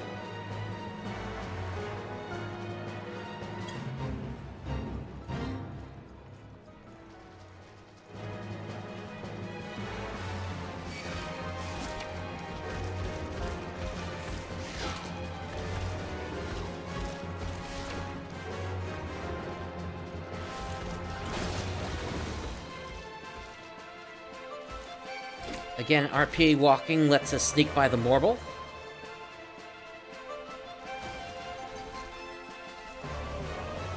Oh, it's this one. Well, we can certainly give it a shot, but I remember everything being leashed to it, so... I guess let's try to take out the plasmoids this time first.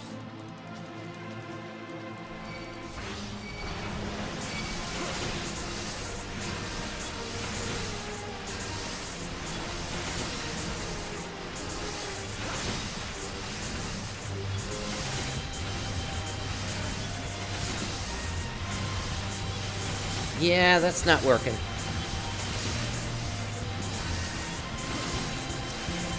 Can I at least get one of them?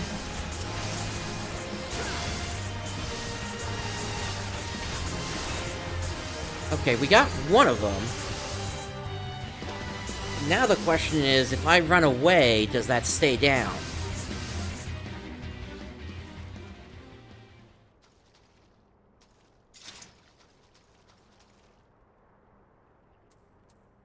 It looks like it does.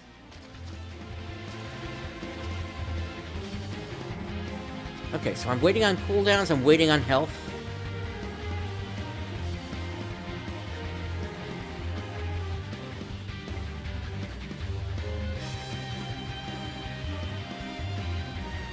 And then even if I can't finish it, if I can at least get it to a decent spot when it's over, that might still give me at least some experience to work from.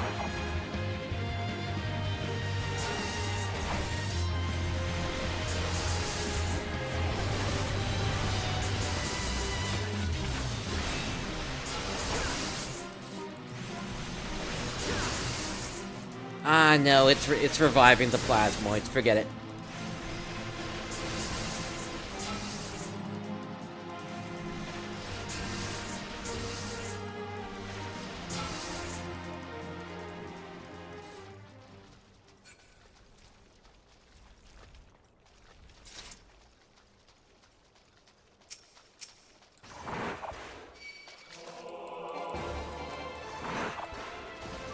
Alright, so we're gonna take out at least 5 of the mud puppies, so we get credit. And then we're gonna teleport over to Revenant's Toll and take on the Among Giants fate.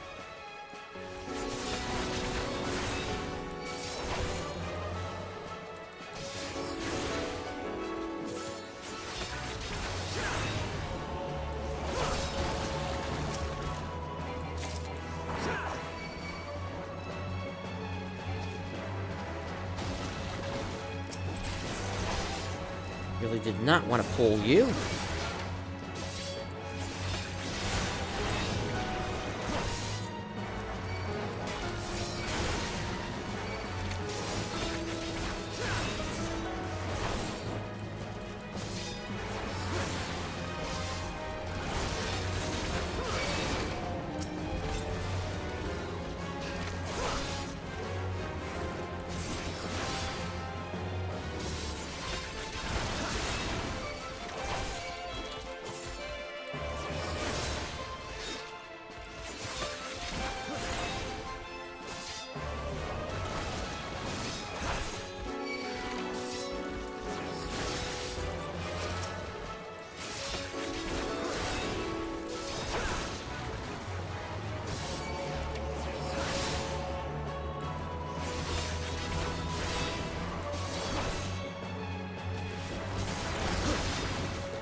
Okay, that should be good enough.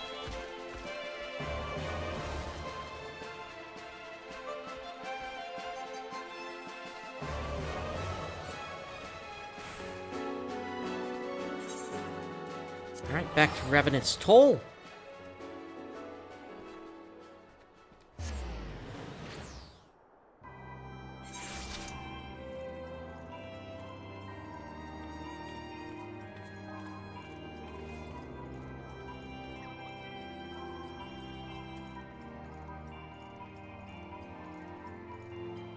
We'll be able to collect experience from that in about 4 minutes. In the meantime, we're going to take care of this one.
Okay, that's from the boss fight, that's fine. We really couldn't even get that one started.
Okay, this one's getting close to finishing.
Okay, I gotta get out of here for a second. You're so close, though.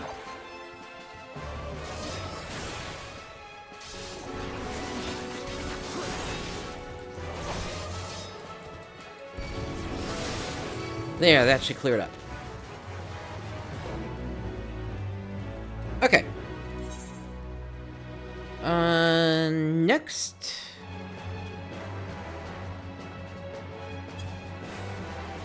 We need to head back to the west for the Marble Buds.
Okay, we have arrived. Let's get to hunting those buds.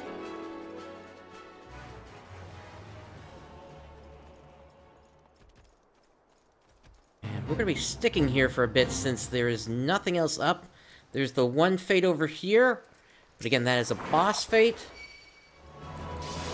And I do not feel confident with the current gear that I've got.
Okay, the fate with the Nyxes just popped up.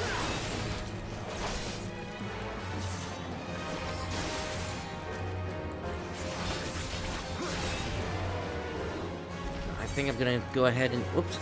Alright, I'm gonna take care of this budding Morble again, and then we're gonna teleport back over to Revenant's Toll and get that one started.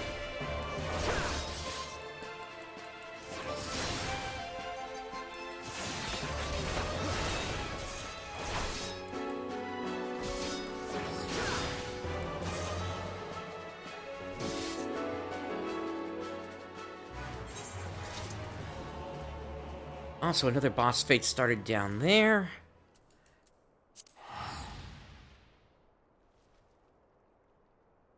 I love that having this, the 8th right there as a favored location reduces my teleport cost down to just 50 gil.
As I'm leveling up here, I think it's getting harder for them to see me, or at least for them to want to attack me.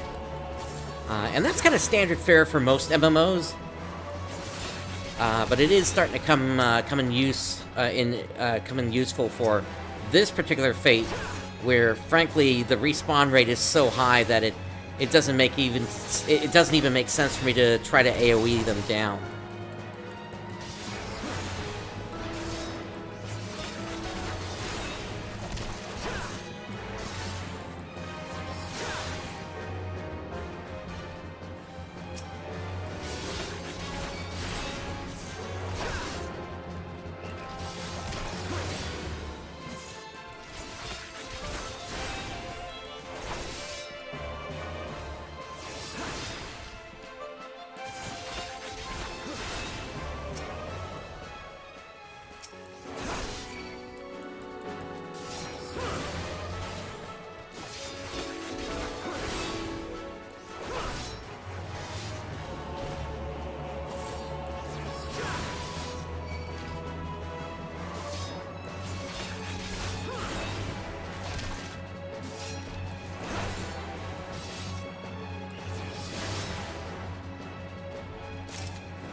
Whoops, got dragged out by that one.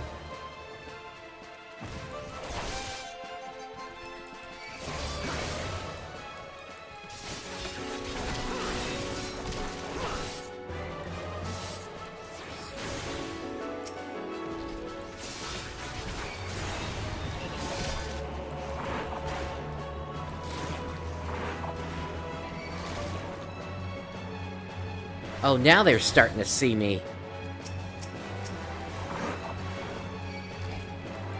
Well, this is the last one for this fate, so...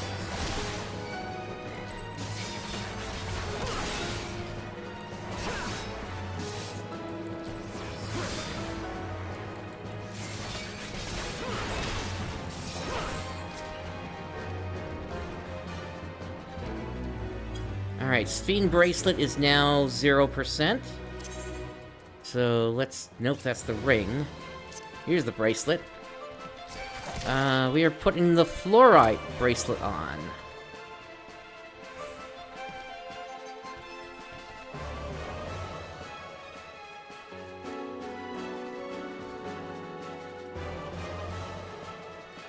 So this will give me Vitality and Critical Hit, but I have lost Strength.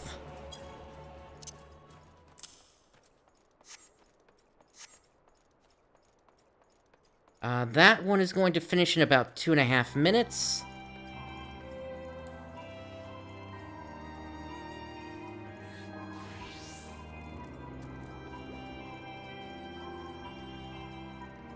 What I'm going to do is I'm going to run my way over to here.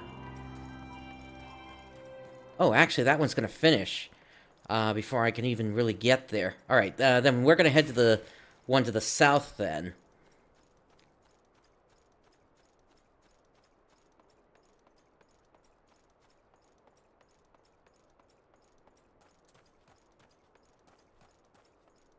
I'm gonna make what progress I can on that.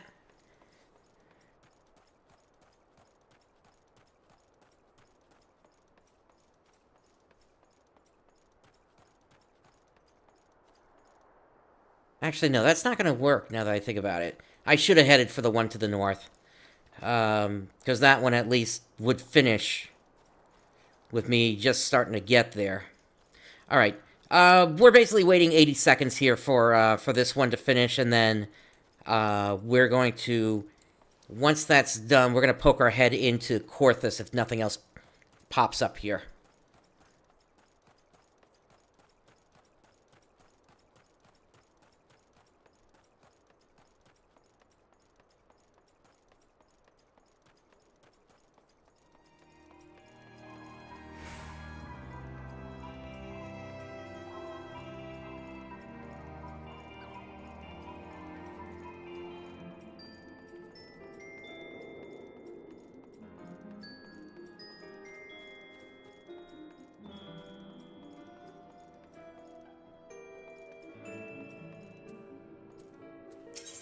There's nothing I can get here, right? I mean, sure, maybe if I had 430 poetics, I could buy something.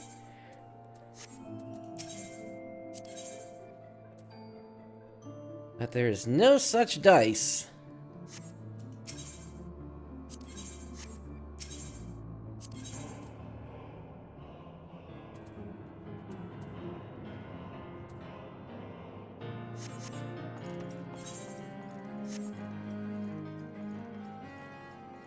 Alright, over to Korthus.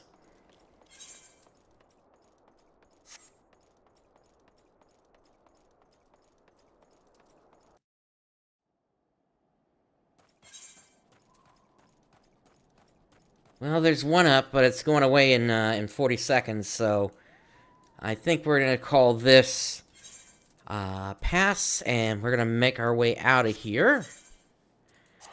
Back to Ul'Dah. Actually, nope, too late.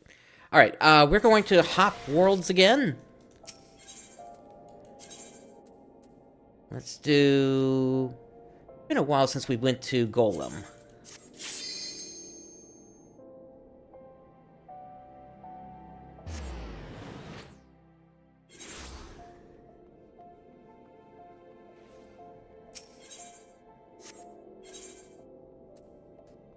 And now we're gonna head to Mordona once again.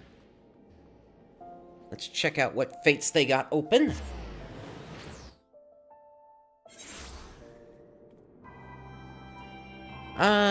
They got nothing. Let's head for Korthus.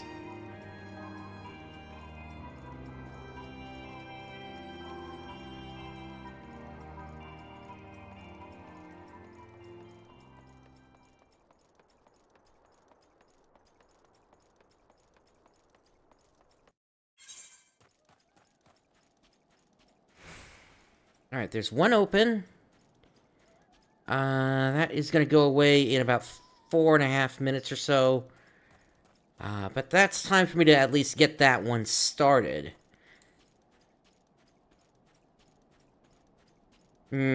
Actually, no. Let's head for East Shroud.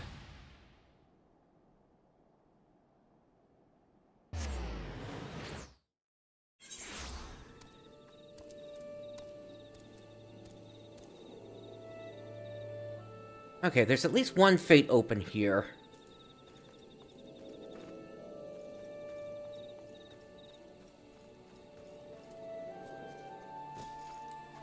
It's gonna take me a little bit to get over there.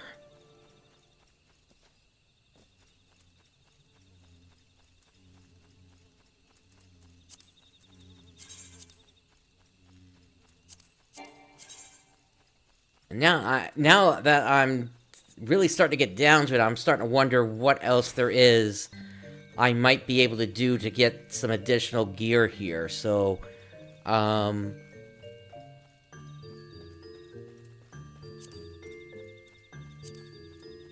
what can we do? Probably gonna be nothing, if I'm being honest. Usually these requirements require some very specific things. Like here, I could get a ring, only problem is that I need to complete the hunt log. So that's not going to work.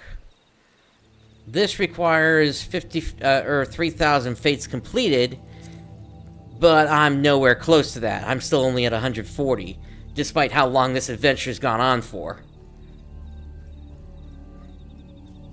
And even then, I would need to be level 50 to even use the dang thing.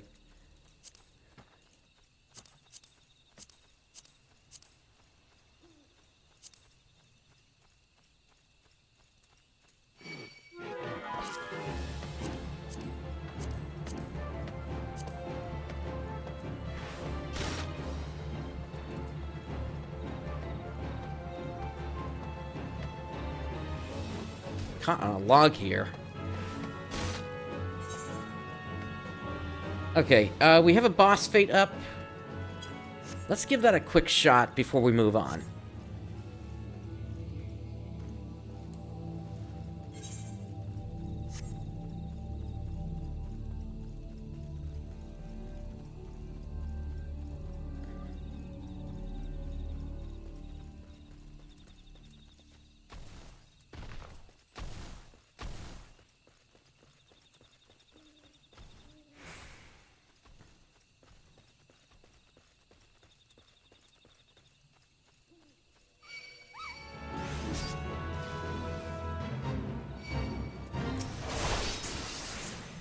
Okay, this is the one for the proto-armor.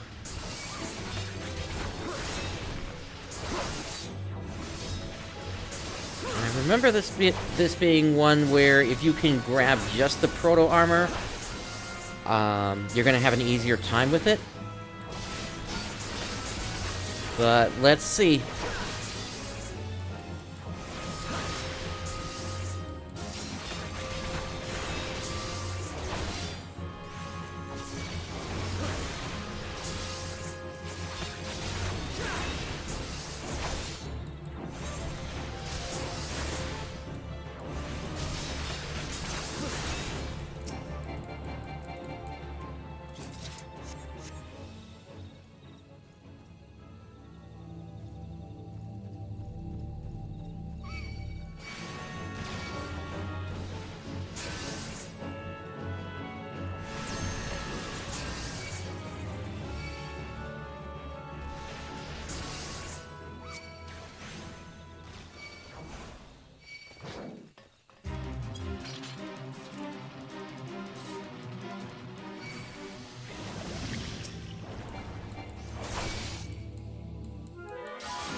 We'll take out this Ochu and then heal up and give it a shot.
Alright, no, that strategy is not working at all. Let's get out of here.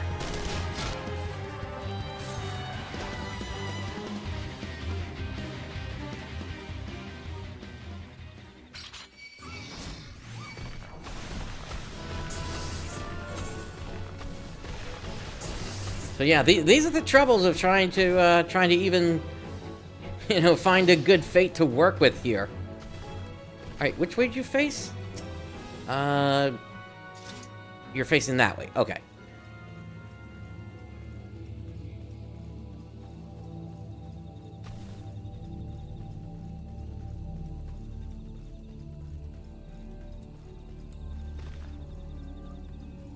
But we do have this one up here that we can work on at least.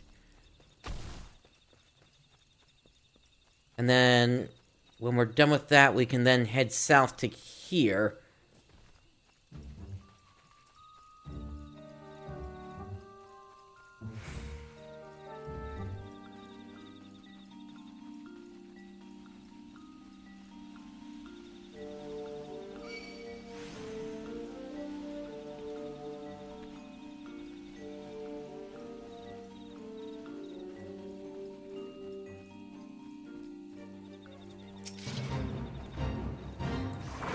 Here we go. Milk root saplings.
Got a few too many on me right now.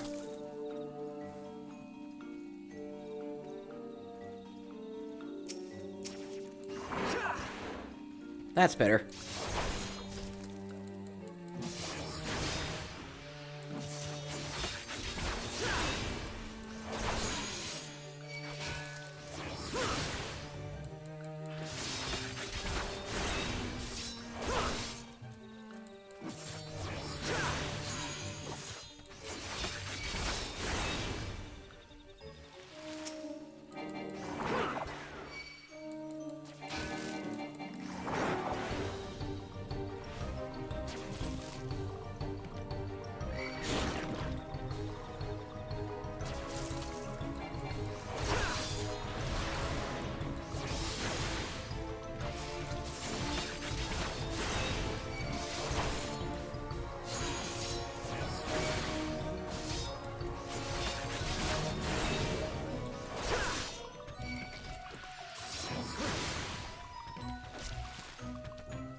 Okay, this area is just a little too annoying. Let's head back to the south and pick this this fate up.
Okay, so we have to initiate this fate here. Visiting one. This one is Fanaxio of the New Leaf. This one seeks aid from one who seeks to give it. This one stands in a sad, sad place, soaked with the blood of many friendly ones. This one's companions were slain by touched ones for refusing to bend to their dark design. This one only wishes to gather fallen ones' belongings, so that fallen ones may be returned to a place more proper than this. Would spoken one who stands here now hear this one's humble entreaty? Let's collect the effects of this fallen sylphs. This one is gladdened at bespoke one's response. This one shall wait here for the items. Okay, so for this one, since we're technically over level, one thing that we could do is we could level sync and just grab the keepsakes and then unsync.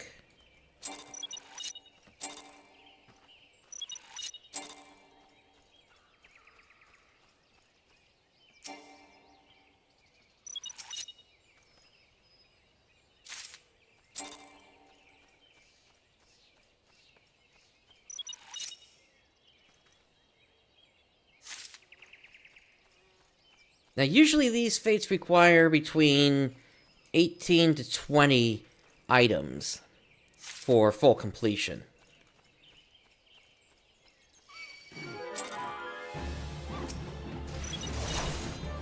Okay, I am going to unsync to take out this Ziz.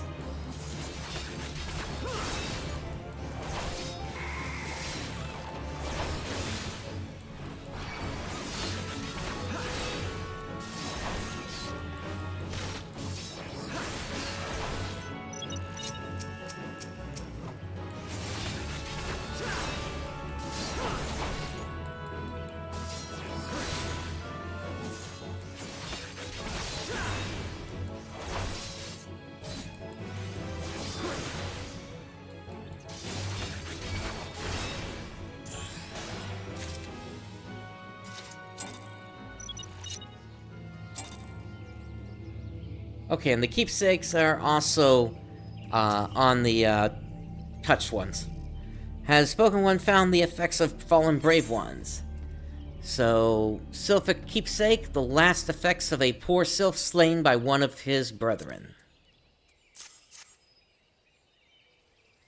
This one cannot express the feelings that well in this one's heart. Yet the search is not over. There are still more items to be found. Wow, that looks like more like it's going to be... Yeah, that looks like it's going to be 20 that we need there, actually.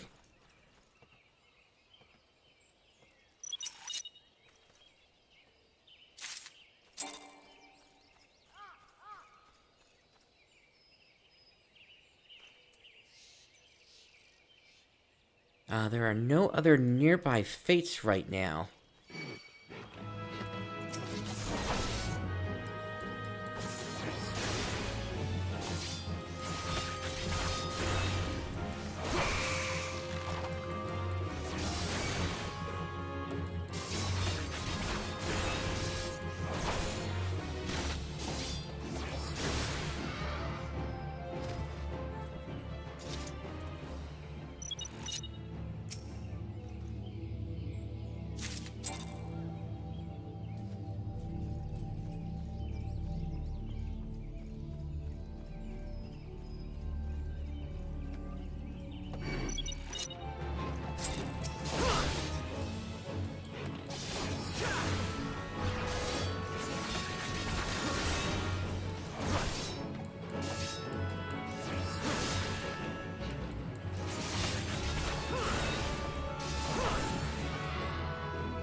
Again, we just simply sync and unsync. That way, we don't have to do any fights, we just collect the stuff off the ground.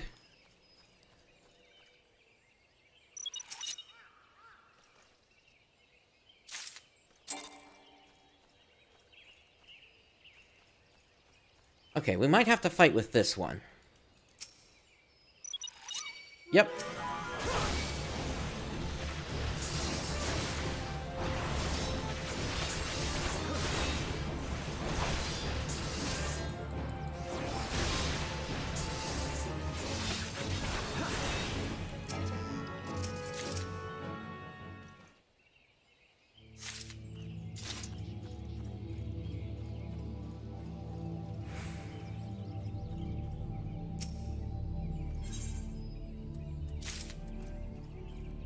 We are getting there, in terms of the number of keepsakes.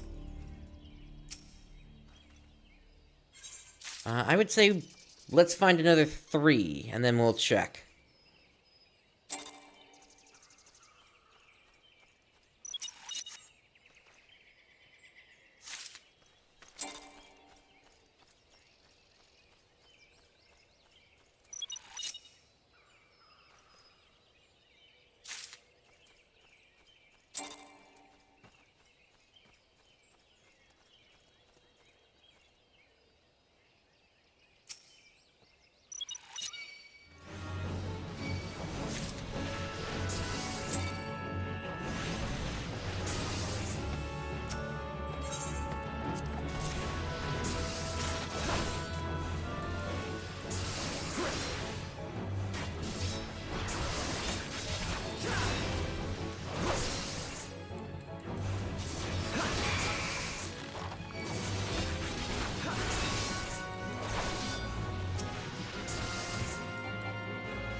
Alright, let's hand over what we got.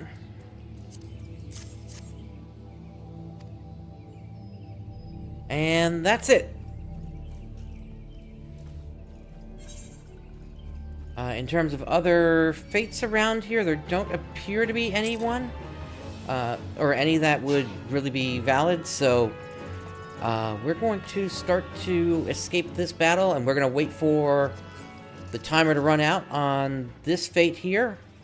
It's about 30 seconds away. And then once we collect that experience, we're going to make our way back over to Mordona.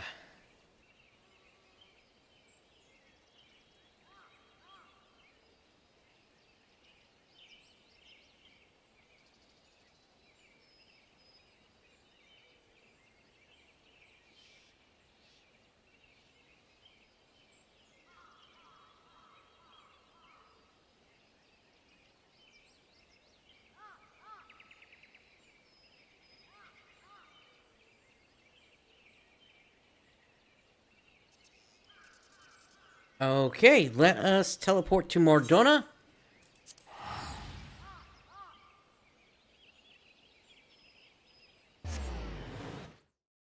Now, in a little while here, I am going to have to segment the stream into 2 separate streams, specifically because of YouTube length limitations.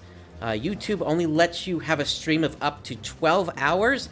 After that, it intentionally forgets anything further in the stream than 12 hours. So basically, in order to make sure that I have the entire stream, I'm going to have to segment this. Now, that's not going to happen for probably another hour before we actually have to do this. But I wanted to give you forewarning about this, and this is why we would need to... why there would be a split in the stream like that. We're literally going to be coming up against YouTube limitations here. But the stream will continue. I would provide a link to the next part before I bring this one down to start the next one. And that is probably when I would take my next 3 to 5 minute break in the process of getting all that set up.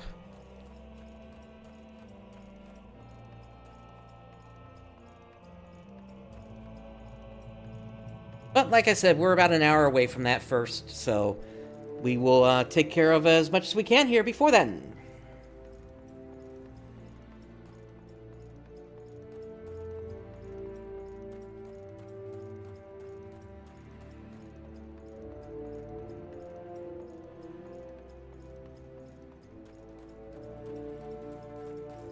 Oh, just my luck. That fate ran out of time. I should have looked. Okay, in that case, we're going to have to return to Ul'Dah. And we're going to hop worlds again.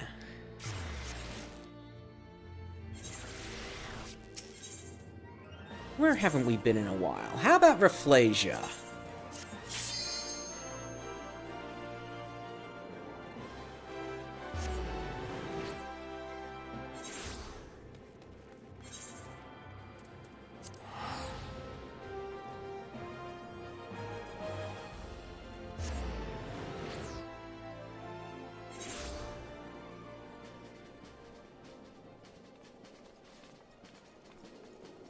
Okay, we got 2 up. We got the Nyx one, and the going to be Bud, which is the Marble one. Going to be Bud is going to be down in about 4 minutes 40 seconds. I think my plan is going to be I'm going to kick this one off, so that way it doesn't disappear, and we'll head down to the Marble one, and then once Marble one runs out of time, or close to it, we'll start making our way over to this one. Again, I do not expect to finish the Marble one.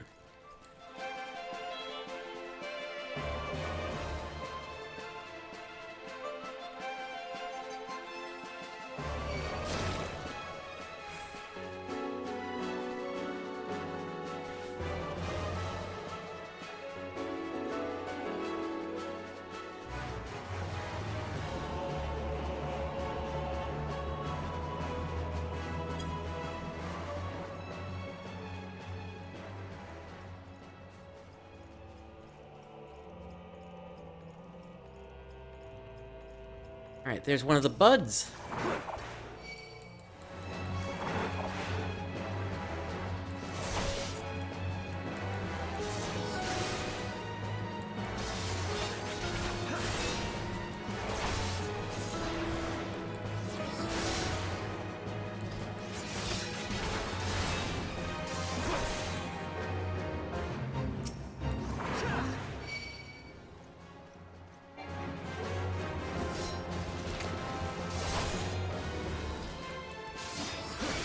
Not want to grab the mud puppy.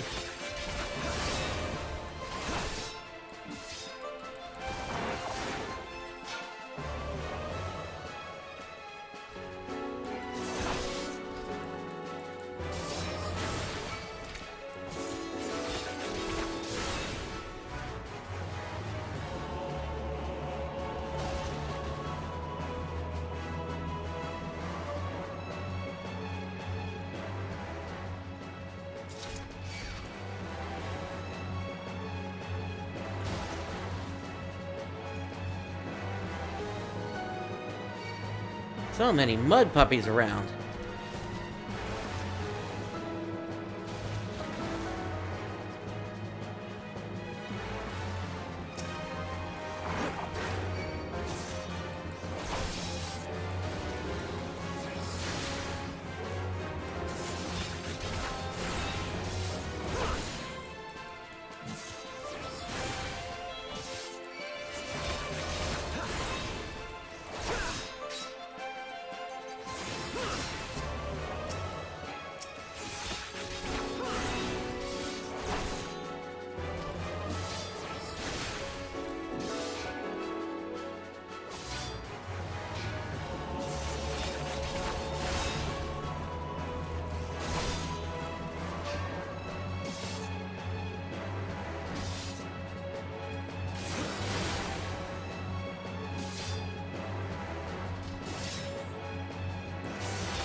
Where are you going, budding marble? You're like outside the fate right now.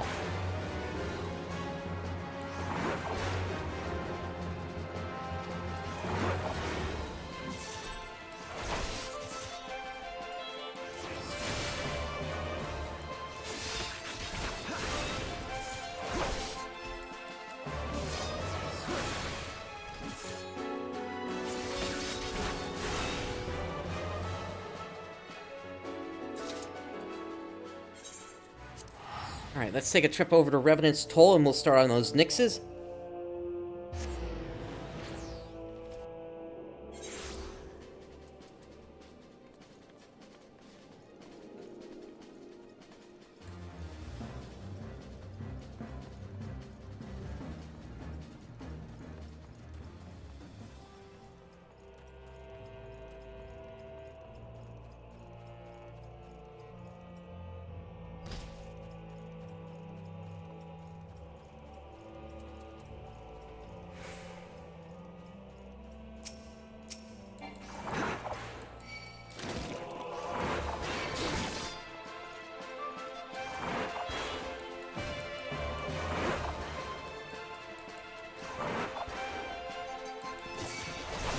Now, it's going to be a similar story over here. We're going to do a little bit of this one, and then we're going to make our way eastward to this one, so we can make sure to finish that one off.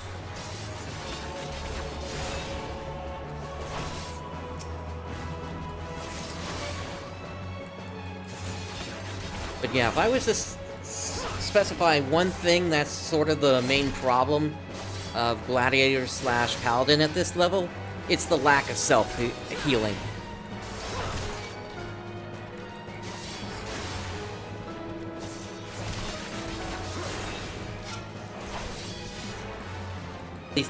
At least compared to Warrior,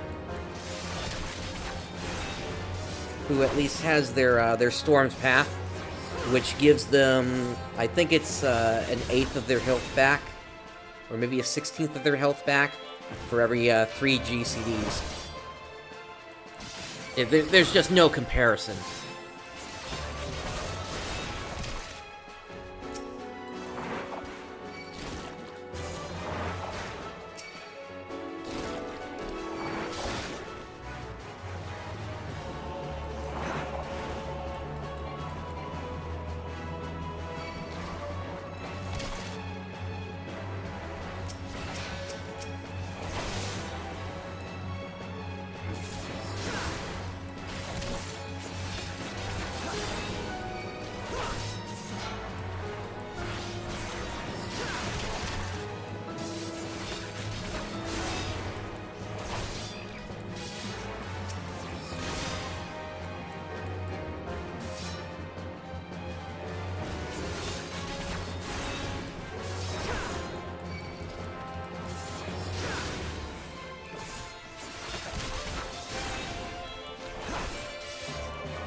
Okay, that's good enough for this one.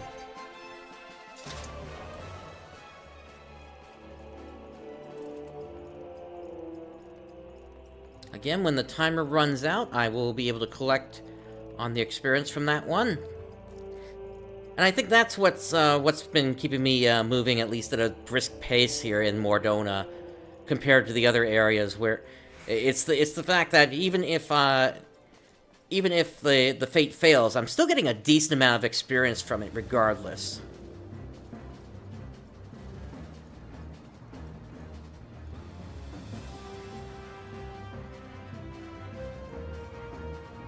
So if I was able to use this trick a little bit more efficiently in the other areas, I think we'd have a pretty good match here in terms of what would sort of be one of the better areas for players to grind in, at least. That would be the case, except most players aren't doing this challenge, and because of that, most players would actually end up in Palace of the Dead instead. Or, you know, working their way through the MSQ and hitting like level 55 or something before they even start Heavensward.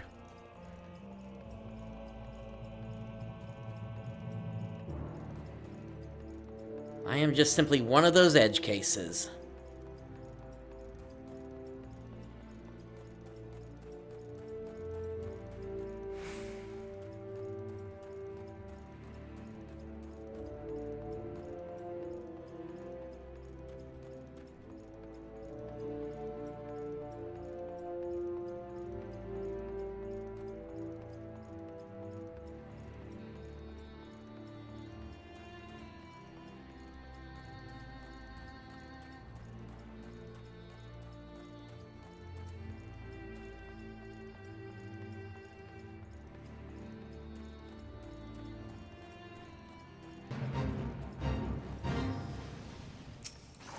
Alright, let's do what we can here.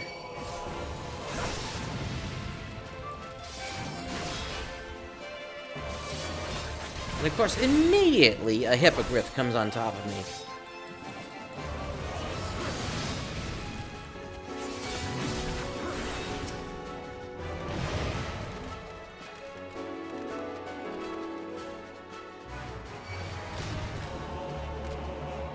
Come on, get out of here. There you go.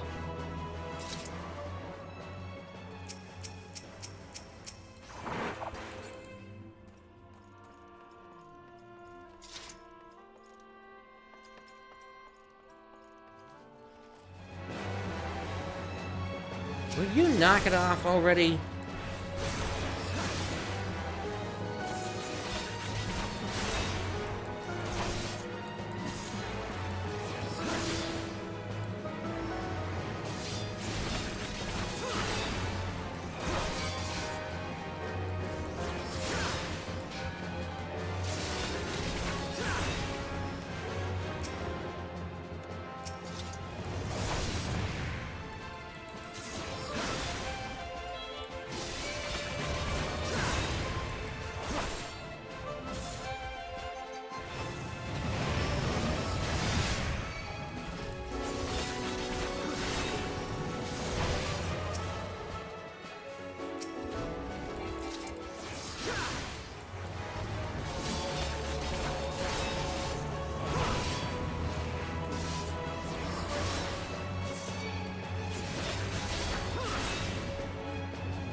Alright, one more of these and that'll finish it up.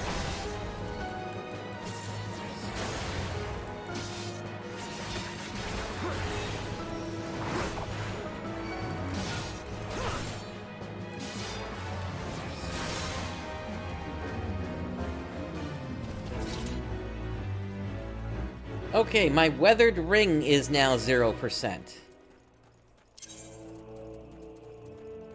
The Sphene ring is gone, Lapis Lazuli ring is gone. I've got the brand new ring, but it's only got 1% left on it. But I might as well use it.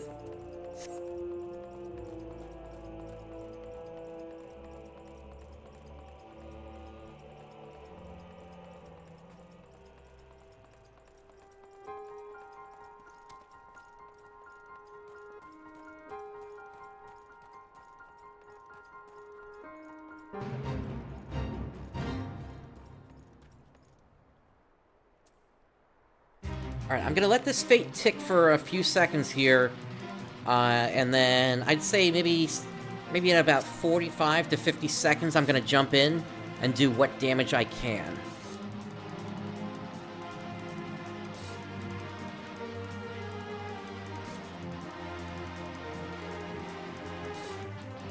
I figure this is the only way I can really handle a boss fate here tonight.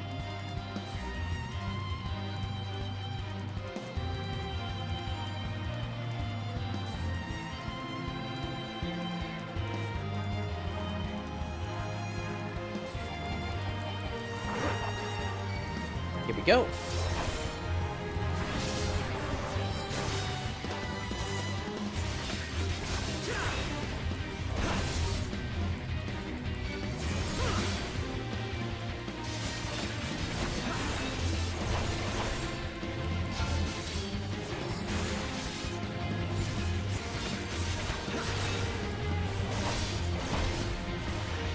Not doing too bad on the damage, but I still have a ways to go here. There's no way I'd be able to finish this fate, but at least seeing this, maybe I could jump in at, like, maybe a minute next time. Or maybe even a minute and a half. To at least try to get this to a gold. That one's gonna be finishing up in just a minute and a half. So let's do a teleport over to Mordona. Or to Revenant's Toll, rather.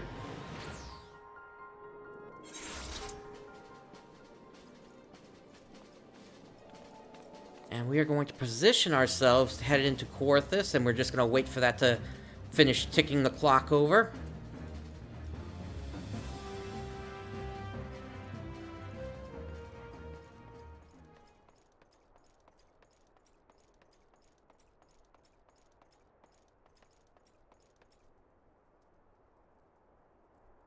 There's too much time left on this one for it to be of use to us here.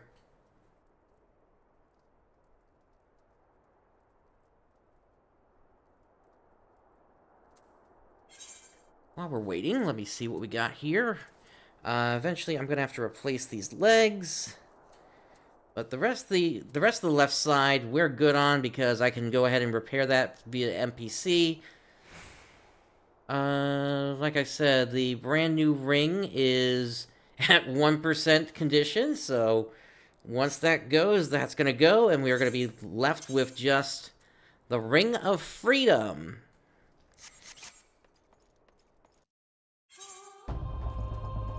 Okay, there are 2 fates in this area. One is going to run out fairly quickly.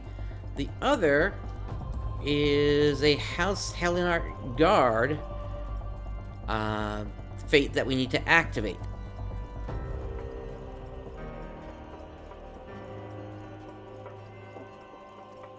Let's run over there as quickly as we can.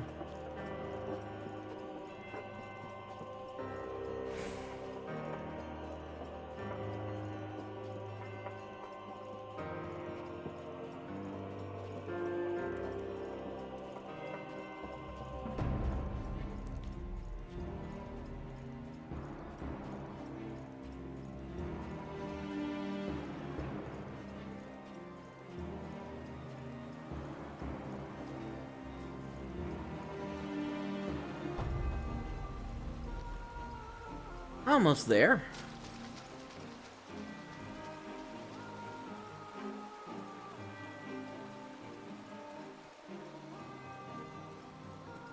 Okay, so we're going to activate this one, then we'll run up the hill and start into the other one as much as we can.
Okay, I think if I can take down this last one, I think that'll be enough for me to get a gold on this fate.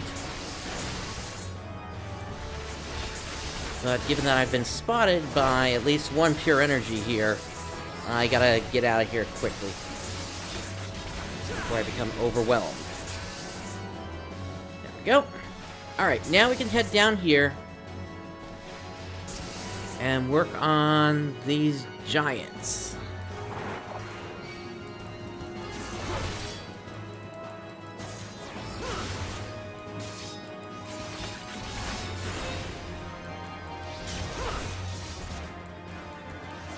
Yep, that was a gold failure.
Alright, so chat, is there anything in gaming that you're interested in seeing this year? Like, anything that you're excited for?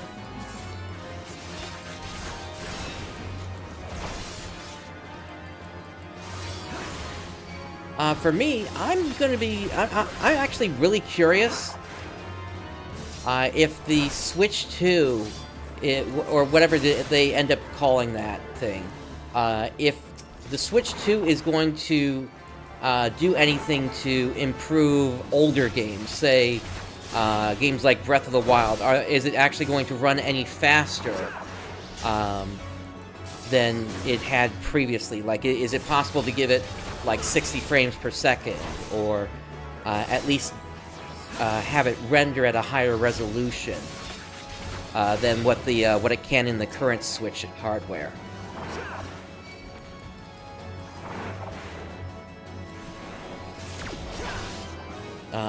From what I remember, Tears of the Kingdom had a whole bunch of slowdown, whereby it looked like quite often it was running at only like maybe 15 to 20 frames per second. So I'm curious if the new Switch hardware is going to allow the higher clock speeds to come into play for older games.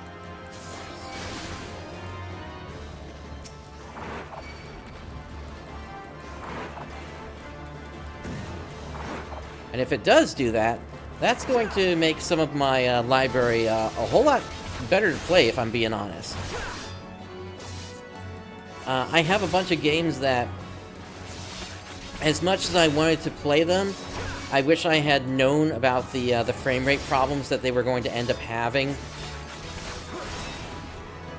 So I'm really hoping that, you know, just the inherent new hardware is going to make things run smoother.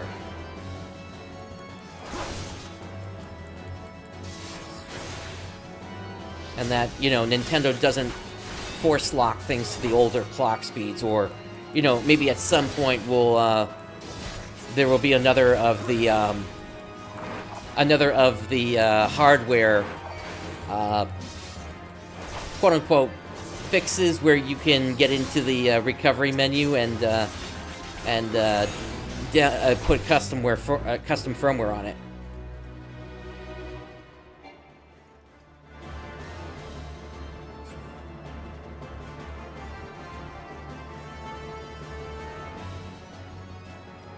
Yeah, it really wouldn't make sense for Nintendo to just simply lock that functionality up.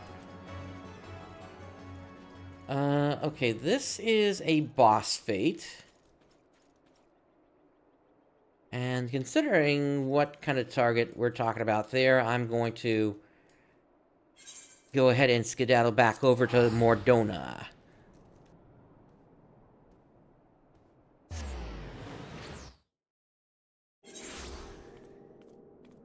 That's true, it is Nintendo, so who knows?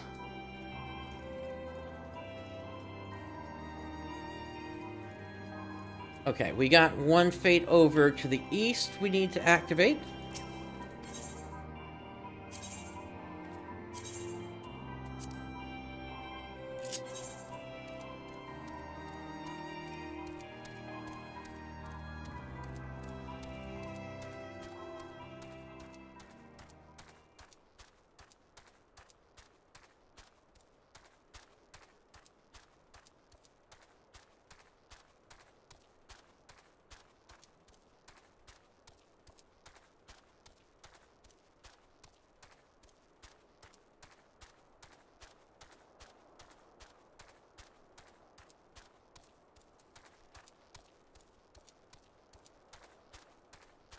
Yeah, and especially with a game like I guess what's going to be the last game of the console, which is or at least the last first second party game of the console, which is going to be Xenoblade Chronicles X remake,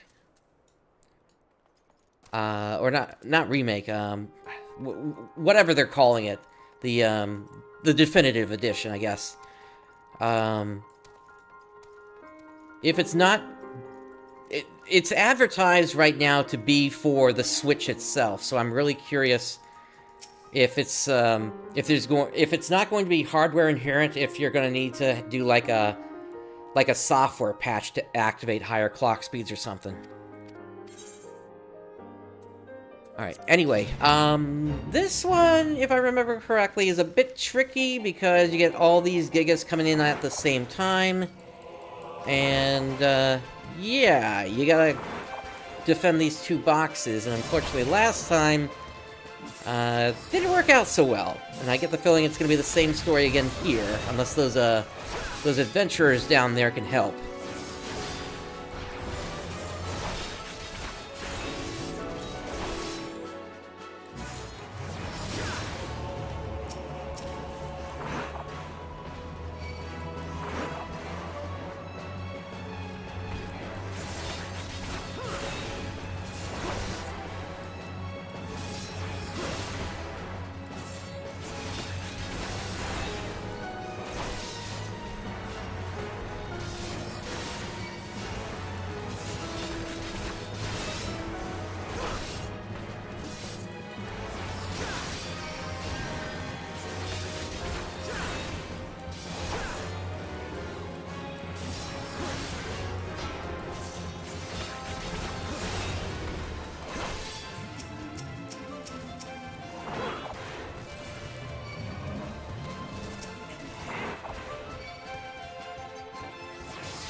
Alright, that's it for that one.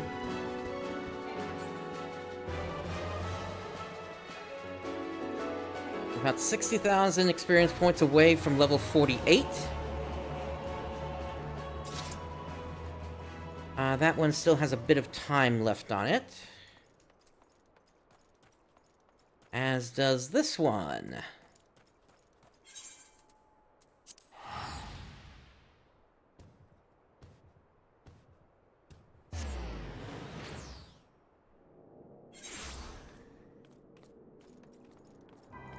Yeah, definitely there needs to be some sort of, well, okay, this is gonna sound punny, but a revolution in the gaming industry.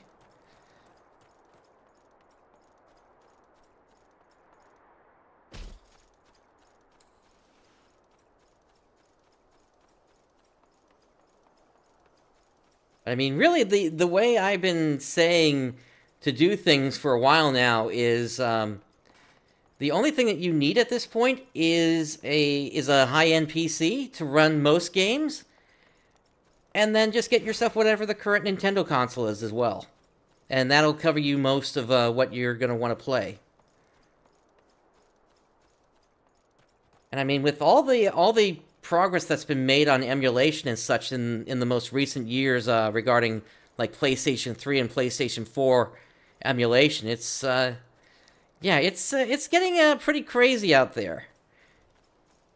Even like, to your point, Switch emulation is like effectively native at this point for the most part. It's just little bug fixes that need to happen from for things, rather than, you know, completely having to rewrite the engine each time for a different game. The emulation engine, I mean. Which back in the day was how you used to do it through projects like MAME and such, if I remember correctly. Not so much anymore. Because the code is all running on effectively similar hardware. to what you would find in a PC versus a console's hardware. There may just be certain portions of instruction sets missing, but it's not that hard to introduce a translation layer.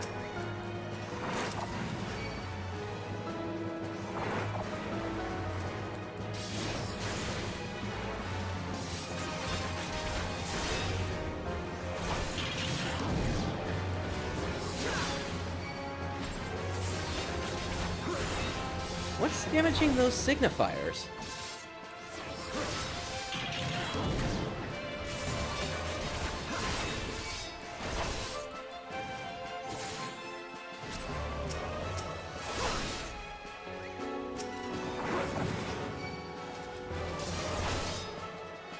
I don't see any players there.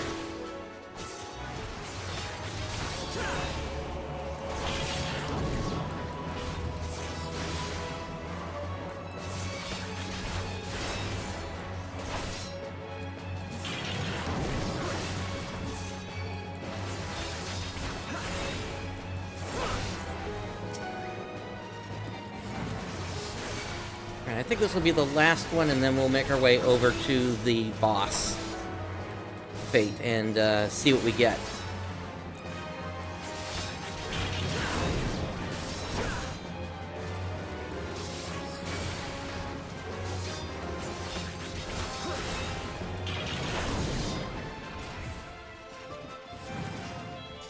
No, I think it's this player right here, actually.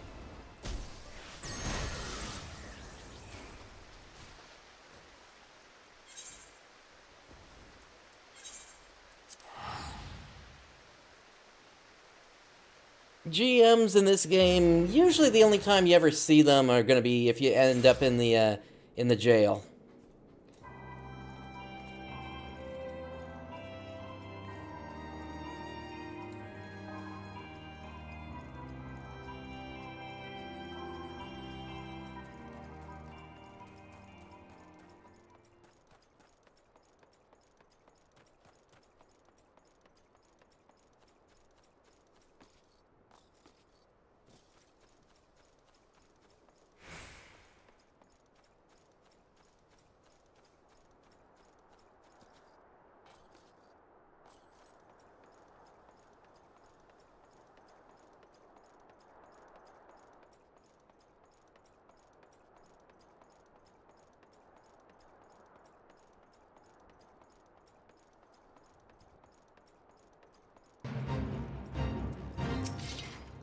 Okay, yeah, so, like I said, this time we're gonna just pull it and, at about 120, and we'll see how long we can hold out for.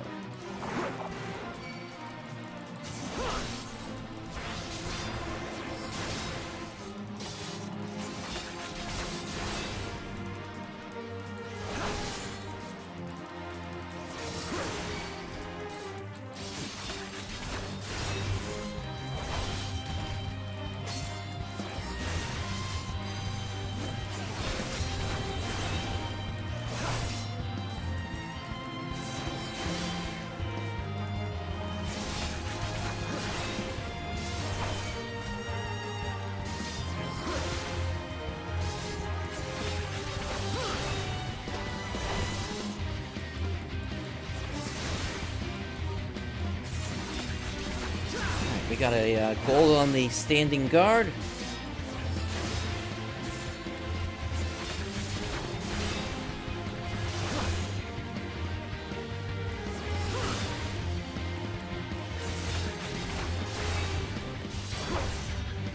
There's no way we'd ever be able to take this one down. As long as I can do as much damage as I can in the time that's remaining here, that's the best we can hope for. Alright, gold.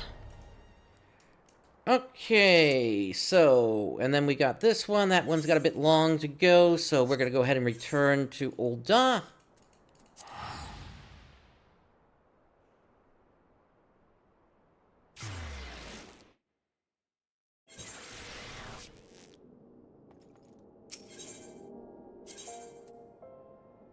go back to Kraken.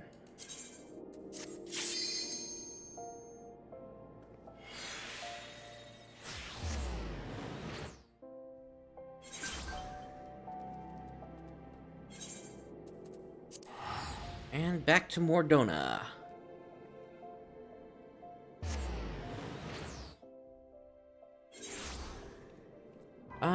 Oh, we've got multiple fates up. Let's take a look at the timer. So that one's got a while. That one is about to end, so we're going to forget that one. I'm going to pop this one to the west, but then we're going to immediately turn around and head east.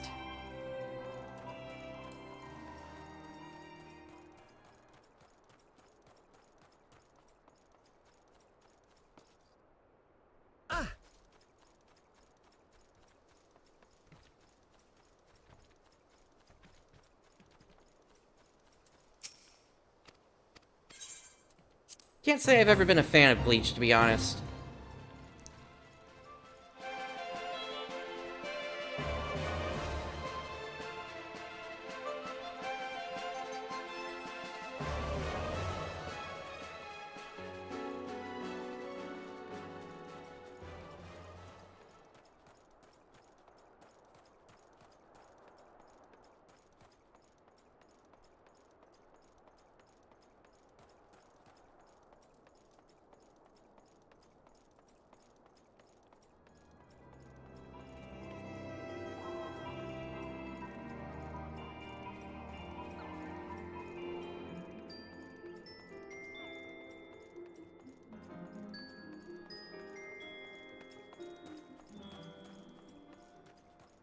Okay, this is an interesting pattern we've got here.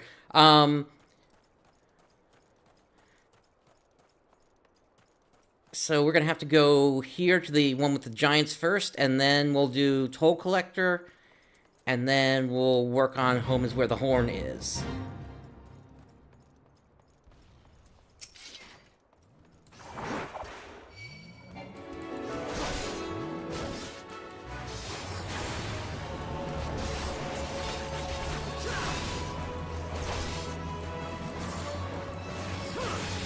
And that should push us pretty far along to the next level at that point. Maybe about halfway of what remains.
You know what, I'm looking here and I'm thinking maybe I should head east first, and then I can just take the teleport over to Revenant's Toll and then finish this one up.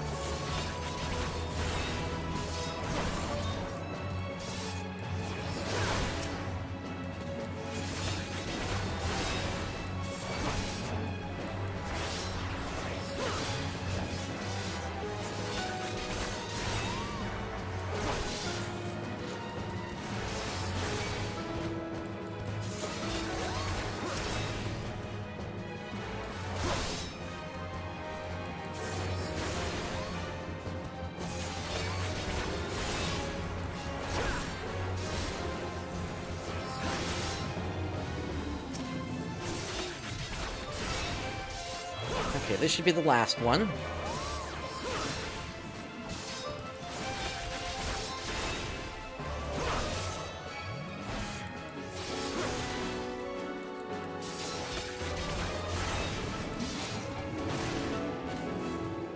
Alright, let's push to the east.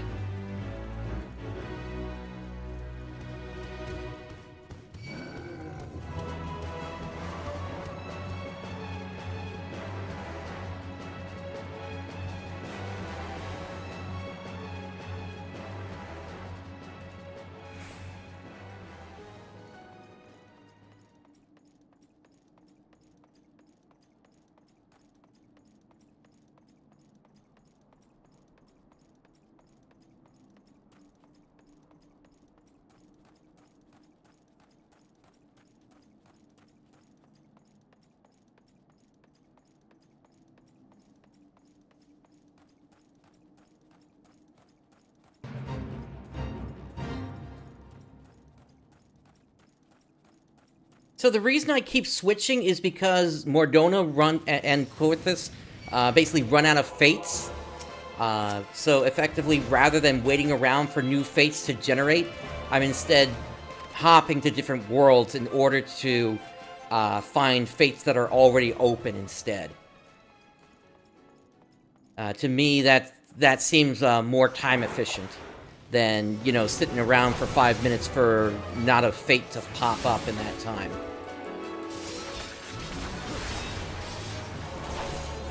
Or rather, for a fate to pop up, and it's one that's a boss fate that, you know, I'm not going to be able to complete, but I could, you know, once it's towards the end of its timer, take care of.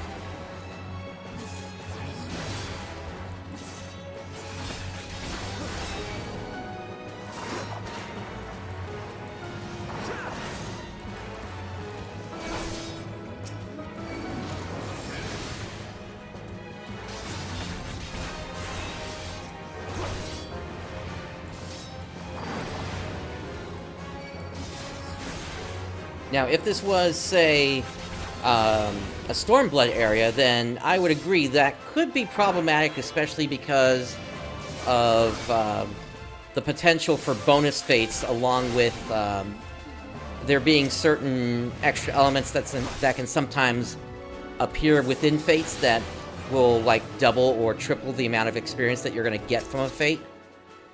But that was never backported to the A Realm Reborn fates, so that's why I still think this is the fastest way to do things here.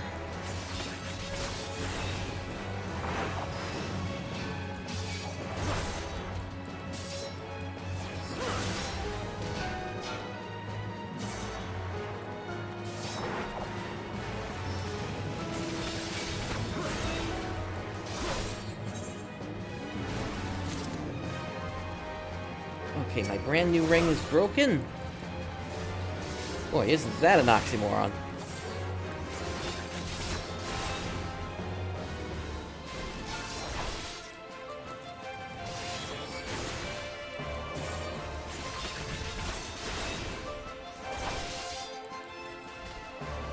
And my earrings are going to go soon too as well.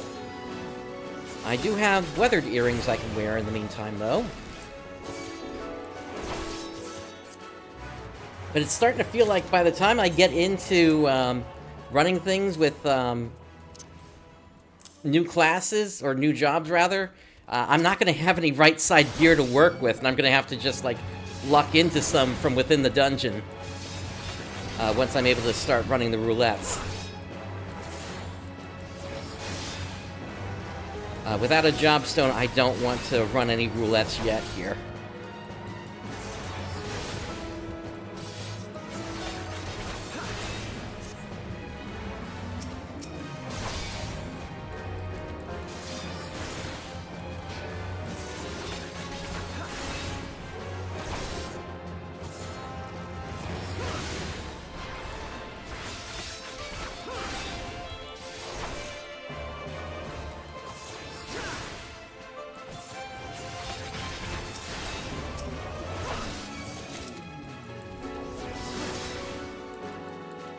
Okay, I think this will be the last one of this fate.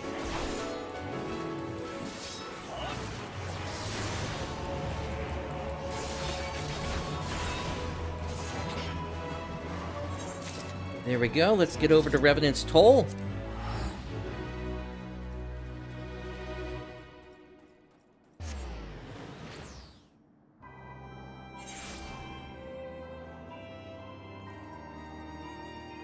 Yeah, so like these two boss fights, they have too much time left on them for me to be able to do anything with them for the time being. And this has about 5 minutes left. I'd need to wait until these timers are down to about maybe 2 minutes. So that would be like maybe 3 or 4 minutes I'm just sitting here waiting before I can do anything. I'd rather take that time and just swap worlds at that point.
I don't think I'm going to be able to finish this one. A little too tight on the timer, I think. Still giving my best, though.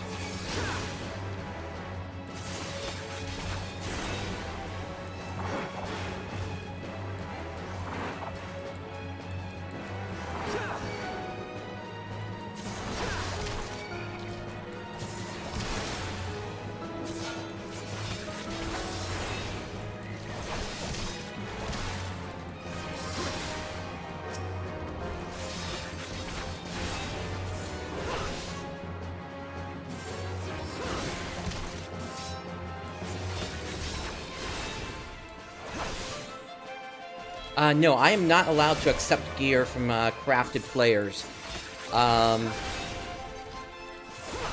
Crafted gear from other players. In fact, I can't accept anything from other players at all.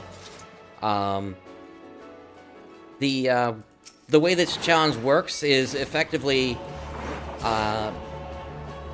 unless I have no way to craft something, I have to craft it myself. And if there is a way for me to obtain something without going through a vendor, then I have to obtain an item in that way. So like, for instance, if I need leather, I need to actually hunt leather off of enemies. I can't just buy it off a vendor.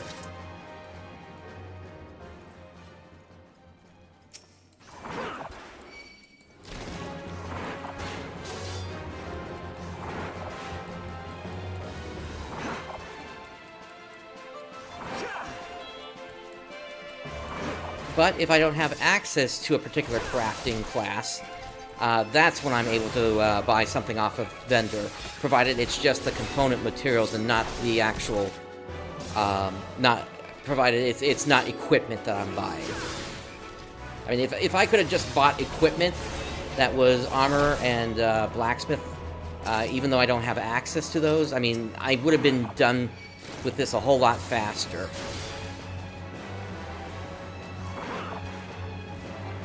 But as we've seen today, I've had to make multiple trips into different dungeons to try to get new gear and to see if it was even possible for me to take out any bosses.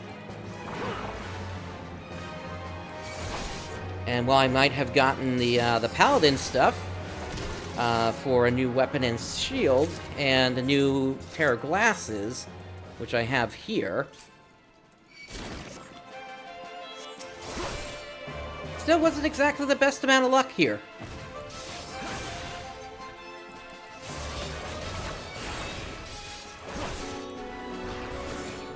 Speaking of luck, I don't think I'm going to have enough time to luck into finishing this one.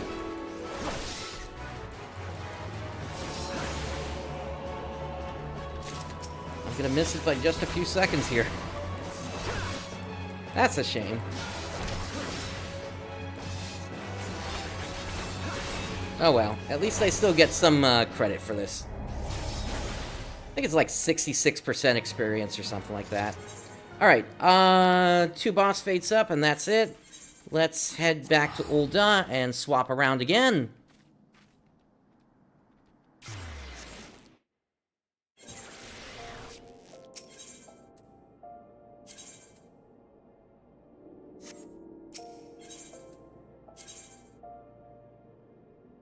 Telekinesis.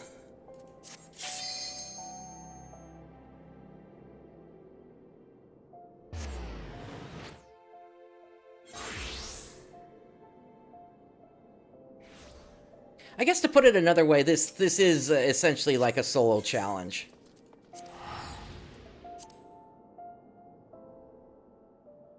At least up to level 50. After that, then things kind of change around a bit. Let's see, that's about to end. That one's got time. So let's go over to the east and do what we can with this boss.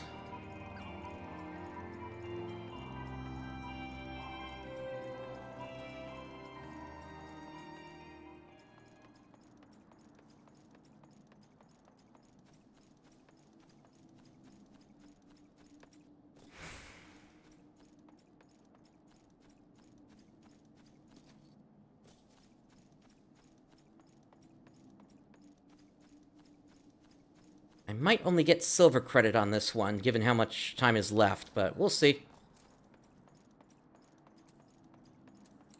I'll pop my tank stance just to see if that helps.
Something like that effectively would go against the spirit of the challenge.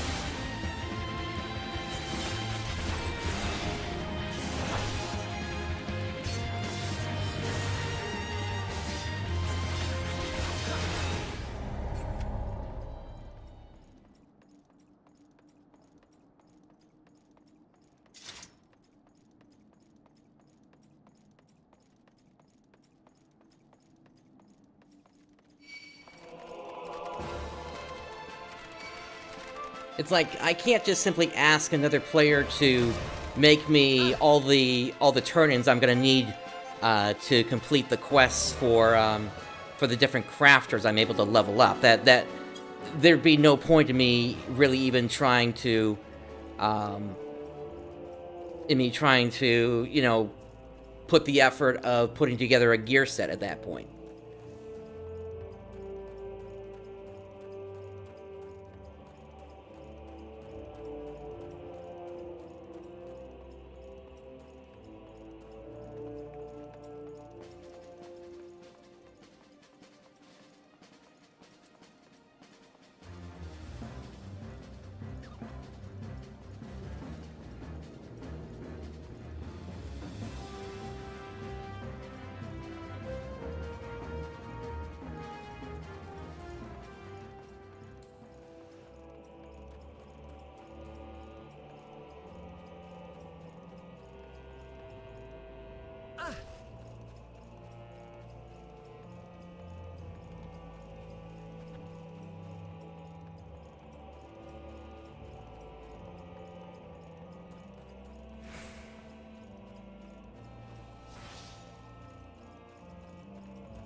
I will say at one point I am going to need help to collect certain material components that are required.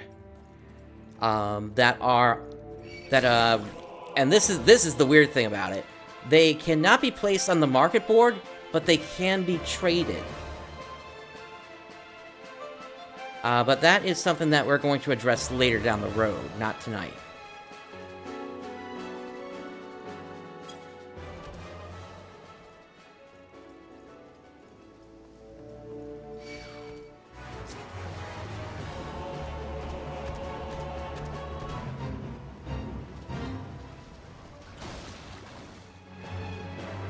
Again, it breaks the spirit of what I'm trying to accomplish in this challenge.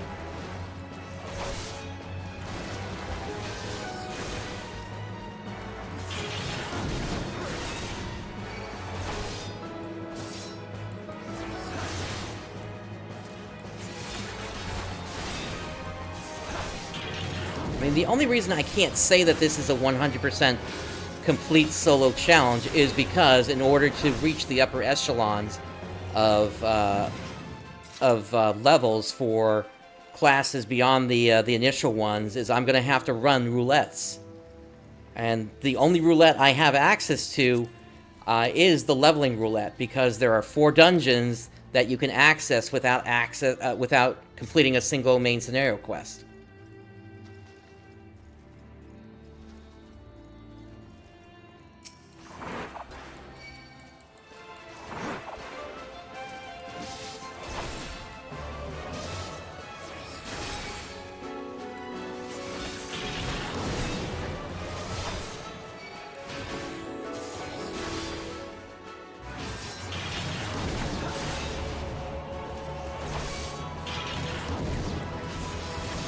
The problem is, by you saying that, I now become suspicious of every player that would try to trade me something, unless it's the one item that I'm going to need in the future.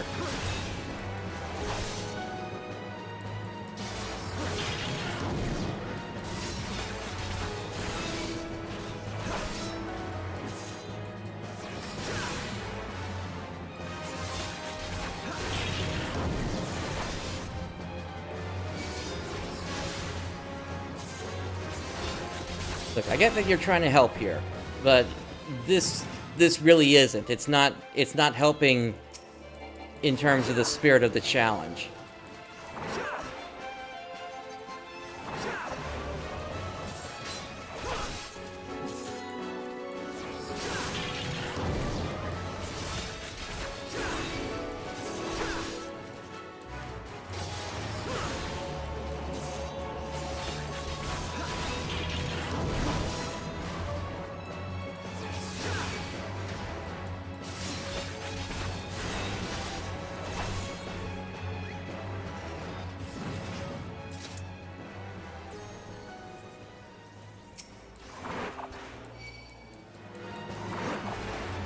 I should be the one that has to craft all this stuff, including crafting my own gear. I'm not going to be buying gear off the market board.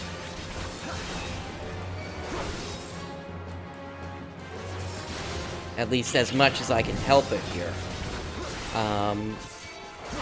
I don't think there's much that I actually would need to buy in terms of like an armor set, or for things from an armorer, given that most crafters don't wear armor.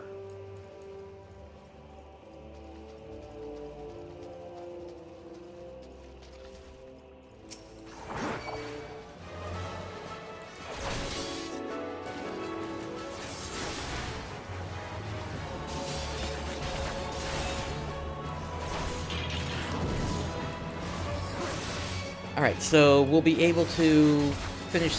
Well, actually, I don't know if we can actually finish this one. Let me see how much progress this gives me.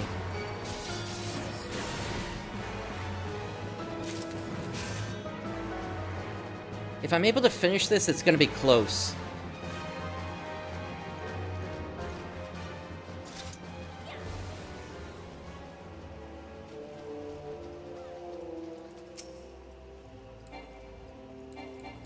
Yeah, to be clear, I was the one that created this challenge here. So these are self-imposed rules. If I wanted to just end it at any time, then, you know, of course I could do that. But that would be a disservice to everybody that's tuned into this series thus far.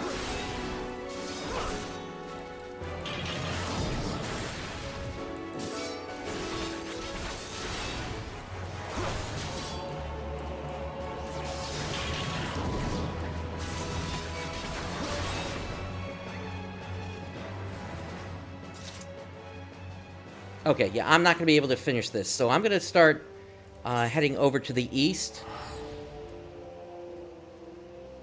Actually, I can get a little bit of time on the boss fate over here before I do that.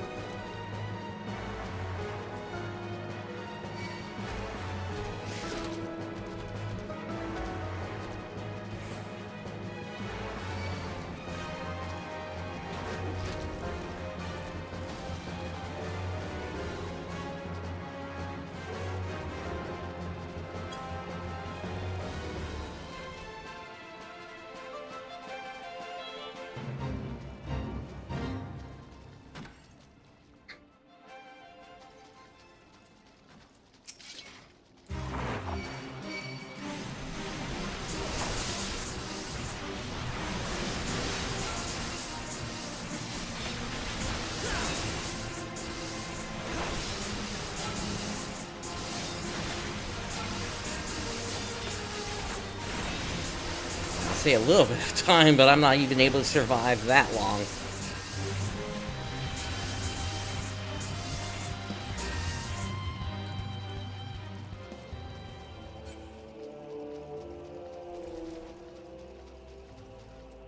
Alright, to Revenant's Toll.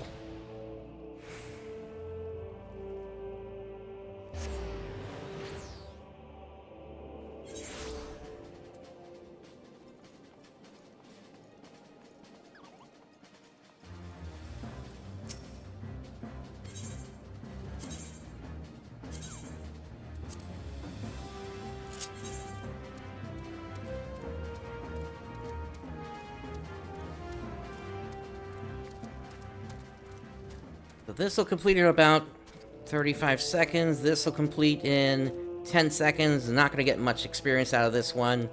Maybe like 500 or so. This one will give us about 4,100. And then this one should give us a full amount.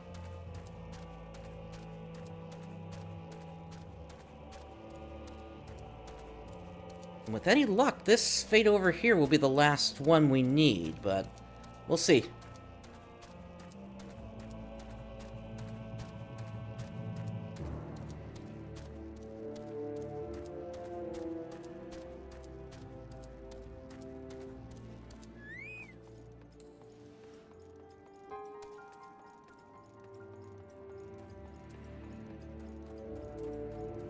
Yeah, that gave me like... No, actually, I didn't even get any credit on the boss fate. Okay.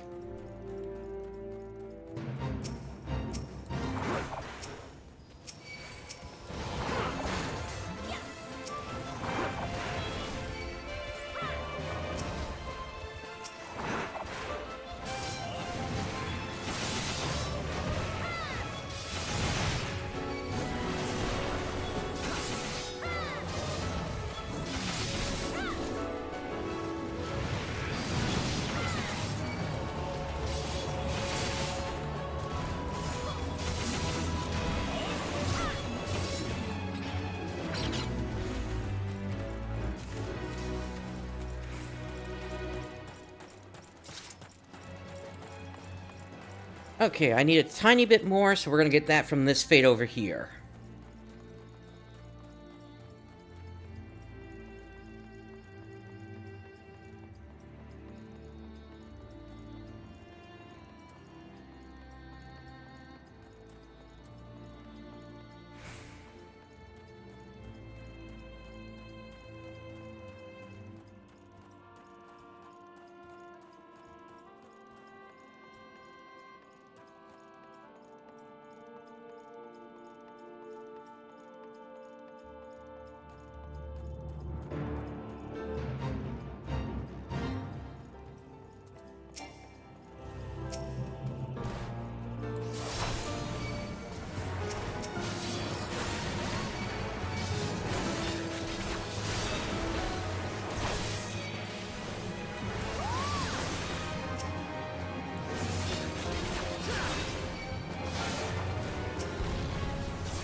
If we don't get the level from within the fate, we're definitely going to get it from the reward after the fate.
Just about there.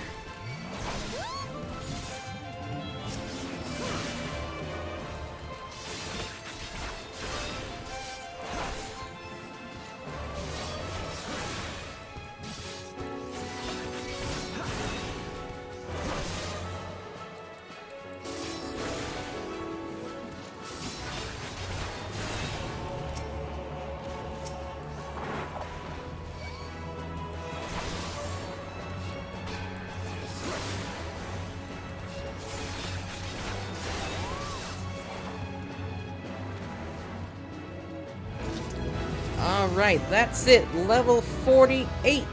Let's make our way back over to Revenant's Toll.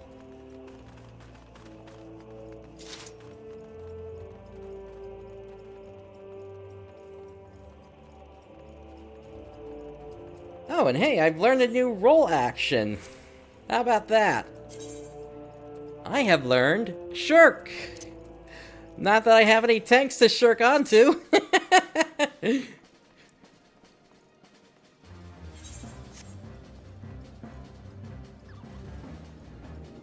Alright, everyone. So as I mentioned a little while ago, we are running up against the limits of what YouTube allows a stream to be. So what I'm going to do is I'm going to take a quick 3 to 5 minute break to hit the restroom, and then we're going to deal with that situation by ending this stream and starting another one as a part 2 of this stream here. So stand by, everyone. I will be right back to facilitate that.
All right, everyone, I am back, and as I mentioned a moment ago, in order to facilitate the switch over here, we're going to need to segment this stream into a second stream. So let me go ahead and get that set up on my side here first. We got about 20 minutes to get this done. I'm going to be done with it a lot sooner than that. Okay, so go live, and then schedule stream, and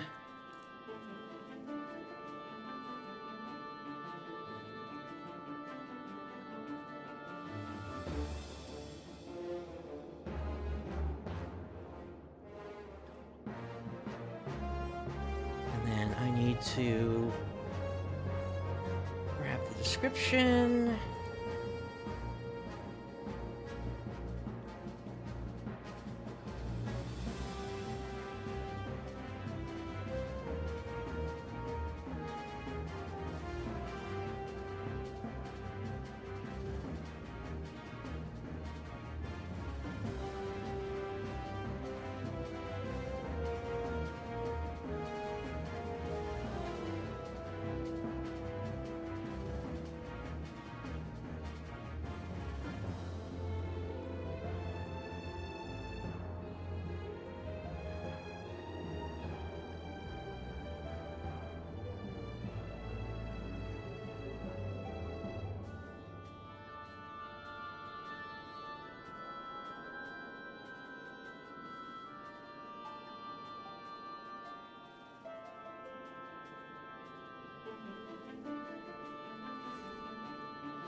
Okay.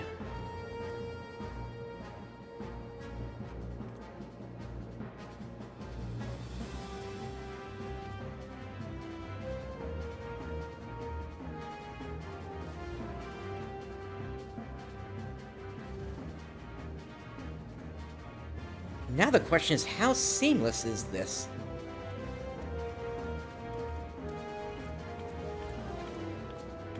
I think what I have to do is I have to stop this one and then start the new one.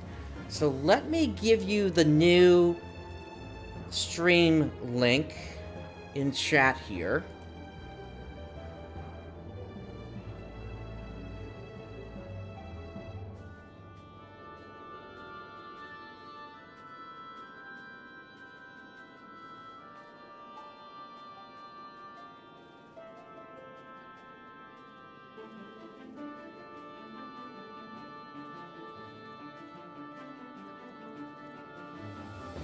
I need to fix the thumbnail. Okay, hang on.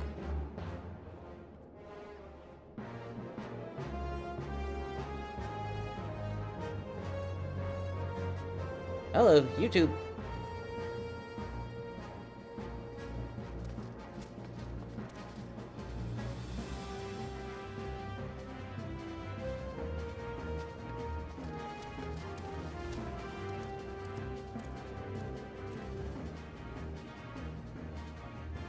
Okay.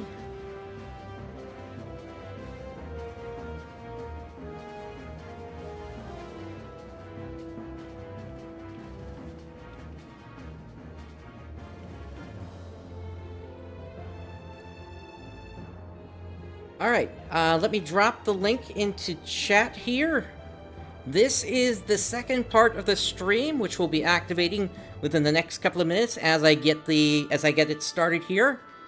Please go ahead and move over there now, and I will see you in just a couple of minutes here.